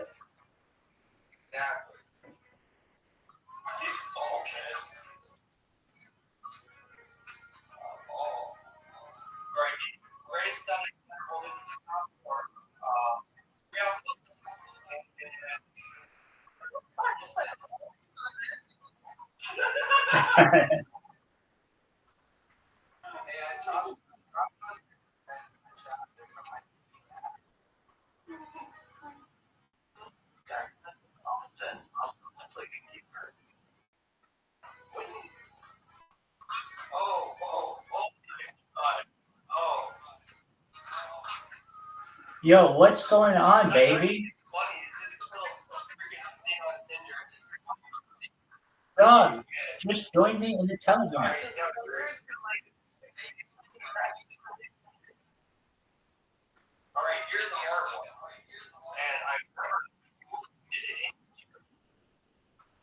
James Kaminsky. Can you see me?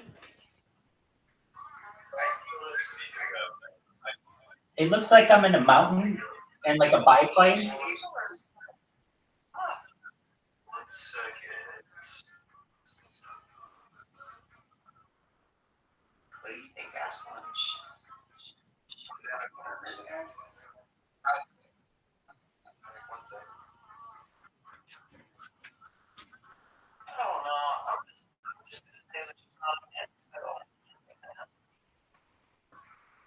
James, can you see this shit?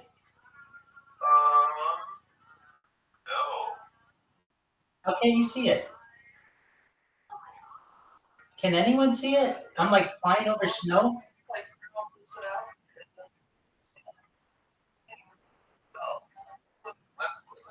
Yo,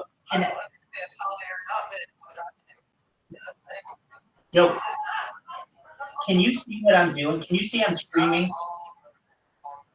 Yeah, so I see that's Professor, I see you.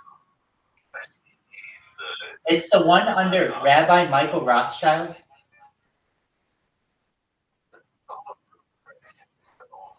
I think it's a guy.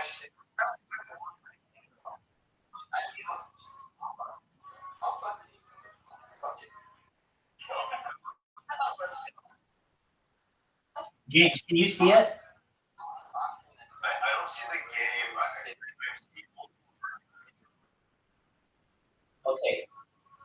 Does anyone see a biplane flying in the Himalayas? I don't see it on here. Okay, that's good to know. That's interesting. One moment, I'm gonna leave and come right back with this one.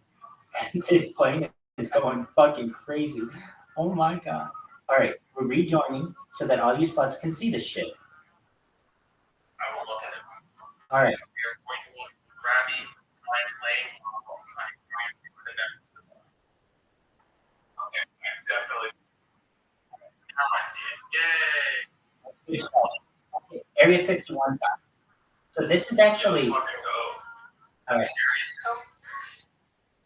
Can somebody tell me what the ticker is?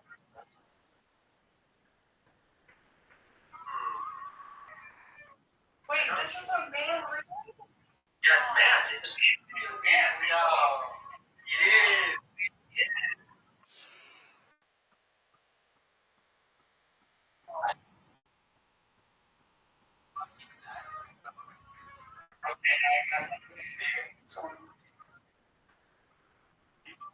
Call me gay, but look at that girl. She looks like a man. But she might not be.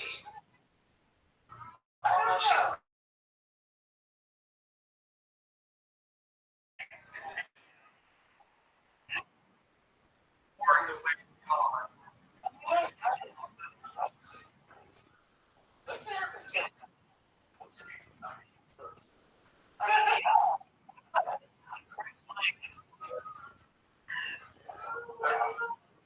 Her biceps are. Rabbi, your flag's making me look kind of nervous. No, I know. I'm typing in Las Vegas. Las Vegas. Here we go. All right. Location.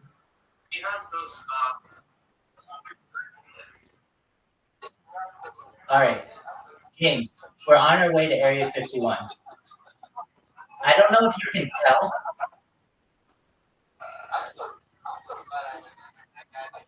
Actually, we're gonna change our plane. Now we're in a Boeing 737 fucking thing.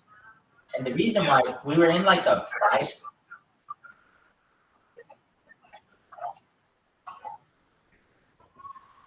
We should do this. Oh shit. This is good stuff. You should do it. That's what is gonna love it.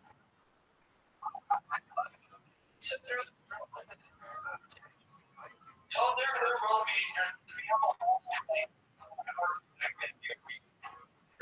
There's so much to take from. I mean, I got it. Mighty big package.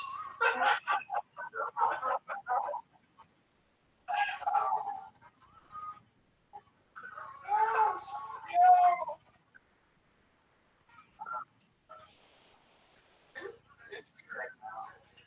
Where is the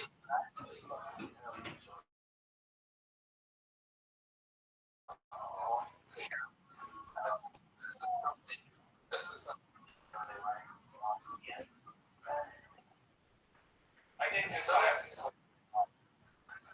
serious.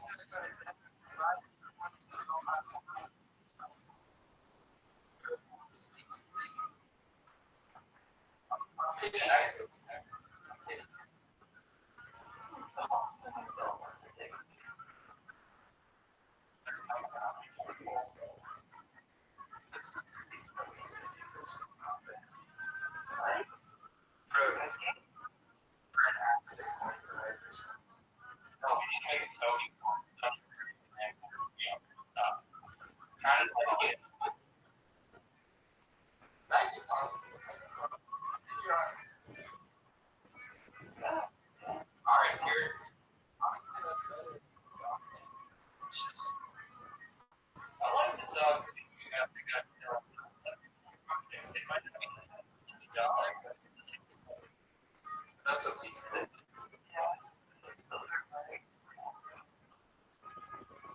I don't know, man. I think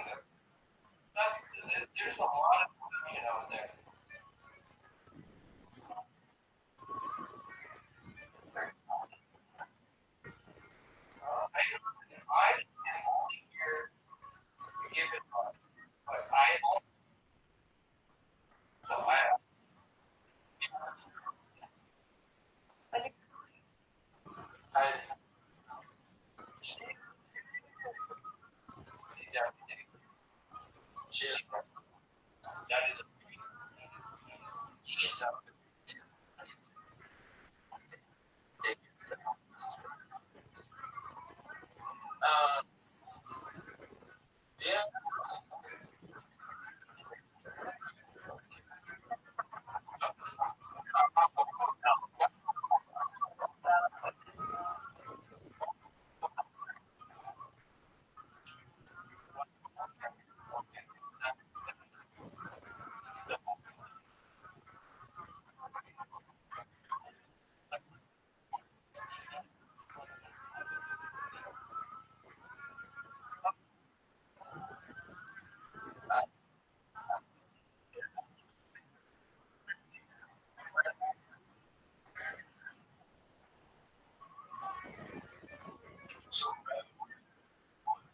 It's north of Las Vegas. So just one moment. I got to get a different plane. This doesn't well. All right. Aircraft. Yeah. You guys let me in.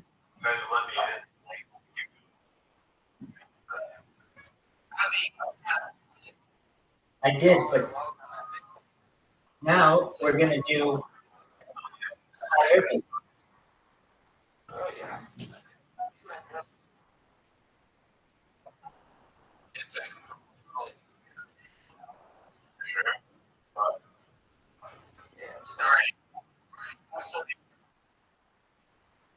Anyone else?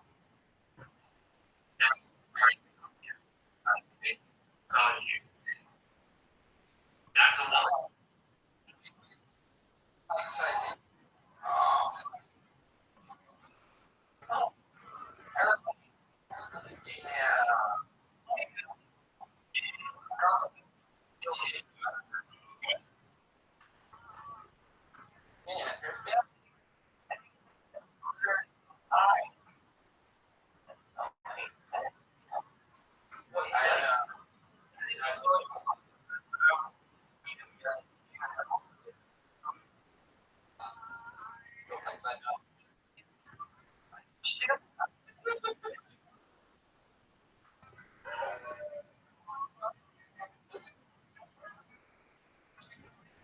James Kaminsky, can you see we're in a hot air balloon?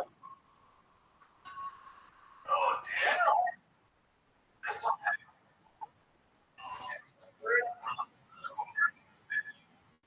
We're like in a, yes.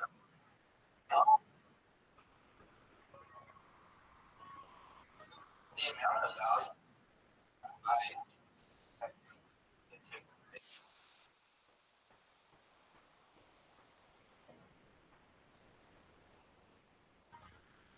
You guys are in the church around. Yeah.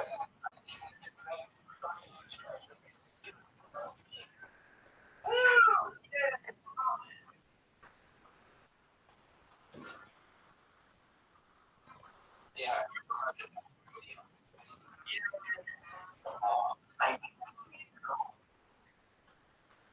Wait, I don't know if it is, though. It does have it.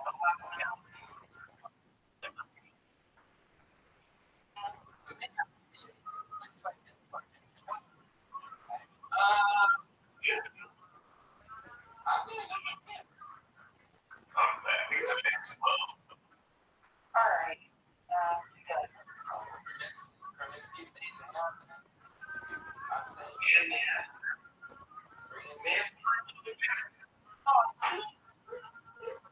Damn. Fuck. I know.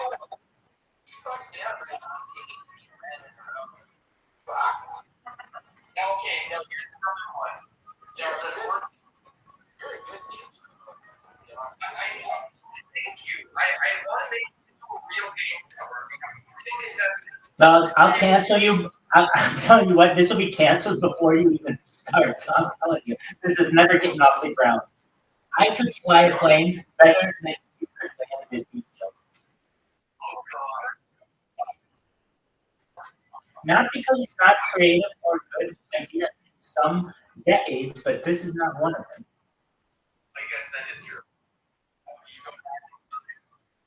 Oh, we go back in time. This is beating the finale of MASH.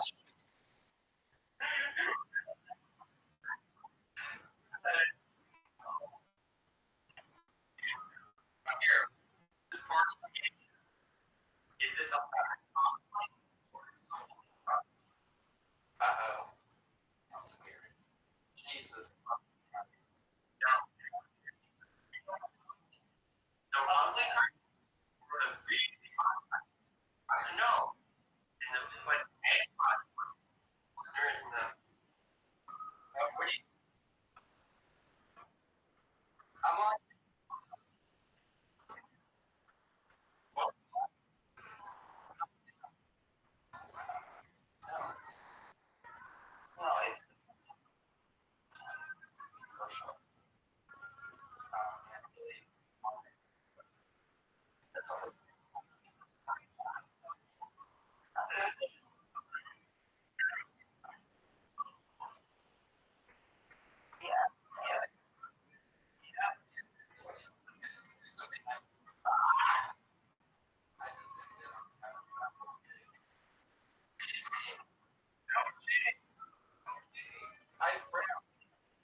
Hey, James.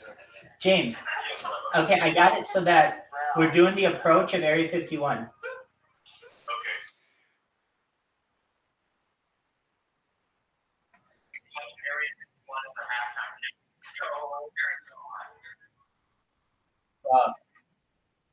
We are coming in hot. You do not want to be on this fucking plane. There is no way. We're gonna have to circle back on this one. Yeah, Doug, we're gonna have to circle back on this one. I was coming in way too quickly, and I don't know what a good speed is to come in on, and it's a big ass plane. I think we're gonna pull it off. All right. Oh shit! Watch out! Coming in hot. Ooh, we bounced off it. I think that still counts. That counts. All right, now I gotta turn this bitch around.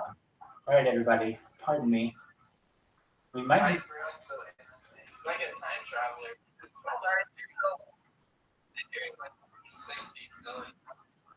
Yeah. That's like, I don't understand. What is it?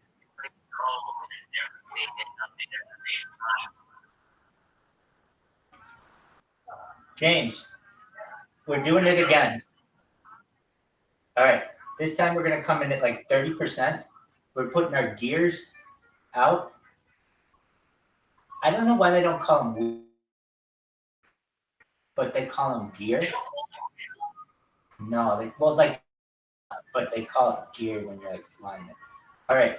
Oh shit! I don't know if I've got enough throttle to get there. Oh shit, dog. James.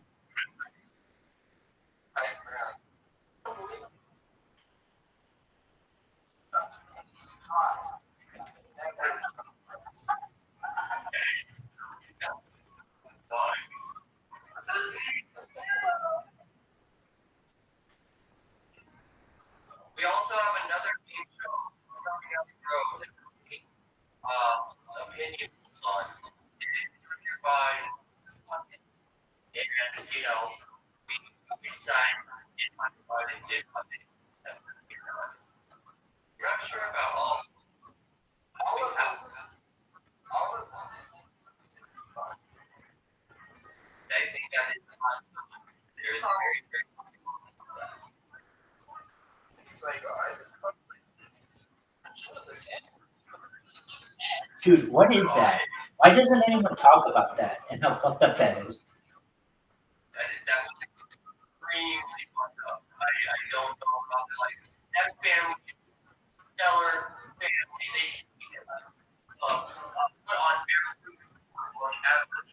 have so much diversity. Have you ever seen what his granddaughter has written? She's like, yeah, he died in 2019. I don't know who this guy is. No, she literally wrote that. She's like, the guy who used to shower with me, creepily, that motherfucker's dead. This other guy is an actor. He has an IMDb page. You can look it up. Dog, I'll show it to you. Just one moment. Okay, you're gonna see it. Thank you, James. I appreciate it. I'm glad somebody saw it. Now, if you're wondering, hey, Rabbi, how do you stop the plane? No fucking clue. We're turning it down all the way. Is there a brake button? Oh, there's a brake button. Brakes. Boom. Landed. This. Yeah, dog. They moved everything to Wright Patterson. What did I tell you?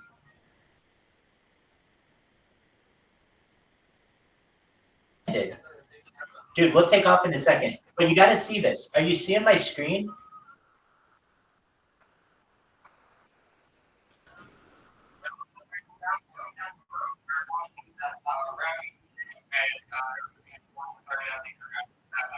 Yo, this is the thing. If you go to the 2021 full cast and crew of the inauguration of Joe Biden, this motherfucker has a film credit. Oh, I know. There usually isn't. But that's just to show you how much of a fucking hoax this shit is. That's kind of fucked up. I agree. I love it. It's so blurry. The rabbi?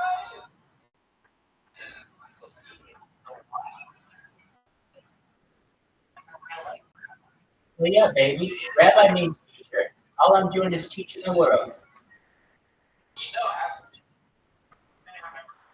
Well, yeah, I remember Ask Jeeves, and then it became Ask, baby. Rabbi is.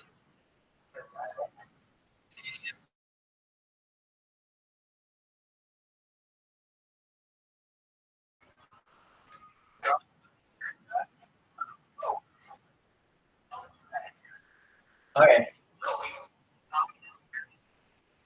Here's this asshole's name. Apparently, now this is the guy, Arthur Roberts. This is you can tell this is the fucker in a mask. This is the dude. He has a spot. Look at his credits in 2021. He's in the Biden inauguration. That's how I learned about him. Check this out.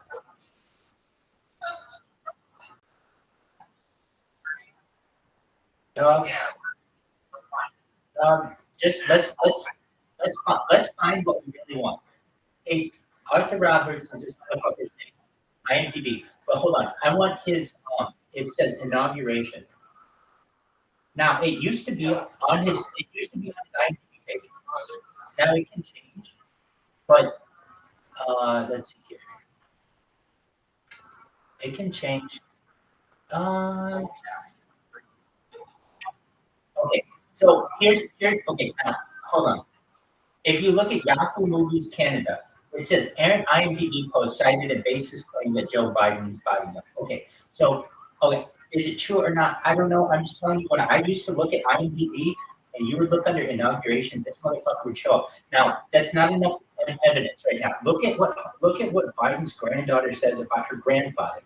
Biden's grandfather. I don't know this bitch's name, but I know she showered with her uncle, which is fucked up. Why do I know this? Because she wrote about it in her goddamn diary, which was published, to show you how fucked up this is.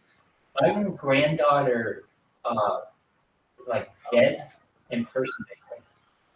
Like, why? This is the weirdest fucking thing that people have to type to the country web.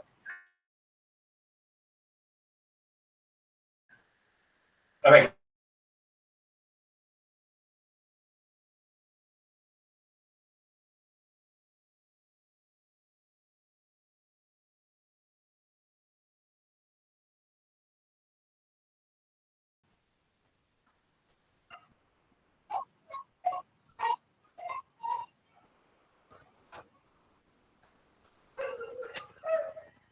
Yeah, Rabbi, what was the name of the guy that played Joe Biden?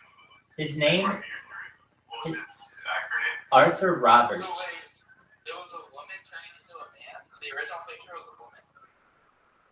No, it was a woman becoming a man becoming a woman. I'm sorry. She have a bad breast transplant the first? You- It's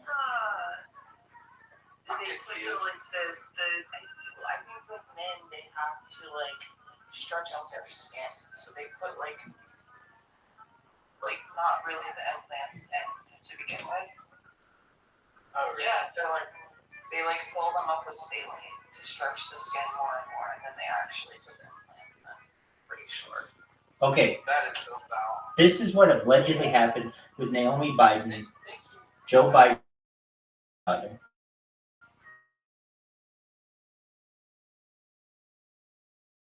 That she's set to marry her fiance Peter Neal at the White House on November 19th, and she did. In a video posted on Instagram, the granddaughter of America's commander-in-chief tells the camera that her grandfather has a body double who's currently pretending to be the president. Naomi then revealed that her grandfather died 4 years ago after he served his country during a long political career. She added that her family wanted to maintain its power in government, and he was replaced with the other person. Whether this is true or not, I'm not sure, but I can just tell you this. If I look at the motherfucker Biden from pre-2019, he looks like a completely different person than post-2019. And people who say it's a facelift have not really seen people who have had facelifts. That's not what a facelift is. No, I know. He straight up body double. Like, I mean, come on, the guy wanders around and the Easter Bunny helps him move around. I mean, we all seen the Easter Bunny help him move around. Like, that's pretty fucked. Like, that guy has access to nuclear bombs. Like, that's not good. Not good. Word. All right, James Kaminsky, you ready to fly to LA from Area 51? Say that again, please. Are you ready to fly to LA from Area 51? Oh, of course. Excellent. I thought we were gonna fly to Florida. Can you fly here? Yeah, we're gonna fly to Florida actually. We're gonna do the approach. So now I can do the approach to Miami. Just one moment, and we will do so. You want me to go to Miami International, girl? Yeah, that's fine. Go to this. Okay. Go to Jacksonville. Did you know that Jacksonville, as a city, is like the largest city in America by square feet or square miles? Yeah, actually. Yeah. That's a lot of money. Dude, it's huge. There's also It's bigger than like Rhode Island, basically. It's huge. It isn't, but it's close. All right. Hey. I know Houston's bigger than Rhode Island. To Spring, can you see we're in Florida?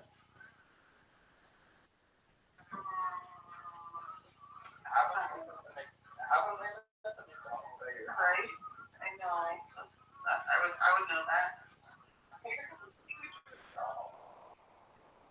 Yeah. Rabbi, try to land in the road at the McDonald's by your house. Okay, Do it. I'm trying. Rhode Island, city, 35% arguing job. There you go. I would tell you the streets to go to, but you reminded me earlier that you're streaming to like God knows how many people. Lots of people. I'm gonna not. Okay. That's cool. Yeah, can we not? Yo, dog, where's the airport? Do you know? Is it like near the ocean? No, it's like towards Georgia. Thank you. To the north. Rabbi, I know where I want you to land in Florida. Where? It's the I-95 overpass. It goes over. What is that river called? That badass fucking river. Over the fuck, my map's not working. I'm trying to see. I-95. What is this river? Oh, St. John's. Yeah. I-95 over St. John's. Can you do that? I don't know where that. What city is that by? Jacksonville. Okay, I can go to Jacksonville. This is worse than brain damage. Honestly, I'm speechless.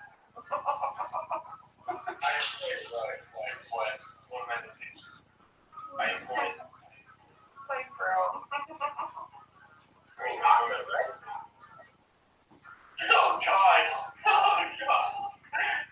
Wait, Brown, I'm sorry.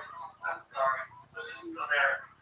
Like, these are the people we call to when we're getting invaded by places. Oh, fuck.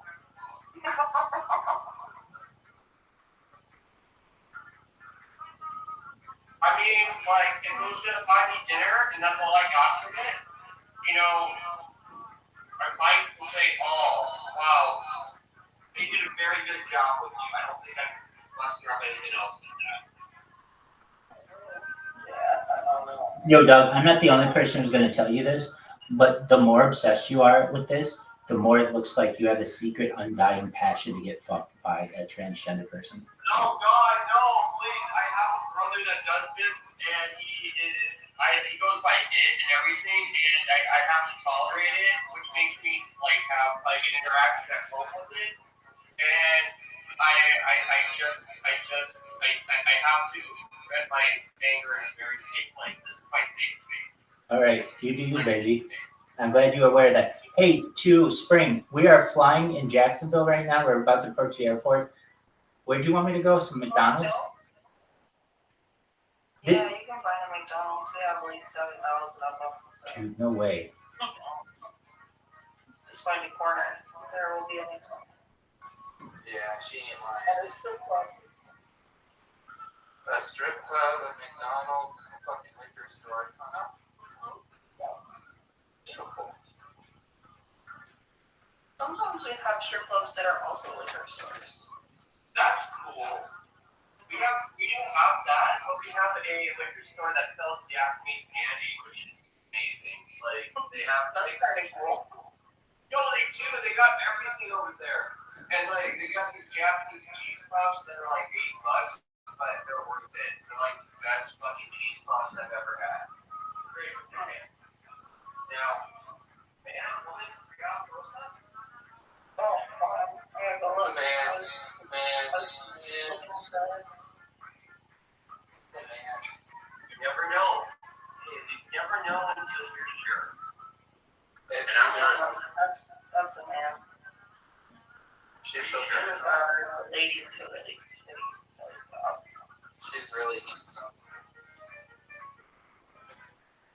She's so pretty. I mean, there's no Adam's apple. It's obviously like a milk. Boobs are big. I don't think a filter can make her nostrils look like that though. I mean, maybe they just got hit by a hot shovel. She has a face tattoo. I don't know. She might be a girl. That's my. Hey. As my mother would say, she could have just fallen down the ugly tree and every branch on the way down. Well, and I guess my thought is, I don't know of a man that would get a face tattoo and then become a woman, but I mean, it's possible, you know? Oh shit. There are a lot of girls that get face tattoos.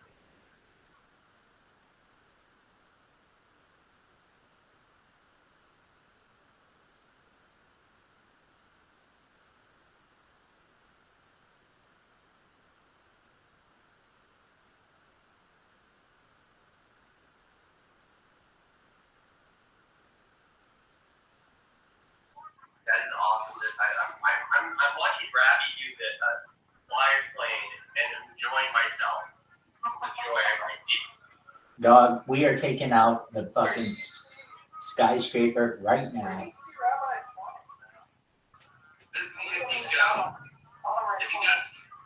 go to Harry Potter, you can see it. Like, you can see it there. Oh, okay. It's a little blurry. It's blurry. Is that Jacksonville? Is this downtown Jacksonville?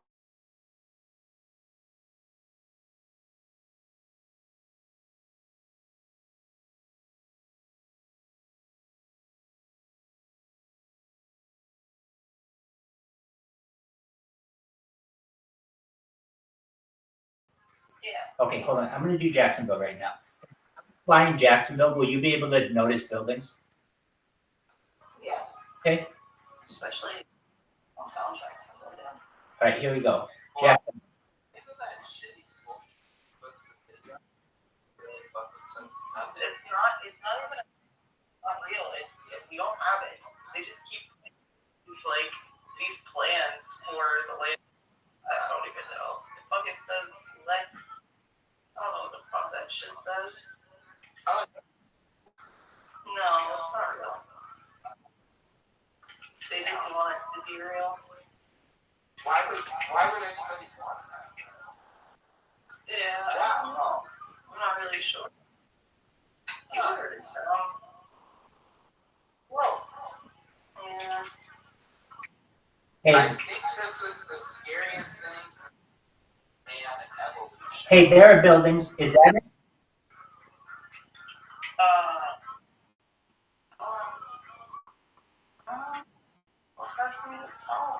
Well, I'm flying right over there. The one. Yeah, I saw it. That's it? Yeah. That's baller. We were able to see it. Dude, check out. Just because it has so many buildings. Oh, dude, we could do Tokyo, but I don't know my way around Tokyo. New York City. Oh, did y'all see that bridge? The bridge? Where was it? Yeah, Maryland. Because the boat hit it? Yes, that was Maryland. Yes. So now we're in New York City. And watch when these buildings load. This is amazing. It's kind of a game in a browser. Wait,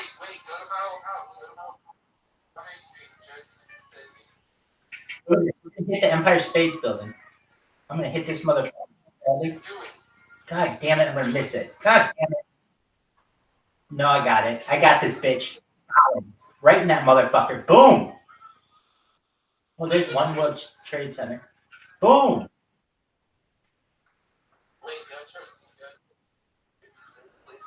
You got it. Boom. You nailed that motherfucker.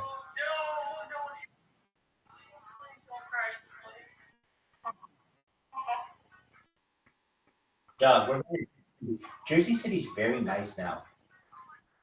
Yeah, it's way less shitty.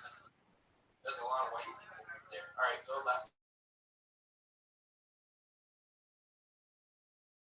Yeah, go down that way a little bit. You know what? That's Rabbi this.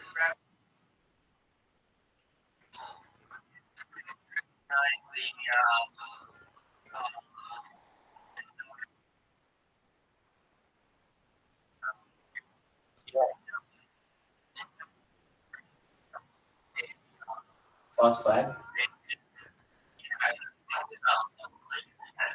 Boy, it's kind of interesting that they had a camera right on it.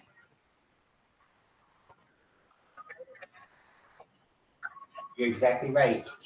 Yeah. And it's not like an average place for having either get trained or both going in and out of it, but it's odd that you can like set right. Like perfectly in the middle.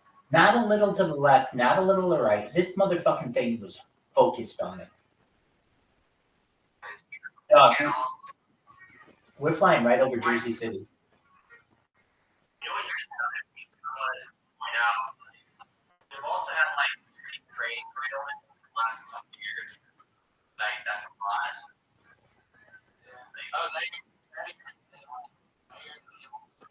Newark.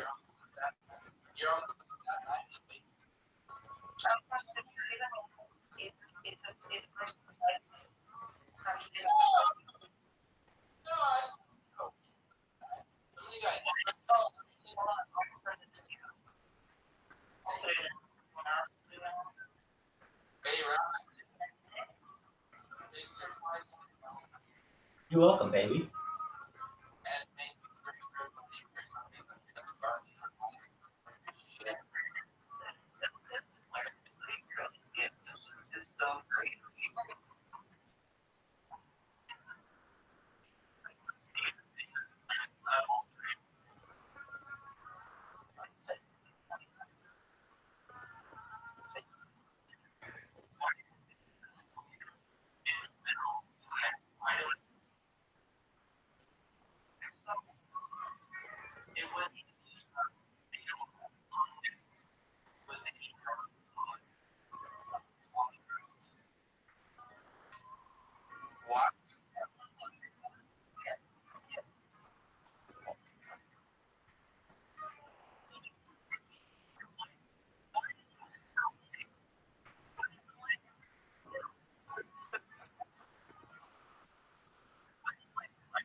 The stars really.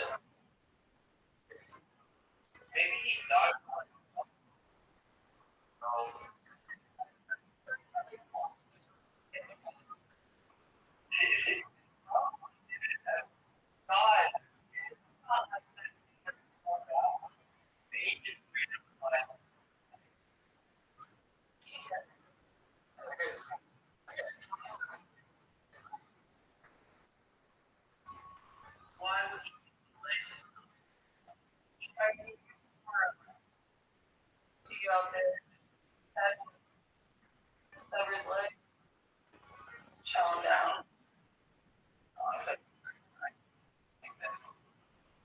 What would you do?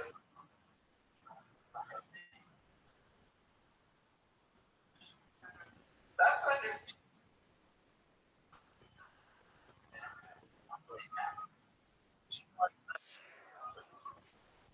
I will.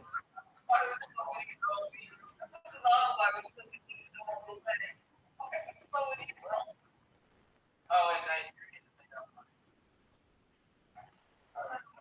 Like people down there. Like I know it's not all outdated practice. That's all. That's what my from has. Oh God. It was probably.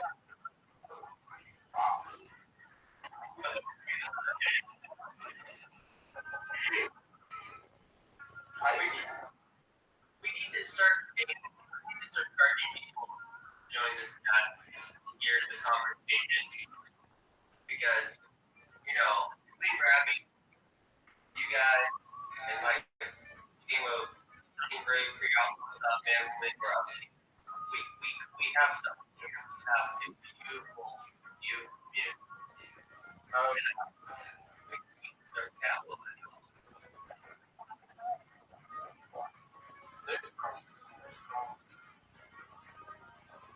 You come from the culture, favorite temple.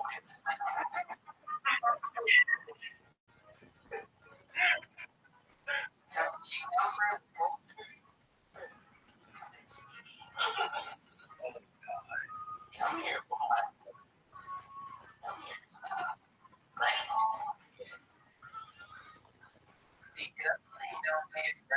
Not going out of this way to grandma. Like, you don't see that. Like, grandma.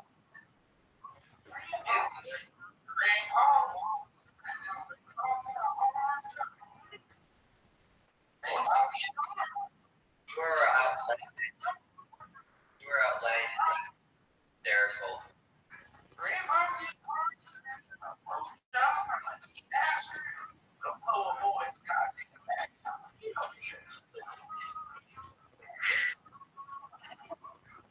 Okay. Let's go. Grandpa.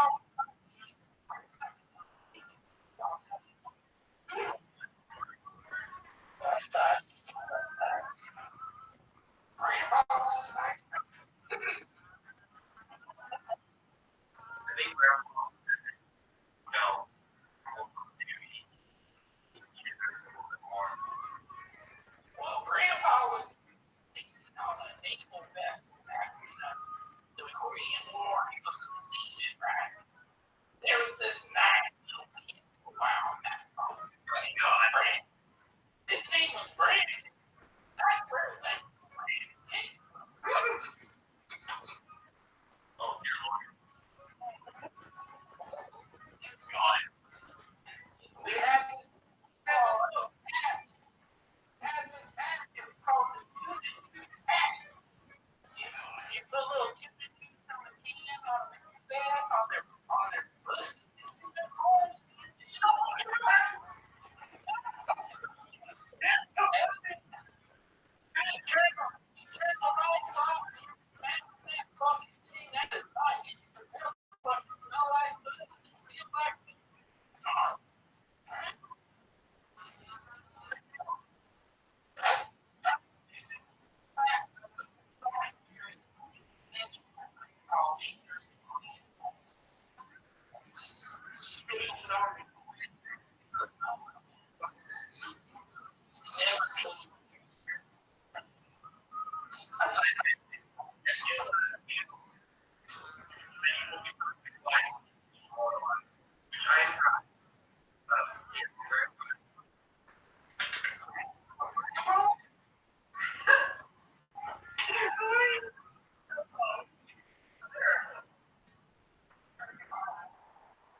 What did Grandpa do?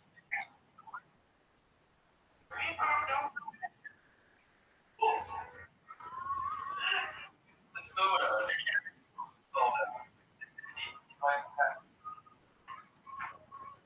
Grandpa likes a drink.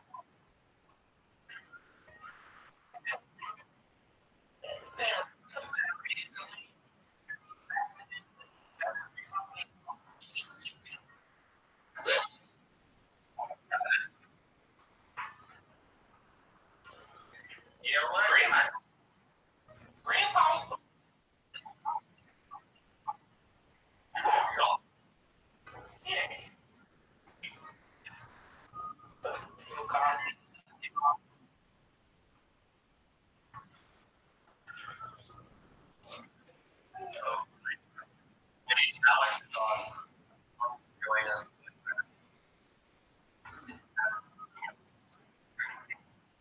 No, James Kaminsky. Can you hear me, baby?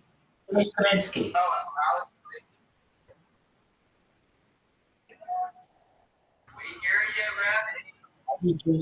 I need James to hear me.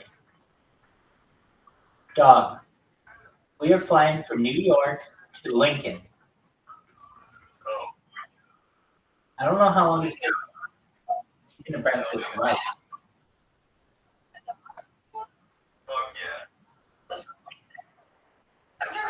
Bunch of huge cock dudes just looking for girls to pound.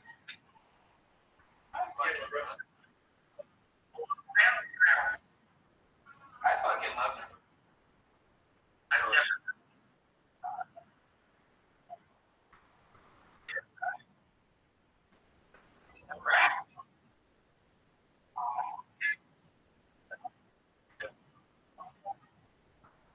Alright, guys.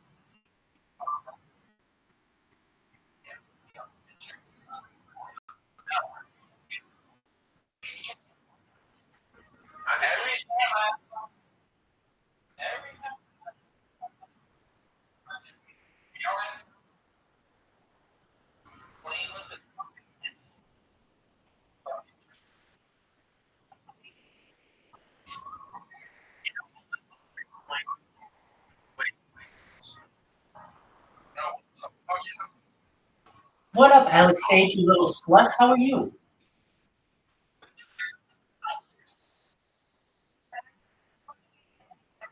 We've been waiting for you.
know.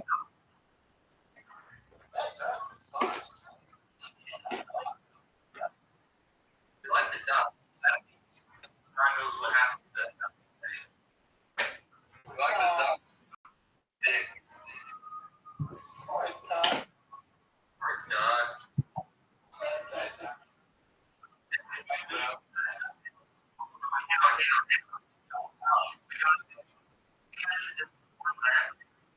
Alex?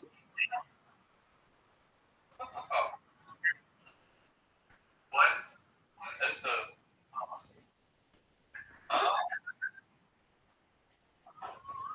Alex. I'm gonna go with. Are you sure? Now, Mike, all of us,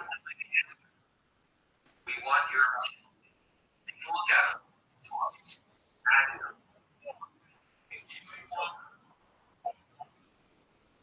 There you go.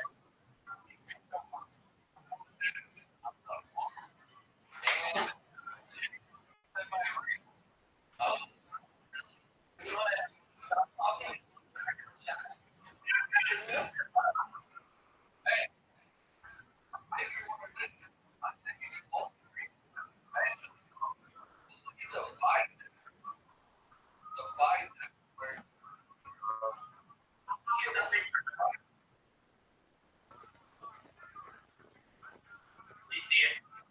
See it, Alex?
James Kaminsky, can you hear me?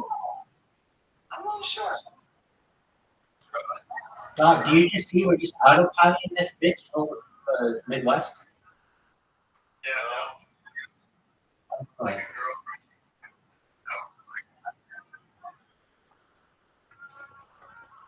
Let me see. sure, I'll show you in a second. Let's look at the different angles. We have. I want to see the.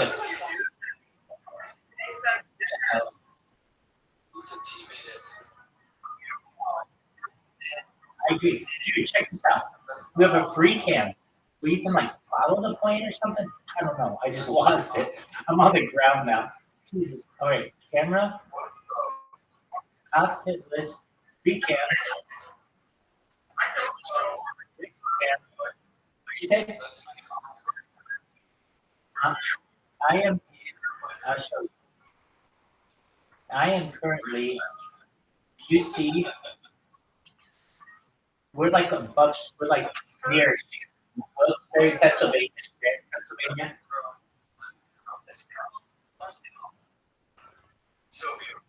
Absolutely. Now we're gonna change the atmosphere. We're gonna see what it's like at night.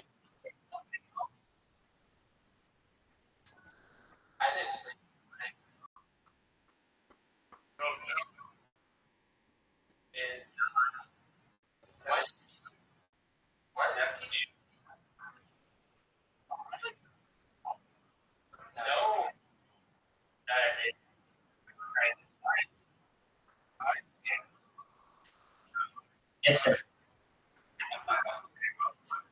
Hey, that's a problem. No problem. I want you to know this is what it looks like at night. I'm glad that you showed up. I hope you realize that we made some big changes in this teaching. And I know every day that you come in here, I say that this is a game changer, but it will be. I'm glad that you had the opportunity to fly Rabbi Rothschild Airways, and I hope that if you choose to fly again, that you choose our airline service. Thank you. I appreciate it.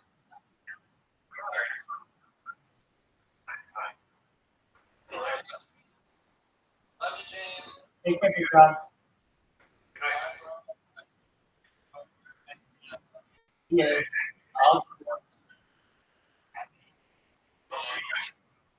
Take care, baby.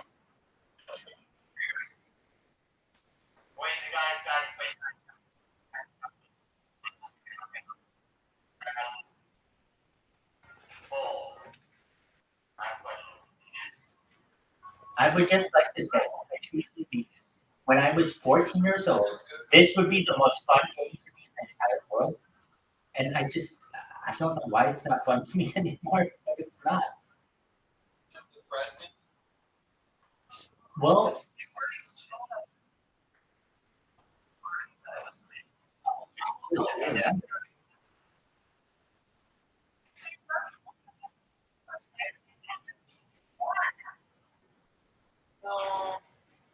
That might be right.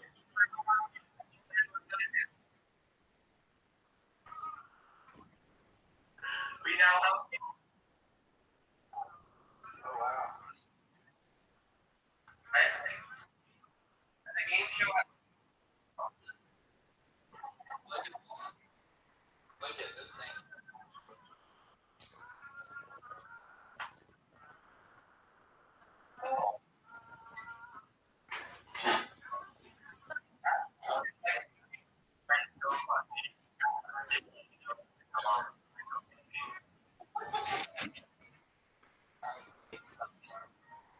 guys, we have Balls here. Degenerate meme coin junkie. Balls, how are you? Hey, baby. Balls, what do you think about this VC? Is it not the coolest fucking thing you've ever seen in your entire life?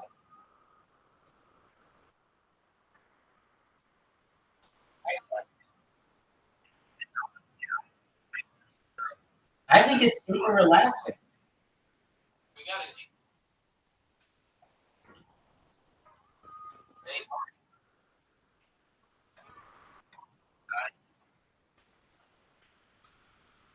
You want an angle from the side?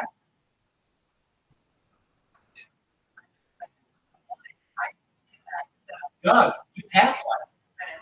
You have one right there. It's the one that has Joe Rogan experience also on it.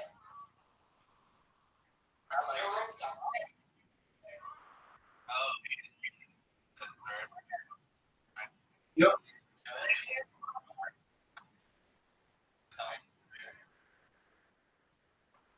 Hey, Rabbi, do you want to play in our game show? No, I don't.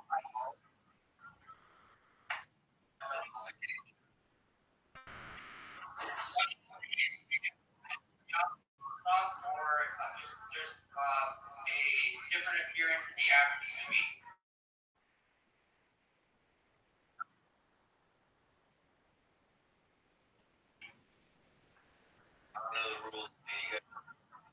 It's called.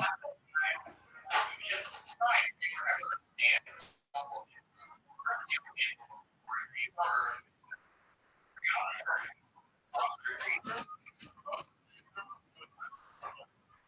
Okay, here we go. All right, now, Alex, I know, now that you're not answering, here's the thing. Actually, in my opinion,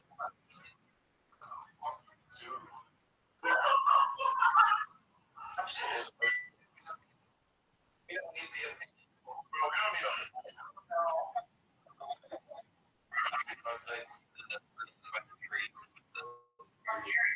they go by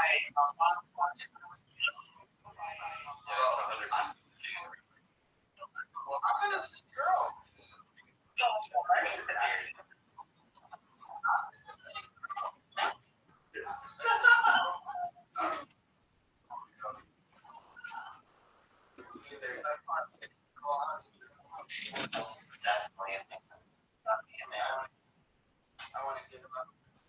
Even if it's another man, we're just gonna call her. Doug, you should name this game. You should name this game Babe or Brave. Because it is. And here's why.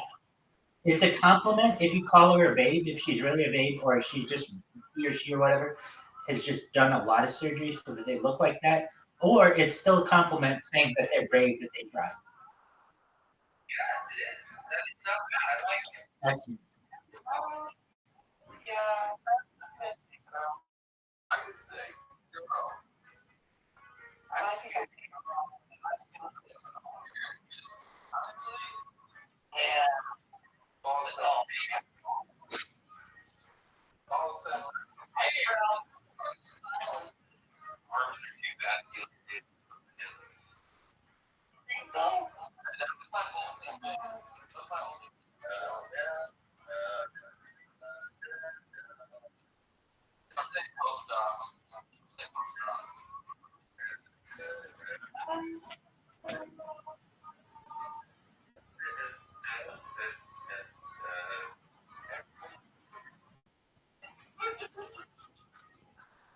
Well, now who answered woman? You are wrong. Who answered post op? You are correct. Hey.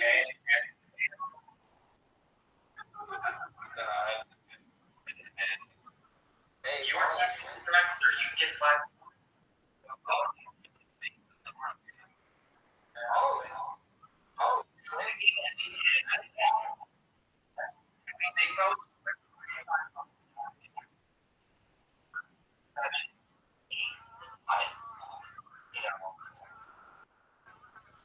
Now remember, there's real resistance in here. That means a pickle pill. Or look pill. We don't want sprinkled in here. Doug, I know I said this before.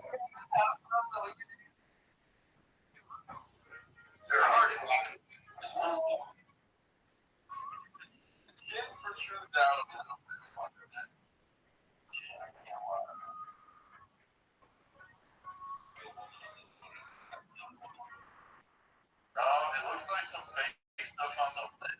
Like just a good operation. I still look a little dudish.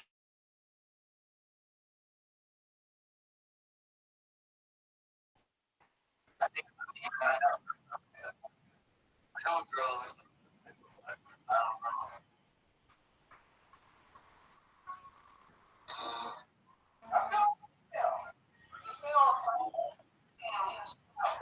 I'm going to.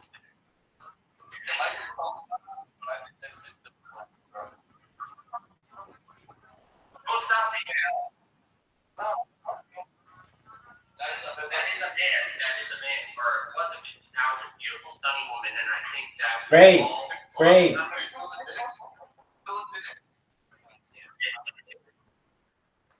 Actually, I don't wait. No, that is close.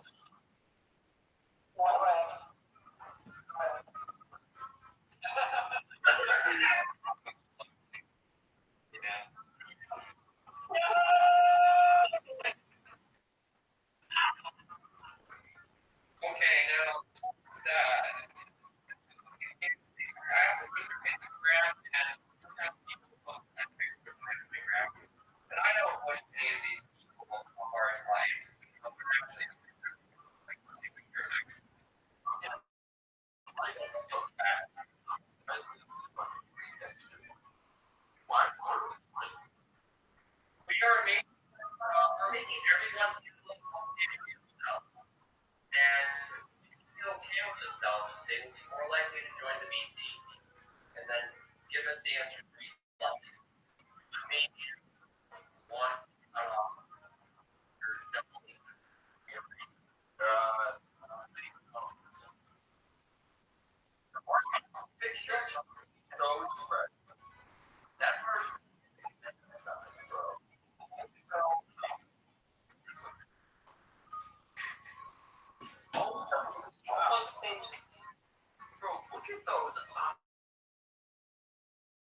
We're flying to Nebraska.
You got it, baby.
Well, that's not. Be honest, is this game show really famous?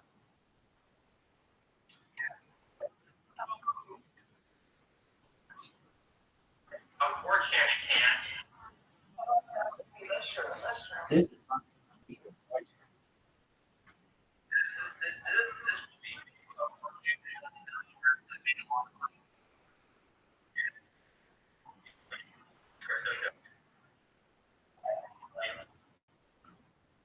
you're like, hey, I know work out.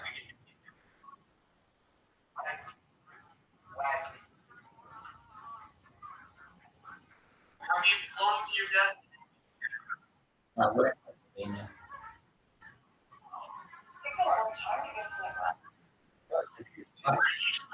New York City. New York City. That's why. Okay, yeah. So that's like what?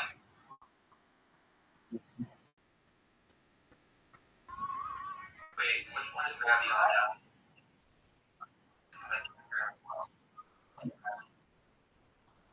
Turn you up 200%. Hell yeah, baby. 200%.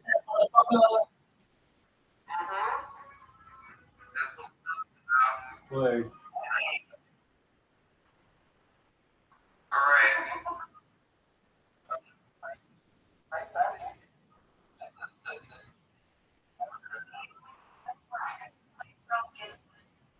Down here.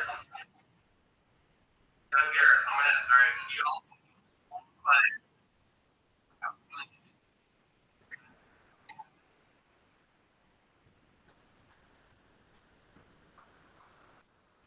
You know.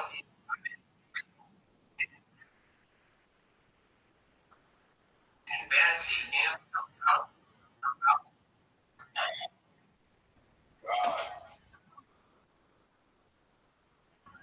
I mean, come on.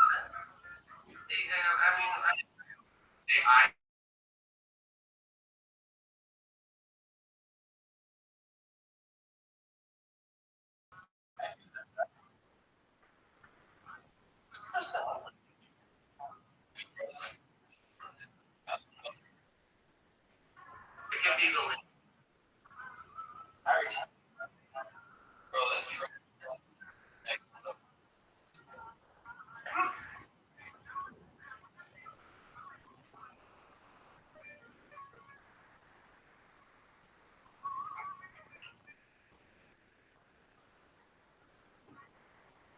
Let's go. Let's go.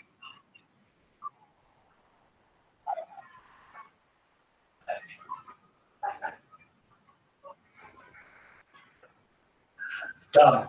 Has anybody ever heard that story about these? I think they were Russian pilots who allowed their children into the cockpit to fly the plane.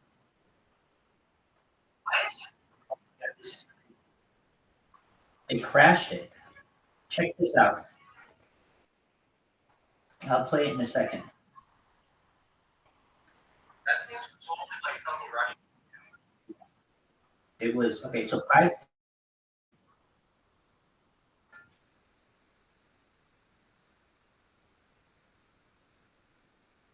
Your flight.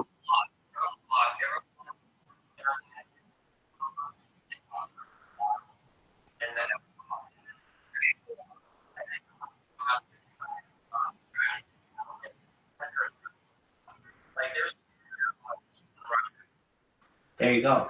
All right. So here's the recording. Take care, Ken.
We're fine, but these fuckers are dead.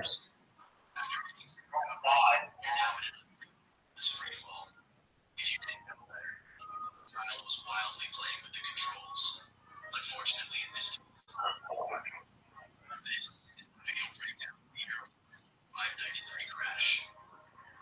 In March of 1994, Aeroflot Flight 593 was from Moscow to Hong Kong with a fairly routine flight plan. The three pilots would be rotating towards the helm since this was a long flight. The captain of the crew would finish his shift and move to the cabin for some rest. The relief pilot, Yaroslav Kudrinsky, took over. Co-pilot was First Officer Igor Piscario. The two pilots had a combined 15,000 hours of flight time, including 1,400 hours in the A310. Airbus A310-300 was a brand new advanced aircraft in the Aeroflot fleet. These pilots had the majority of their hours on Russian-made planes, which had slightly different standards on warnings and limits for operation. These subtle differences may have been the tragic difference between It's fucked up. Vladimir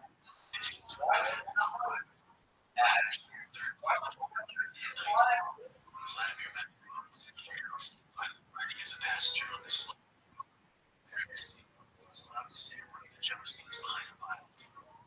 As they quieted the captain decided to allow a couple of visitors into the cockpit. This unusual event was actually a circumstance for Captain Kudrinsky.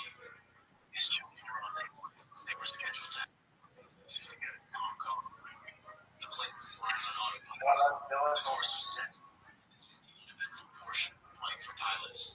His 15-year-old son Eldar and 13-year-old daughter Yana entered the cockpit at 12:40 a.m. The initial banter revealed a proud father, his complicated job as a commercial captain to his increased children. After just a few minutes, Captain Kudrinsky steps out of his seat and Yana takes his place. The moment he removed his harness to stand, he should have transferred control of the plane to the co-pilot. At this point, Igor Piscario had without really needing motivation. I transferred control. Piscario just placed his hands on the control wheel. It was a seemingly small error, but as we'll see, small errors can add up to be a huge mistake. As the captain moved out, he moved Yana in. It was a harmless exchange, considering the plane was on autopilot.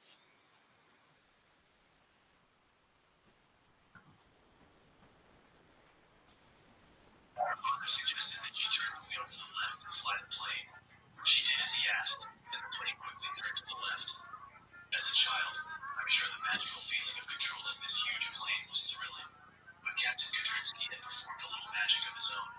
He quickly turned a knob to direct the plane to the left. While the plane was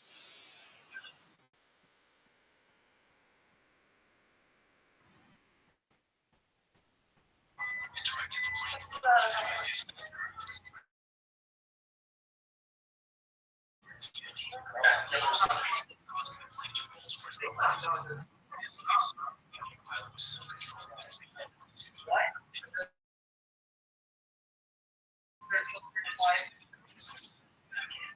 autopilot resumed and continue on with the planned flight. A pilot might use this function to direct the plane around a storm, then resume the autopilot course once it's passed. After Yana had experienced turning the controls for a moment, she was ready to get out of the seat and turned to get up. The captain quickly spoke up. Getting in and out of the seat can be a risky task if you don't know what you're doing. There are rubber panels on the ground, numerous buttons and switches at your knees and elbows that a child might not notice. Captain Kudrinsky took the slightly carefully.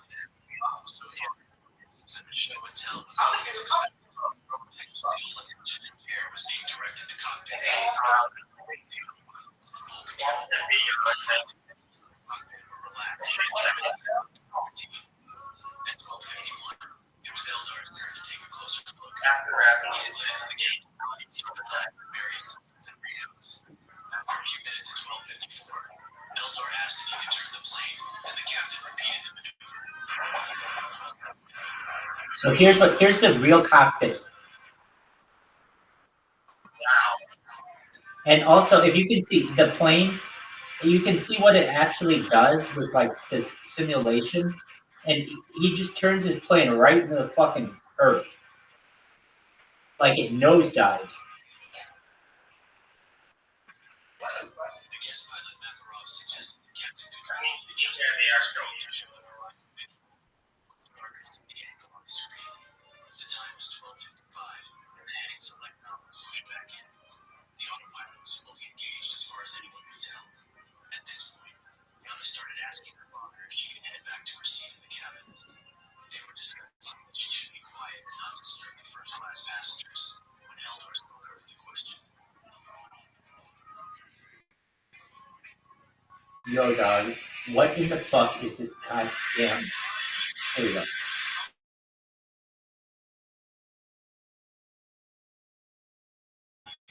Well, it was just like he was proud to be a pilot and wanted his kids to see it.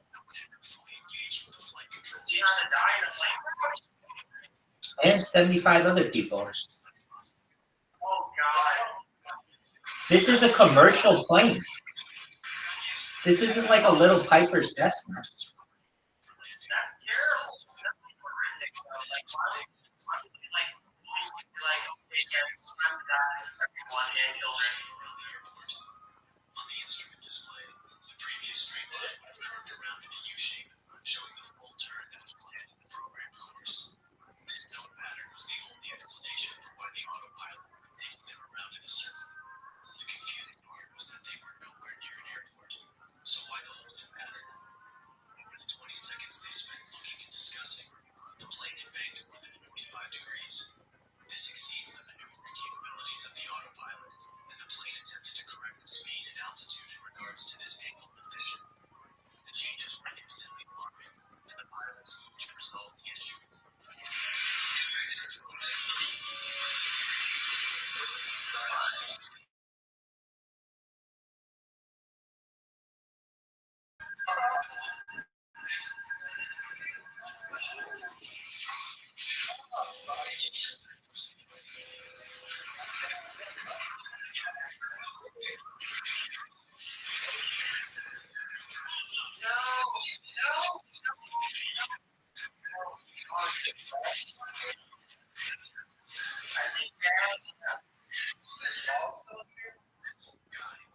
Anyway, those kids died along with their dad.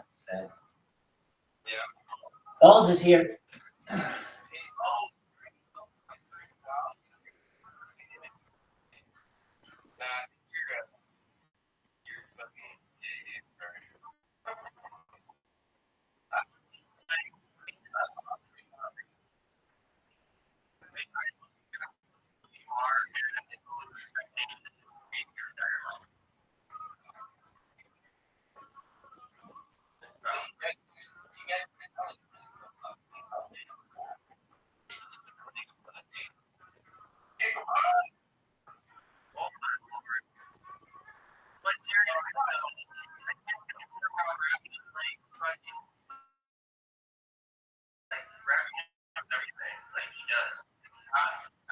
I'm gonna have to share that with my still mentally cognitive to tell them yo, you all went on the same airline child. Oh my God.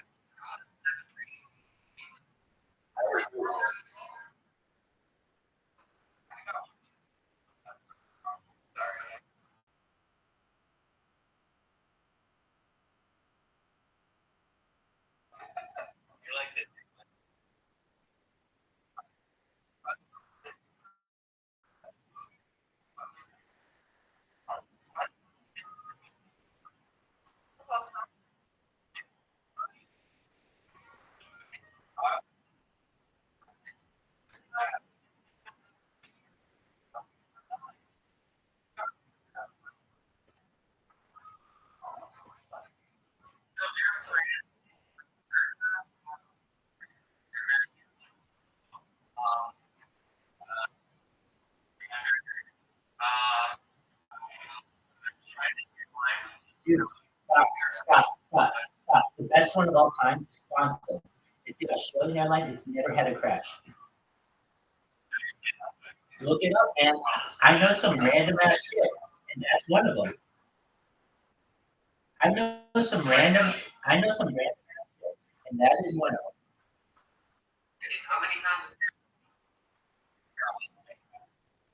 Okay, Qantas has never had a fatal jet airline incident.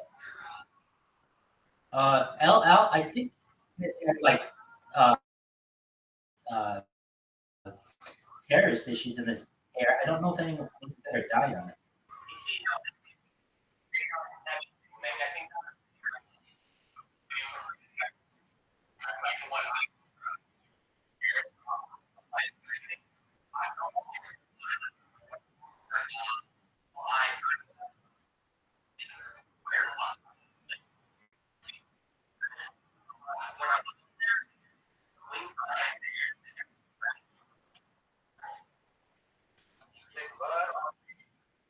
What up, Gustav?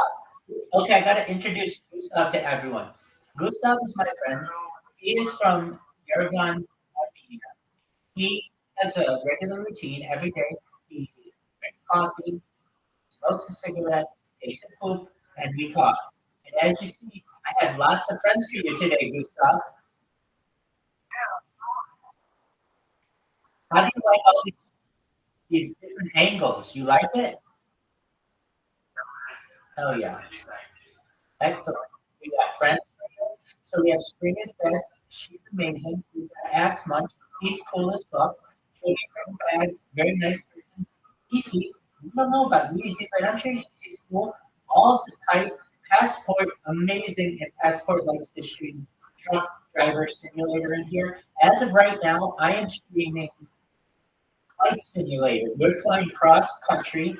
As you see, Gustav, we got a plane. Do you see the plane? And we're just cruising along, enjoying each other's company. Gustav, how are you today?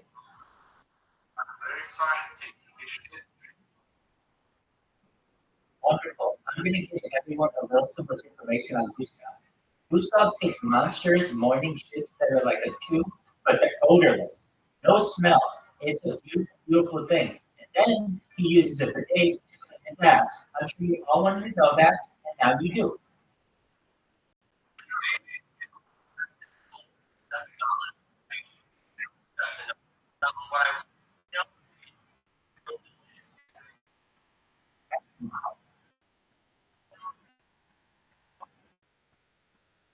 I am.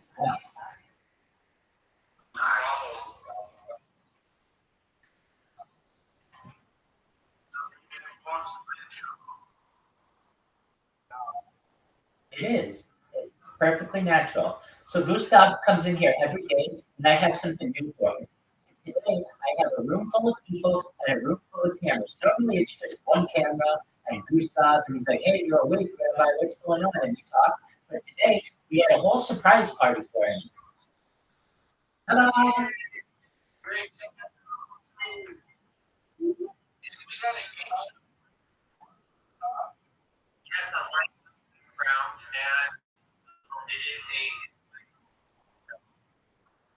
What's it called? Babe or Brave? It's called Babe or Brave.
No, Joe, you are absolutely obsessed with transgender people. I'm gonna pay Dylan Mulvaney to fuck you in the ass. Oh, it's obsessed. Dog, we've been talking about it for 3 hours. I only bring it up here because it is so appropriate and Ashley really knows how it. And it is just so funny when I see my friends like on it. Like, what's this kind of it's really like a watching why like random watching how I really like a random okay, guys, I just saw it. I was like wondering why would someone eat someone's leg? Yeah, it's so funny. Always confused.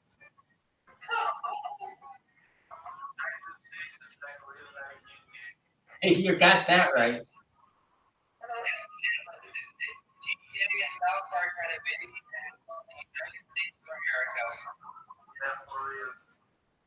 Usopp.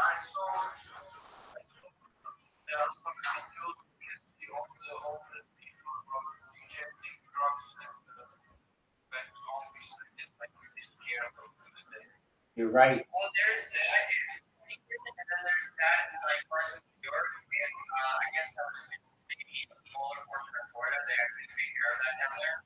And then you have a whole town called Skid Row, like at one point that turned into a homeless camp, that is just that now. Yeah, man, that's crazy. Oh no.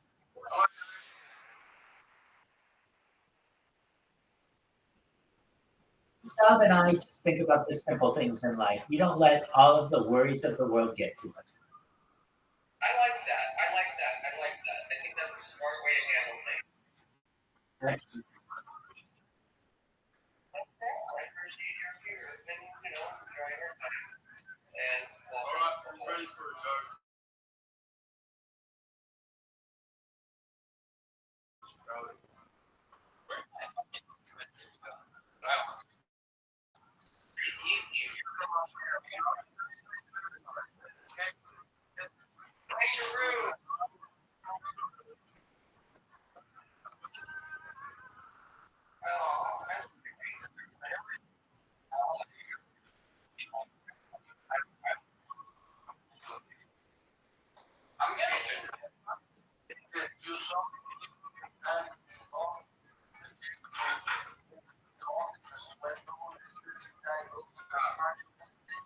I've seen that.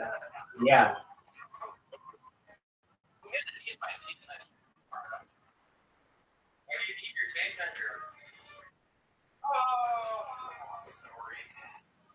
Very nice. I made a lot of that.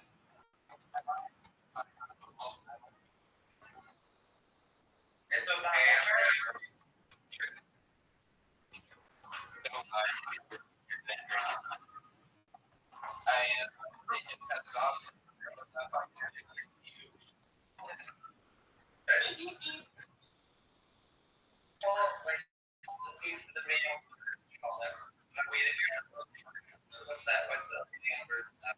I would say that that is the glands of the penis. If you put it down on the girl, if you go down on the girl, you are sucking the penis. Got it? Yeah. If you go down on a girl, you are sucking the penis. How did you get? Okay, man. Flip it over.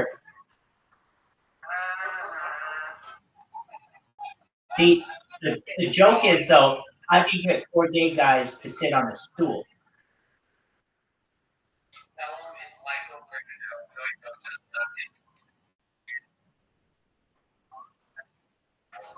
That's how you do it.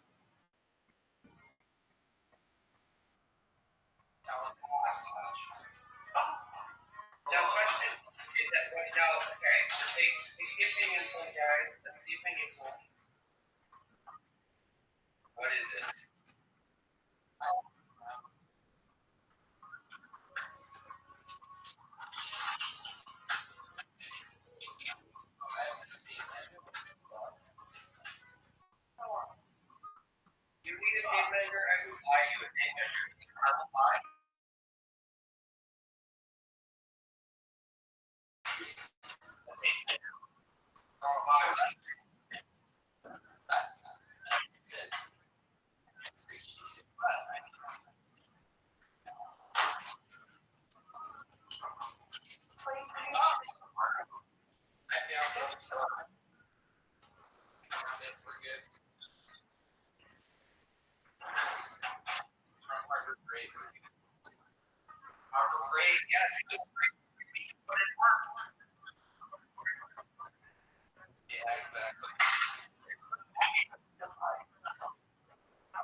Okay, that's one.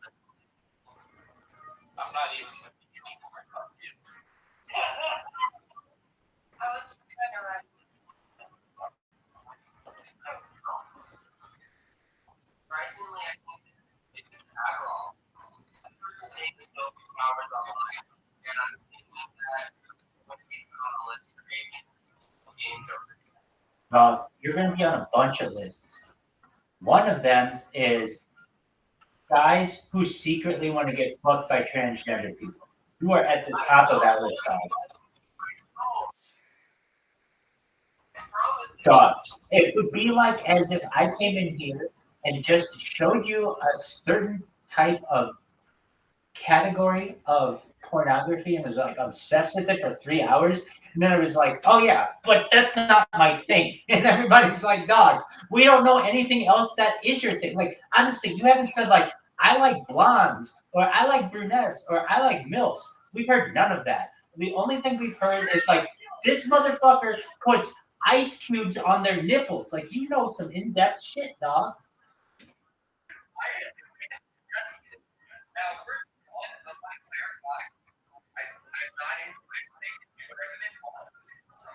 Dog. The last 3 hours of my life beg to differ.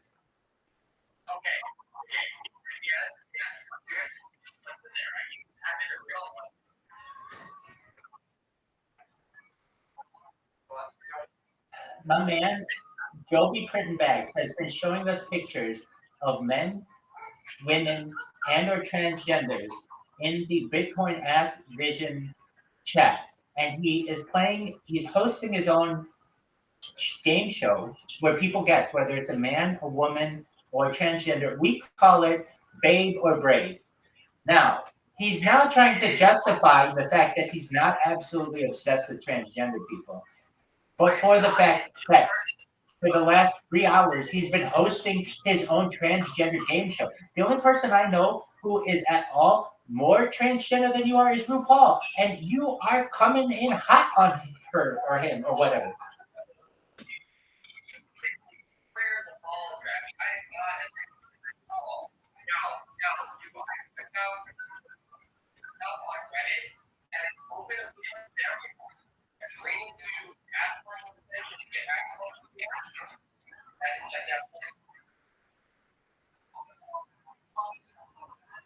Yeah, okay.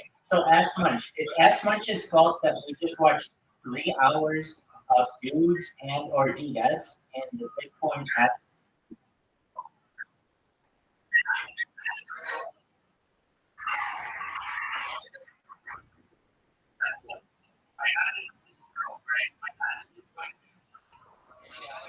Like one.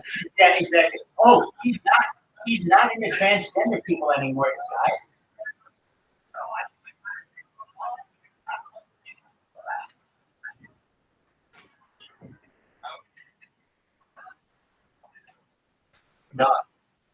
Doug, Joby Prittenbags, and I'm very serious about this. I, according to the state of California, am non-binary, and I've changed that to become female. I am by the state of California defined as a woman, and not even I, a transgender person, have thought about being transgender as much as you have in this evening, and I've changed my gender twice.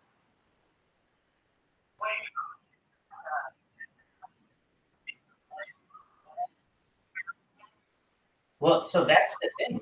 You can. If you are non-binary in the city of Palm Springs, you can get $1,000 a month. They're starting out a universal basic income for non-binary people. All you have to do is go. Yeah, I would love you.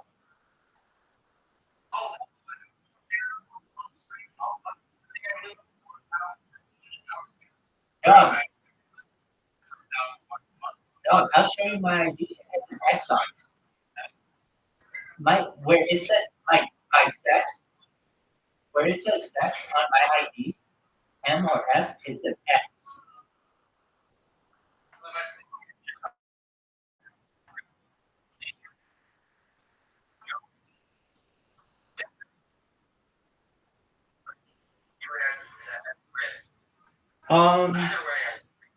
I'll explain that in a second. Just one moment, let me get it. I want this down.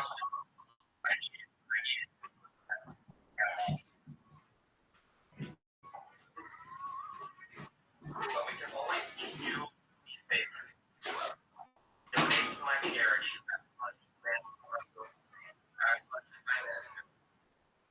I never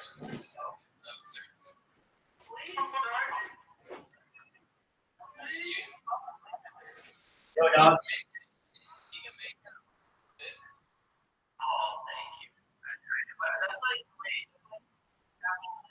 Can you see?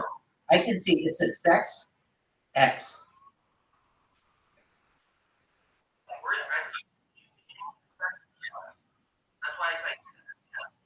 No, you can't do that.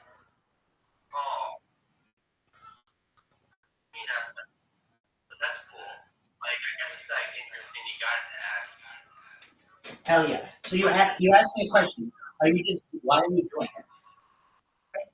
It's this. If you know anything about futurology and futurism, the idea is out there that we may have the ability to create male ovum and female sperm. Additionally, with mind uploading technology and digital immortality, in turn with life extension technology, the human lifespan may no longer be limited to 80 years or 120 years. We may be able to live digitally and definitely there may be a digital immortality, and let me explain. There's the idea that we may be able to upload our brain into a computer for later download as a digital entity, an ethereal being, a clone of ourselves, an avatar, whatever you may want. And when we start to live a life where we're no longer human and we are uploading our mind into a computer and digital immortality is a thing, then the idea of infinity or very close to infinity becomes a thing. And if you give anything enough time, you will eventually become bored of having sex with just women. You will eventually, if given enough time, have sex with every single woman on earth, which is great. You'll do it 10,000 times and you'll be bored. And eventually, you may one day want to be a woman. And when you're a woman, you may want to change yourself. And that will be a possibility, particularly in the future. And so we're at the very beginning of that. So all of that gets into the X debate. Basically, that X on there doesn't show that I'm transgender. It shows that I'm transhuman. That I am someone who doesn't think that I will die or I will do everything that I can to avoid it. And I'm doing my best to extend my life through life extension technology, through cryogenics, through human growth hormone, through stem cell research, and through mind uploading technology, with hopefully an end result as digital immortality. Should I live? Big baby.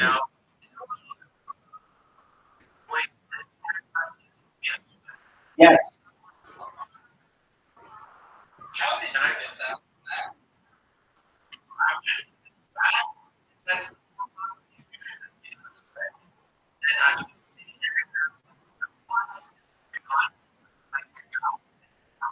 No, but you're exactly right. There'll be prison bags in the future. That will definitely be a possibility. Now, there may be some kind of system, digital currency set up, where in order to have sex with her, you would have to perhaps have some kind of transactions. But yes, in the future, that is definitely a possibility. Absolutely. I mean, I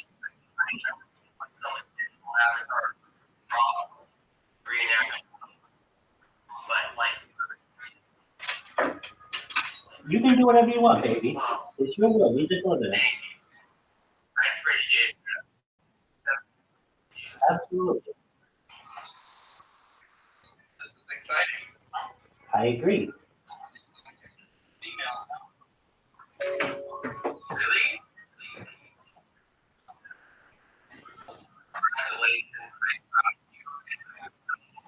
Dog, let me tell you this right now. If I ever have to have sex with a dude, or like someone who was born a dude, Caitlyn Jenner is going to be at the top of my list, and here's why. She's very brave, but also she's a decathlete. Can you imagine, like, her children? I mean, she already has them. They're the Jenners. They're, like, extremely, they're models and all that other shit. But can you imagine, like, when we're looking at the people who have really made strides in society, what Caitlyn Jenner has done? She is a Republican transgender.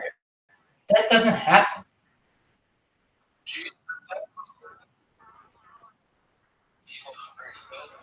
Dude, on PCH, got that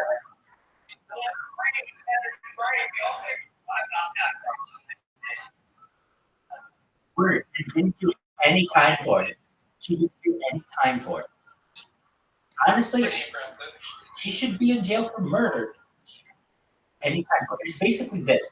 Like behind closed doors, they were like, you can go to jail or you can become a woman. Which do you want?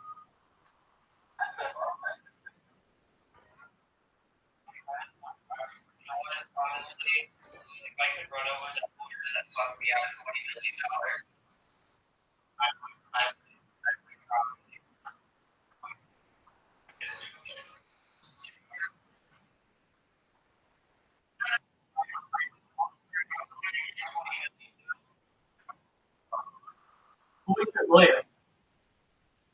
I will text you.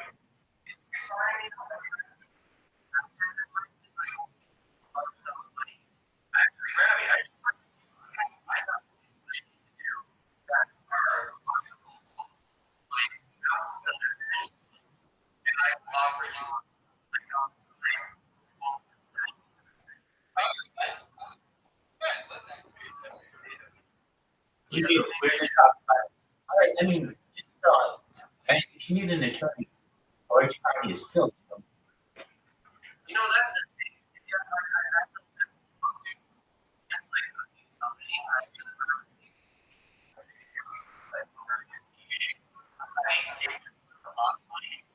And I swear to God,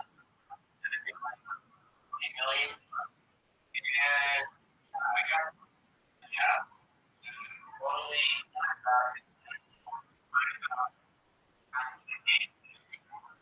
And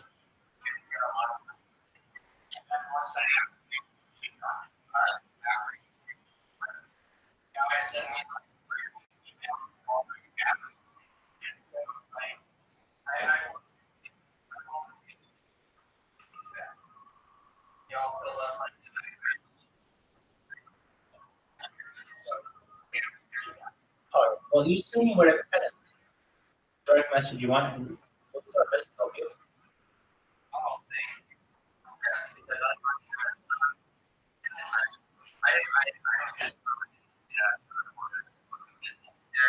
I have a video.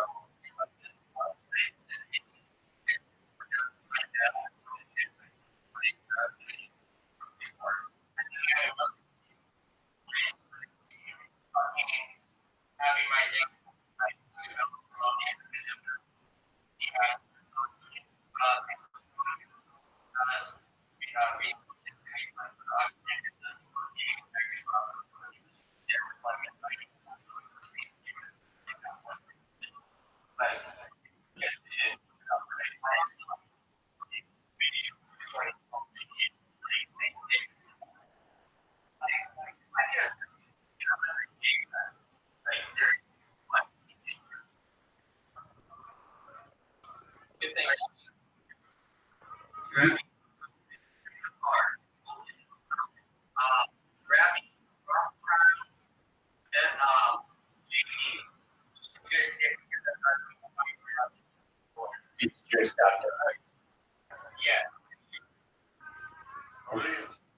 Okay.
Excellent.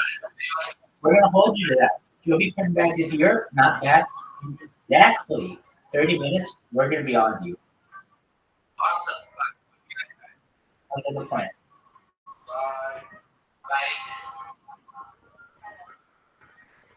I'm on this.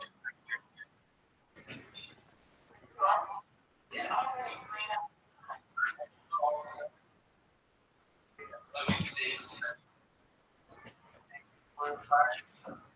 Gustav, you take care. I want you to know that I'll do my best to make you proud. Take care, Gustav. God willing. Take care, my friend. Bye-bye.